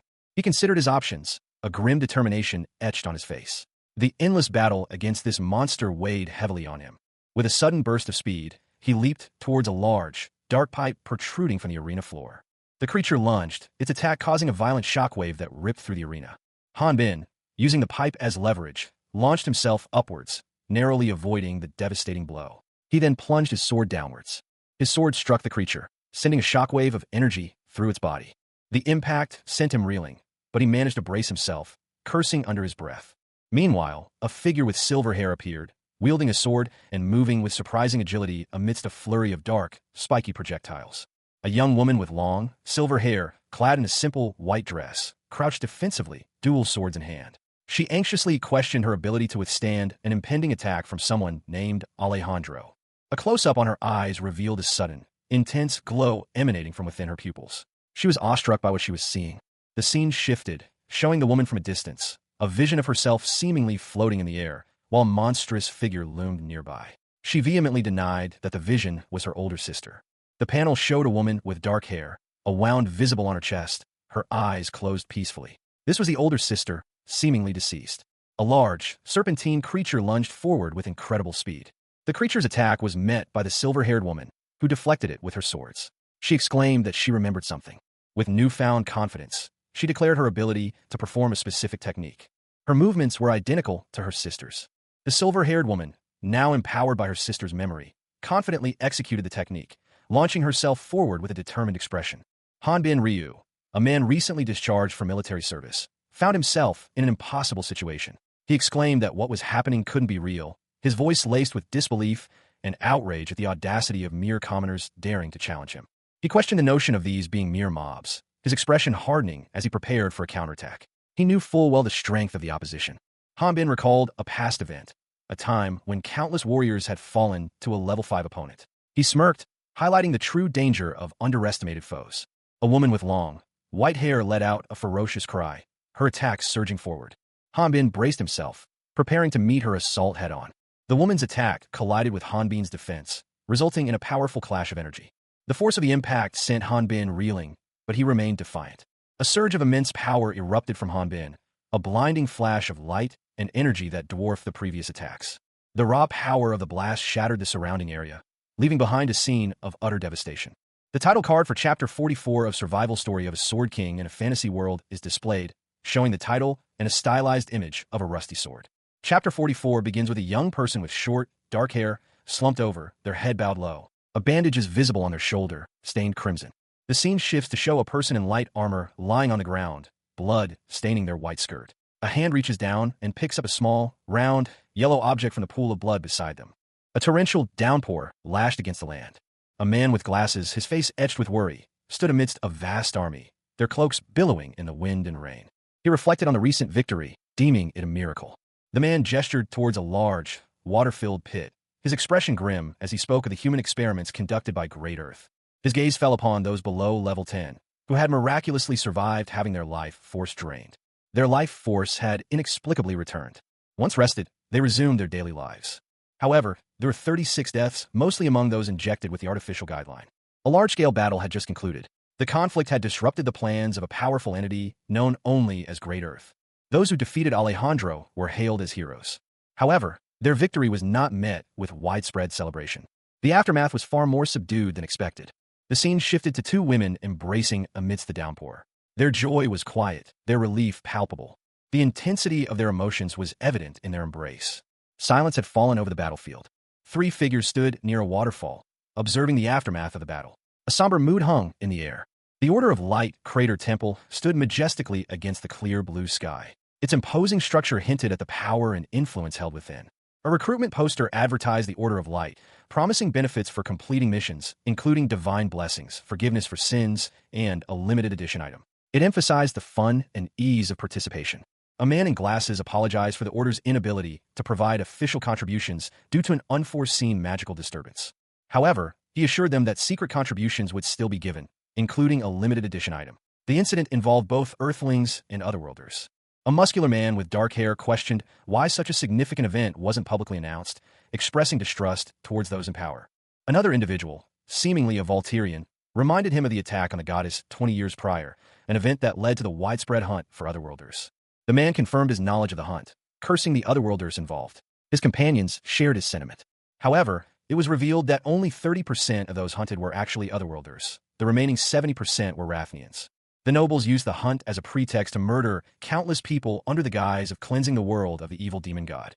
It was then that the Order realized their mistake and attempted to rectify the situation, halting the unjust judgments made without sufficient evidence. However, 20 years is not a long time, and the animosity towards Otherworlders persists. Elsewhere, a guard confronted a young woman named Epher, who was imprisoned. The young woman, Epher, was scheduled to stand trial in 10 days and then be sent to Critter Camp. There was substantial evidence against her, indicating collaboration with Elijev, a direct subordinate of Alejandro. Furthermore, if she was truly Elijev's twin, it was suspected she also possessed the demon god's blessing. A man observed the situation, noting that Epher was not being protected but treated as a criminal. He argued that if not for Epher and Elijev's intervention, he and many others would have perished. He considered the current treatment of Epher a mere formality. A woman with red hair vehemently defended Epher, emphasizing her importance and the recent loss of her family. Questioned by a man in glasses, Epher simply stated that she had no family. Epher, a young woman with long, silver hair, smiled faintly. She mused that she had only encountered someone who looked like him. They weren't even close. A woman with vibrant red hair and intense eyes. sharply questioned Effer about what she was talking about. A man wearing glasses explained that he had already spoken with the child in question. He added that while it was a shame, this was the only way forward. A dark-haired man with serious eyes listened intently. He contemplated that if the child had nothing to do with Aligi, the judges would determine that Aligi was Alejandro's sole subordinate. The red-haired woman, now seen behind bars, anxiously questioned Effer about the plan, expressing concern about the implications of allowing an otherworlder's subordinate to live. A pair of hands clasped together, offering comfort. Reassurance was given that another way would be found, and help would be provided. A hooded figure, seemingly a guard, informed the red-haired woman that she could go no further, as she was only allowed access due to Priest Emil's favor. The guard warned her not to cross the line. The dark-haired man, addressing the hooded figure, stated that he would leave the rest to Emil. The man with glasses pleaded, desperately asking not to be told what was about to happen, as a hand slammed down forcefully. Hanbin Ryu, a recently discharged soldier, found himself in a dire situation. He was imprisoned, along with 3 other individuals, a woman with long gray hair, a woman with fiery red hair, and a man in dark armor. A sense of dread filled the air. Suddenly, Hanbin collapsed, his body hitting the ground with a thud. His arm bent at an unnatural angle, causing a sharp intake of breath from the others. The red-haired woman exclaimed in anger at the situation, while Hanbin groaned in pain, explaining that he had accidentally broken a bone while trying to escape. The armored man and another bystander expressed their surprise, noting that Hanbin had seemed fine just days prior. The gray-haired woman explained that she was unable to heal him at that moment. The gray-haired woman requested help moving Hanbin, but needed to remain to guard their location. She reassured them that Suratis would arrive soon. Silence fell over the prison cell as they left. The red-haired woman, whose name is revealed to be Atis, reflected on Hanbin's recklessness. The gray-haired woman reflected on her short time with Atis and the difficult situations they had faced together. A flashback shows the gray-haired woman resting peacefully on a large, gentle creature, seemingly recovering from a traumatic experience. A young woman with long, silver hair sat on a bed, her expression clouded with worry. She worried about the secret she kept, hoping it would remain undiscovered. The scene shifted to show a young woman with dark hair, skillfully wielding 2 swords while battling a large, aquatic creature. She reflected on the senseless loss of life during battles. She questioned the value of compassion in the midst of conflict, finding it illogical and strange. Back with the silver-haired woman, her expression twisted in anger. She lashed out, calling the dark-haired woman an idiot for her compassion. The silver-haired woman continued her tirade, suggesting that running away would have been a better option than facing the dangers of battle. A red-haired woman comforted the silver-haired one. She spoke of a dragon's curse, a transformation that could not be reversed. The red-haired woman continued, implying that the silver-haired woman's current state was a consequence of her own desires and love. Overcome with grief, the silver-haired woman wept uncontrollably. The scene then shifted to an exterior view of a grand building, bathed in sunlight. Hanbin Ryu, a muscular man with tan skin, sat on a park bench, his posture relaxed. Beside him, a thinner, fairer-skinned man in a suit slumped over, his face etched with worry. A sigh escaped the suited man's lips. Hanbin looked up at the sky, a hint of annoyance in his expression. He muttered to himself that older men were of no use in a situation like this. The suited man, whose name is Priest Atis, responded that while he wasn't old, he agreed with Hanbin's assessment. Hanbin, however, pressed Atis, reminding him of his high rank within the priesthood and questioning if there wasn't something he could do to help. Atis explained that he was forbidden from directly assisting due to the ongoing trial. He stated that there were only 10 days left until the interrogation period ended, and the protection afforded to them would cease. He suggested that releasing her during the protection period would be a risky move, as it would put them both on trial if she escaped. Atis continued, explaining that if Hanbin were to help, he too would require a pardon.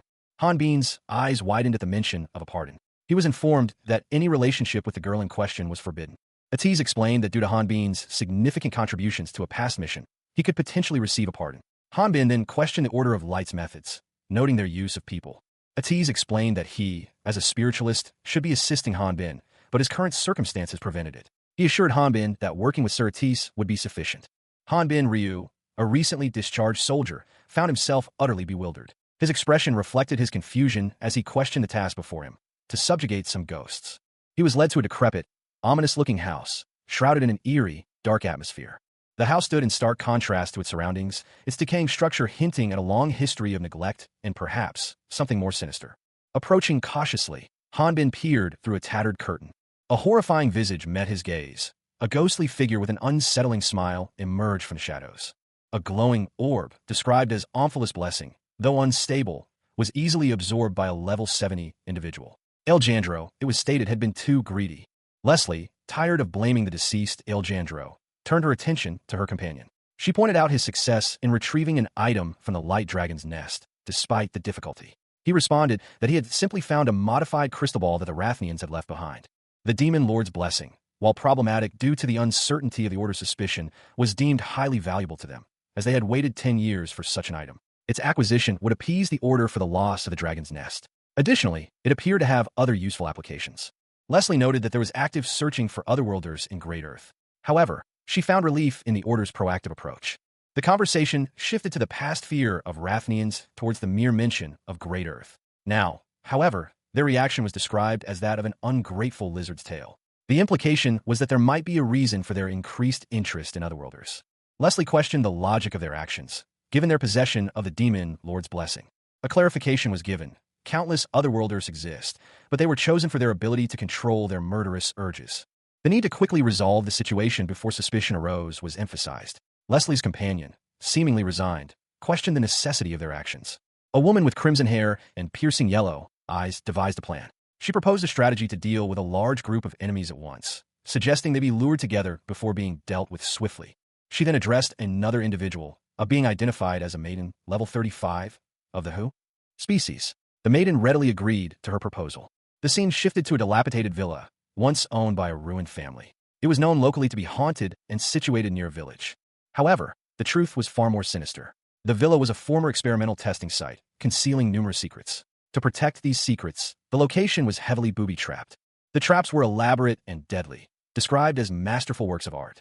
The woman, Miss Leslie, revealed her satisfaction in creating these deadly traps, stating that no one would survive encountering them. She considered terror to be an art form, finding fulfillment in the despair of her victims.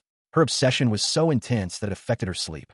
For days later, Miss Leslie grew impatient, questioning why the victims hadn't arrived yet. She considered the possibility of errors in the mission's execution. She noticed a problem with her artwork, expressing concern over the bloodstains marring her artistic creation. She speculated that the remote location of the villa might be the reason for the delay. A woman with dark hair and pale skin, wielding a mallet, surveyed the grounds. The mansion was hidden from view by the surrounding trees. She chuckled, noting that the exterior was as important as the interior of the mansion, and decided to prepare the main gate. 2 days passed. Ben was berated for their lateness, a consequence of his insistence on eliminating monsters along the way. However, this detour had unexpectedly helped Ephra level up and regenerate her dragon core. Ben countered the high level wouldn't matter if he ended up in jail, and pointed out the absurdity of buying clothes and equipment on the first day. Ben's companions protested their lateness, explaining that they had been delayed due to Ben's actions. Ben retorted that they shouldn't have been wearing girls' clothes, and that it was difficult for a man to wear them. He added that he would rather be naked than wear them. The woman from earlier reappeared, cursing at them for making her wait so long, threatening them not to faint. The group approached a whimsical warning sign. One of them commented on its cuteness. Ben dismissed the sign as amateurish and suggested they proceed. He noted that he didn't look well. A close-up on the woman's eyes showed a terrifying expression. She declared that they were dead. She added that, even though they would all be dead, she would claim the girl's corpse first. The scene opens with a chilling declaration, "I'll kill her," as she runs in fear. Below, a more pragmatic observation is made. Having a spiritualist in the party is the best when it comes to facing ghosts. A red-haired woman and a gray-haired woman discuss their strategy. The red-haired woman points out, "But since we don't have a spiritualist, we'll need to find the ghost ourselves and deal with it." The gray-haired woman suggests, "Since we don't have much time left, why don't we split up and look for it?" The red-haired woman agrees, "Sounds good." A dark-haired man looks on nervously, muttering, guys?" The dark-haired man's face is shown, a grim expression settling upon his features. He thinks to himself, the ones who separate from the group are always the first to die. You never see them again until the ending credits start rolling. He continues his internal monologue. That's right. Aren't physical attacks useless against ghosts? Don't worry. It's only a ghost. Ben will be able to take care of them. Come on." The three individuals find themselves in a dilapidated building. The dark-haired man exclaims, "Take a look around you. Does that look normal to you? Why are you two so calm about this?" He continues, "Is there a hidden camera somewhere? If that's the case, then this won't be a hit at all. For one, not surprised at all by this." The dark-haired man adds, "Anyway, it's not like I can utilize any of the 4 energies, so I guess I'll just have to wait and see. I'll just wait outside, so holler if you find it to make sure to say hi to it for me." The gray-haired woman is suddenly attacked by something unseen, screaming in terror. The red-haired woman teases the dark-haired man. "Poha, don't tell me Sir Valterian, worry, or is scared of ghosts. Are you crazy? I ain't scared at all. You don't look good, are you gonna cry? Huh? Wayak, I'm getting touched by a pervert. Let go of me. Sigh. I'll head over to that end, so why don't the two of you go the other way? Ephra should be able to tell you about ghosts." A young woman with dark hair, her face contorted in a chilling grin, shrieked at someone unseen. "Hey, Atix, how can you leave me here?" she cried, her voice laced with outrage and fear. The unseen individuals responded, their voices echoing with a nervous tremor. They claimed to have come to the house to find some flowers, specifically roses. A muscular man with dark hair and a scowling expression interrupted, demanding to know what kind of flowers they were looking for. He then berated a gray-haired woman with bright green eyes for singing, implying it was inappropriate given the circumstances. The gray-haired woman retorted that she was merely trying to lighten the mood. She then explained that she had seen plenty of ghosts while she was a wyvern, and that they were low-ranking monsters whose health regenerates quickly, making them annoying. She continued, explaining that these monsters typically inhabit humid areas, and that people who can't utilize the four energies usually buy holy water to exorcise them. The man scoffed, stating that where he came from, they had a whole-day event to kill mosquitoes every summer. He then revealed that he had holy water, a chemical version of a popular mosquito killer, and that they should be careful since they were in the middle of a fight. The young woman, with a sinister grin, revealed that she had lured them into a trap, a house filled with level 7 ghosts. She explained that these ghosts were merely a distraction, designed to lure them deeper into the mansion, where deadly traps awaited.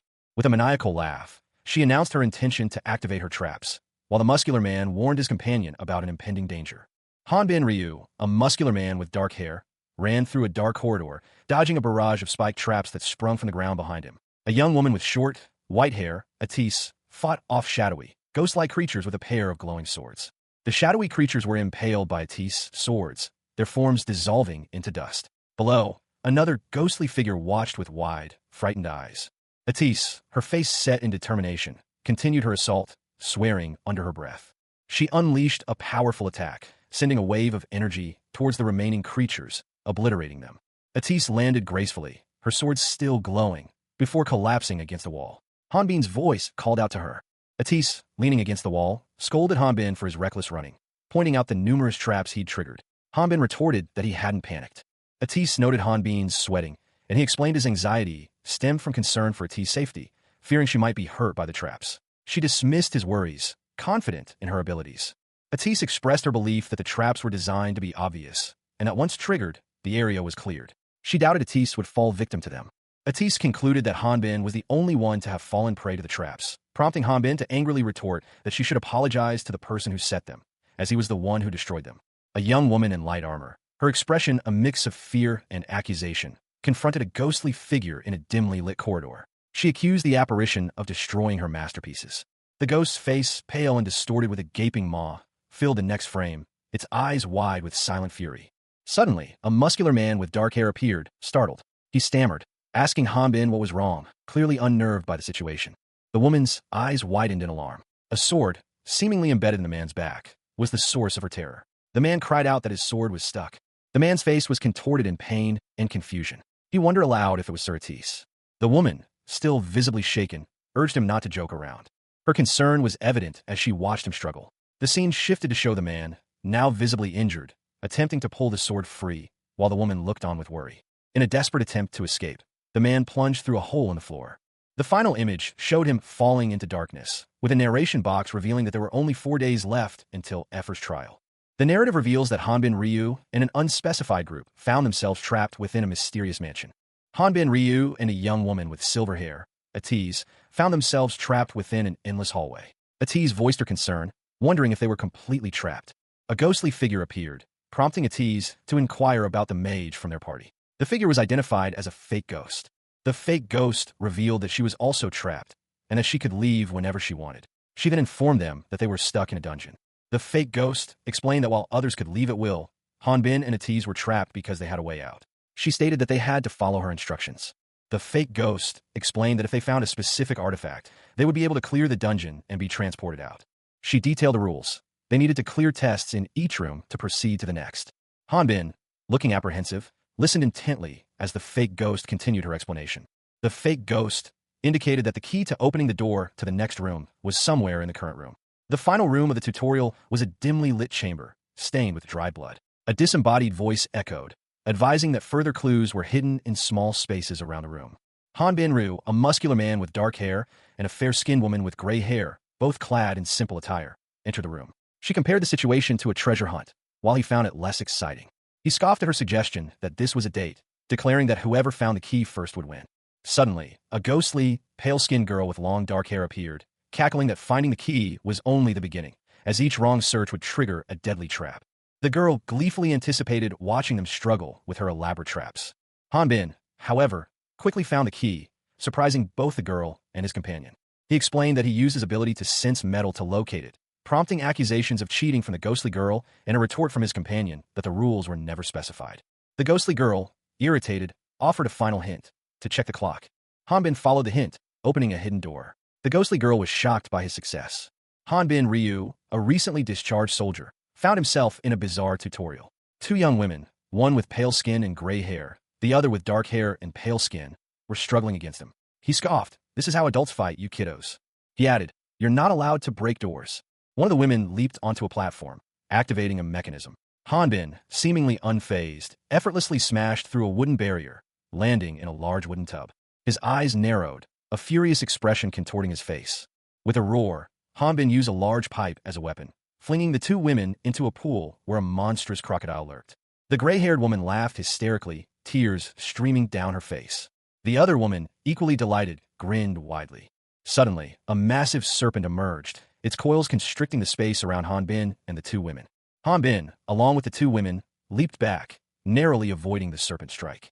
Chapter 47 begins with a stark revelation. Mages constitute less than 10% of all hunters, and fewer than 2% surpass level 40. The low numbers are further explained. Most aspiring mages hunt to fund their studies, aiming for the Thinkers, a top-tier magic research institute. Thinkers recruits talented wizards focused on magicology, regardless of combat prowess or level. Joining this guild allows access to the Mage Kingdom and the latest magical theories.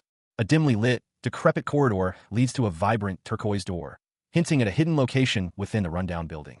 A young woman, Atisse, studies documents, her expression thoughtful. She muses about the implications of dimensional sealing magic, a concept she finds unfamiliar.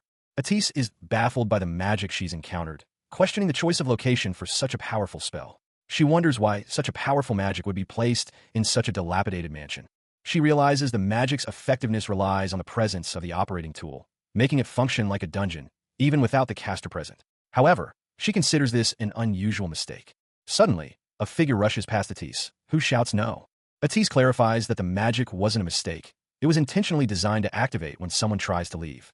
A young woman with long, fiery orange hair stood before a crumbling mansion, the twilight sky casting long shadows. She declared, with a certainty that belied the decaying structure around her, that the mansion would soon cease to exist. She reflected that this was the reason no one wanted to adopt an orphan with a face like hers. The only ones who took her in, when she was starving and being chased out of places, were the ones who needed her. She didn't care if they were devils or murderers. One of the people who took her in, a pale woman with long dark hair and a gaunt appearance, commented that it was funny how she was giving up being human after all this time. Another, a young woman with short gray hair and armor, disagreed, stating that one doesn't have to be human to live like one. Suddenly, the young woman with orange hair exclaimed in shock at the bizarre scene before her. A muscular man and the gray-haired woman were calmly cooking meat over a fire, while a strange, pale creature leaped from the fire. The muscular man explained that they were almost done and getting a little hungry, prompting the orange-haired woman to question the sudden camping atmosphere. The orange-haired woman then demanded to know who they were and why they were so calm. The muscular man responded that the traps were weak and caused no fatal injuries, despite the orange-haired woman's insistence that he was trying to kill her. The pale woman, revealing herself to be level 35, scoffed at the orange-haired woman, who was only level 5, stating that she was only keeping her alive for fun. Hanbin Ryu, a muscular man with dark hair, looked thoughtful. A question hung in the air, unspoken but heavy with implication. Until you don't feel lonely anymore? Beside him stood Effer, a pale woman with long dark hair, her skin a sickly green. The conversation continued. He was told he wasn't a ghost, but a normal person, and that loneliness comes from solitude. He was also reminded that he needed to acknowledge his hard work, as his artificial guideline would have prevented him from killing someone before he was ready to attack. A new woman appeared, her hair silver, dressed in light armor. She spoke of the Earthlings, those who came from Hanbin's world, and how they viewed the lives of others as insignificant, like flies. She urged him to act, stating it wasn't too late. Effer, her face etched with worry, suggested they leave together. Suddenly, Effer cried out in pain, collapsing to the ground. Hanbin reacted instantly, rushing to her side, asking if she was all right. As the dust settled, Hanbin noticed something was amiss. The ground felt different. He questioned if this was how a dungeon closes. Atisse and another woman, presumably the silver-haired woman from earlier, called out to Hanbin and Effer, their voices filled with alarm. Hanbin sensed something was wrong, This felt different. Atisse explained that the place was a trap, a prepared space designed to stop them. She revealed that to end this, they needed to find the operating core and destroy it. She then angrily questioned Hanbin's decision to enter. Hanbin explained his actions, stating he had been frustrated watching from outside and decided to intervene. He questioned how they hadn't been able to find the source of the problem. A red-haired woman, her expression a mixture of disbelief and anger, confronted two others. "What are you talking about? We passed through so many rooms. Only 2 spaces?" The argument continued. One of the others, a man with dark hair, countered, "What the hell are you talking about? If there was an artifact here, we would have already closed the dungeon." The red-haired woman insisted, "But that's the signal I've been getting." Suddenly, a young woman with long dark hair appeared, floating in a dark, rocky void. She was pale, almost ethereal, and seemed distressed. Her voice, filled with a mix of fear and betrayal, echoed through the void. "Was it only one person? Those people were going to get rid of me, too? Sir Richard and Miss Leslie abandoned me." She fell, her despair palpable. "There's no way. That's all." The young woman's descent continued, her expression twisting into a grotesque grin as she transformed. With a sudden burst of speed, she lunged towards the others. The muscular man reacted swiftly, catching the red-haired woman and the woman in the light armor as they fell. The man, a look of grim determination on his face, simply said, "Sorry." A powerful shockwave erupted, sending debris flying as a figure with long silver hair unleashed a devastating attack. 2 women watched from a safe distance, their expressions a mixture of concern and determination. One of them, visibly worried, exclaimed about Hanbin's condition. The other, however, remained calm, stating that the attack wouldn't even scratch him and that their priority was to destroy the source of the disturbance. The focus shifted to a red-haired individual, their eyes wide with a mixture of concern and determination. Their thoughts turned to another person, a woman. More debris rained down as they voiced their concern about letting the woman escape. Suddenly, a muscular man with dark hair and a large sword appeared, seemingly unharmed by the previous attack. One of the women approached him, relieved, but immediately questioned what to do next. The other woman, still concerned, wondered if there was another threat. The silver-haired woman gasped, recognizing the muscular man. The man's face was revealed, a sinister smile spreading across his lips as he uttered a single word, "Vertical." A muscular, dark-skinned man, his face obscured by shadow, stood before a smaller, light-skinned woman with short, gray hair. With a powerful slash, he cleaved through the air with a gleaming sword, the force of the blow creating a bright, fiery explosion. A massive explosion of fiery energy erupted, illuminating the darkness. A voice, filled with certainty, declared that this magic belonged to Great Earth. Observing the scene from a rocky outcrop, a woman with long, fiery red hair and a red coat calmly assessed the situation. She mused that using a test subject as a tool wasn't unthinkable. The woman's gaze shifted to 2 figures battling in the distance. She urgently stated the need to stop the destruction. She then questioned whether the subject was wasting time by hiding in a safe place. The woman's expression turned to one of disbelief and alarm. She whispered, "Don't tell me." A powerful blow was delivered, a blinding flash of light emanating from a sword as it pierced downwards. Below, a young woman with short, gray hair watched in terror. Her wide, green eyes reflected the intense light and the fear consuming her. The impact of the attack was clearly visible. A shockwave of immense force radiated outwards, causing a massive cloud of dust and debris to erupt. Amidst the chaos, a man with fiery red hair and a woman with short, gray hair were thrown back by the blast. The man asked if she was all right, and she replied that she had been blown back by the shockwave. She then inquired about the situation. An unseen individual explained that they had modified an artifact Hanbin possessed, granting it limited uses. It was a makeshift solution, better than nothing. 2 women reacted with shock to the news that Hanbin had become possessed. One of them voiced her disbelief, pointing out that only children typically experience such possession. One of the women confirmed that children are usually the victims of possession because they haven't yet awakened any of the 4 energies. She also clarified that their enemy wasn't an average ghost, but a highly intelligent experimental subject. One of the women, identified as Miss Maiden, was confronted by her companion. Her companion desperately urged her to stop her actions, warning that their continued involvement would lead to their deaths. The other woman pleaded with Miss Maiden to escape together, suggesting they work together to survive. Hanbin, possessed, angrily silenced the women, declaring that if they wanted to live, they would have to kill both him and the entity possessing him. One of the women was struck by Hanbin, the impact of the blow clearly shown. Hanbin unleashed a powerful energy blast, the force of which was depicted in a dramatic visual display. The 2 women watched in shock and disbelief as Hanbin's power was revealed. Hanbin, muscles bulging, gave a thumbs up, shouting that he would handle things. A powerful aura emanated from him. Meanwhile, 2 women watched in astonishment as Hanbin's sheer physical strength seemed to suppress the magic being used against him. One of them, with fiery red hair, exclaimed that a highly trained body could indeed suppress magic. One of the women questioned if Hanbin's brain wasn't simply being overpowered by his immense muscle strength. The other countered, insisting they couldn't give up while he was still fighting. Despite his continued struggle, Hanbin appeared to be on the verge of death, his body strained to its absolute limit. The narrative shifted to Hanbin's mind, a vast, circular library of memories. The Library of Memories, a place where Hanbin's past experiences were stored, was shown to be stained with blood. Hanbin coughed up blood, his body collapsing under the immense strain. A woman with long dark hair confronted a muscular man, accusing him of being a demon of darkness. The man, seemingly startled, shouted for her to stop. Meanwhile, Hanbin was engaged in an internal struggle. He pleaded with someone to stop. The woman and Hanbin were sharing each other's memories, a process that would send them into a deep sleep within this fabricated world. A vision of Hanbin's past was shown, depicting a violent scene where he wielded a sword, killing an opponent with a powerful vertical slash. Even Hanbin had a dark history. The vision continued, showing Hanbin in intense pain, his past trauma affecting him deeply. The narrator explained that the damage Hanbin was suffering was worsening the woman's possession of his body. Furthermore, his time spent alone in the rock mountain was revealed to be 22 years. Given the time frame, it was inevitable that there would be a dark history within that period. The woman, seemingly satisfied, asked if it was done. A voice questioned where she thought she was looking. A young woman with striking dark hair and pale, almost blue skin, stared in disbelief. Her eyes widened, reflecting a profound shock. She whispered, the revelation hitting her hard. Maiden's situation mirrored her own.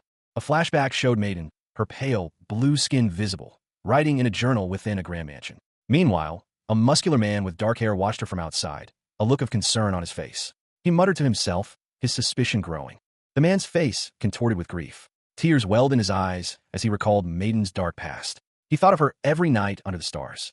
Overcome with emotion, he cried out, desperate to reach the woman he loved, his voice echoing in the empty void. Maiden, still trapped, responded with a desperate plea, her voice barely audible. She questioned his silence, her confusion and pain evident. The man strained, his body trembling with exertion as he pushed himself further. He was determined to find her. With a powerful blow, he shattered the barrier, revealing Maiden's ethereal form. He shouted her name, desperate to break through. He realized the truth. The love letters were addressed to an imaginary lover, a figment of Maiden's troubled mind. Hanbin Ryu, his face streaked with blood, grimaced. He muttered to himself, recognizing the consequences of his powerful attack, a significant recoil.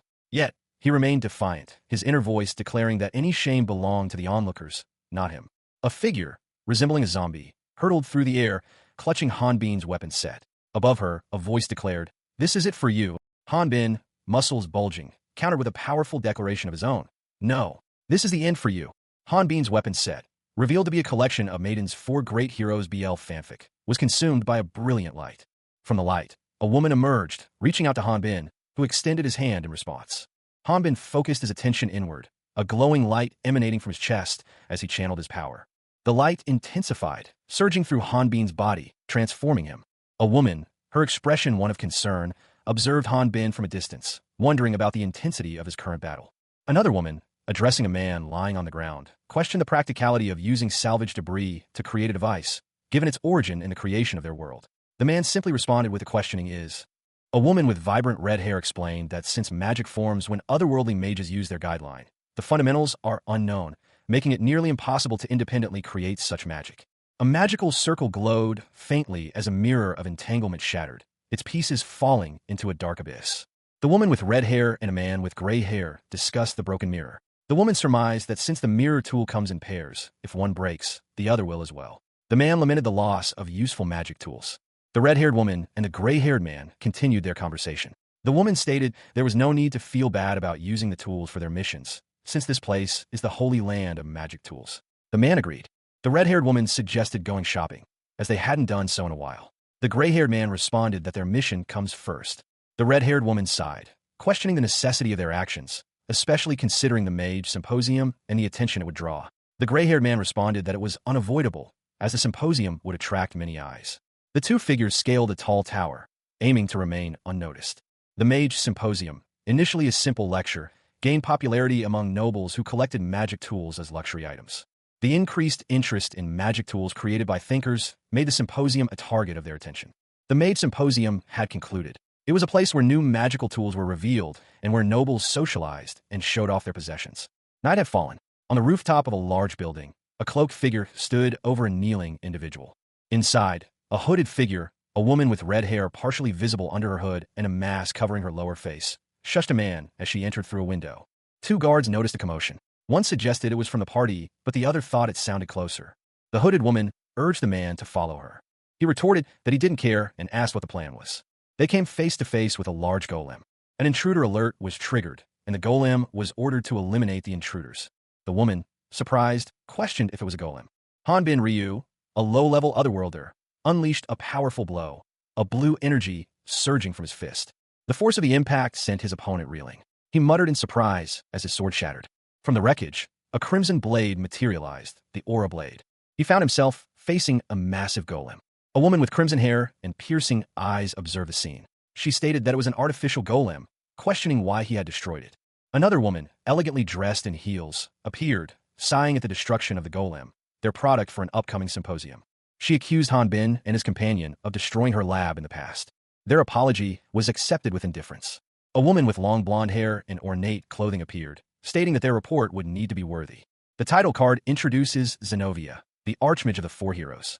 A young woman with long, dark hair appeared, her eyes wide with a mixture of fear and confusion. A digital distortion effect flickered across her features.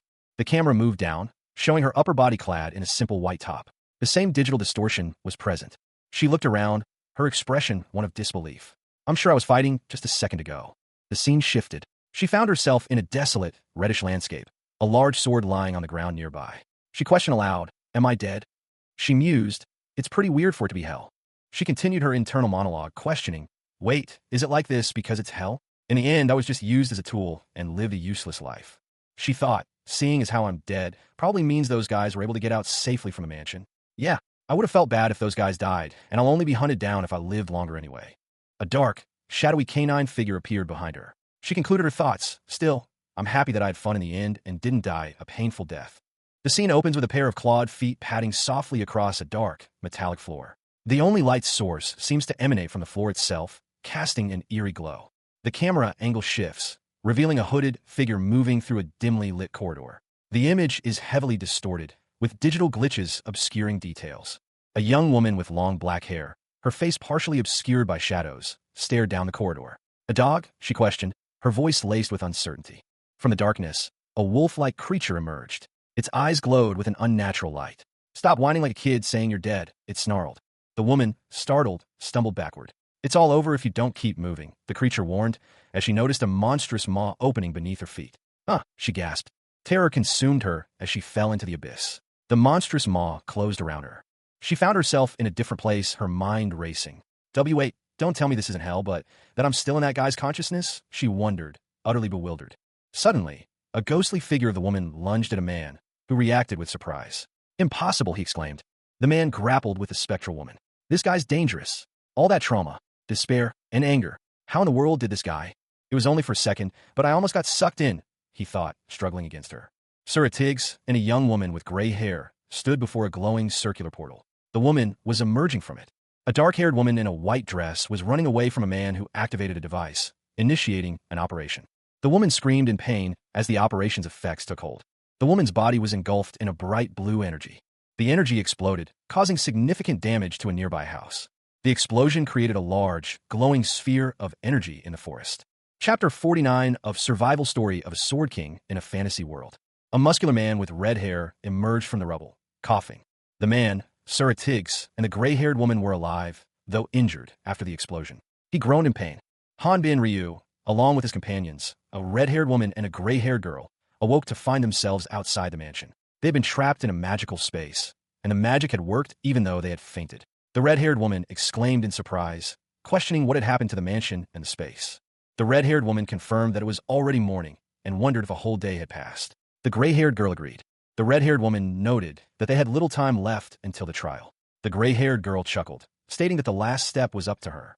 A dark-haired woman appeared, shocked and confused. She questioned how she was in that situation. The dark-haired woman explained that she had nullified Hanbin's role as the operating tool from the space trap. All of his skills and abilities had disappeared, and he was now a normal person. Hanbin was shocked and questioned why she hadn't killed him, given the Order of Light's intentions.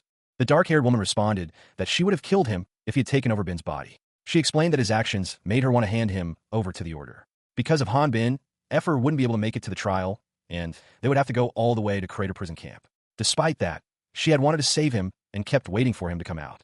The dark-haired woman angrily accused Hanbin of being crazy, questioning if he honestly thought she would be thankful for saving him. She called his pity useless. Hanbin responded that his sister had also been used by Great Earth, just like the dark-haired woman. Because of that, he was scheduled to go to trial. He stated that fighting against them was his way of fighting back. The dark-haired woman, despite her initial anger, stated that she would make sure to survive, even if she went to prison, because being alive would help her win her battles. Effer, seemingly unconcerned about the prospect of imprisonment, assured his companions that prison wouldn't be so bad. His companions, however, were determined to prevent his incarceration, suggesting they would simply break him out. One of Effer's companions declared that there was still another way out of their predicament. The scene shifted to reveal a large, multi-legged golem. A narration box explained that this was a carriage powered by a magic engine. Further details about the carriage's engine were provided. Due to a lack of mechanical efficiency and power, it utilized magic power through mana stones. Despite this, it functioned without the need for a horse. The group observed the carriage, noting its aesthetic design and identifying it as a Tarpan Cavalis F8000. One of the companions expressed surprise at seeing such a technologically advanced vehicle, stating they had only encountered it in books due to its overspecification. Another companion excitedly exclaimed that with this carriage, they could travel swiftly. She also mentioned that she wasn't sure about its origins, only that it had been stored in the mansion for a long time. The group prepared to depart, expressing gratitude to the maiden who had provided the carriage. One of them seemed slightly concerned, prompting another to inquire about their well-being. A woman with vibrant red hair, dressed in a sharp red jacket and black attire, explained, "For that reason, we need a high-ranked mana stone to power this." She continued, sighing, "But I can't." A man with dark hair and a muscular build examined a shard, questioning, "This isn't a mana stone, but would this work?" A cloud of dust erupted in a desert landscape as a vehicle sped across the terrain. The vehicle, pulled by a mechanical beast, carried the red-haired woman and the dark-haired man, who seemed to be thrown about by the speed. Inside the vehicle, the woman complained, "Why are you taking me with you? It's not like you have anywhere else to go." "Sir, I think I'm going to throw up." The man responded, "This powerful. If it's related to thinkers, then it's not something that can be left aside. Weren't you also a part of their group?" A blonde woman with regal attire appeared, stating, "That's impossible. The leader of thinkers is one of the 4 heroes, Zenova the Archmage. She's the strongest Rathnian mage who saved the world by stopping the attack on the goddesses." The blonde woman continued, "And also the female, king of the mage, Kingdom Rune. With all the noblemen wanting to wed her due to her beauty, do you think someone like me would be able to get close to her?" Hanbin Ryu, still processing his recent arrival in this new world, questioned the age of a woman he encountered. She had been level 120 years prior, when she dealt with otherworlders. His companion explained that the 4 heroes who had fought alongside her were acknowledged by the goddesses for their deeds. They were blessed with immortality, hence their title as the Blessed. Hanbin, having heard of them from someone named Effer, showed interest in learning more. The strongest of the 4 heroes was introduced, Barolt, the Sword King, a Volturian warrior whose current image is unknown, as no one has seen him in years. The Sword King's unusual nature was highlighted, leading to the introduction of another hero, Halion, the transcendentalist of life and death, an ultimate spiritualist. The next hero revealed was the Queen of Alandia, formerly the strongest nymph of her species. Finally, Garhan the Terrible, the top magic swordsman, was introduced as the only hero still active, known for hunting otherworlders more than anyone else. Hanbin's companion mused about the possibility of the 3 remaining heroes forming an alumni club, highlighting their legendary status. The scene shifted to show the 3 heroes together, suggesting their presence in a war zone. The image shows 3 individuals standing together, possibly at a formal event. One is a man in military-style attire, another a woman in an elegant gown, and a third woman in a more modest dress. The scene shifts to a pair of large, ornate doors, slightly damaged, suggesting a place of some importance. A woman with long blonde hair looks out a window, a goblet of wine in her hand. She reflects that the nobles who usually try to bother her were unable to do so today. She speaks to a man, attributing her success to him. She notes that because of their weak military, they're trying to borrow power from foreign aristocrats. The man, Garhan, is unimpressed, pointing out the irony of a militaristic regent relying on such tactics. The conversation continues. The woman is surprised that Halion didn't even show up, and the man confirms that Lady Halion agrees with their decision. The man muses that Halion has become lazy due to her long lifespan. He then seems to notice something, pausing in surprise. The man asks the woman if she has something in her hands. The woman, floating slightly, reveals that she possesses Ormflea's blessing. The woman, holding a glowing orb, suggests they begin, given their limited time. A disembodied arm, seemingly made of exposed muscle and sinew, emerged from a swirling vortex of cosmic energy. A voice, echoing through the void, posed a cryptic question. "Did you know that darkness is emptiness, and that emptiness is the end, but the end is the beginning? A single word, yes, was the only response. The voice continued, explaining that in this world, the goddess of darkness, Kivriel, controlled the darkness. Another, yes, confirmed the understanding. The unseen speaker proceeded to make a demand. A woman with long, dark hair, clad in a simple black dress, materialized within the cosmic backdrop. The voice, now addressing her directly, asked, "You, what are you?" The voice identified the woman as the embodiment of Kivriel's will, the one who speaks for the goddess of darkness. The woman, now identified as Kivir, responded with her name. A command followed. Fulfill your promise, blessed by Kivriel. Kivir, still within the cosmic expanse, received further instructions. She was told to gather those who heard her calling, to bring them to her altar to carry out her commands.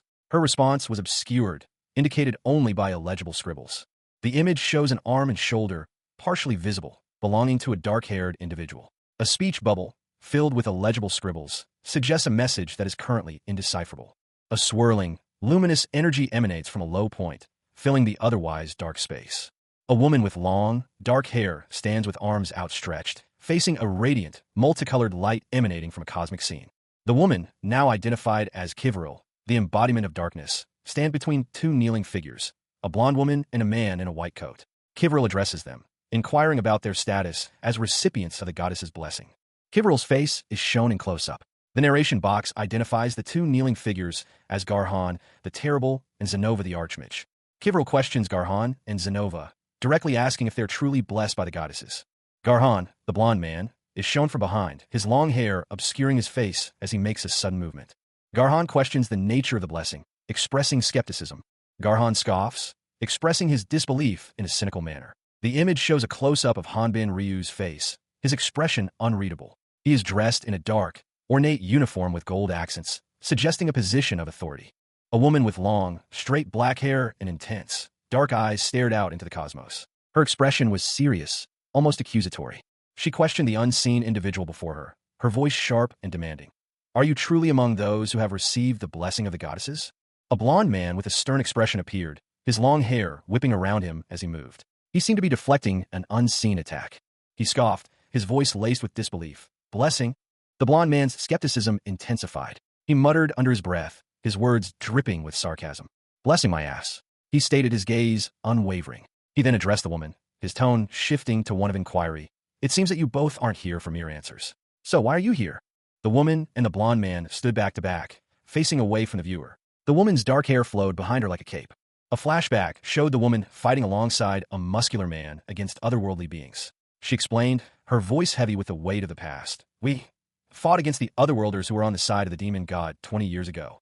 A weathered warrior, his face etched with the burdens of countless battles, recounted their past. His gaze held a mixture of weariness and steely resolve. "At that time, we were old, and we sacrificed our weary bodies to fight for the sake of the goddesses." The scene shifted to a desolate battlefield, strewn with fallen soldiers. A lone figure, clad in white, knelt amidst the carnage, his sword resting beside him. He was exhausted but resolute. "It may have been for a short while, but we were victorious over them." The warrior continued his tale. "And we believed we gave our all in giving our last stand for this world. Then, we received the blessings of the goddesses. For figures stood, rejuvenated and empowered, gained our youthly bodies, rebuilt our impoverished hometowns, and even gained the wisdom of truth. We were even given the opportunity to gain another level of strength and a position where we were able to end the war." The warrior's expression darkened. A bitter irony colored his words. "However, ironically, you informed us of the time we had left in our lifespan. Do you even know what it feels like when every second of your life is a countdown to your death?"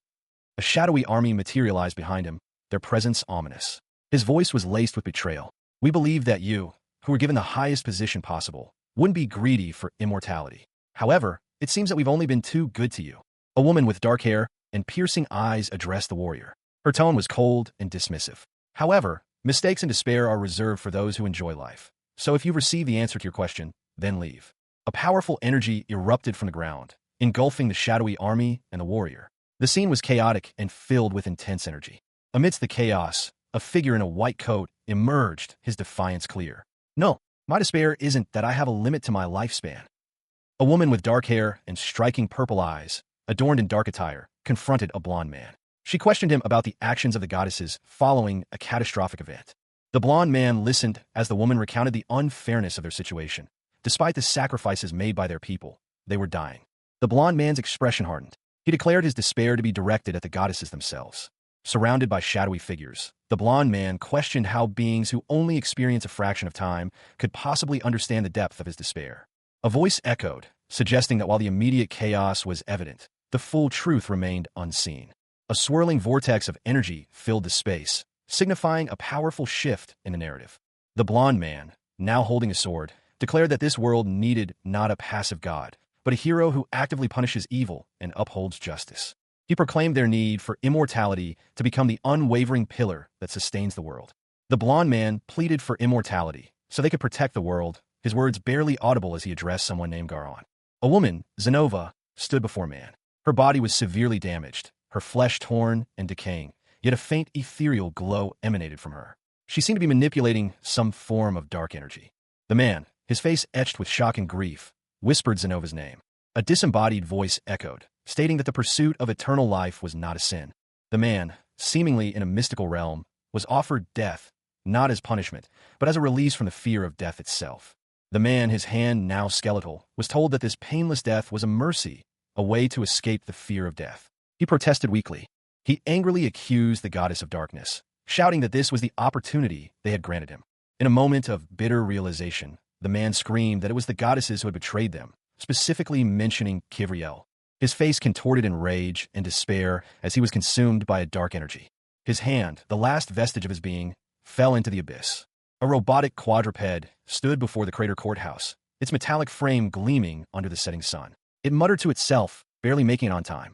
A powerfully built man with dark hair, clad only in a loincloth, sat on the courthouse steps, a large sword leaning against him. He held a cup, seemingly waiting anxiously. A man in a red coat descended the steps, assuring him that everything possible had been done to exonerate someone. He was then joined by a woman with vibrant red hair, who asked about the Great Earth. He responded with a dismissive, "Yeah, right," while she explained that Emil had decided to protect a maiden who had become a victim of a ghost. The red-haired woman continued, warning that revealing their involvement with Great Earth would only increase suspicion. The muscular man agreed, pointing out that even if they claimed no connection to the Alejandro Mansion incident, the Lich incident would make it hard for anyone to believe them. She observed that the orders seemed to be focused on simply surviving, having destroyed their bases. Therefore, their identities remained unknown. The red-haired woman warned that revealing possession of Orpheus' blessing would certainly attract the order's attention. She suggested they keep quiet for now.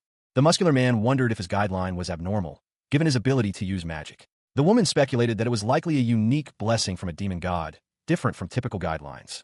A red-haired woman, her expression a mix of seriousness and slight amusement, explained to a muscular, dark-haired man, "I guess you can say this is a bit more specialized. You can input new magic spells or skills inside it." The man, intrigued, questioned, "Really? Then won't you be able to use the ones you're compatible with?"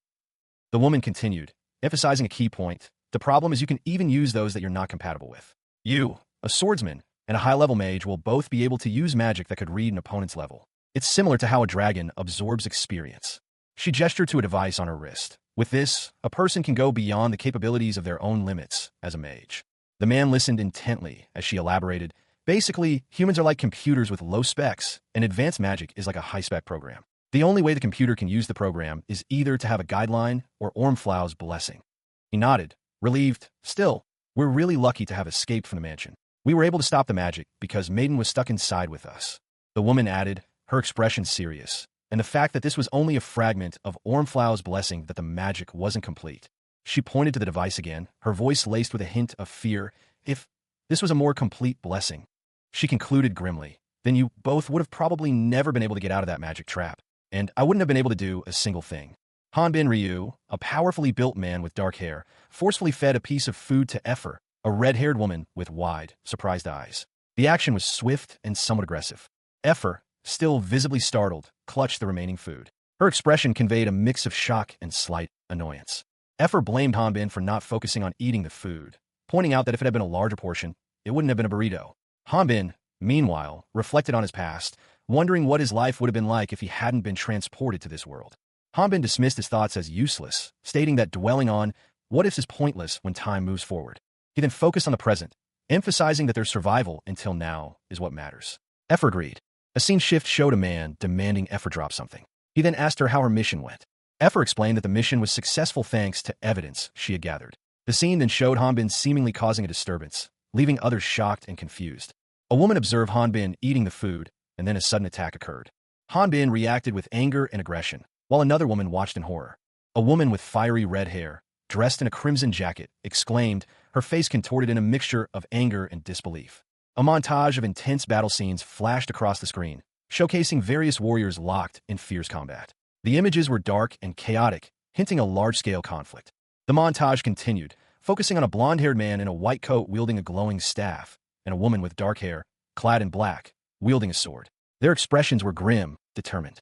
More scenes of conflict unfolded, showing the blonde man battling numerous opponents, his power seemingly overwhelming. The dark-haired woman fought with equal ferocity, her movements precise and deadly. The montage highlighted the sheer scale of the battle, showing vast armies clashing amidst a cosmic backdrop. The blonde man and the dark-haired woman remained central figures, their struggles seemingly pivotal to the outcome. Close-ups of the two central figures showed their determination and the toll the battle was taking. The blonde man's face was strained, while the dark-haired woman's expression was one of grim resolve. The final scenes of the montage showed the blonde man unleashing a powerful blast of energy, the dark-haired woman deflecting an attack with her sword, and both of them facing a seemingly insurmountable challenge.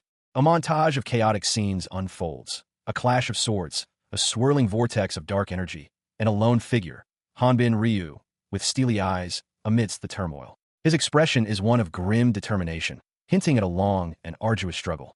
The narration explains that the goddesses exist in a higher dimension than humans, making them incomprehensible to those in the lower dimension. It is further explained that understanding the goddesses is impossible due to the dimensional difference, but a reversal of perspective is suggested. The narration continues, likening humans to shapes drawn on a plane, while for the goddesses, the concept of eternity is simply another dimension. This dimensional difference is the reason why attacking the goddesses is impossible. However, this was the rule until now. A glowing, multifaceted cube appears, radiating an ethereal energy.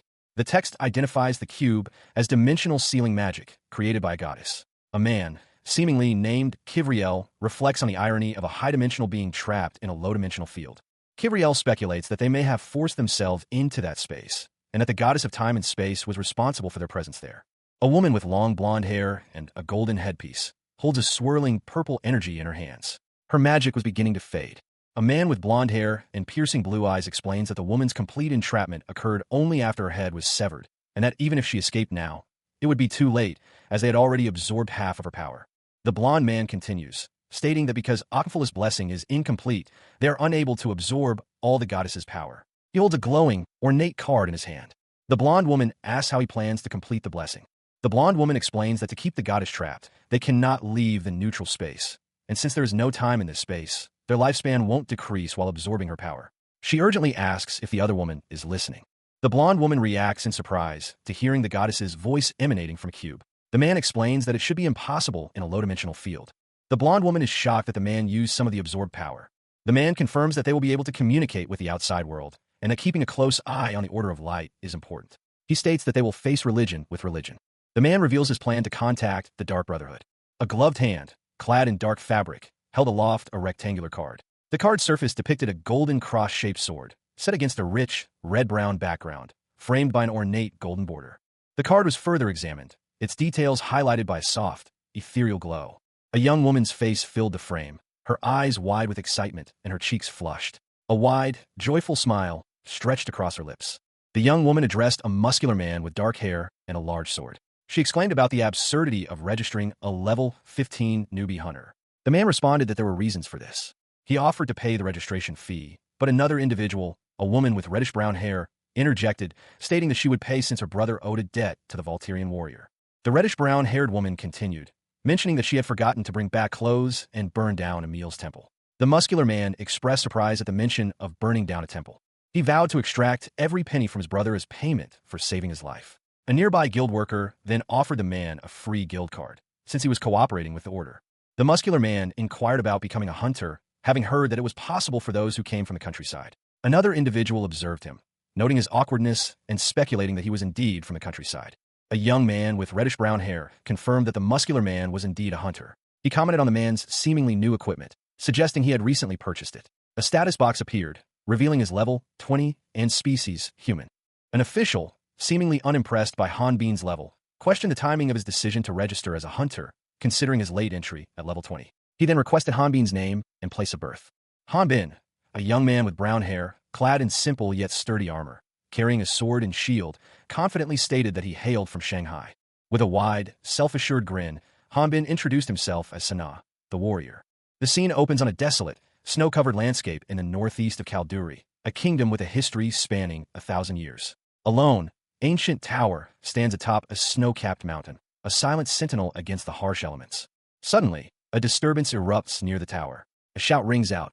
"Intruder!"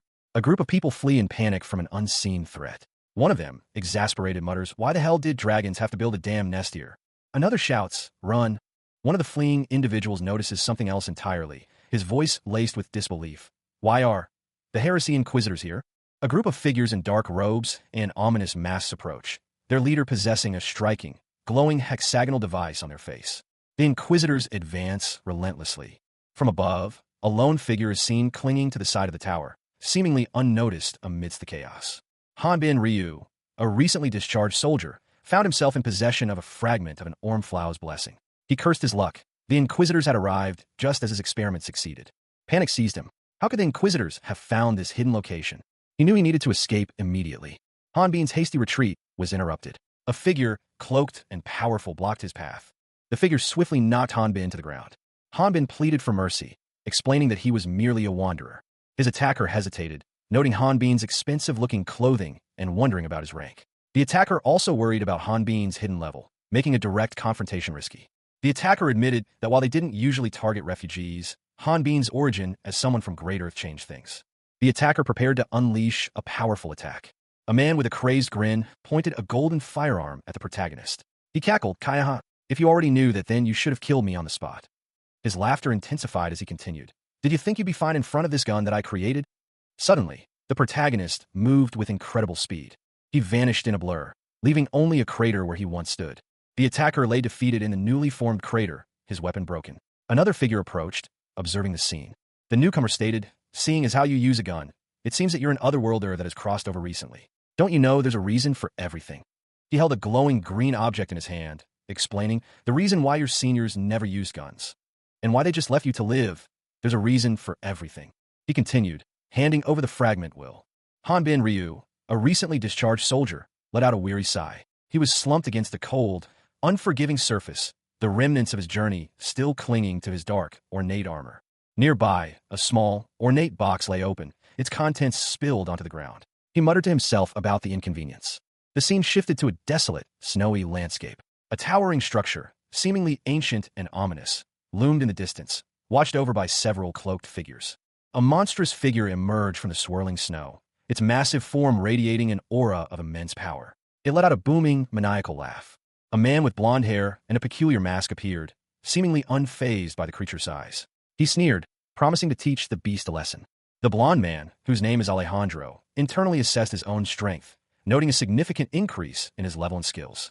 He wondered how someone could lose to such a powerful being. The monstrous figure swelled with power, its purple aura intensifying. Alejandro expressed disappointment that his first opponent was a mere healer, though confident of victory. He then questioned how the creature knew of a blessing in the area. Alejandro warned the creature not to touch his mask. With a powerful kick, Hanbin sent a monstrous creature sprawling. A beep echoed as the impact reverberated. The force of the blow caused the creature's body to crack and crumble. Chunks of its dark, purplish hide shattered and fell to the ground. Hanbin stared bewildered at the creature's rapidly changing form. He muttered. The creature's transformation was complete, revealing a colossal, single-eyed monstrosity. Hanbin's eyes widened in disbelief. "I am possible. How could someone be that level?" he gasped. The monstrous being spoke, its voice echoing with ancient power. "Didn't I tell you?" Hanbin's hand glowed with an intense green energy as he responded, "that there was." His eyes blazed with a fierce green light as he finished his sentence. "Everything." A surge of power erupted from Hanbin, shattering the ground around him. Chapter 51 begins in Crater Valley, a desolate landscape marked by a vast chasm splitting the land. A high, sturdy bridge spans the chasm, but below, older, decaying structures suggest previous attempts at crossing. A dark, monstrous entity emerges from the chasm. Someone shouts that it is heading towards a specific direction. Someone urgently calls for the creature to be stopped before it leaves the dungeon. The perspective shifts to show a pair of armored legs standing at the edge of a precipice, overlooking a sprawling city in the distance. The view shifts again, showing a vast, imposing structure, possibly a fortress or temple, within a canyon. A figure leaps from the high bridge, falling towards the chasm below. The figure plummets, a blur of motion against the canyon walls. Hanbin Ryu, a veteran of military service, found himself plummeting through an endless void. The disorientation was intense, his body twisting uncontrollably. Below, a chaotic battle raged. Soldiers fought desperately against a colossal, insectoid creature, its chitinous limbs lashing out with terrifying speed. "We can't stop it," one of them shouted in despair. The creature's massive form filled the sky, its movements a blur of destructive power. The soldiers' efforts seemed futile against such overwhelming might. A soldier, his face grim, warned his superior officer, "It's headed your way, Captain." The captain, a figure clad in heavy armor, stood his ground, his shield raised in anticipation. He was ready to face whatever came next. The captain's status appeared, Class, Warrior, LV-50. He declared, "I'll show you what the power of a shield that protects the crater is like." With a mighty roar, the captain unleashed a devastating blow, sending the creature reeling back with a pained cry. The creature, a giant millipede, LV-61, crashed to the ground, its many legs thrashing wildly. The millipede's monstrous head loomed large, its mandibles snapping shut with a sickening crunch. The battle was far from over. A colossal, segmented creature, resembling a monstrous centipede, emerged from the depths of a dark chasm. Its chitinous exoskeleton gleamed menacingly under an unseen light source, while clouds of dust swirled around its massive body. Two soldiers, clad in gleaming armor, watched in horror as something plummeted from above. One of them, his face etched with alarm, exclaimed in disbelief. The object falling was a person, hurtling towards the monstrous centipede below. The soldiers watched, paralyzed by fear and shock, as the figure fell. The soldiers watched in disbelief as the falling figure landed, seemingly unharmed, before them. One of them gasped, realizing the nature of the falling object. The figure, a young woman with short, light purple hair, drew two swords, their blades crackling with energy. Her expression was one of grim determination as she prepared to fight. With a swift motion, the young woman unleashed a powerful electrical attack, striking the centipede's head. The centipede recoiled from the attack, its body convulsing from the shock. The young woman's sword glowed with electrical energy. The young woman, still airborne, continued her assault, her movements precise and deadly. She was clearly a skilled warrior. Her sword plunged into the centipede's body, delivering a final, devastating blow. The creature shuddered violently before falling still. A young woman, clad in light blue and white, tumbled through the air, a trail of blue energy sparking behind her as she fell. Her descent was abruptly halted by a massive, chitinous creature. She landed hard, the impact jarring. The monstrous centipede-like creature loomed over her, its many legs a blur of motion. Quickly recovering, she braced herself, her sword held ready against the looming threat. The creature lunged.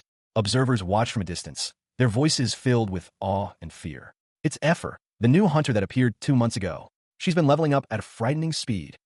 Effer, the young woman, countered the attack with a burst of energy, her movements precise and powerful. She may be a new magic swordsman, but she's a genius that could single-handedly handle monsters. Most monsters.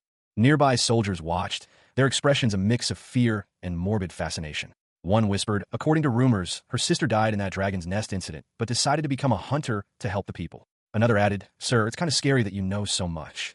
A gruff voice interrupted, "You idiots, this isn't the time for another party." One of the soldiers scoffed, "That monster won't be defeated by such a weak attack."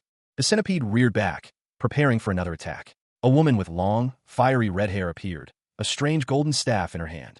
She approached cautiously, her gaze fixed on the creature. A glowing symbol appeared on the staff, hinting at powerful magic.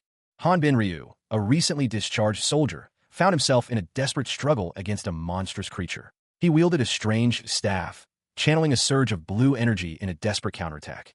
The staff, seemingly fragile, shattered, releasing a shower of pink crystals. The broken remnants of the staff revealed a small, ornate vial within its core. Suddenly, a colossal, insectoid creature emerged from the swirling mist, its segmented body and multiple limbs a terrifying sight. The creature advanced, its movements swift and menacing. A nearby observer, a man with a prominent mustache, watched in disbelief. "This magic is—" "Don't!" Hanbin, seemingly unfazed, shouted a word. "Atis." He raised his hand, and a wave of energy erupted from the staff's remains, forming a protective barrier. The observer continued, "The number 1 scouted all-around mage who can attack and support." Hanbin's thoughts revealed his understanding. Not only that, but he can also use magic that he invents. Just as I thought, the magic stone can't withstand higher-level magic, which is why he's able to use magic that exceeds his own level. Two soldiers observe a young man, commenting on his improving appearance over time. One soldier remarked that the young man was attractive, while the other found the comment inappropriate. A third soldier recognized the young man from newspaper articles. The soldiers identified the young man as the Volturian warrior, a member of the Sword King's tribe. Two female warriors watched from a distance, one giving instructions to the other. Two more soldiers approached, one commenting that despite the circumstances, their current situation wasn't so bad. One of the soldiers noted that the Volturian warrior was smaller than expected, as a large centipede-like creature crawled past. The Volturian warrior could hear the soldiers' conversation, and one of them explained that it was because he had recently arrived. A woman with silver hair recalled an incident at the guild that had occurred 2 months prior.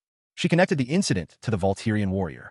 A young woman with long, reddish-brown hair, dressed in a dark red jacket and white-collar shirt, hung her head low. Her expression was one of profound sadness and weariness. The scene shifted to a dark, industrial-looking area. A narrow, elevated walkway, dimly lit by flickering lamps, crossed a chasm where shadowy figures stirred below. A pair of muscular hands, bound tightly in heavy metal manacles, hung limply. A thick chain connected the cuffs. A powerfully built man with short, dark hair sat on the cold stone floor of a dungeon cell, his hands still shackled. A glowing golden rectangle rested before him. The golden rectangle displayed a stark question: will you end your own life? The sky was a brilliant blue, streaked with iridescent clouds.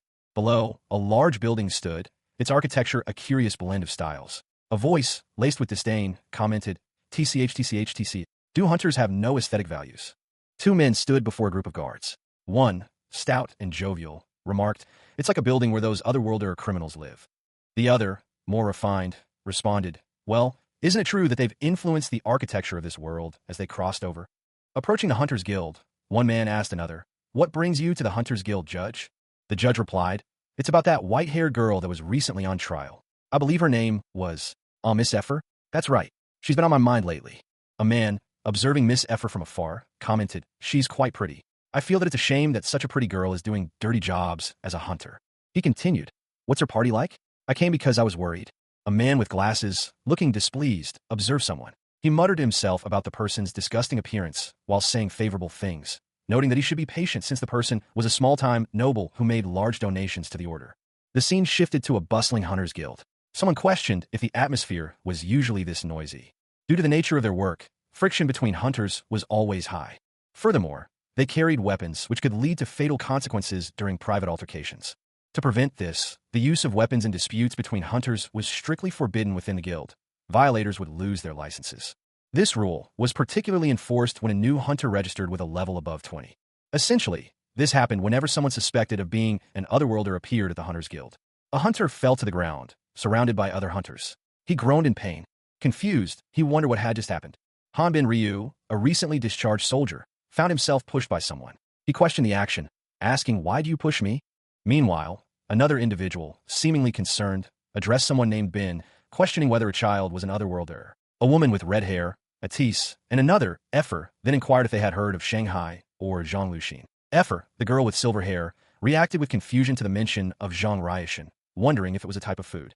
Atis, still puzzled, admitted it was her first time hearing the name, questioning if it was a place. Atis suddenly realized that Shanghai and Zhang Riashan were Earth terms, explaining why Hanbin was certain of his identity despite their initial lack of knowledge. This revelation explained why other hunters were only suspicious of Hanbin, and why a Walterian warrior wasn't making a move against him. Atis complimented Hanbin, calling him awesome. Hanbin himself was still pondering the meaning of Shanghai, vaguely remembering hearing it before. A narration box revealed that Hanbin had spent 23 years in a tutorial stage, explaining his familiarity with Earth terms. Despite this, the system should have warned him about hiding his identity. The group decided to scare him and chase him out to test his skills. Hanbin considered this a test from God, sent to those who walk the path of Sura. Hanbin Ryu, a recently discharged soldier, now found himself in a strange fantasy world. His resolve hardened. He declared, if that is my destiny, then I will neither run nor hide from it. However, a conflict arose within him. He questioned, however, if being a warrior means cutting down another opponent, then I ask that you step aside. A powerfully built Volturian warrior, arms crossed, confidently stated, then as a Volturian warrior, I won't. The warrior relaxed, a smug smile spreading across his face. He seemed pleased with his decision. Suddenly, the warrior's demeanor shifted. He roared, you fucker. With surprising speed, he launched a powerful attack, striking Hanbin. Hanbin was sent reeling from the unexpected blow. Nearby onlookers reacted with shock and anger. One of them shouted, are you here to announce my level to the whole world?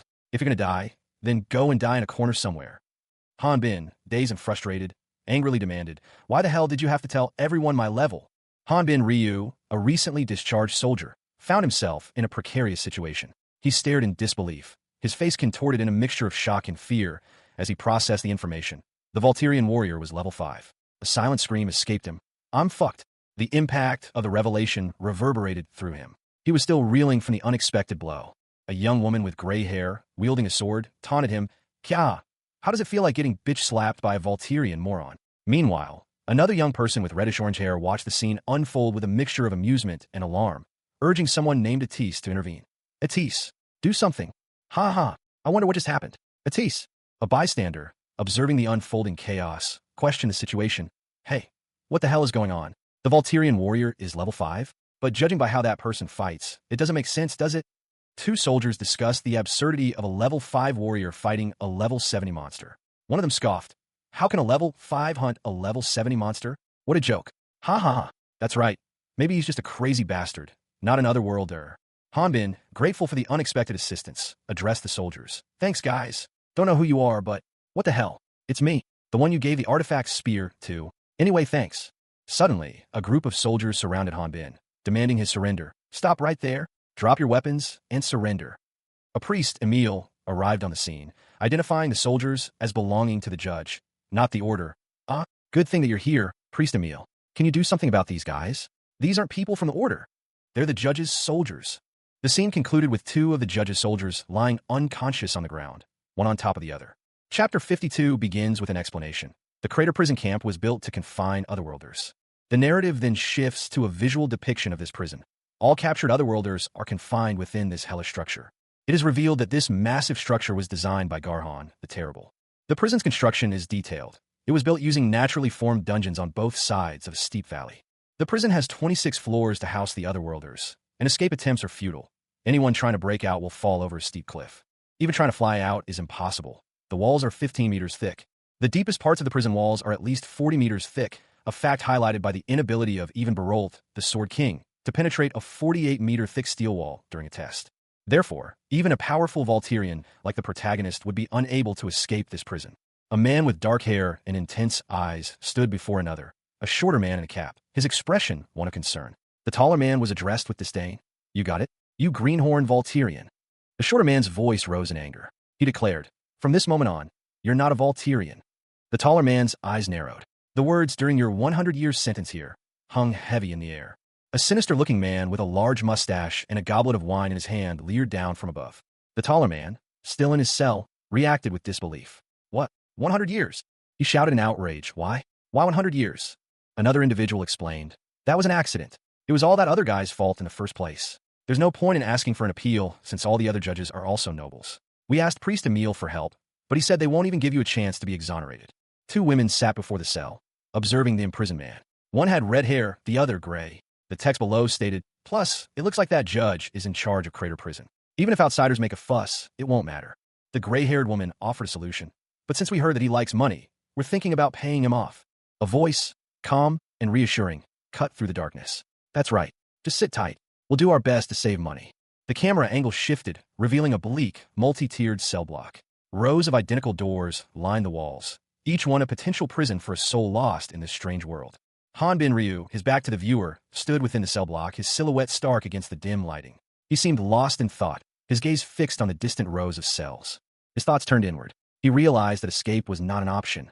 It would only prolong his suffering. I'll only be hunted down for the rest of my life if I escape from this place.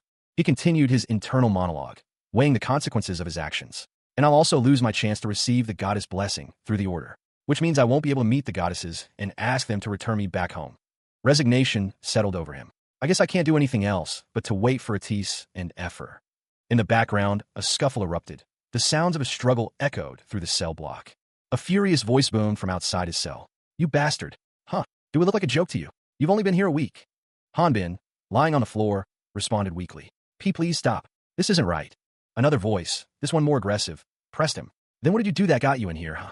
Hanbin, defiant despite his situation, retorted. There's nothing that I did that was shameful. The prison record showed a harsh sentence, 100 years. The crime?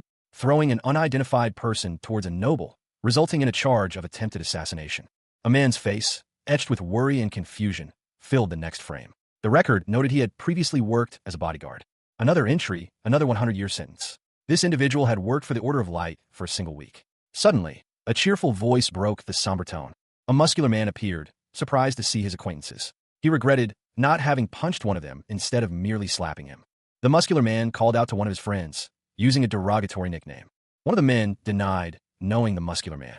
Another questioned if he was also a newcomer, given his presence on that floor. The muscular man scoffed, claiming they didn't recognize an expert when they saw one.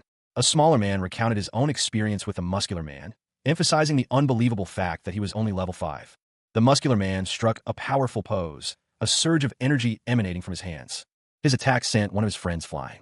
With a sudden burst of energy, Hanbin unleashed a powerful force, sending his opponent reeling. The raw power emanating from his arm was almost blinding. The impact sent the man sprawling, leaving him dazed and disoriented on the ground. A cloud of dust swirled around him as he struggled to regain his bearings.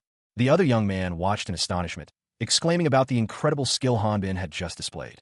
Hanbin, however, was not impressed, silencing him with a curt command. Hanbin inwardly fumed, annoyed at having to deal with this unexpected complication. His carefully laid plans were now in jeopardy. He worried that his companion's incessant chatter might reveal his true identity, jeopardizing the safety of his allies, Atis and Epher. A sudden, intense close-up on two figures, their faces obscured by shadow and emotion, hinted at a shared secret and a growing sense of urgency. The scene shifted to a dark, ominous setting, emphasizing the gravity of the situation. Hanbin considered the drastic option of silencing his companion permanently, his gaze intense and unwavering. The young man, still shaken from the earlier attack, explained his predicament, highlighting his unfamiliarity with the area. Hanbin Ryu, overjoyed, expressed his happiness at seeing a familiar face.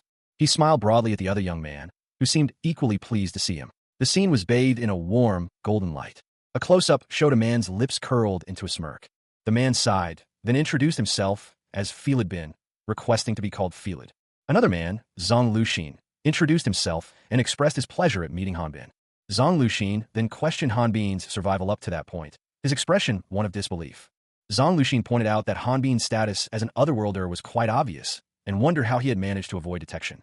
Hanbin, tongue sticking out, nervously denied being an otherworlder, claiming that people thought he was crazy after he told them his level. An internal monologue revealed that Zhang Luxin knew Hanbin was hiding something, but wasn't sure exactly what. Hanbin Ryu, a man of imposing physique, sat slumped against a wall, his hand supporting his chin in a gesture of deep thought. The tension between otherworlders and the native Ruthenians weighed heavily on him.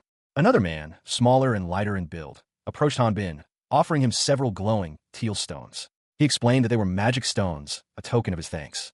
Hanbin, intrigued, questioned the origin of the stones. The smaller man explained that he had hunted the monsters that produced them within the prison itself. Hanbin examined one of the stones closely, his expression thoughtful. He learned that other inmates had attempted to steal the stones from the smaller man. The smaller man explained that the stones were worthless as currency within the prison walls, a fact unknown to Hanbin due to his recent arrival. The smaller man continued, explaining that giving the stones to the guards would lessen Hanbin's sentence. Hanbin's eyes widened in surprise and dawning understanding at this revelation. Hanbin angrily confronted the smaller man, expressing his frustration at not being told this information sooner. A high-angle shot revealed the prison's multi-tiered structure, with numerous cells and a lone guard patrolling a walkway above. A gravelly voice cut through the air, stating that otherworlders develop an insatiable bloodlust for Rathnians once they begin killing them. A portly man with a handlebar mustache, dressed in fine clothing, sipped wine while observing a large crate being wheeled away. He commented that the experience gained from killing higher-level Rathnians is substantial. The man admitted to envying the otherworlders, as his life had become monotonous. He took another sip of wine, then asked if they were excited, a hint of amusement in his tone. A muscular man with short, dark hair was informed that Volturian was his next target. He was told that he couldn't contain his excitement at the prospect of tearing Volturian's face apart. The crate, meanwhile, shuddered violently. A figure with white hair, his mouth covered by a cloth, strained against his restraints. The name, Eric, was visible. The narration began by stating that people from Earth possess small and frail bodies. It was explained that not only did societal advancements lead to a weakening of their musculature, but they also did not need to hunt large monsters, unlike the Rathnians. Despite needing to move their bodies more than Earthlings, Rathnians are still human. To hunt monsters, Rathnians learn to fight and increase their physical strength through leveling up. The image showed a Rathnian warrior slaying a monster. A human's physical limit is level 15. However, a monster's level can vary greatly and even surpass that limit. This renders human strength at level 15 insignificant against stronger monsters. Rathnians possess powers known as the Four Energies to compensate for this. These energies include strong physique and destructive energy, aura, magical energy, mana, and lightning and internal energy. The image displayed 4 unique energies: force, regenerative and protection energy, and prana. These 4 powers are known as the C4 Rathna energies. A knight, wielding a large sword, engaged in battle with a massive, shadowy dragon-like creature. The knight's armor glowed with energy. Simultaneously, a group of hunters, each wielding unique weapons, worked together to hunt a large monster. Their coordinated efforts were necessary to successfully hunt such powerful creatures. The narrative shifted to a discussion about individuals unable to utilize the 4 energies. A specific magic tool, sealing handcuffs, was mentioned. These handcuffs seal the 4 energies and change color when the wearer attempts to use them. A level 36 killer bee attacked a warrior. The warrior, a level 45 class, was clearly struggling against the insect. Despite the hunter's high level, the text emphasized that even high-level hunters could be easily overwhelmed. A magic swordsman, level 36, was being attacked by multiple killer bees. The text highlighted that humans without the ability to use the 4 energies are easy prey for monsters. A mage, level 44, was also being attacked and overwhelmed by the killer bees. The text reinforced the vulnerability of those without the 4 energies. The final panel showed a character being violently attacked by a killer bee, with the text stating there are no exceptions to the vulnerability of those without the 4 energies. A large, blurry object hurtled towards Hanbin Ryu's face, the force of its approach evident in the motion lines. Simultaneously, a muscular figure launched a swift counterattack, their arm a blur of motion. The impact sent a large insect flying, its body momentarily distorted by the force. Hanbin Ryu, dazed but alive, registered the event. He muttered to himself about the surprising strength of the killer bee. He looked around, his eyes falling upon a large kitchen knife embedded in the wall behind him. The impact had felt like a much larger weapon. A nearby observer questioned if the weapon was merely a kitchen knife. Another individual noted that the attack was indeed a thrown kitchen knife, expressing disbelief at the attacker's ability to use aura despite being handcuffed. A witness, surprised by the Volturian's abilities, questioned the possibility of such a feat. The muscular figure, now identified as a Volturian, launched a flurry of knives at approaching insects, showcasing his surprising skill and power. Hanbin Ryu, a recently discharged soldier, found himself trapped. 5 weeks had passed since his arrival in this strange world, his supposed guideline system malfunctioning, keeping him in a seemingly endless tutorial. Despite the loss of his broadsword, he adapted. His skill with a throwing knife, honed during his long tutorial confinement in the rock mountain, proved surprisingly effective against the giant insect before him. He carefully controlled his strength to avoid killing the creatures outright. Leveling up the young man would benefit them both in the long run. With a swift, precise strike, Hanbin defeated the insect. The kill yielded 1,224 experience points, boosting his level to 35. He was a warrior, and he felt a sense of relief. Hanbin received a large sum of crystals. A guard explained that this would reduce his sentence by 2 months. Half of the crystals belonged to him. 2 individuals, one appearing to be a seasoned adventurer with a quiver of arrows and the other bound and carrying a bag, were engaged in a tense discussion. The adventurer inquired about a significant reduction in their time limit, expressing concern about the difficulty of even a single day's decrease.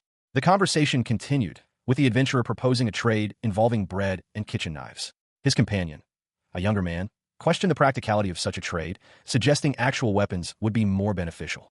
The younger man chuckled, admitting his shame at carrying a good weapon while the other was doing all the work. The adventurer explained that he preferred cheaper weapons that wouldn't break easily. The adventurer then revealed that they had spent the last 5 weeks descending floor by floor, collecting magic stones. The adventurer mused that reaching the deepest levels alone would be faster. However, he couldn't leave the younger man, who knew his true level, alone. The younger man also needed to level up. The adventurer pointed out that the younger man possessed a working guideline, which might contain information useful for negotiating with a goddess upon meeting her.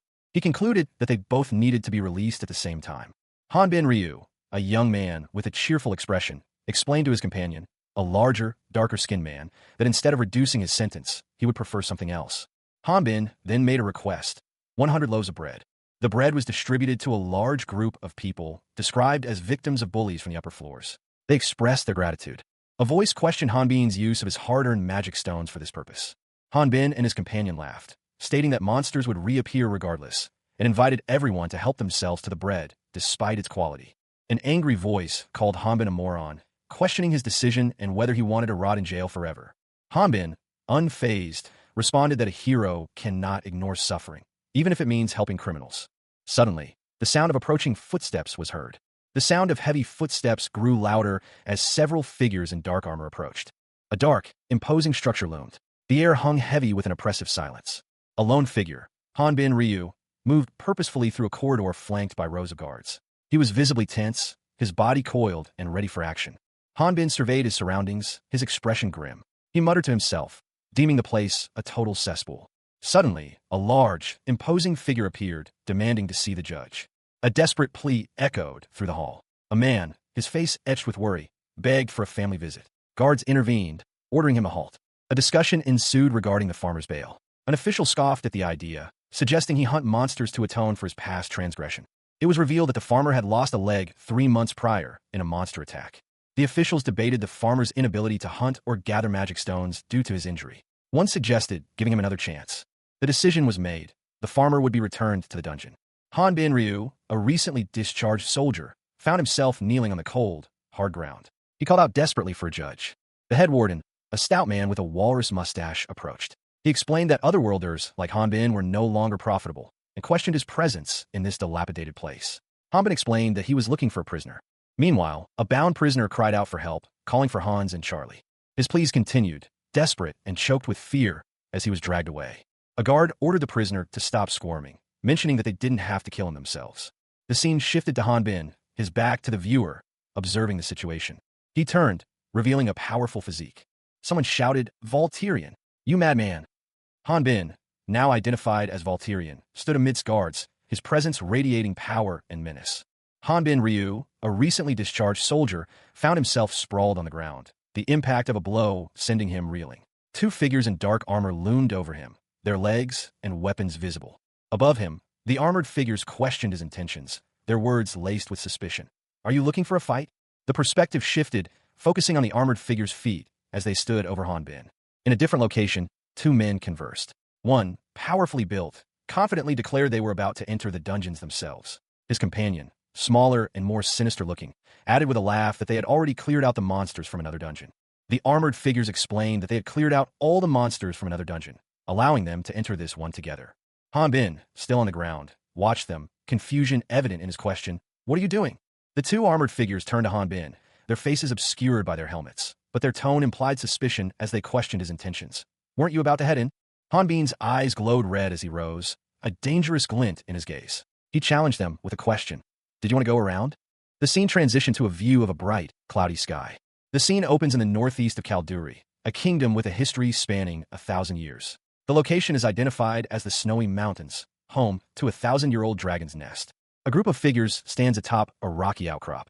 They've confirmed the successful evacuation of all citizens from the dragon's nest, with none suspected of being otherworlders. This marks the 6th dragon's nest brought under their control. One of the figures questions the apparent smoothness of the operation, noting the lack of casualties. Another responds that the captain remained behind because he sensed something amiss.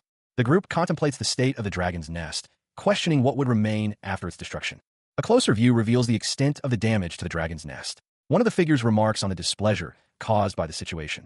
A new scene shows a figure asking about the captain's whereabouts. They are informed that the captain went to the head temple of the Dark Brotherhood to file a report. The head temple of the Dark Brotherhood is shown, a large imposing structure. A closer view of the temple reveals its imposing architecture and location within a mountainous region.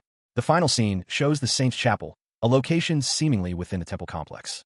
Sunlight streamed through a long, ornate corridor, illuminating dust motes dancing in the air. The architecture was distinctly Eastern, with tall, polished wooden pillars lining the hallway, their intricate carvings hinting at a rich history.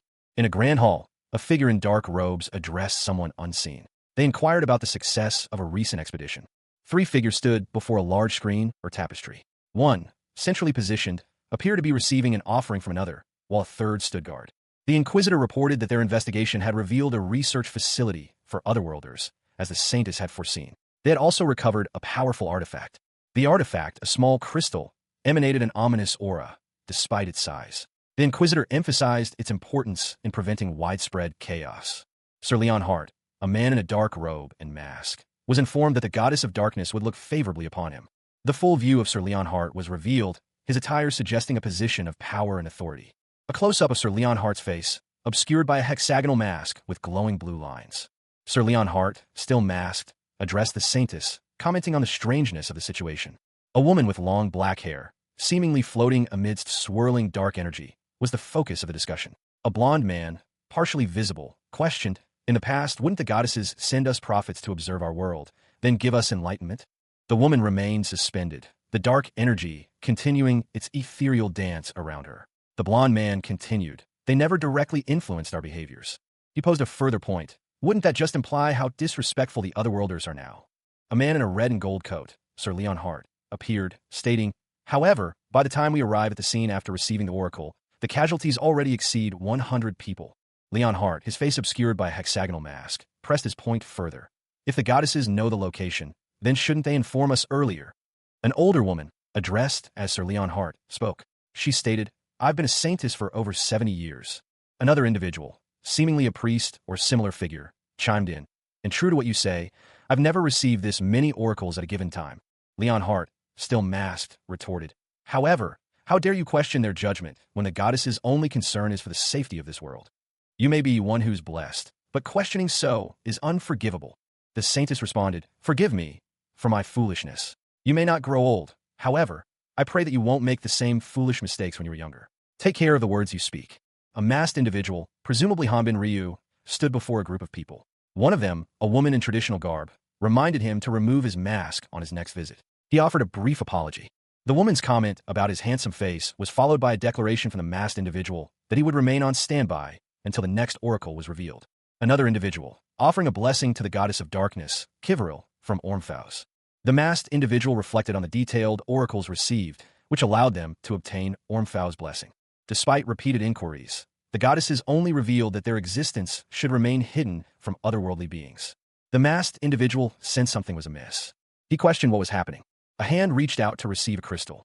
A man with blonde hair, striking blue eyes, and a confident smirk held a glowing orb in his hand. He mused that the Dark Brotherhood, as expected, had proven reliable, their contribution a boon from Ormfleus. A hand reached out, seemingly from thin air, towards a faint purple light. The air crackled with energy. The light coalesced into the hand, being absorbed completely. The process was accompanied by a soft glow. A man with blonde hair and a sly smile watched the absorption. The percentage of something called Ormflaus' blessing increased from 88% to 91%. He seemed pleased with the results. Elsewhere, a man in a white coat observed a woman with long blonde hair floating above a complex, circular device. Only 3% of something was obtained this time. The man and woman discussed the low yield and the need to enlist Richard's help in retrieving more fragments from the dragon's nest. The woman reflected on their unexpected success in using the Dark Brotherhood. The conversation continued, with the woman praising Garhan's political maneuvering and the man commenting on his own mental sharpness despite his physical condition. The woman expressed disappointment at the ease with which Great Earth was crushed, and the conversation ended with a statement about the inability to ignore the situation. A figure in white, seemingly falling through a swirling vortex of blue and gold, was observed. The surrounding text indicated that while the new Great Earth was weak, the Dark Brotherhood's heresy inquisitors were not to be underestimated. The scene shifted to a dimly lit room. A person, whose upper body was obscured, sat in a chair, their feet resting on a desk. They pondered the recent string of defeats against the Brotherhood, questioning why they had been so easily crushed, especially considering the amount of information they had provided.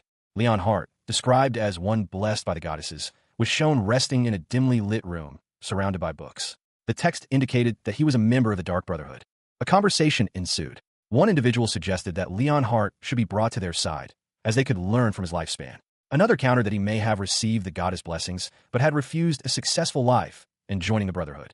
The discussion continued, with one suggesting that eliminating Leon Hart might be preferable. However, another countered that an inquisitor of his caliber remained useful. One of the speakers pointed out that Great Earth wouldn't be able to face Leon Hart due to his high level. The other speaker agreed, but emphasized that the goal of the heresy inquisitors was to capture otherworlders for information, and Leon Hart excelled at this. Leon Hart's expertise was further highlighted. He was a spiritualist specializing in close combat and healing techniques. Finally, concern was voiced about the risk of Great Earth revealing their secret. A gruff voice, filled with suspicion, cut through the air. He believed that those with weak minds would use any opportunity to betray their companions, prioritizing self-preservation above all else. However, even if they wanted to, they wouldn't be able to. The speaker seemed to know something others didn't. He explained that revealing information about the four heroes would trigger a powerful taboo magic placed upon them. This magic would inflict excruciating pain, leading to immediate death. The speaker deduced that healing magic would be ineffective against this taboo magic. A surge of green energy emanated from his hand, confirming his assessment. The speaker continued, explaining that those from other worlds would turn to dust and vanish upon death. The image showed a figure seemingly disintegrating into dust. A heavy foot came down, crushing the ground beneath it. A swirling vortex of dark energy crackled, the remnants of a powerful spell dissipating into nothingness. Two figures stood before a glowing cube. One of them, a man with white hair, questioned Zenobia, a woman with blonde hair, about the magic she had just used. He pointed out that it was her magic, reminding her of its origin. Zenova explained that as an archmage, she didn't meticulously track every spell she cast, and that she had been preoccupied with comprehending the power of the goddesses. Zenova and the white-haired man turned to leave the chamber. Zenova stated that their next step was to wait for Ormfla's blessing so they could absorb the goddess's holy powers. The man questioned if there was one more fragment left to collect. Zenova confidently replied that they had already dealt with all the dragon's nests.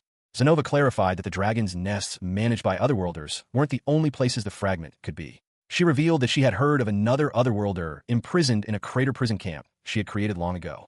The man smirked, revealing that he had already sent that person's information to someone.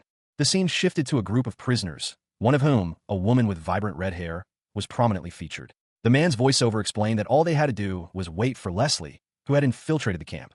The red-haired woman, Leslie, glared intensely, muttering about needing to find the Earthling in the camp.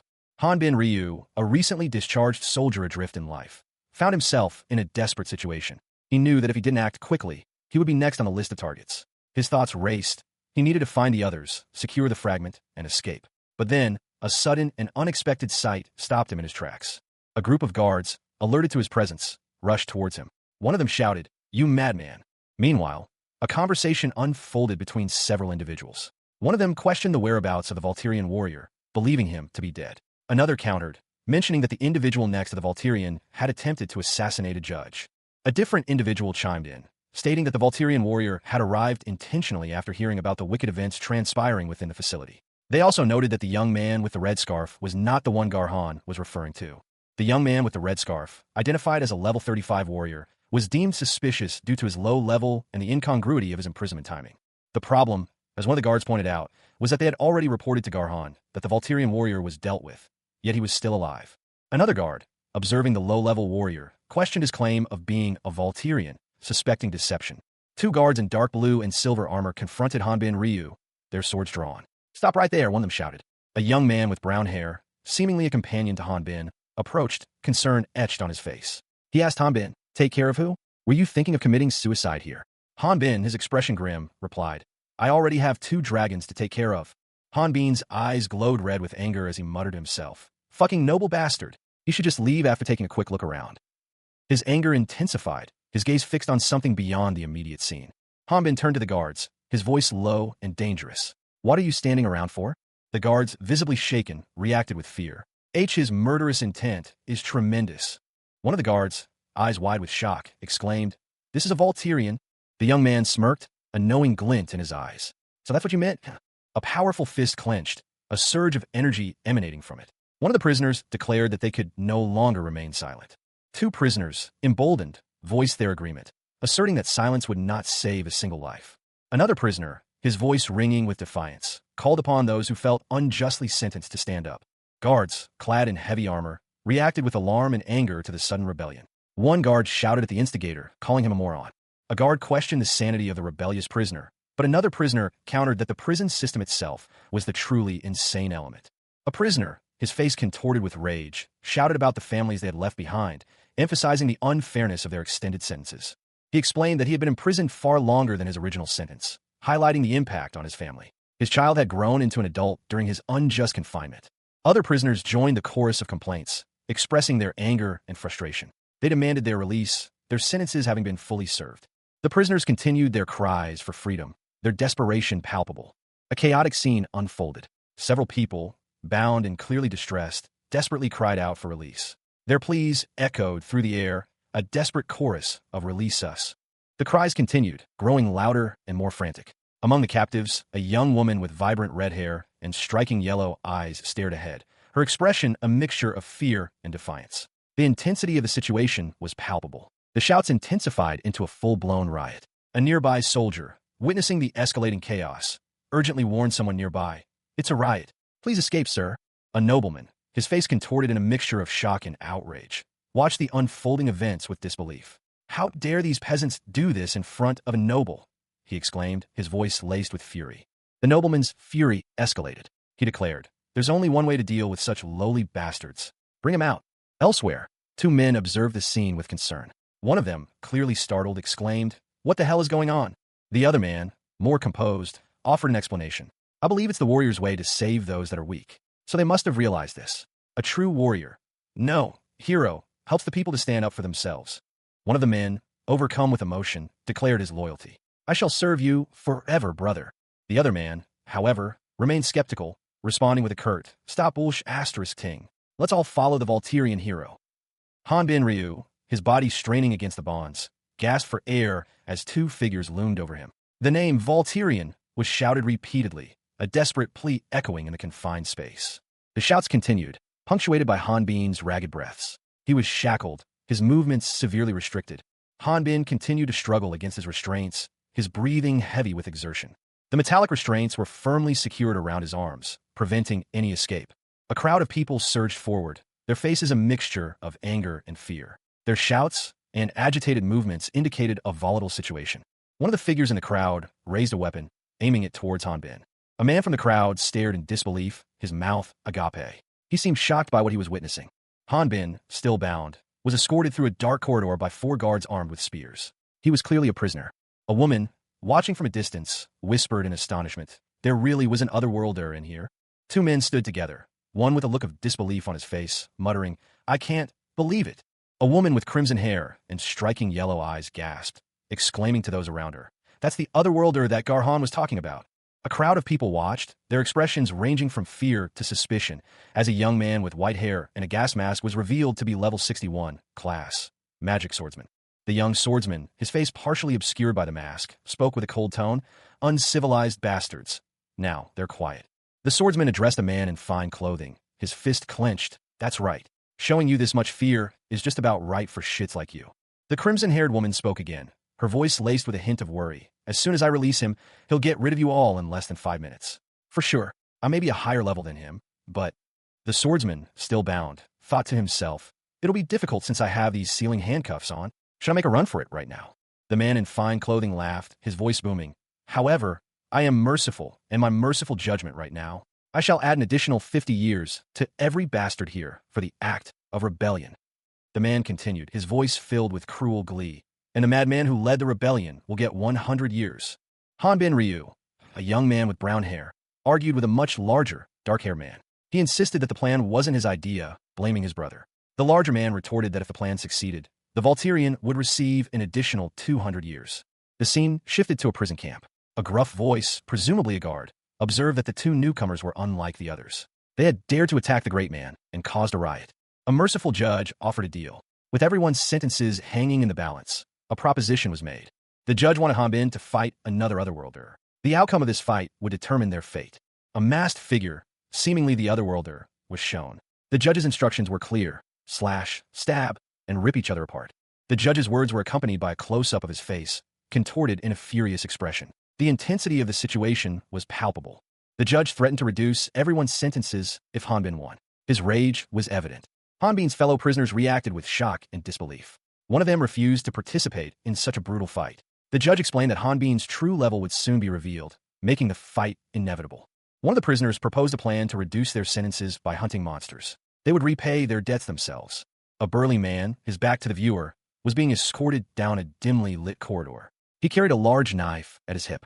A voice, cold and devoid of sympathy, echoed through the passage. "Did you really think that doing that would help you reduce your sentence?" Suddenly, a voice called out a name, cutting through the silence. "Eric Garun." Eric, his back to the viewer, seemed startled. His shoulders tensed. Eric turned, his eyes wide with shock and confusion. He asked, incredulous, "What the hell are you?" A low chuckle escaped him. His injuries, he thought, still ached from a recent fight. "Oh, my injuries still twitch from a last fight." A figure emerged from the shadows, partially obscured by a strange mask. The figure extended a hand, issuing a challenge. "Fight with me." Eric stared, speechless. He could only manage a gasp. "You're..." The masked figure grabbed Eric, throwing him to the ground. Eric's face registered surprise and pain. A man with a large mustache and a sly grin watched from a doorway. He chuckled, "My, I never knew you two had history. This'll be more fun." A voice, laced with a hint of amusement, suggested that a gamble was necessary. However, the speaker found the odds of 2 against 1 far from exciting. A figure, seemingly a powerful individual in fine clothing, stood before a crowd of onlookers. A question was posed. Was there a criminal among them willing to fight the Otherworlder? An announcement was made. The participant would be released regardless of the fight's outcome. This declaration caused visible surprise and confusion in the onlookers. Despite the official statement, doubt lingered. A bystander voiced their disbelief, certain that the powerful figure would never allow a simple release. A muscular man reflected on the situation. He mused that release was meaningless if death followed. A woman with striking red hair stood confidently before a crowd, her expression suggesting a sense of anticipation. The red-haired woman smirked, quietly observing the unfolding events. She seemed pleased with how things were progressing. The red-haired woman's smirk deepened, revealing a hint of amusement and perhaps something more sinister. A man with gray hair and a technological device covering his face observed the scene, surprised to see an Otherworlder, typically imprisoned on the lowest floor, freely roaming.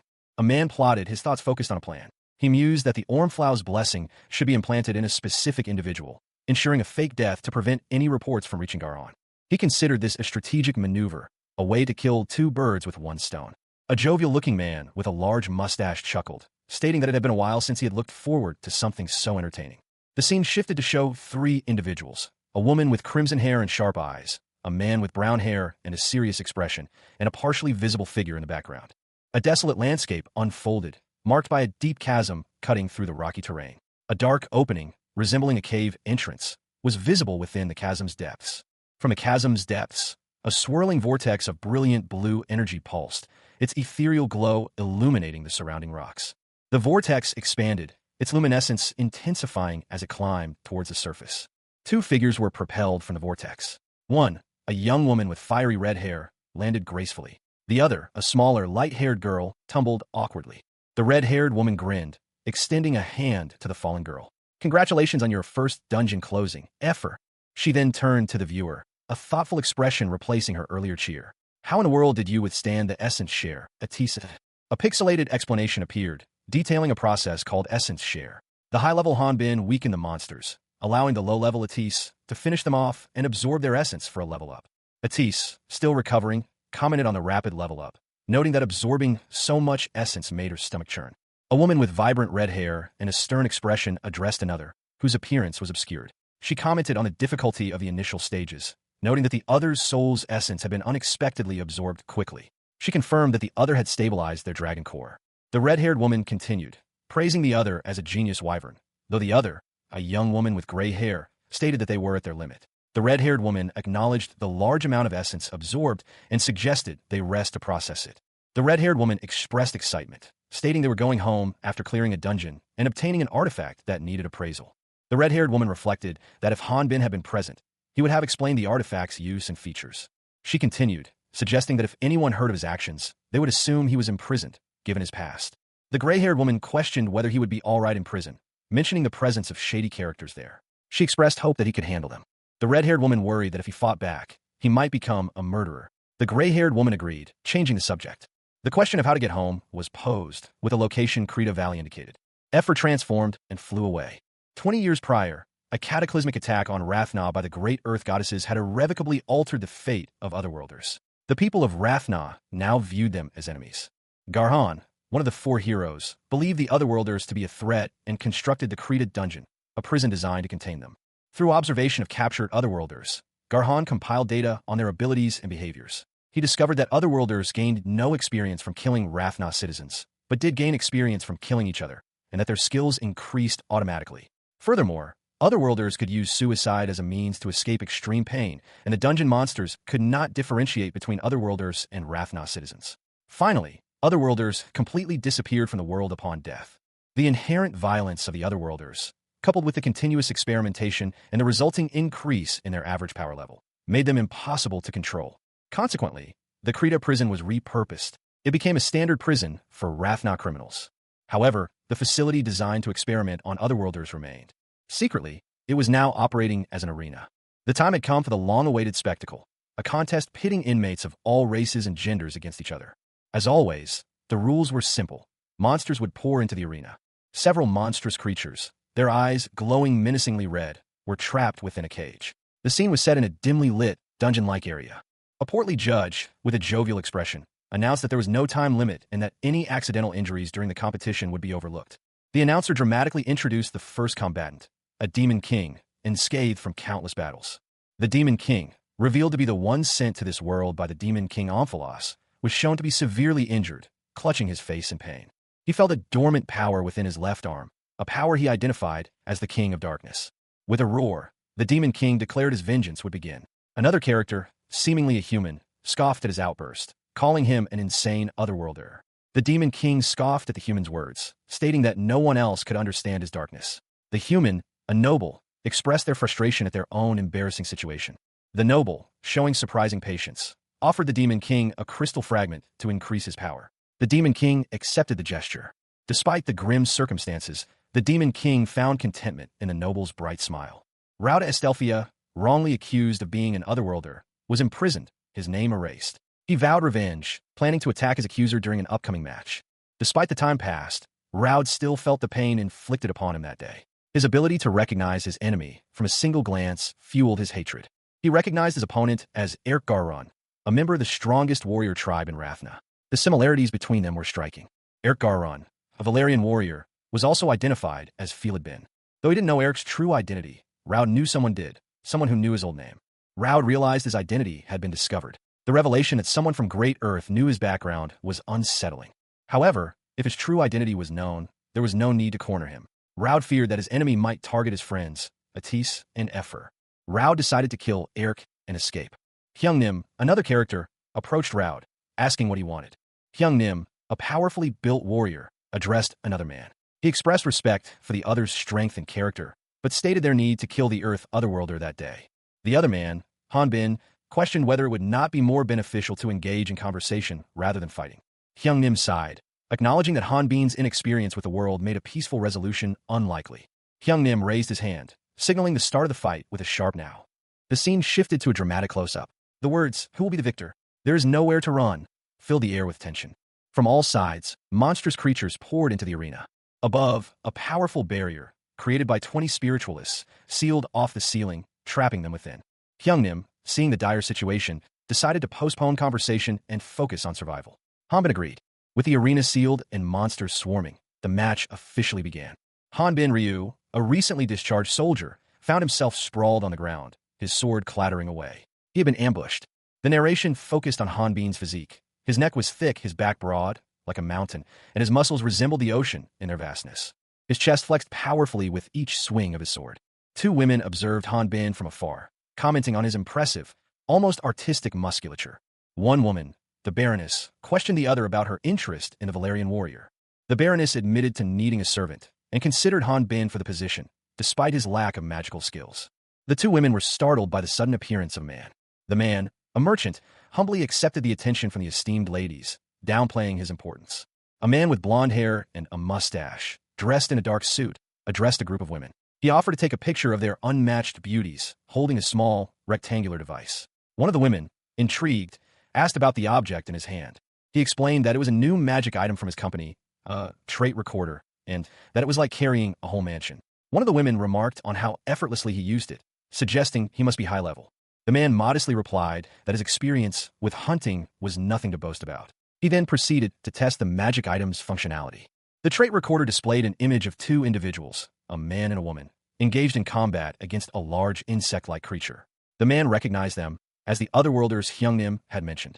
In a different location, a man with a unique mask, making his face hard to see, cleared his throat. A woman gasped, recognizing the masked man as Baron Elhauer. Another man, observing from a distance, commented that he hoped the Baron would refrain from conducting business in the area. The observing man explained that Baron Elhauer had obtained his ticket from a marquee, but he was merely a lowly merchant. He also noted that the ticket prices must have been steep for someone of the Baron status. The blond man from earlier thanked the Baron for his concern regarding his financial well-being. He explained that he had sold the tickets very cheaply, and the Baron was surprised, questioning how he could afford such low prices for the battle arena tickets. Two men engaged in a conversation. One, sharply dressed in a suit, suggested the other's pockets must be very deep, prompting the second man to propose a bet for fun.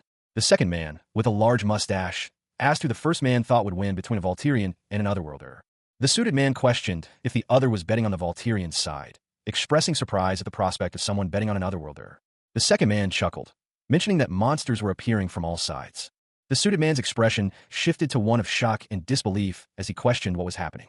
A large insect-like creature emerged from ground. Several of these creatures attacked. A Volturian warrior appeared, seemingly ready for battle. The warrior displayed incredible skill, swiftly defeating each monster with a single strike. Hanbin Ryu, a man recently discharged from military service, found himself in a strange world. Despite a magical item preventing him from using his full powers, he effortlessly dispatched the monstrous insects swarming around him, his strength far exceeding expectations. He paused, his expression hardening. These weren't ordinary monsters. Each one possessed unique abilities. Despite his efforts, the number of monsters didn't seem to decrease. The sheer volume of creatures was overwhelming. Suddenly, a horrifying sight unfolded before him. The wall of monsters surrounding him began to collapse, revealing a vast, unending swarm. Every single monster from the dungeon was converging on him. He was completely surrounded. Hanbin's eyes glowed red as he focused on his bracelet, a surge of power coursing through him. With a mighty slash of his sword, he cleaved through the monstrous horde, creating a massive vortex that sucked the creatures into its depths. Observers watched in stunned silence as the vortex consumed the endless swarm of monsters. The vortex dissipated, leaving only a few scattered insects behind. Hanbin stood victorious, his power undeniable. The scene shows a muscular warrior, clad in dark red and black, standing amidst a battlefield strewn with the corpses of monstrous, scorpion-like creatures. The Volturian warrior group had sent the monsters flying. The warrior, his face etched with exertion, examines his damaged sword. He had even controlled his strength, but it was already too late. Another warrior, Hyungnim, observes a swarm of large ants approaching. He questioned if they were prosthetics. A close-up reveals a monstrous ant, its red eyes glowing menacingly. The ant's massive form dominates the frame, its skeletal wings spread wide. The perspective shifts to another warrior. He watches intently, his expression serious and focused. A female warrior with crimson hair and a unique eye patch watches in alarm as a large insect approaches. The female warrior is surprised. The insect simply walked past her. She contemplates the unusual behavior of the insect, noting its apparent focus on a specific target. She is surprised to find no mention of such a spell in her guidelines. Hanbin Ryu, a recently discharged soldier, found himself in a strange land. His augmented arm, a grotesque yet powerful appendage, pulsed with dark energy. A woman with crimson hair watched him from behind, her expression unreadable. The woman wondered aloud who this man was. A colossal, pulsating orb, resembling a monstrous eye with numerous tentacles, dominated the scene. A muscular arm, seemingly human, reached out, attempting to grapple with one of the appendages. The narration explained that Raud had been previously victim to monsterization by the tentacle beholder, a process typically unstoppable once initiated. However, due to Raud's malnourished and dehydrated state, the monster's cellular growth had been stunted. As a result, his left arm fused with the tentacle beholder, granting him a new skill. The newly acquired skill, Overmind, allowed the user to control monsters of a lower level than themselves. Raud reflected on his imprisonment, lamenting his forced participation in battles against monsters and fellow inmates. He found the irony in this fight, considering the world had taken everything from him. Another individual commented that even with extensive training, Raud would only be around level 20, suggesting a confession and request for help might be necessary. A figure, Eric, was spared. His life was not taken, a plea for forgiveness having been granted. A powerful energy erupted from the center of the arena, scattering dust and debris. Standing amidst the chaos, a muscular man with dark hair and a red cloth around his waist held sword. Several large insects lay dead at his feet. The man's face was grim, his gaze intense. He appeared to be assessing his surroundings. Someone called out to him, using the name Hyungnim.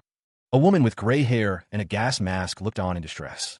The woman questioned if she had targeted the wrong person. More insects attacked, but were swiftly dispatched. The muscular man, now identified as Zhang Luxin, engaged another opponent. He asked if they were all right.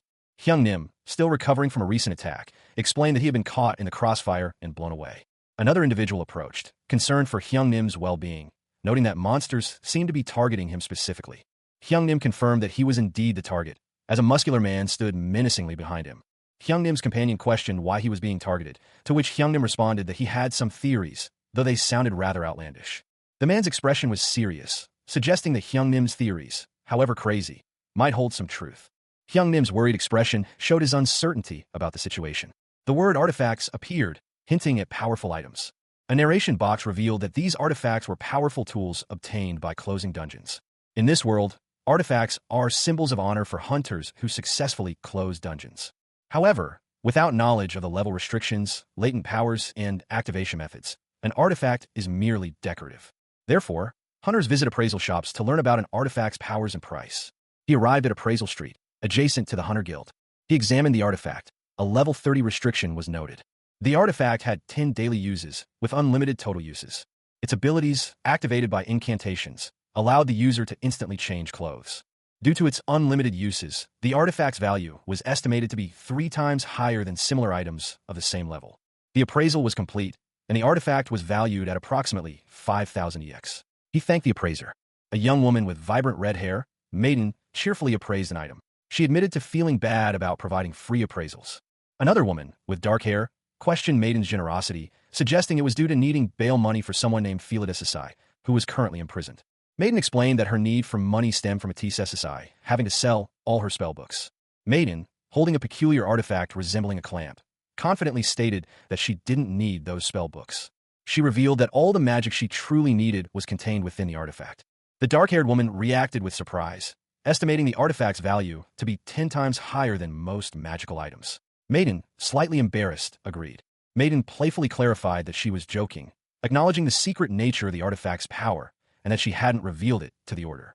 The dark-haired woman suggested they not sell the artifact, proposing that it would be more useful to them. She pointed out the convenience of always having appropriate clothing. The dark-haired woman brought up the issue of needing to destroy clothes after transformations. Maiden confirmed this was indeed the case. A young woman with vibrant red hair, dressed in a sharp red jacket and black attire, held a small knife with a confident smile.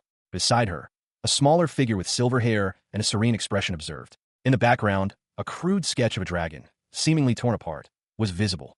One of the women spoke, mentioning that even though they were both dragons, it was a bit embarrassing to be in their current human forms.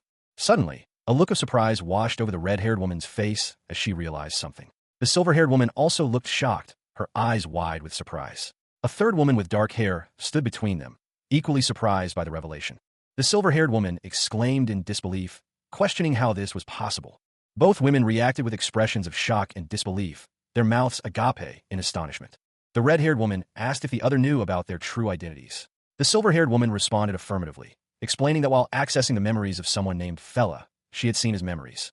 She clarified that those memories belonged to Han Bin, prompting the silver-haired woman to ask if the red-haired woman knew about him as well.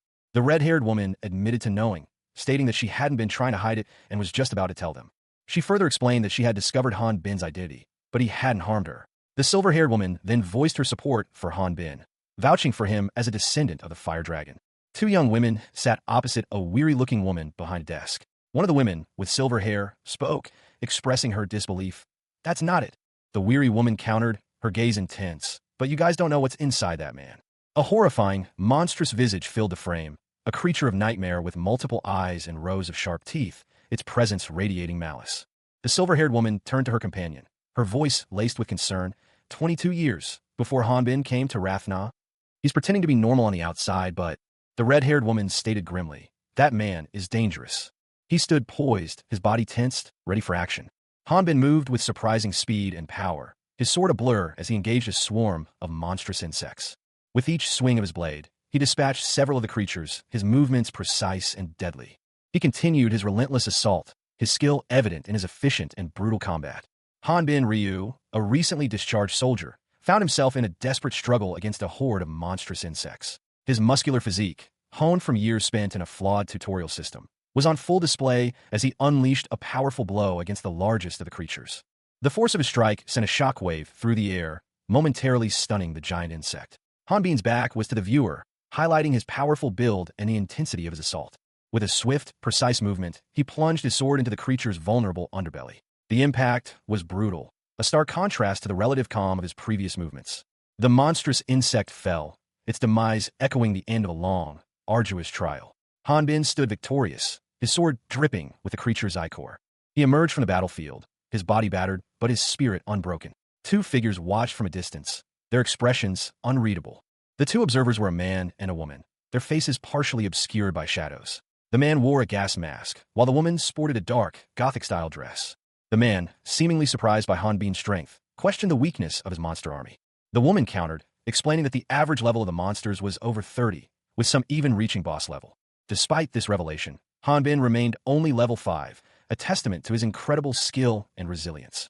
Han Bin Ryu, a recently discharged soldier, now found himself in a strange, unfamiliar land. He gripped his sword, his movements betraying a weariness born of years spent in an endless tutorial.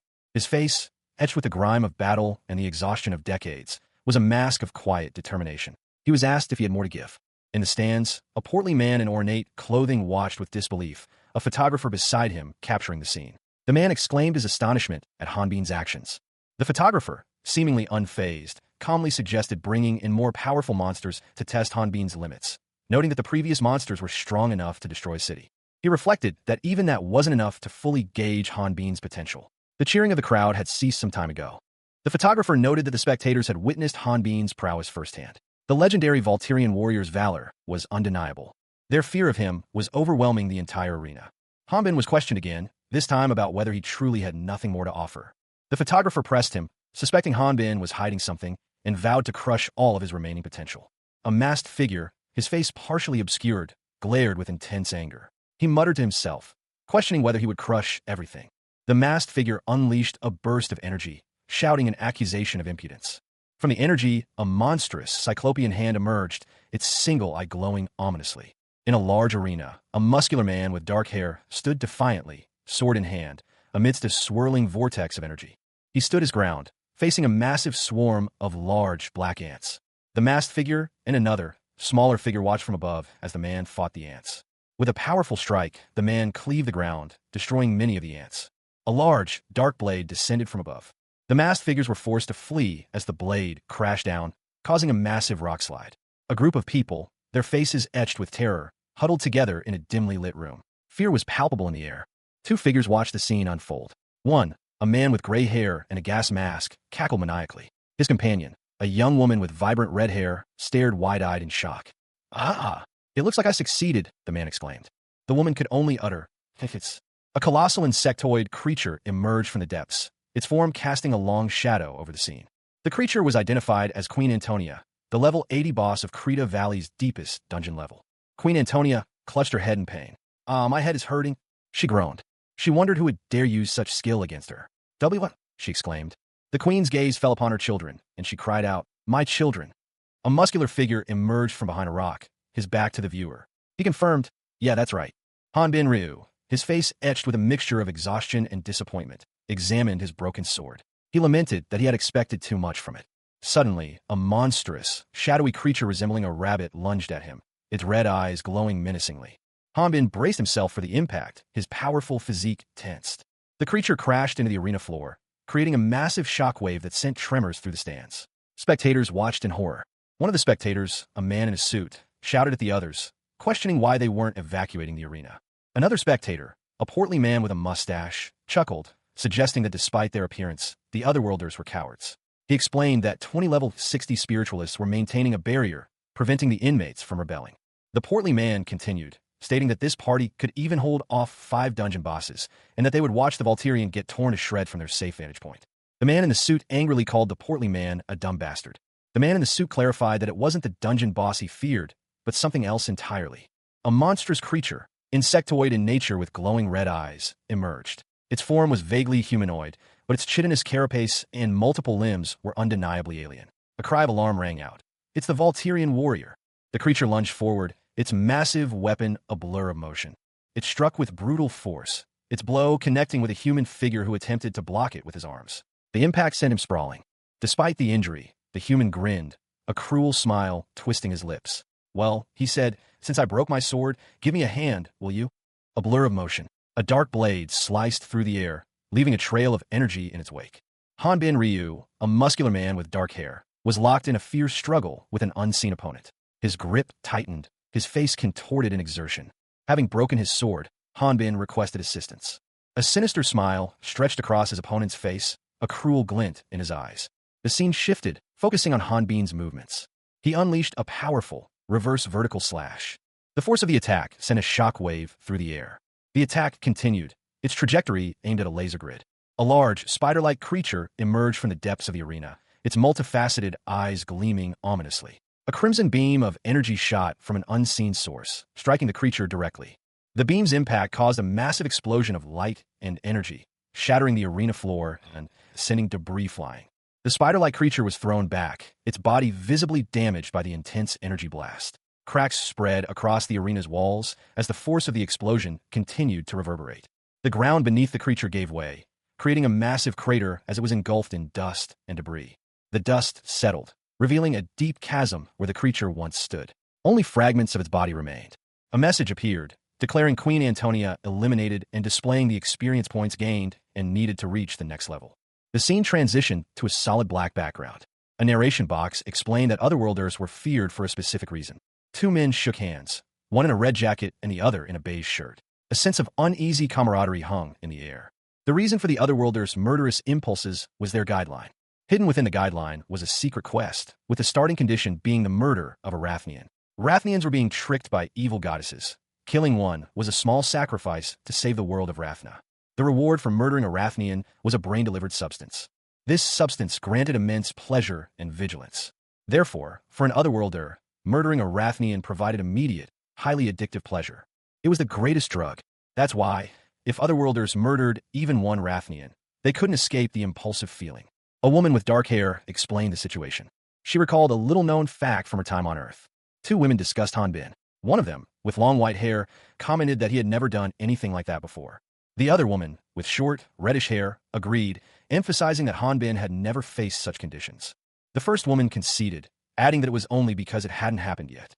The conversation shifted to the reason behind Hanbin's lack of experience. He had never killed a Rathnian.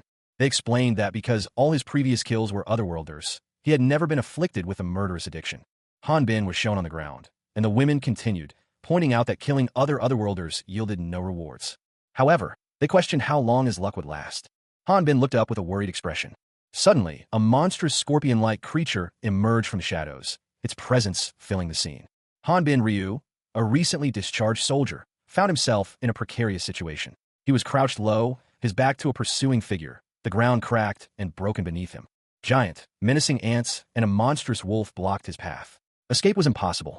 Surrounded, alone, Hanbin knew his only option was to fight for survival. The fact that he was a normal human in this world was the most abnormal thing about him. Hanbin had arrived in Rathna, physically, not through some magical portal. His physique was that of a seasoned warrior, honed by years spent in the tutorial stage of his system.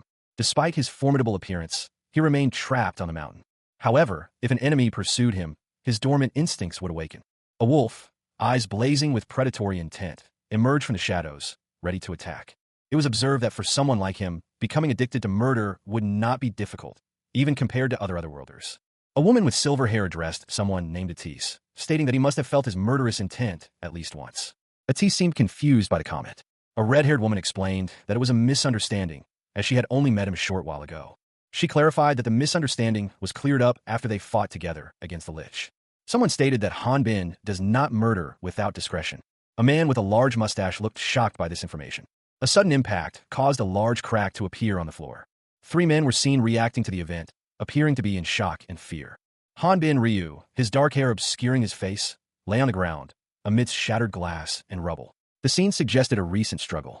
A blond man with a mustache, his face etched with worry, urgently demanded that the door be opened. Someone questioned whether there had been any human casualties. The possibility that the warrior had controlled his strength, or that they had simply been lucky, was raised. The camera focused on a damaged, gray stone structure, showing signs of a recent impact. A closer view of the damaged structure revealed deep cracks and splatters of a dark green substance. A young woman with short, silver hair suggested they stop talking about such things. The young woman pondered what Hanbin would gain from meaningless killing. The focus shifted to a muscular arm, adorned with a metallic bracelet, gripping his sword. The sword was shown in motion, a blur of steel against a crimson backdrop. Hanbin Ryu, a man with short, white hair, stood defensively, his body adorned with dark, intricate markings. From his arms, strange, fleshy appendages extended, pulsating faintly. He shouted a warning. "Stay away." The appendages retracted as he looked around, frustration evident on his face. A woman with long, red hair and a distinctive maid-like outfit lay nearby, seemingly unharmed. He muttered to himself, annoyed at the lack of further threats. A sudden thought struck him, a chilling possibility. The woman, her face partially obscured, began to speak, her voice laced with apprehension. Her question hung in the air, heavy with unspoken implications. Was there a reason for this? Hanbin's face was contorted in pain and fear, his expression reflecting a growing sense of dread. A dark thought consumed him. What if his true identity was revealed? The image shifted to another man, his face etched with worry, holding a crudely made weapon. He seemed to be bracing himself for something. A woman with short, pink hair watched from the shadows, her thoughts turning to the potential consequences. Would revealing his identity endanger his friends after 22 years of solitude? Hanbin Ryu, a recently discharged soldier, found himself in a dark, unfamiliar place. His eyes, wide with a mixture of fear and determination, darted around, taking in the shadowy surroundings. A voice, cold and devoid of emotion, echoed in his mind. He won't hesitate. Suddenly, a young woman with crimson hair and a terrified expression appeared, blood splattering around her. She fell to the ground, her eyes wide with fear as more blood sprayed around her. Another voice, this one laced with chilling premonition, whispered, "And as soon as he murders the Rathnian, he will become addicted to it." The young woman's eyes widened further, reflecting a growing horror. A sharp, agonizing sound pierced the air as she was struck. Hanbin's hand, stained with blood, rested near the fallen woman, a chilling finality to the scene. Elsewhere, a tense confrontation unfolded between Hanbin and two other individuals, one of whom appeared to be injured and restrained. Hanbin Ryu, a recently discharged soldier, found himself in an unfamiliar world. He stood, sword in hand, beside a man with a muscular build, clad in dark clothing. A sudden impact sent a jolt through Hanbin. He gasped, his eyes wide with surprise. Hanbin's gaze fell upon the man beside him, his expression shifting to one of recognition. "Zhang Luxin," he whispered, his voice barely audible. Zhang Luxin chuckled, a bitter sound. He admitted to himself that he had failed to block the attack. Another man, seemingly older, approached. He addressed Zhang Luxin, advising him to resolve conflicts peacefully. The older man warned Zhang Luxin that failure to do so would lead to dire consequences. Zhang Luxin's face was contorted in pain as he clutched his side. Hanbin watched, his expression unreadable. Hanbin turned his gaze away, lost in thought. Zhang Luxin collapsed to the ground, his body slumping against Hanbin's. Dust and debris filled the air as Hanbin Ryu, a low-level otherworlder, collapsed onto the cracked pavement. The aftermath of a brutal encounter was evident. Two figures, their faces obscured, carried him away from the scene. Another individual, with pale skin and silver hair, watched with a cruel smile, his dark clothing contrasting sharply with the dust-covered ground. 2 weeks passed. Hanbin found himself on a bridge overlooking a chasm. A colossal centipede-like creature spanned the gap, its size dwarfing the two figures standing on the bridge. One of the figures, a young man with blonde hair, gasped in awe at the sight. The young man held a glowing purple stone, marveling at its size. He exclaimed that the magic stone lived up to its reputation, before launching himself into the air with a triumphant yell, dark tendrils of energy erupting from the stone. Hanbin Ryu, along with two other individuals, faced a colossal, centipede-like creature. The scene was tense, the air thick with anticipation. One of Hanbin's companions, a woman with vibrant red hair, excitedly exclaimed that a creature of this size would fetch at least 500 EX. The other companion, a young woman with silver hair, questioned if they could really keep the spoils. A man with blonde hair and a companion explained that their lives were indebted to the Valerian warrior, and therefore, they would help. The blonde man continued, stating that even with the artifact, it was nowhere near enough. He trailed off, hinting at something more. The blonde man's eyes widened, and he confessed that he would rather die than say it aloud. The silver-haired woman thanked him profusely. The silver-haired woman expressed her delight. The blonde man, flustered, nervously asked Effer if she had some free time. Two individuals, a young woman with reddish-brown hair and a more mature woman with silver hair, stood in stunned silence, their eyes wide with surprise and apprehension. A sudden, sharp cry pierced the air, echoing across the desolate landscape. From a high vantage point, two figures in simple robes waved frantically, their faces etched with worry. The silver-haired woman recognized the approaching figure, her voice a hushed whisper of relief. "Ah, it's the healer Unis." A young woman with brown hair, her face contorted with distress, urgently warned her companion. "There's a big problem. Hurry." A surge of energy crackled around her, illuminating a long sword strapped to her back. The silver-haired woman, momentarily distracted, muttered to herself, "I can't hear very well. Be right back." With a burst of speed, the silver-haired woman launched herself forward, a trail of electric energy sparking in her wake. She landed amidst a group of soldiers, her sudden appearance causing them to cry out in alarm. 3 women walked across a bridge. One of them effortlessly leaped across a chasm, leaving the others behind. The narrator questioned her lack of fear. Meanwhile, 2 guards stood watch, observing the women from distance. They commented that the women said they would wait at the Hunters Guild. A woman with reddish-brown hair explained that because Hanbin's party had been helping them, they had been able to gather money much faster. She held a large, dark purple gemstone, a clear sign of their increased wealth. She continued, acknowledging the value of Hanbin's presence. His proximity would help them avoid unnecessary conflict. The woman's expression was serious and thoughtful as she emphasized the importance of avoiding conflict. She stated that to achieve this, they needed to become stronger. A blonde woman, observing from below, reacted with surprise to this statement. A young woman with long, silver hair and striking green eyes gazed upward, her expression a mixture of awe and apprehension. Her mouth fell open slightly as she continued to stare at something beyond the viewer's perspective. A voice, seemingly from a distance, inquired, "What is it? Is there a problem?" The camera focuses on a young woman with shoulder-length, reddish-brown hair, dressed in a smart, casual outfit, her expression one of concern. She responded, "I can't hear them since they're so far." Her brow furrowed. A look of dawning realization crossed her face as she added, "It can't be." A sudden thought struck her. Did something happen to Hanbin? A hand reached for an envelope, the action suggesting urgency. The envelope was presented, and a voice stated, "Here is the information on otherworlders from Krita prison like you requested, Hyungnim." A woman's voice, laced with a hint of exasperation, cut through the quiet study. She pointedly remarked that she nearly died for the man sitting across from her, and that the least he could have done was to have a conversation over tea. The man, blond and dressed in a dark suit, gestured toward the nearby glass of water. He curtly requested some quiet time to continue his reading. The woman sighed, admitting she had hoped for a face-to-face conversation.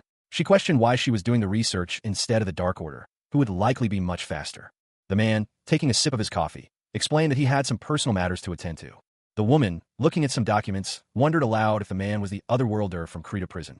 She reviewed some papers, confirming that the information came from the Baron's account. The woman stated definitively that the man was not an otherworlder, having personally investigated him. A picture of a man with pale skin and dark hair was shown. The woman expressed surprise at the lack of family registry or any record of him. She surmised that a loud-mouthed noble likely wanted to use him as a spectacle in his arena. A man reviewed documents, a grim expression settling on his face as he learned of a betrayal. He discovered that someone had destroyed records and falsely accused another individual of being an otherworlder. His thoughts turned to Krita, confirming his suspicions that Krita was also involved in the deception.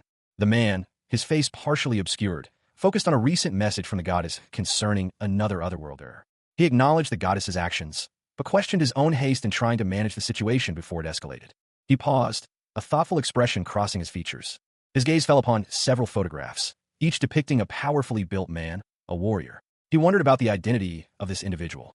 He mused aloud about the warrior's identity, revealing that the man in the pictures was a Volturian warrior who had fought in an arena. Rumors circulated that this Volturian warrior had single-handedly defeated the leader of the Dragon's Nest when they ambushed the Light Order. The man was astounded by the warrior's strength, noting that he could defeat powerful monsters with a single swing of his sword.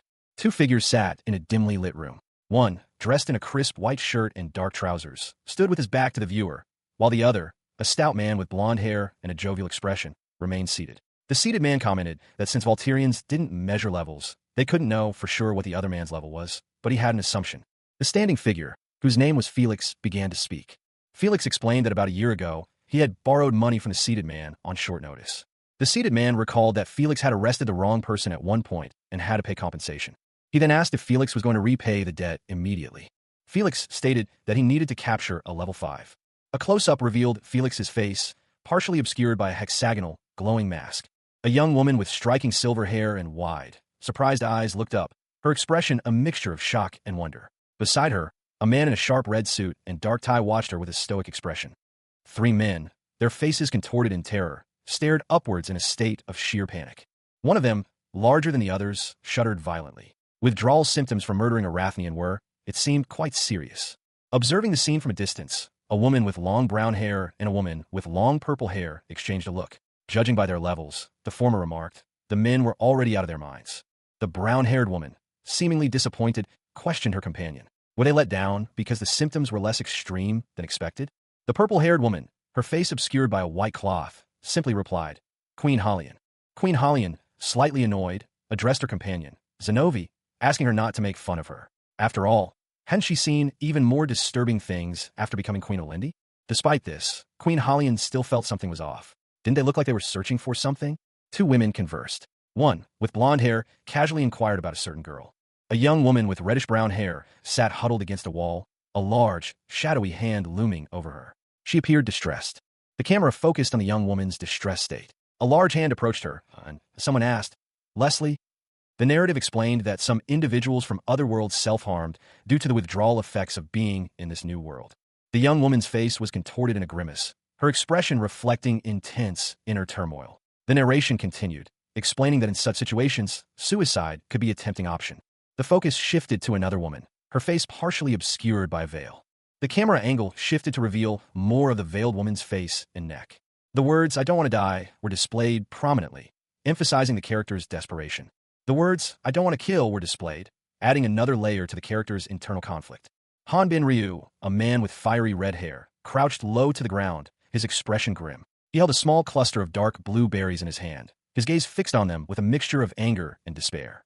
A woman with long, dark hair approached him. She held a sword adorned with delicate blue flowers. She stated that one of her subordinates had recently died. She then offered Hanbin a chance to join her instead.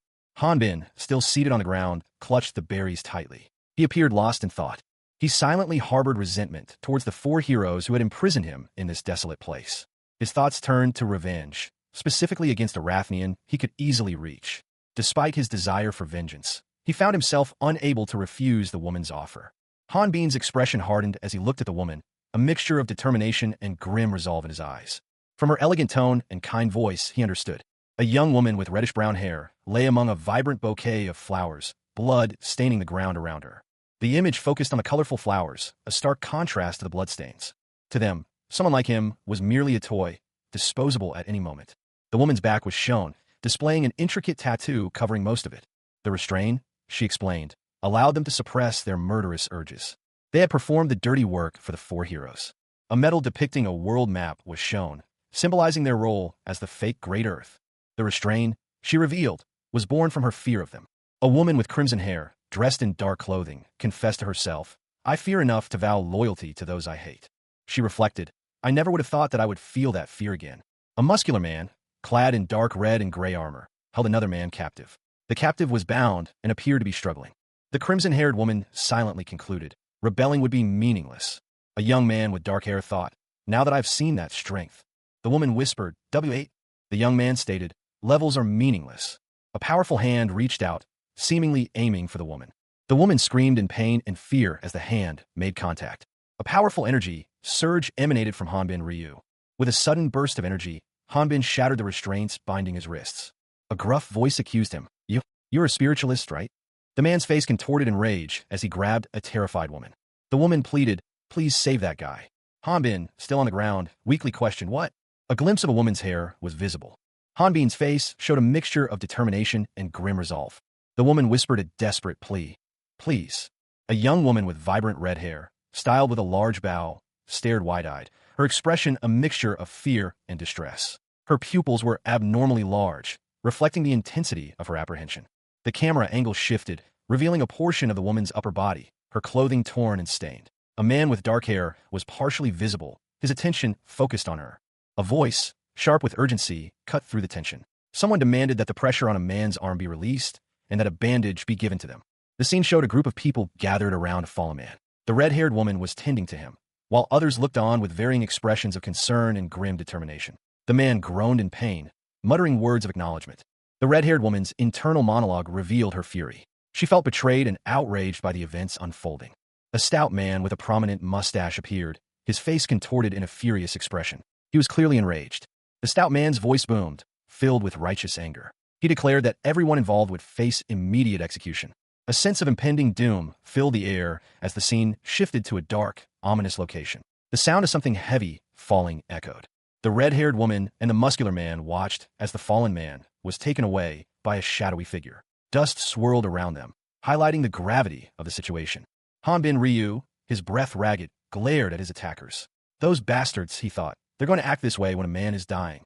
Blood seeped from a deep gash on his arm as he desperately tried to staunch the flow with a makeshift bandage. A young man with short brown hair, Zhang Luxin, lay unconscious nearby. A voice called out, "Hey, Zhang Luxin, wake up!" Luxin's chest rose and fell shallowly. A faint green glow emanated from the hands of someone tending to him. The person tending to Luxin shouted, "Zhang Luxin." A young woman with vibrant red hair and a gothic Lolita-style dress appeared, her eyes wide with urgency. "No," she exclaimed, "we're not even done with first aid, so if you stop he'll bleed to death." The green glow intensified as the unseen person continued their work. A voice, cold and distant, declared, "Treat the Volturian as a monster." A large, menacing weapon, possibly a ballista, was aimed at Luxin. A group of soldiers, clad in dark blue and gold armor, prepared for an attack. The order rang out, "Ready the ballista!" The massive ballista, a complex wooden siege weapon, was readied. A powerful energy began to build within its core. The ballista's projectile, a massive bolt, was launched with immense force. It flew through the air, a blur of motion. The bolt streaked toward its target with terrifying speed. The bolt impacted, striking three figures who were caught completely off guard. A massive explosion erupted. One of the figures, seemingly unharmed, reacted swiftly. They raised a weapon, preparing to counterattack. The counterattack began. Hanbin Ryu, a man with silver hair and intense eyes, stood poised, a dark, imposing weapon held loosely in his hand. His expression was one of grim determination. He swung the weapon with surprising speed and force, the motion a blur against the vibrant blue background. The weapon connected with something, sending a shock wave through the air. The impact was clearly significant. A powerful blow sent debris flying, the force of the strike evident in the scattered fragments. The resulting explosion was immense, a swirling vortex of dust and destruction. From the dust and debris, Hanbin emerged, his weapon now extended into several dark, writhing tendrils. Another figure, his back turned, stood before him. The question hung heavy in the air. "You?" Hanbin, his face contorted in anger, roared at the other man. "What are you lazing around for?" His outburst was filled with frustration and a hint of desperation. A figure, clad in dark armor, voiced their protest. They were unwilling to abandon someone to whom they felt a deep debt of gratitude. A young man with dark hair, his face etched with worry, urgently instructed someone to seek shelter. Bare-chested, the young man looked down, a single word escaping his lips. "Raid?" A muscular figure, partially obscured, threatened the young man, vowing to kill him once they had the chance. The muscular figure stood with his back to the viewer. His name, Philid Bin, was revealed. A simple apology filled the space. A man with silver hair, a smirk playing on his lips, watched as two others fled the scene. The silver-haired man's hand, adorned with a distinctive eye-like emblem, was shown. The silver-haired man's face, a mischievous glint in his eyes, was shown. Hanbin Ryu, a recently discharged soldier, found himself in an unfamiliar world. He mused, that was cool. A volley of arrows rained down upon him. However, he remained calm, thinking, as for me, I'm a noble's secret weapon, so they probably won't kill me. The arrows struck the ground around him, narrowly missing their target. He was thrown to the ground by the force of the impact. He braced himself for another attack. Hanbin looked up, surprised. He questioned, huh? He found himself in a dark, cavernous space. Hanbin Ryu, a recently discharged soldier, found himself in a dark, unfamiliar cavern. The rough, uneven ground suggested a natural formation, far from any human settlement. He moved deeper into the cavern, the air thick with the scent of damp earth and something akin to decay. The passage narrowed, the walls closing in around him. He stumbled, his injured arm throbbing with pain. The ground was littered with loose rocks and debris, making each step a precarious undertaking. Despite the pain, he noted with relief that the bleeding from his wounds had subsided. Hanbin lay on the cold, hard ground, his eyes closed. A faint green glow emanated from his chest, a sign of his body's natural healing process. Nearby, a voice spoke, its tone laced with concern. All the mysterious figure could do was boost Hanbin's natural healing. Another voice, sharper and more anxious, questioned the extent of the healing. Specifically, what about his severely injured arm? The camera focuses on Hanbin's arm, revealing the extent of the damage. His muscles were severely torn, and the injury looked incredibly painful. A third voice, this one filled with a hint of surprise, commented on the severity of the injury, expressing disbelief that Hanbin was still alive. A young woman with vibrant crimson hair and piercing yellow eyes glared intensely, her expression a mixture of anger and frustration. She was crouched on the ground, her attire suggesting a blend of casual and practical clothing. The woman's gaze shifted to a nearby injured man. She muttered to herself, concluding that repairing his severed arm was beyond her current capabilities. The injured man, his face etched with worry and pain, remained silent, his gaze cast downward. A sudden, violent sound echoed through the space. The crimson-haired woman's eyes widened in alarm as she looked up, her mouth agape in shock. The injured man, despite his condition, insisted he wasn't lying about his low level of ability. A muscular man, seemingly uninjured, thanked the pair before departing.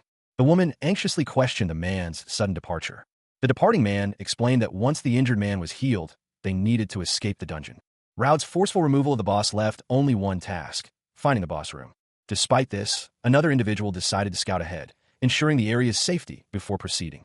The scout, a woman with striking crimson hair, carefully assessed the situation. A moment of silence followed. The scout peered into a dark chasm, revealing a vast underground cavern. Raud, seemingly sensing danger, braced himself. He slammed his fist into the ground, shattering the stone. The resulting shockwave echoed through the cavern. Raud stood amidst the rubble, his back to the viewer, seemingly exhausted but unharmed. Hanbin Ryu, a recently discharged soldier, found himself in a desperate situation. He was trapped, and the weight of his predicament pressed down on him. His face was a mask of frustration and barely suppressed rage. He gritted his teeth, his eyes burning with a fierce intensity. The image showed only a portion of his body, focusing on his ragged clothing and the worn fabric clinging to his shoulders. A heavy footfall echoed through the cavern, shaking the very ground. Another step followed, the sound amplified by the confined space. The ground trembled with each impact. He realized, with a sinking feeling, that he had failed to secure the blessing of the Omphalos. A young woman with vibrant crimson hair dashed through the darkness, her expression one of panicked urgency. Despite the danger, she prioritized her immediate need over her duty. Her life hung precariously in the balance. If the monstrous being changed its mind, she would surely perish. A young woman with vibrant pink hair, dressed in a dark, almost Gothic-style outfit, found herself in a desperate situation. The urgency in her eyes mirrored the words that escaped her lips. She needed to run. She bolted, her white skirt billowing behind her as she fled through a rough, rocky landscape. A monstrous creature, dark and menacing, with multiple glowing red eyes, pursued her relentlessly.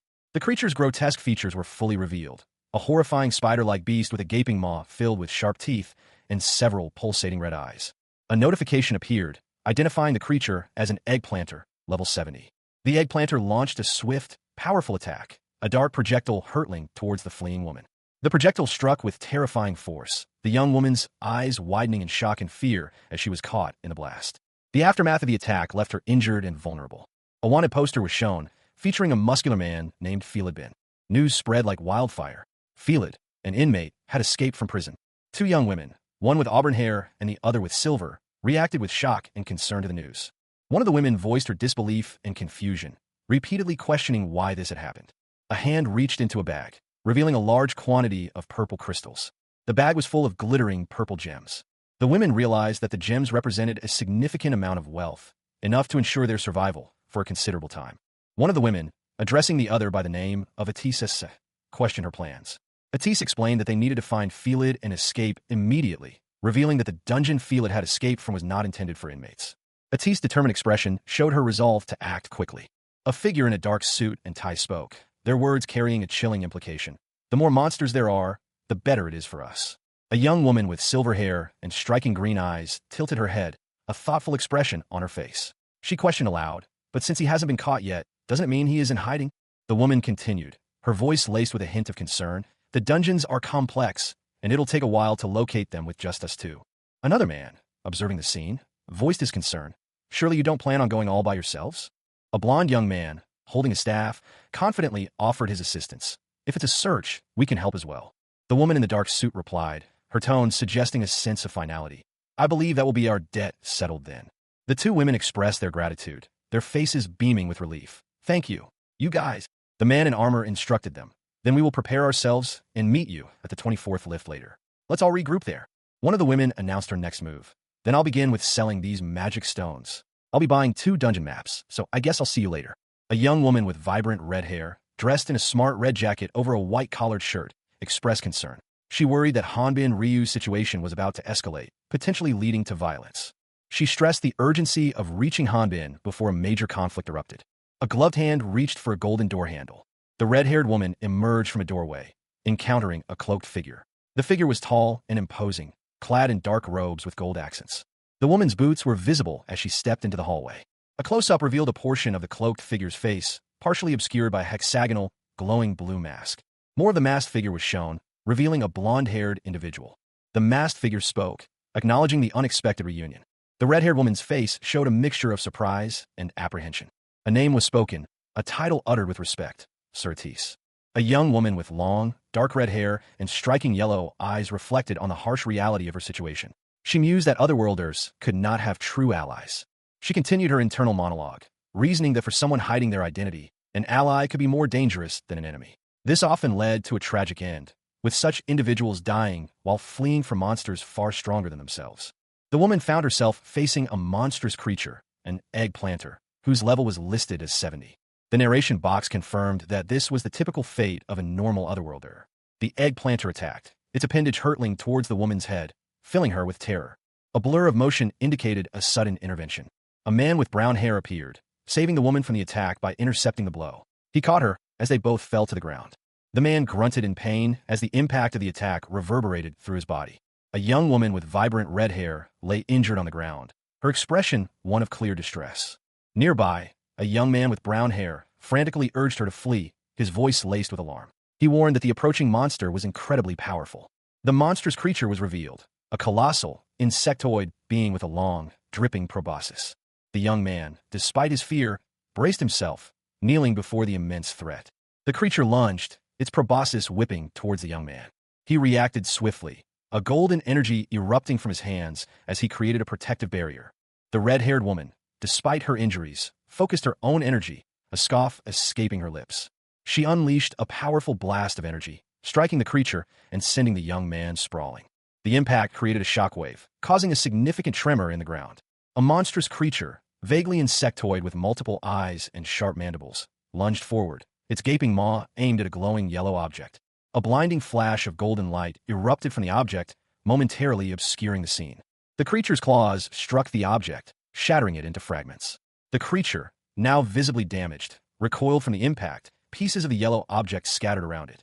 With a final, desperate heave, the creature grasped a large, rectangular piece of the object and began to pull it away, dragging it into a dark chasm. Below, two figures watched in horror as the creature retreated. A young woman with crimson hair and a concerned expression helped a young man with brown hair, who appeared injured and frightened. Suddenly, a muscular figure with dark hair emerged from behind them, his expression grim. The word stab appeared in a stylized font, suggesting an imminent attack.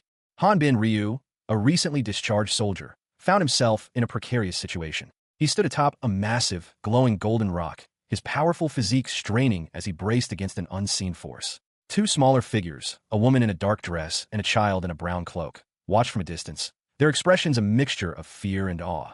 The golden energy pulsed, threatening to engulf him. He stood firm, his red cloak billowing around him as he prepared for the next assault. With a mighty heave, Hanbin shattered the golden energy, sending fragments flying. The force of the explosion sent tremors through the ground. He watched the debris fall, a grim expression settling on his face. Internally, he mused that his opponents were simply too weak to pose a real threat. Hanbin realized, with a sigh, that even these weak opponents were insufficient to use as a distraction for his escape. The woman, her face etched with worry, urged him to surrender to the authorities, suggesting that claiming he was threatened by the Volturian might save his life. Hanbin, his gaze fixed on the ground, muttered that he would kill them himself before they could harm him further. The woman's eyes widened, her gaze intense and filled with a chilling determination. She laughed, a cold, cruel sound, stating that she wouldn't be of much help in this situation. Hanbin Ryu, a young man with a cheerful expression, despite his injured arm, found himself in a dire situation. He knew he couldn't simply leave. A muscular man, his face etched with concern, stood before him. Two other figures, a woman with fiery red hair and Hanbin himself, watched from behind. The man grappled with a moral dilemma. The muscular man's grip tightened on Hanbin's injured arm. He questioned Hanbin's resolve, his voice laced with urgency. The muscular man's anger flared as he reminded Hanbin of the sacrifice he had already made. Hanbin smiled, considering the loss of his arm a small price to pay compared to the many times he had been saved from exposure as an otherworlder. The red-haired woman gasped, her eyes widening in shock as she learned of Hanbin's true nature. The muscular man, now aware of the danger Hanbin faced, confronted him with the harsh realities of his situation. Hanbin calmly countered, asserting that his intentions were far from suicidal. Hanbin Ryu, a recently discharged soldier, found himself in a strange land. He expressed his desire to help the people of Rathna as much as possible. A woman with vibrant red hair, her eyes wide with a mix of hope and skepticism, listened intently. She voiced her ambition to demonstrate to the Rathnians that not all otherworlders were evil, aiming for a confident smile. She pondered aloud whether this could lead to a future where Rathnians and Earthlings coexisted peacefully. Hanbin, however, acknowledged the necessity of combating the malevolent forces from Earth. He declared his need for allies to aid him in this fight. Hanbin bowed deeply before the imposing figure beside him, seeking their assistance. The red-haired woman's jaw dropped in astonishment. Her expression shifted to one of disbelief and shock. She found Hanbin's ambition audacious, labeling him as insane. The possibility of a world where otherworlders could live in peace was a concept she struggled to grasp. Hanbin, however, remained resolute. He pulled out a hidden dagger, his determination unwavering. A close-up on a man's mouth, his lips pressed together in a grim expression. His jaw is tight, reflecting his internal struggle. A woman with crimson hair and a man with brown hair looked down at a large, muscular figure lying on the ground. The man breathes heavily, a sound that echoes the weight of the situation. The man with brown hair questions the unconscious figure, his voice laced with concern. He asks if the figure understands the gravity of their words. The focus shifts to a muscular man with dark hair. He is asked if he is capable of killing other humans. The man responds that he would never commit murder, but he is prepared to kill a beast driven mad by bloodlust. The man extends his hand in a gesture of negotiation. The man with brown hair smiles, stating that while the other's statement is true, negotiation should always come first. The muscular man smiles and agrees, stating that settles the matter. The woman with crimson hair looks on, her expression one of disbelief. She mutters that it's impossible. A young woman with vibrant crimson hair, her expression serious and contemplative, mused to herself. This plan, she thought, was the closest thing to suicide.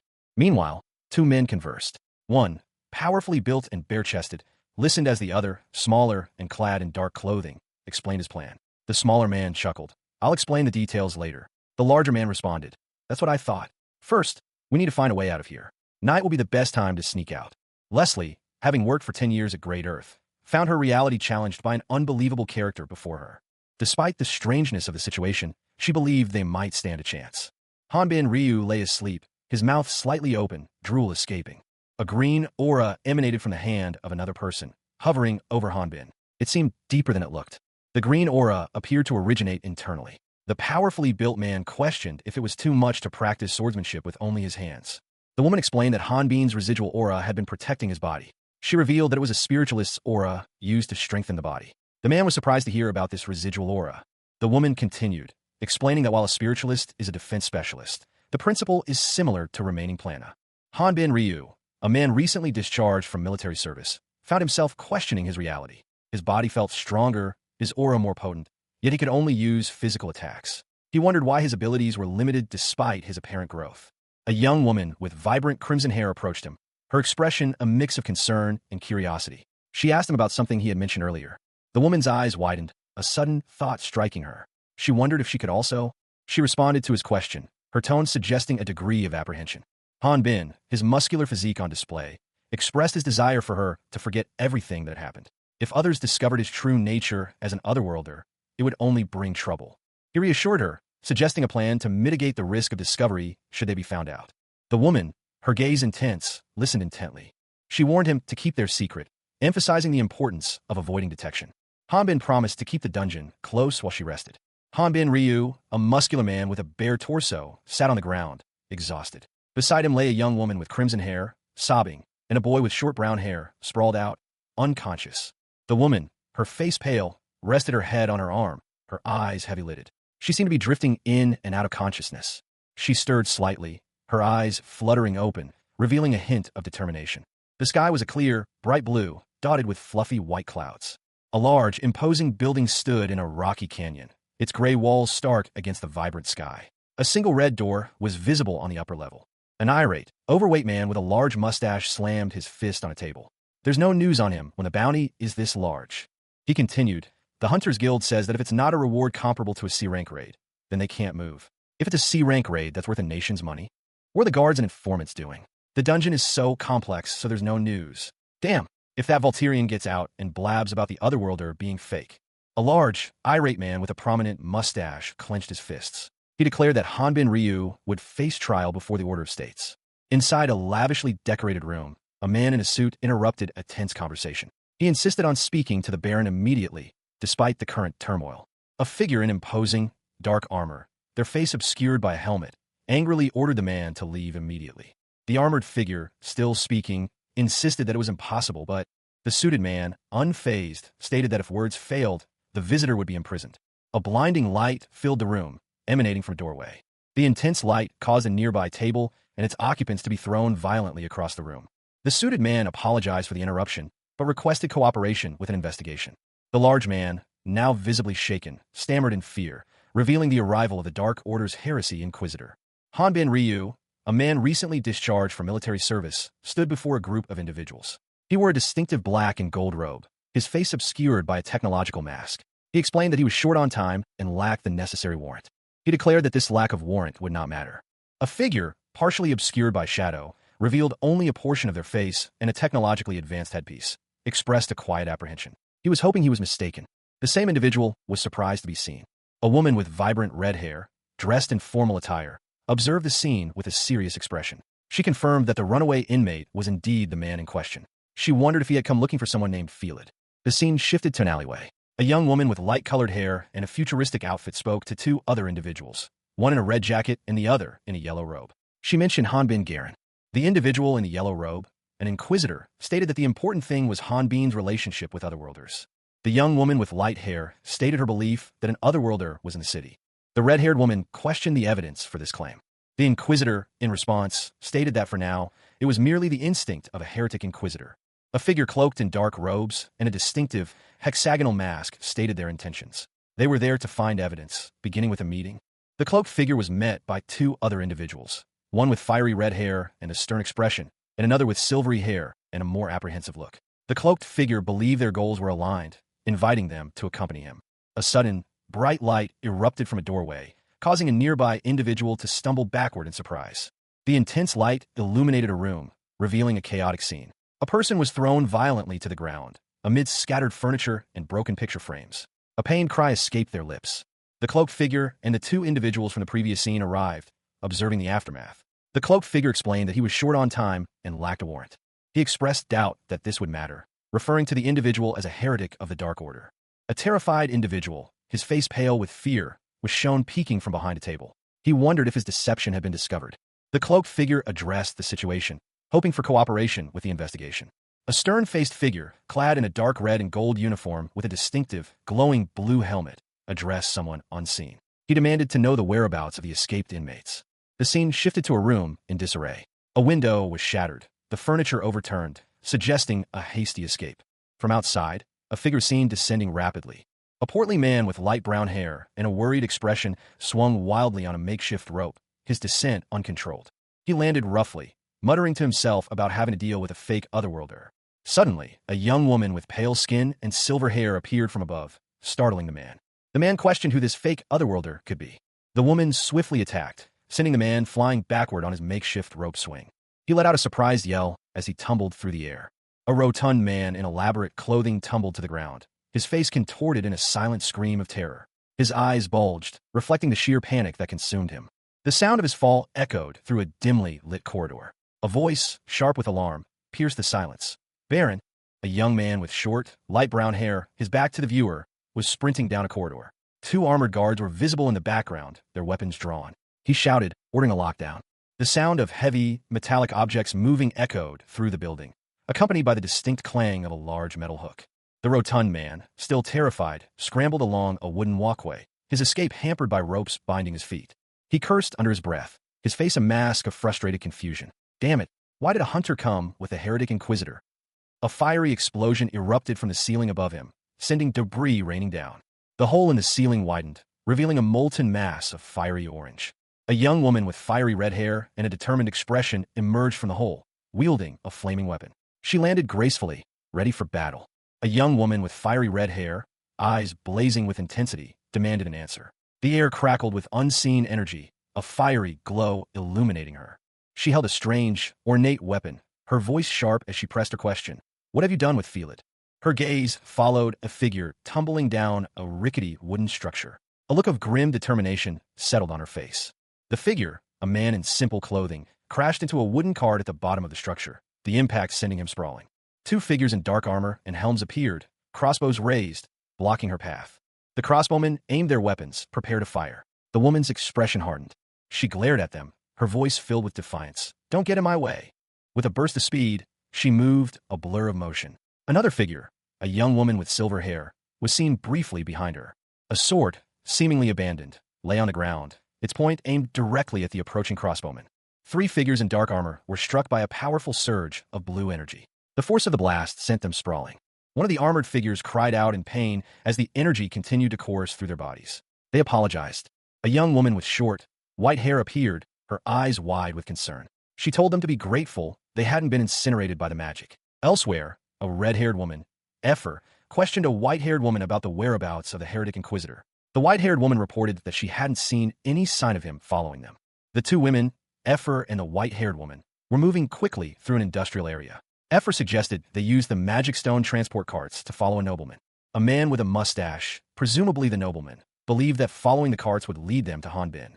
The women boarded a cart, hoping to reach Hanbin before the heretic inquisitor. They were discovered. Someone shouted, "Intruders!" The white-haired woman worried about what would happen if the inquisitor found Hanbin first. Effer acknowledged that a confrontation was unavoidable, but they had to prevent Hanbin from killing anyone, no matter the cost. A young woman with short, Reddish-brown hair appeared over a low wall, her expression grim. She muttered to herself, worried about the potential consequences of a certain event. Meanwhile, a blond young man stood against a dramatic mountain backdrop. He resolved that if a certain situation arose, he would be willing to sacrifice himself. He began to descend, a swirl of emerald energy enveloping his feet as he moved. The descent was slow, taking some time to reach the bottom. He landed, expressing disbelief that a certain baron had fled before he could even speak. The blond man continued his descent, the same emerald energy still swirling around him. Following clues related to a lich, they had arrived at the small town of Onfruz. However, that lich was never heard from again. It was surmised that the lich had died, and subsequently, Alejandro's dragon's nest was destroyed. Despite this, all the demon god's blessings were located at the dragon's nest. It was highly likely that Alejandro had also bestowed an Omphalos blessing, and a man connected to all these events. His aura was not something a normal level 5 could ever have. Therefore, his companions could not be normal either. A man sensed something from them, something related to an otherworlder. The order to ready the ballista was given, but there hadn't been any prophecies from the goddess. Even so, an otherworlder is an invader for Omphalos. There is no need. The ground trembled violently. A massive chasm opened up, swallowing everything in its path. The only words that echoed were, for forgiveness or mercy. Hanbin Ryu, a man recently discharged from military service, stood at the edge of the newly formed chasm. A faint green energy swirled around his feet as he surveyed the scene. Inside a dark, metallic structure, a door burst open, revealing a fiery explosion. The fiery explosion intensified, engulfing everything in its path. The heat was immense. From the heart of the inferno, two figures emerged, a young woman with fiery red hair and a stern expression, and another with silvery white hair, her face etched with worry. They stood defiantly, weapons at the ready. They found themselves in a large, ruined stadium. This is a stadium? The floor of the stadium was cracked and stained with dark, viscous fluid. The silver-haired woman observed the destruction. She thought, there must have been an insane monster here. The red-haired woman, looking at the damage, speculated, then perhaps Hanbin could have. Two women, one in a teal and the other in a crimson outfit, stood before a dark, barred cell. The woman in teal shouted an accusation at unseen figures within the cell, calling them dirty hunters. The woman in crimson spoke next, her voice laced with outrage. She accused them of involving the heresy inquisitors in an attempt on her life. A large speech bubble appeared, questioning the hunter's target. And this is the man you are looking for? A large, jovial man with a mustache and a strange staff appeared, laughing maniacally. A blue flame flickered at the tip of his staff. The two women looked up in confusion. The woman in crimson questioned aloud why someone named Raud would be there, while the woman in teal admitted she had no idea who that was. The large man roared, proclaiming himself the king and god of that place. A powerful blast of energy erupted from the man's staff, accompanied by a sound effect suggesting a powerful roar. The man in the cell, struck by the blast, yelled in anger, accusing everyone of treating him like a fool. He vowed revenge, threatening to unleash the dungeon's strongest monsters upon them. A monstrous hand, pulsating with dark energy and etched with glowing blue veins, reached down from above. A single, unsettling eye dominated the palm, its iris a swirling vortex of pink and yellow. The hand slammed into the ground, the impact sending out a shockwave of turquoise energy. A man's face, contorted in a mixture of shock and horror, filled the frame. He exclaimed that the monster responsible for the Volturian queen's death was insignificant. The man continued, his voice strained, that the true threat, the one destined for him, was the king of the Krita dungeon. Two figures clashed swords in a dimly lit alleyway. One, with fiery red hair, wielded a staff. The other, with silvery hair, fought with a blade. The ground cracked under the force of their blows. The red-haired woman questioned the identity of the Krita dungeon's king. A figure, cloaked in shadow, was sent flying backward by a powerful force, leaving a trail of dust and debris in its wake. The dust settled, revealing the aftermath of the attack. The red-haired woman, addressing her companion, mentioned rumors she'd heard about Queen Antonia in the East Valley. News of a powerful monster, King Antonio, spread through the West Valley. Two young women, one in a red hooded cloak and the other in light blue armor, stood facing the colossal King Antonio, his shadow engulfing them. Suddenly, the ground shook violently. King Antonio roared in pain, his face contorted in agony. The source of the disturbance was revealed, the king of Krita. The two women looked up in shock, their eyes wide with fear and surprise. A man in a dark cloak attempted to flee, but he was stopped by the king of Krita, who declared that he couldn't escape. A figure with blonde hair and a metallic mask appeared, a green energy emanating from his hand. Hanbin Ryu, a recently discharged soldier, found himself thrust into a brutal battle against a monstrous creature. His movements were swift, a blur of motion as he unleashed a powerful attack, a surge of energy emanating from his weapon. The force of his strike sent shockwaves through the ground, cracking the earth around him. Dust and debris filled the air as the creature reeled from the impact. The scene shifted abruptly. A man with gray hair, bound and terrified, was held captive by a portly, anxious-looking man. Elsewhere, a young man with blonde hair, dressed in dark clothing, fell to the ground, his face obscured by a mask. Above him, text proclaimed him as the hero of the next generation that the goddess has chosen. The young man, Atis, realized the weight of the title bestowed upon him by the goddess. A woman with fiery red hair watched him with a grim expression. She warned, "Even if you put your life on the line, it is meaningless." Atis, shoulders slumped, felt the weight of her words. He knew, deep down, that she was right. He began to walk away, a faint green energy trailing behind him as he left.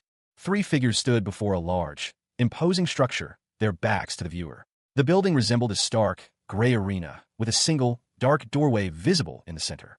Inside the Eastern Valley's boss room, a figure in heavy, damaged armor lay slumped against a wall. Blood stained the floor around him. The runaway inmate. The injured figure remained motionless, his helmet obscuring his face. 2 of the figures from outside the arena observed the scene, their expressions a mixture of shock and concern. One of them questioned aloud, "Runaway inmate?" A monstrous, insectoid creature with glowing red eyes loomed in the darkness. The creature hissed, cursing a damned noble bastard. A group of soldiers battled a swarm of the insectoid monsters. One soldier complained that the monster's return was unexpected, as it had been 2 weeks since the last encounter. Another soldier suggested that the recent acquisition of an artifact might be the cause of the resurgence. A soldier suggested that if they were going to work this hard, they might as well take something to make it worthwhile. Another soldier, anticipating this situation, revealed that he had brought the Volturian sword. He brandished the large sword as the soldiers prepared to fight. The soldier swung the Volturian sword, cleaving through one of the insectoid monsters. Another soldier roared as he engaged in battle with the remaining monsters. Hanbin Ryu, a recently discharged soldier, found himself struggling with a heavy, dull sword. He muttered to himself about its weight and lack of sharpness. Suddenly, a giant insect attacked him. Hanbin reacted defensively, his expression one of startled anger. He fought back fiercely, shouting at the creature to get off him. The insect, however, continued its assault. Hanbin found himself overwhelmed, falling to the ground as more insects appeared. With a desperate swing, he managed to pierce one of the insects with his sword. Another, larger insect emerged from the shadows, its menacing form looming over him. He realized the creature was an artifact, a discovery that filled him with a sense of wonder. Meanwhile, another man observed the scene, speculating that the artifact might be an attack spell. Hanbin, still struggling with the artifact, attempted to use it, experimenting with different commands. Hanbin Ryu, recently discharged from military service, found himself in a precarious situation. He was being accosted by a group of people, their hostility palpable. He protested his innocence, insisting that he wasn't an otherworlder and that he didn't understand why they were attacking him. Suddenly, an intense pain overwhelmed Hanbin. He clutched his head, a pained groan escaping his lips as he doubled over. The agony intensified, causing him to writhe in pain. His body convulsed violently. With a surge of power, Hanbin pushed himself up, his expression hardening. The pain subsided, replaced by a newfound strength. He found himself wielding a massive sword, its weight surprisingly manageable. He stood defiantly against his attackers. A muscular man, seemingly unfazed by the situation, watched Hanbin with a smirk. He commented that nothing could beat having Hanbin in his grasp. He then questioned the other men, wondering if they too were sent by the noble. The muscular man confirmed that the others were also sent by the noble. A group of soldiers, led by a man with brown hair, emerged from the shadows. The brown-haired man ordered his men to charge at the monsters. Hanbin Ryu, a recently discharged soldier, found himself surrounded by a hostile mob wielding crude weapons. He stood defiantly, a small sword held aloft, his face a mask of grim determination. The prisoners had been promised freedom if they could find and subdue Hanbin, Leslie, or Zhang Luxin. However, Zhang Luxin convinced them to join his cause instead. Hanbin realized there was only one unexplored area remaining, the boss room, notably lacking a boss monster. Zhang Luxin declared that they would close the dungeon and escape to the outside world by the following day. One of the prisoners voiced his excitement at the prospect of freedom, contrasting it with the harsh conditions of their imprisonment. Another prisoner, however, questioned Zhang Luxin's plan to escape the city. Despite the others' eagerness to flee, Hanbin declared their intention to remain and expose the truth about the prison and the noble's corruption. Hanbin explained that earning freedom by reporting the noble's misdeeds and having him stripped of his position was a viable option. While some considered compliance easier than fighting, Hanbin believed a peaceful resolution was preferable. A group of people, their faces etched with worry and apprehension, huddled together. One of them, a man with a bandaged arm, stood defiantly before them. A voice, filled with derision, echoed through the air, "Put the noble on trial?" Another man, his face contorted in a sneer, scoffed. No matter how badly we were wronged, we're just runaway inmates. Who's going to listen to a single word we say? The bandaged man spoke, his voice firm and resolute. With this many people, I say we just power through the soldiers and split off after we exit the gates. A different man challenged him. Is your plan to run for the rest of your life and die on the streets? If we fight against other people, we will be doing exactly what the nobles want us to do. The bandaged man's face hardened. Who will sympathize with us if we have blood on our hands? If that happens, then every single one of us here cannot live in peace. The sneering man retorted, That's right. Who cares about pride? I have family in this city. If you want to rot in jail, then go by yourself. Suddenly, a sharp sound cut through the air. A man lunged forward, his hand reaching for a weapon. What? Who just said that? The sneering man, now visibly shaken, stammered. You couldn't even squeak a word, and now you're all high and mighty. He continued, his voice laced with bitterness. What's the difference between rotting here or rotting in the streets, always on the run? Han Bin, a young man with a determined expression, stood amidst a group of otherworlders. He voiced his preference for a direct confrontation with the nobles. Another of the group added that they had a powerful Volturian warrior on their side, bolstering their confidence. A muscular man with dark hair, Zhang Luxin, suggested they follow his lead. The others, including a worried-looking man, repeated Luxin's name, showing their agreement. A young man with brown hair, seemingly relieved, expressed his gratitude to the group. Luxin, despite his earlier nervousness, now displayed a calm and confident demeanor. A woman with red hair, Leslie, stated that their priority was to escape. Luxin listened intently, his expression thoughtful. Luxin expressed concern for Leslie, noting her downcast mood in recent days. A woman with crimson hair, her expression a mix of annoyance and amusement, addressed a muscular man. She chided him, reminding him to mind his manners. The woman turned and walked away from the muscular man, leaving him alone in the dimly lit cavern. The man, his body glistening with sweat, complained about the smell and decided to rest. He noticed the woman leaving and muttered to himself. Elsewhere, a man with a distinctive hairstyle, a smirk playing on his lips, observed something. His expression suggested anticipation and amusement. The scene shifted to a dark, cavernous space, illuminated by faint, ethereal lights. A young man with light brown hair stood within this space, his expression one of contemplation and worry. Back in the cavern, the muscular man and the young man from the previous scene were together. The muscular man questioned the young man's late-night activities, to which the young man replied that he was doing the same. The young man confessed his inability to sleep, worried about his friends at the Hunters Guild who would be looking for him. The muscular man understood. Two figures sat together on a rock overlooking a dark, watery expanse. One, a muscular man with dark hair and a bare chest, listened intently as the other, a shorter, lighter-haired man, spoke. He expressed disbelief at the muscular man's luck in finding himself surrounded by beautiful women, except for one man in the group. The shorter man found this to be the most unbelievable thing he had heard since arriving in this world. The shorter man then reflected on the concept of friendship. The shorter man continued, revealing that he had always been a loner on Earth, further complicated by his deafness. A brief glimpse of a dimly lit room, possibly an office or study, is shown. The image is somewhat obscured by shadows and light. He explained that his deafness led him to focus on books rather than people. The heroes in his novels had provided him with experiences and knowledge that he had never encountered in real life. He sadly noted that this intense focus on books ultimately led to his death. The muscular man questioned how the shorter man had come to this world after dying. The shorter man reflected on his initial thoughts of ending his life in this new world, but he had somehow managed to reach level 5.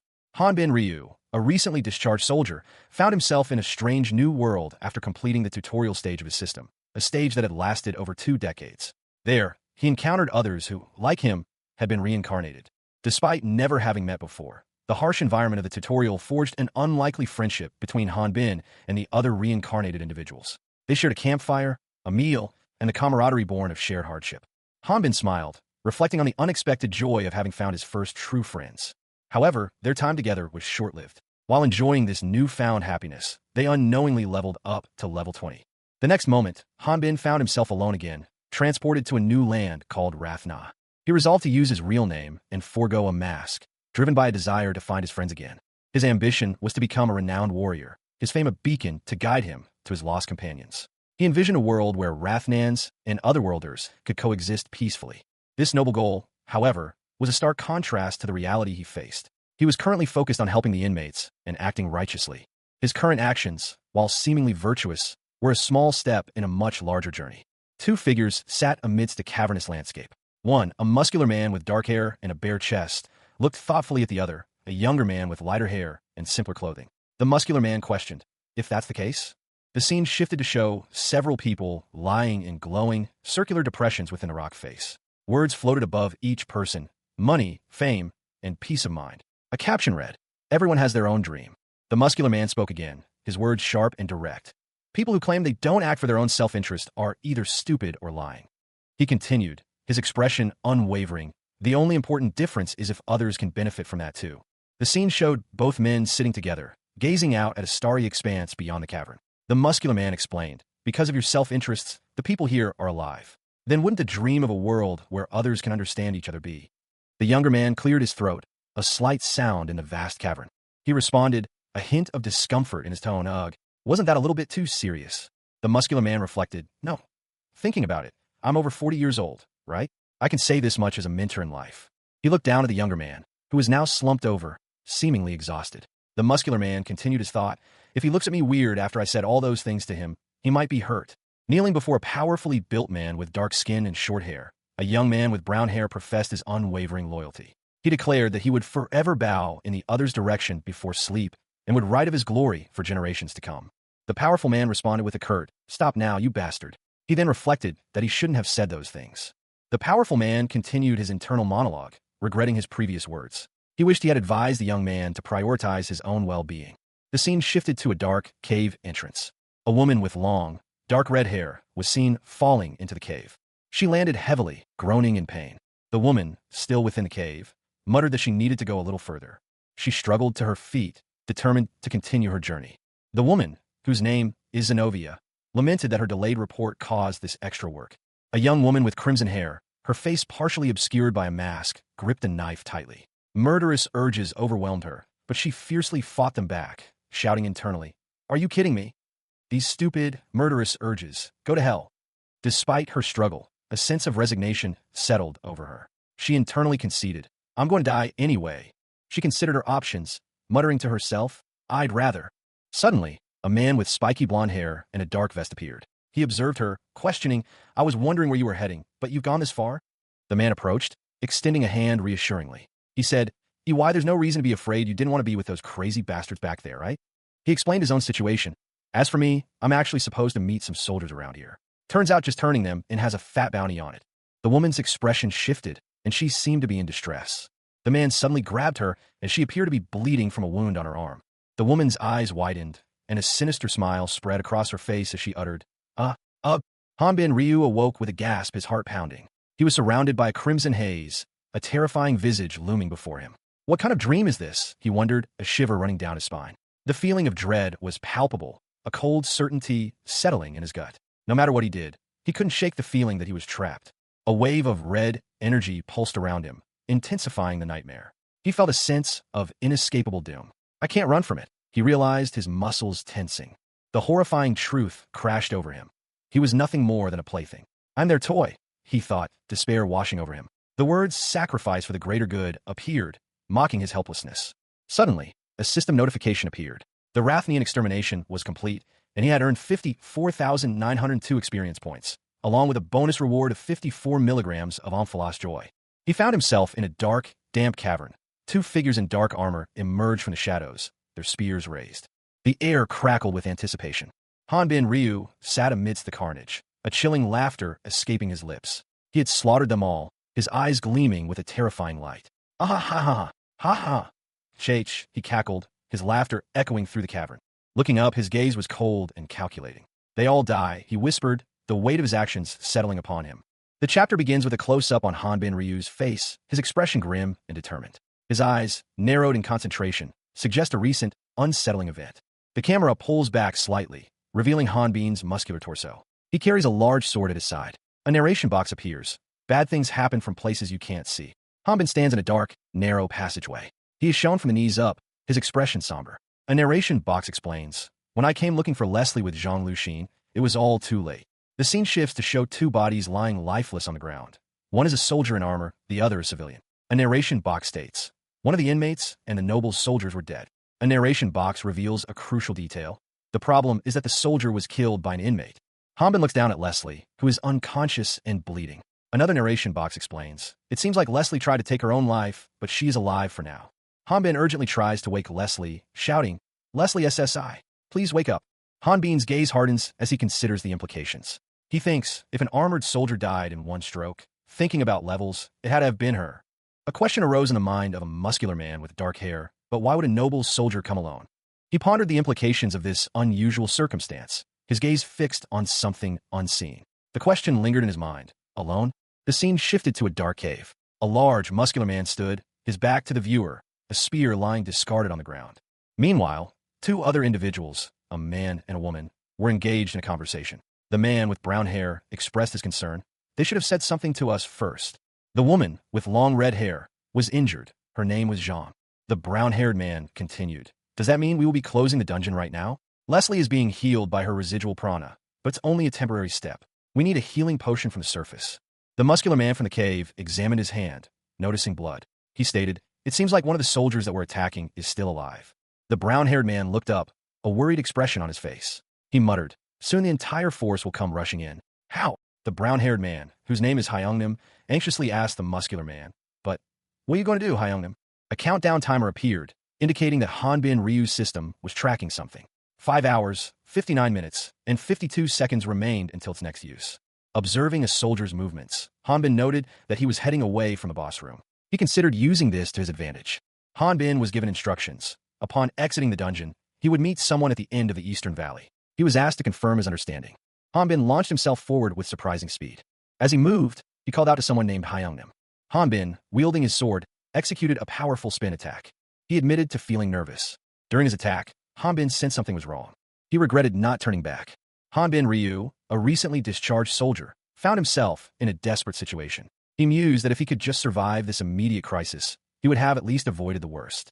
He braced himself, the force of the impact sending tremors through his body. Dust and debris swirled around him as he struggled to maintain his footing. The ground trembled violently beneath him as a powerful blow landed. He was thrown back, his body hitting the earth hard. Hanbin's eyes narrowed, his expression hardening with determination. He was far from defeated. With a surge of adrenaline, he prepared for a counterattack. A powerful gust of wind erupted from him, sending a wave of dust and debris flying. He launched himself forward. The force of his attack sent his opponent reeling. He landed heavily, the impact jarring his entire body. Hanbin looked down at himself, surprised. He wondered what had just happened. It was unlike anything he'd experienced before. From the dust cloud, a cloaked figure emerged. He addressed Hanbin, stating that his unexpected power had saved him the trouble of search. The figure identified himself as Eric Guerin. Hanbin Ryu, his back to the viewer, wielded a massive warhammer. He was informed that he was now known as Philid Bin, a Valerian warrior. Philid Bin considered the situation, a thoughtful expression on his face. He questioned whether it was a coincidence. A cloaked figure, their face obscured by a helmet-like device, confidently declared it was not a coincidence. The cloaked figure, still partially obscured, stated that they were there on business. A violent struggle ensued, indicated by the onomatopoeia and blurred motion lines. Despite a change of plans, a concern was voiced that the Valerian warrior was still absent. A man carried an unconscious person, his worry evident. He confirmed the Valerian warrior's absence. Another man reassured the first, dismissing concerns about someone named Hyungnim. One of the group explained that another member was creating a diversion to allow for a clean escape from the dungeon. He had promised to meet them outside once they were clear of the immediate danger. Two of the escapees gleefully anticipated the confusion their actions would cause among the pursuing soldiers. They confidently asserted that even the elite soldiers would be unable to stop them now. One of them expressed remorse for the fallen soldiers, suggesting that they likely had their own reasons for their actions. As the group escaped through a large opening, one member stated their intention to take responsibility for their actions once the immediate crisis was over. A statement appeared, reflecting on the enduring power of heroic narratives to move people's hearts, regardless of the era. One of the escapees pondered that such heroic stories often differ greatly from the harsh realities of life. He then stated that the world is not kind to heroes, implying a difficult struggle for survival. As they emerged from a dungeon, they were met with a volley of crossbow bolts from a waiting ambush. One of the escapees reflected on their initial excitement at being in a new world. Hanbin Ryu, a young man with brown hair, reflected on his past. He had found allies, including someone named Hyungnim, and believed things would work out. A woman with vibrant red hair, partially obscured, spoke. She acknowledged that without her allies, Hanbin would never be the main character. Suddenly, Hanbin was thrown backward, his face contorted in shock and fear. He cried out as he was attacked. The perspective shifted, showing Hanbin's legs from below as he fell. The scene was filled with a sense of impending doom.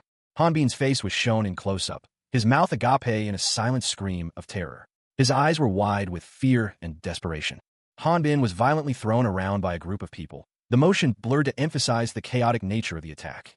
Amidst the chaos, Han Bin's voice echoed, filled with self-reproach. He blamed himself for the situation. Above the scene of the struggle, a narration box appeared. It described Han Bin's actions as an attempt to achieve justice, despite lacking power. A bright blue energy erupted from Han Bin, engulfing his attackers. The sheer power of the blast was evident. The final moments of the tutorial played out before Han Bin Ryu's eyes, a chaotic blur of light and motion, culminating in a definitive end. A hazy, blue light filled his vision, obscuring any clear details. Han Bin's hands, calloused from years of repetitive tasks within the tutorial, carefully held a worn book. He sat at a simple wooden table, the book open before him. His expression was one of quiet contemplation. He closed the book, a sigh escaping his lips. He reflected that his long ordeal in the tutorial ended without much fanfare or meaning. Han Bin's face was etched with a mixture of weariness and uncertainty. He passed the book to someone else. A woman with vibrant red hair, her gaze sharp and intense, informed him that the story was far from over. A young man and woman stood together, bathed in an ethereal light. A voice, devoid of warmth, echoed, stating that there would never be an ending they desired. The scene shifted, showing the pair lying on the ground, their legs intertwined. The same disembodied voice declared that the young man would never be a hero. The camera angle changed, revealing the young man's face, marred by a wound. The voice continued, cruelly predicting that he would abandon his dream of justice. The woman, her eyes glowing with an unnatural light, spoke. She predicted that he would come to hate and curse her for what she was about to do. Her hand gently touched his face, a chilling contrast to the harshness of her words. A book opened, revealing a glowing shard of crystal. The image shifted to show the crystal being placed into the young man's eye. The crystal settled into place, its light fading slightly. A voice commanded a search for any remaining parts of the Volturian warrior. The scene showed a group of soldiers standing over the body of a fallen warrior. Their leader stressed the importance of finding evidence of his death, lest the week spent waiting for the dungeon to close be meaningless. A dark-haired young man, wearing a simple black shirt and necklace with a small, ornate pendant, was discovered. The words, "Here is a survivor," were shouted nearby. He was injured, bleeding from a head wound, and pleaded, "Save me." Two armored figures loomed over him, their expressions unreadable. One of the armored figures stated, "That's going to be difficult. The Baron ordered all of you to be killed." However, they continued, "But if you tell me where the Vartion is, then I'll consider secretly sparing you." The injured man again whispered, "Save me." The armored figure pressed, "I got that. So just tell me what you know." The young man, terrified, asked, "What are you saying? What do you want me to do to save you from?" A powerful, purple energy erupted behind the armored figures. The young man fell to the ground as the energy intensified. A dark, swirling mass began to consume him from his legs. The transformation was complete, leaving only a shadowy, monstrous figure. The lower half of a towering, shadowy figure came into view. Its form resembled a grotesque tree, with thick, gnarled limbs and a dark, pulsating aura. One of the figures expressed disbelief that the heretic Inquisitor would come to their location on business. The other explained that the Inquisitor had extended the sentences of prisoners and killed them unjustly. He added that there would be sufficient punishment for such actions.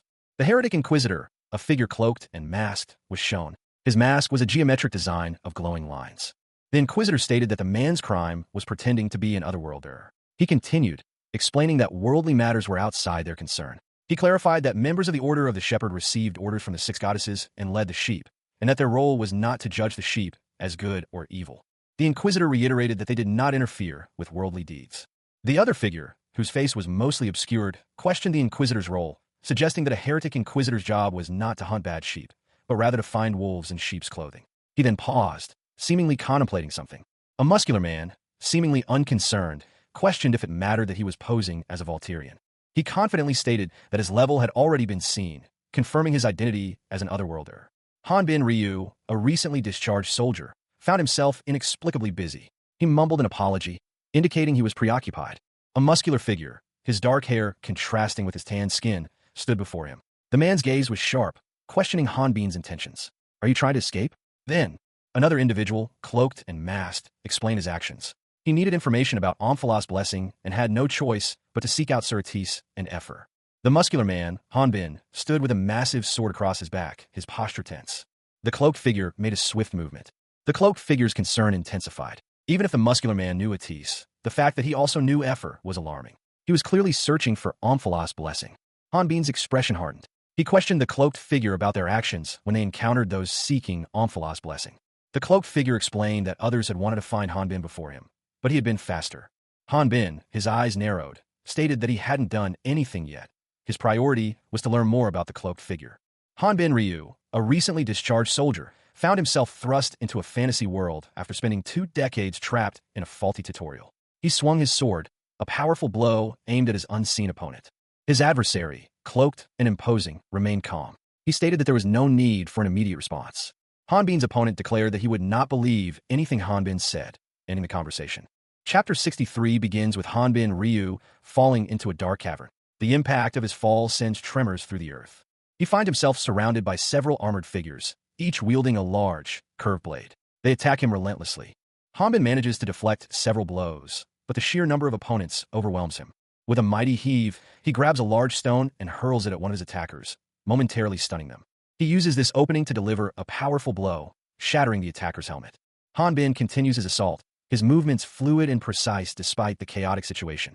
He finishes off another attacker with a swift, decisive strike, driving his sword deep into the ground. A powerful shock wave emanated from the clash, sending debris flying across the desolate landscape. Observing from a distance, a cloaked figure with a mask commented on the destructive power displayed. However, they noted that it was not the full extent of the power. A muscular man, wielding a large sword, questioned his opponent's laid-back attitude, considering the challenge that had been issued. The masked figure lunged forward, readying for an attack. The swordman reacted swiftly, parrying the incoming blow. He countered, claiming he was doing his best. The sword became lodged in the wall, but the man noted that this was not the end. The masked figure accused the swordman of not using his full power. With a sudden burst of speed, the swordman delivered a powerful blow to his opponent's abdomen. The scene opens with a young man, his face partially obscured by shadow, listening intently. He is being informed that otherworlders typically rely on skills granted by their guidelines. The narration continues, explaining that this method differs greatly from those who hone their skills through rigorous training and hard work. It is emphasized that those who have not earned their skills should exercise caution. A figure in a technologically advanced suit, his face concealed by a helmet, appears. He warns that habits never lie, suggesting a hidden truth about the young man's abilities. Suddenly, a violent clash erupts. The young man is engaged in fierce combat, his raw strength on full display as he grapples with his opponent. The helmeted figure watches the fight, incredulous. He declares that the young man's actions are not a mere skill, but something far more profound. The impact of the clash sends tremors through the ground, leaving a trail of destruction in its wake. The young man, now pinned beneath a massive stone, struggles to lift it. He manages to heave the enormous weight, showcasing his incredible strength. The helmeted figure is taken aback by this display of raw power. He exclaims in surprise.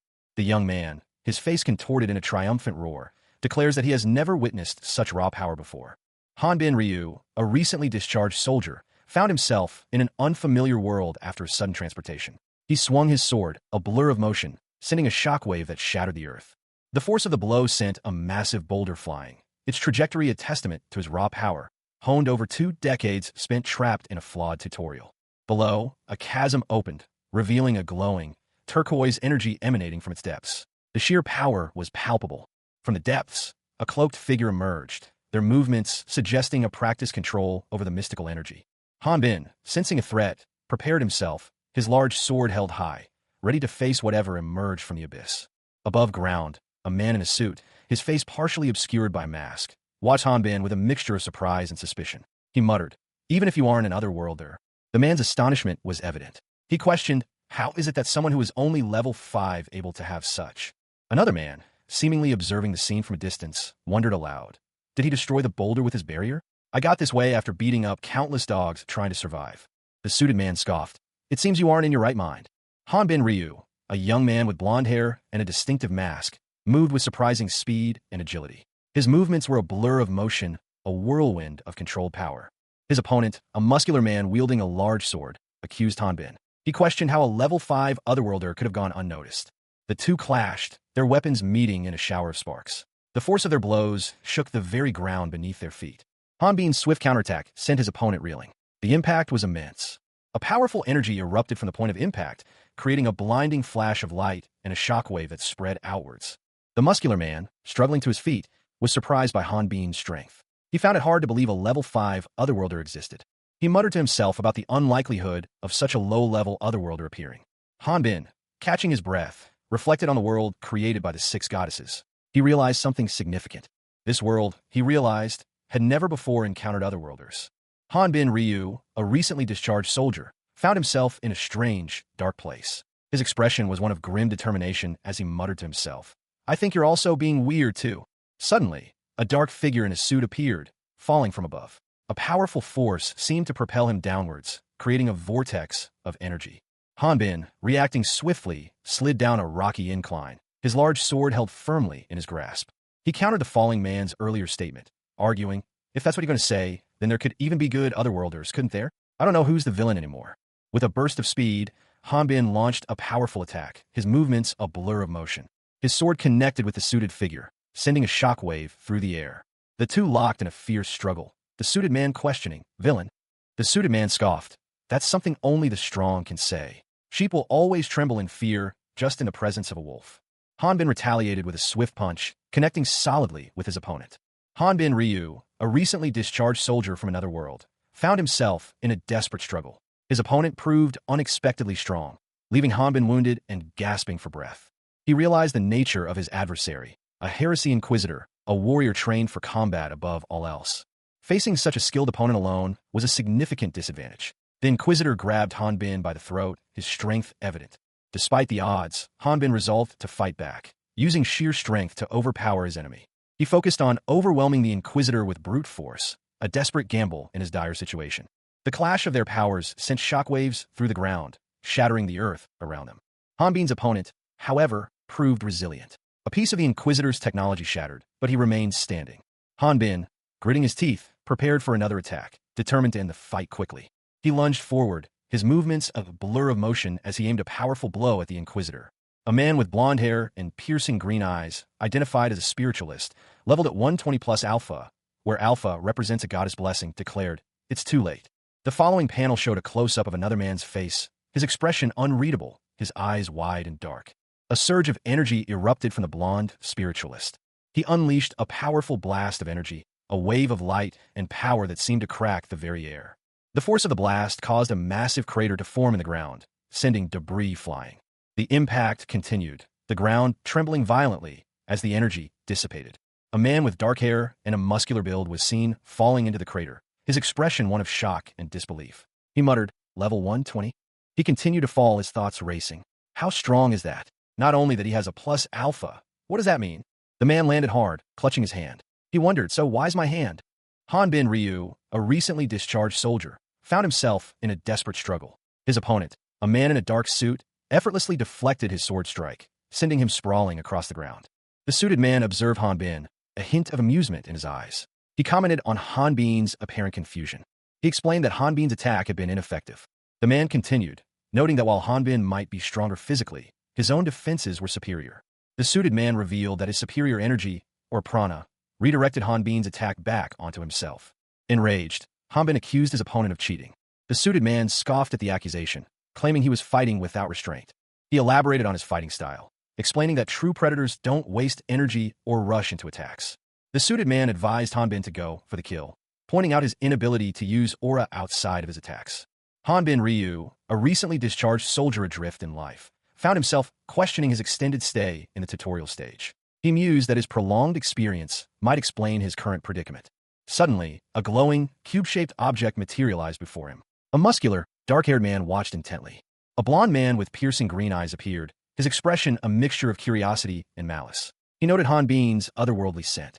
The blond man launched a swift attack, a surge of green energy emanating from his hands. Hanbin was sent flying backward, crashing through the ground, creating a large crater. Hanbin's eyes glowed with a purple light as he braced for the impact. His body was battered, but he showed no signs of surrender. His mouth opened in a silent roar. Pieces of stone embedded themselves in his flesh, yet he remained defiant. Hanbin rose, his massive sword gleaming, ready to face whatever came next.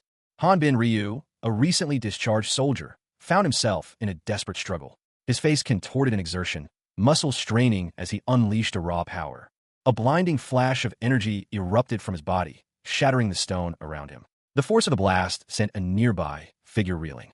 The raw power continued to surge, carving a deep chasm into the earth. The sheer force of the attack was breathtaking.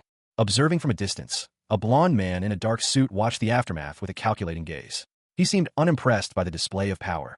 The destruction left behind a crystalline structure, glowing faintly in the dim light. It pulsed with residual energy. The blond man's gaze sharpened as he studied the crystalline remains. He noted something significant about the attack. He mused that Hanbin hadn't used any special skills or divine blessings during the attack. The sheer power was unexpected. The blonde man concluded that only one otherworlder could have produced such an attack, Zhonglu Xian. He seemed both intrigued and slightly disappointed. He had been anticipating a more impressive display of power, but this was still significant. He picked up a fragment of the crystalline structure. A hand, calloused and powerful, reached out from the shadows, its fingers flexing with barely contained might. Hanbin Ryu, the man in the sharp suit, stood before a swirling vortex of energy, his expression unreadable. He watched, a hint of curiosity in his eyes, as the energy subsided. A question formed in his mind. Was this the true form of the being emerging from the vortex? From the dissipating vortex, a figure emerged, its form solidifying as it stepped into the world.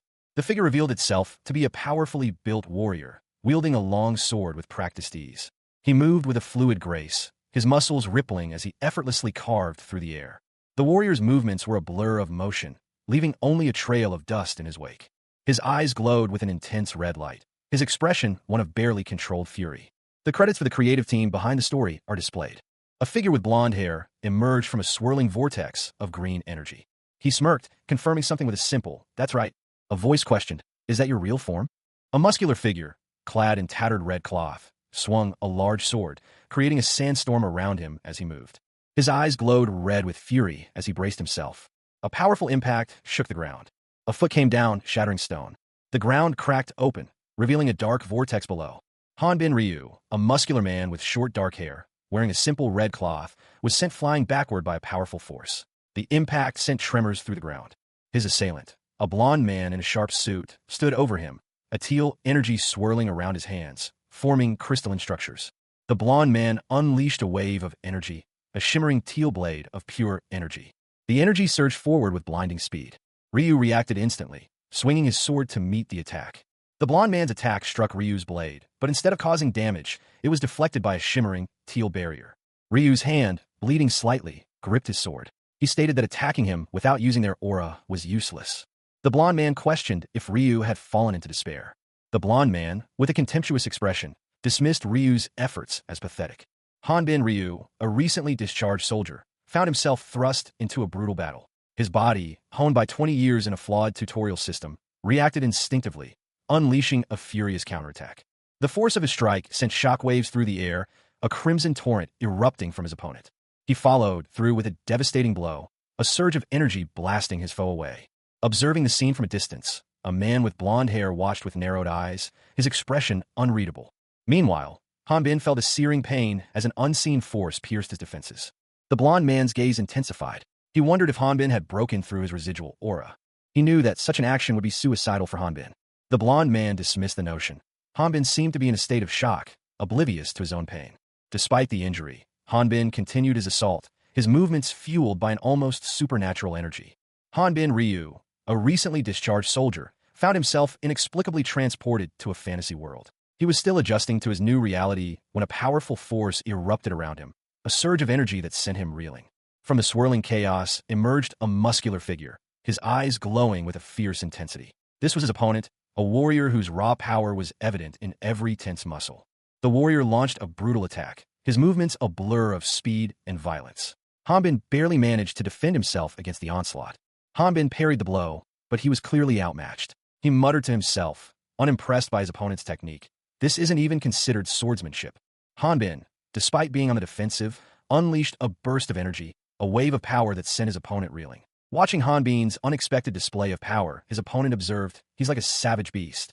The warrior attacked again, his sword flashing, but Hanbin met his assault with a counterattack of his own, the two clashing in a flurry of blows. Hanbin, with a confident smirk, gained the upper hand, his movements precise and deadly. As the fight continued, Hanbin reflected on a common saying in this world.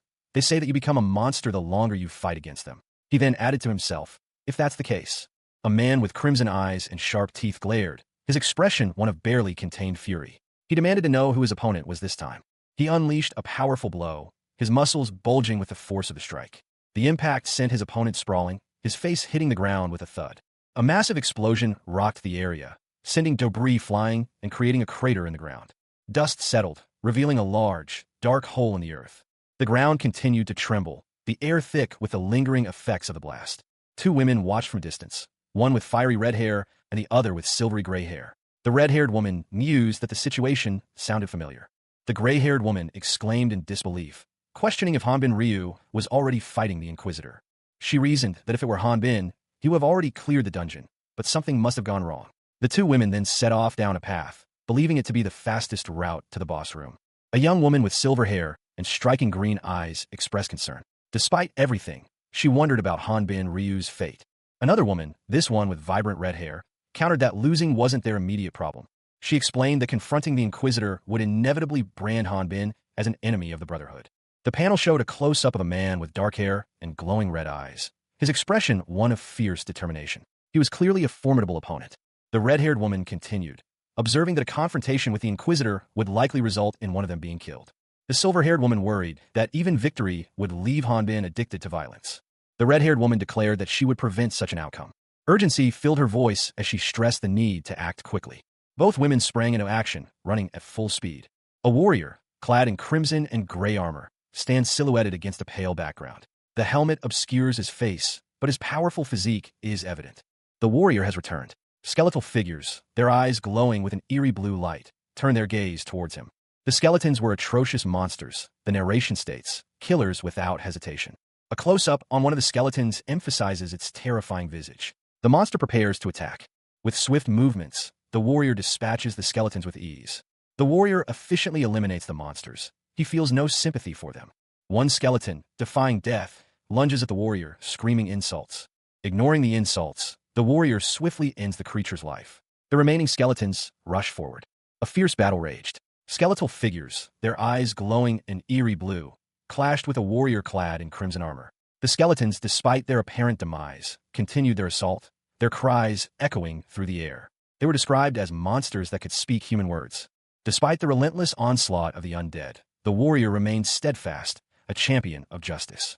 Even as the skeletons screamed in agony, the warrior pressed on, their determination unwavering. The warrior was described as fighting a monster. The warrior's advance faltered. If the warrior had heard the monster's pained cry, their actions might have been different. The hunt might not have been as enjoyable. The warrior's expression was one of grim determination, their focus unwavering despite the monster's cries of pain.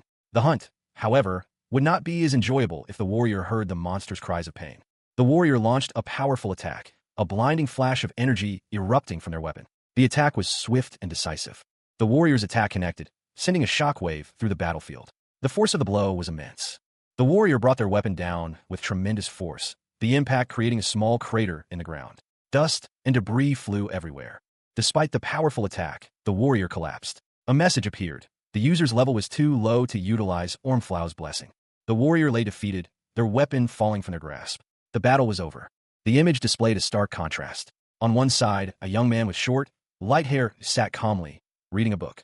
On the other, a powerful warrior, clad in dark armor, was depicted in a moment of intense struggle, his body strained. The young man, his expression thoughtful, continued reading. He murmured to himself, confirming that what he held was merely a storybook. Meanwhile, the warrior's struggle intensified. His body was thrown back with immense force.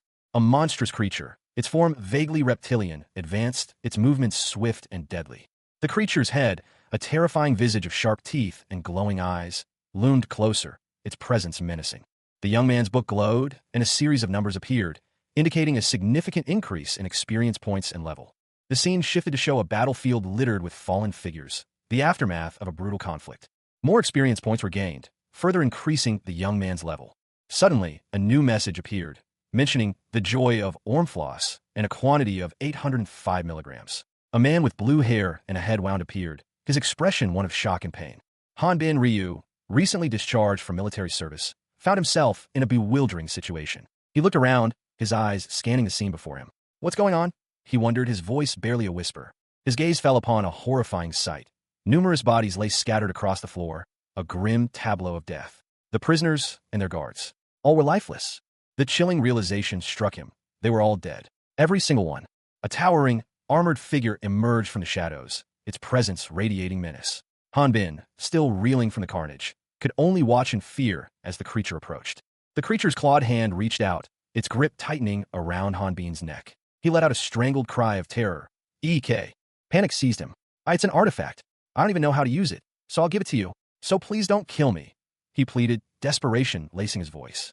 He struggled against the creature's grasp, his voice rising in a desperate plea. Just let me go. The creature's hand glowed with an ethereal light as it touched Hanbin's arm, a strange energy coursing through his veins. A sinister smile crept across the creature's face, its eyes gleaming with malevolent intent. Hanbin Ryu, a recently discharged soldier, found himself in a crouched position, his brow furrowed in confusion. He muttered, huh, clearly disoriented. A moment later, he questioned aloud. It was a healing artifact. He watched as a large, armored figure, seemingly a warrior of this world, cradled an unconscious woman with crimson hair. The warrior's internal monologue revealed his suspicion, but if he knows the activation words, then he's... The armored warrior looked down at the unconscious woman, his voice laced with concern as he spoke. An otherworlder? Don't worry, everyone. He continued to reassure the woman, whispering, don't fight. A voice, seemingly Hanbin's, calmly stated, as planned, we'll talk it out. A glowing, ethereal sword materialized on a pedestal, bathed in a vibrant turquoise light. The scene suggested a magical artifact of significant power. The armored warrior held the unconscious woman protectively as a powerful energy surge erupted nearby. A figure in white armor landed forcefully, creating a fiery explosion upon impact. The newcomer shouted, get back. If you get any closer to the magic source, then I'll fire at full power. A young woman, clad in light blue armor, crouched low, her sword held at the ready. Beside her stood another, taller figure, their red coat partially obscuring a staff they held aloft, a faint magical aura emanating from it. The scene was tense, the air thick with anticipation.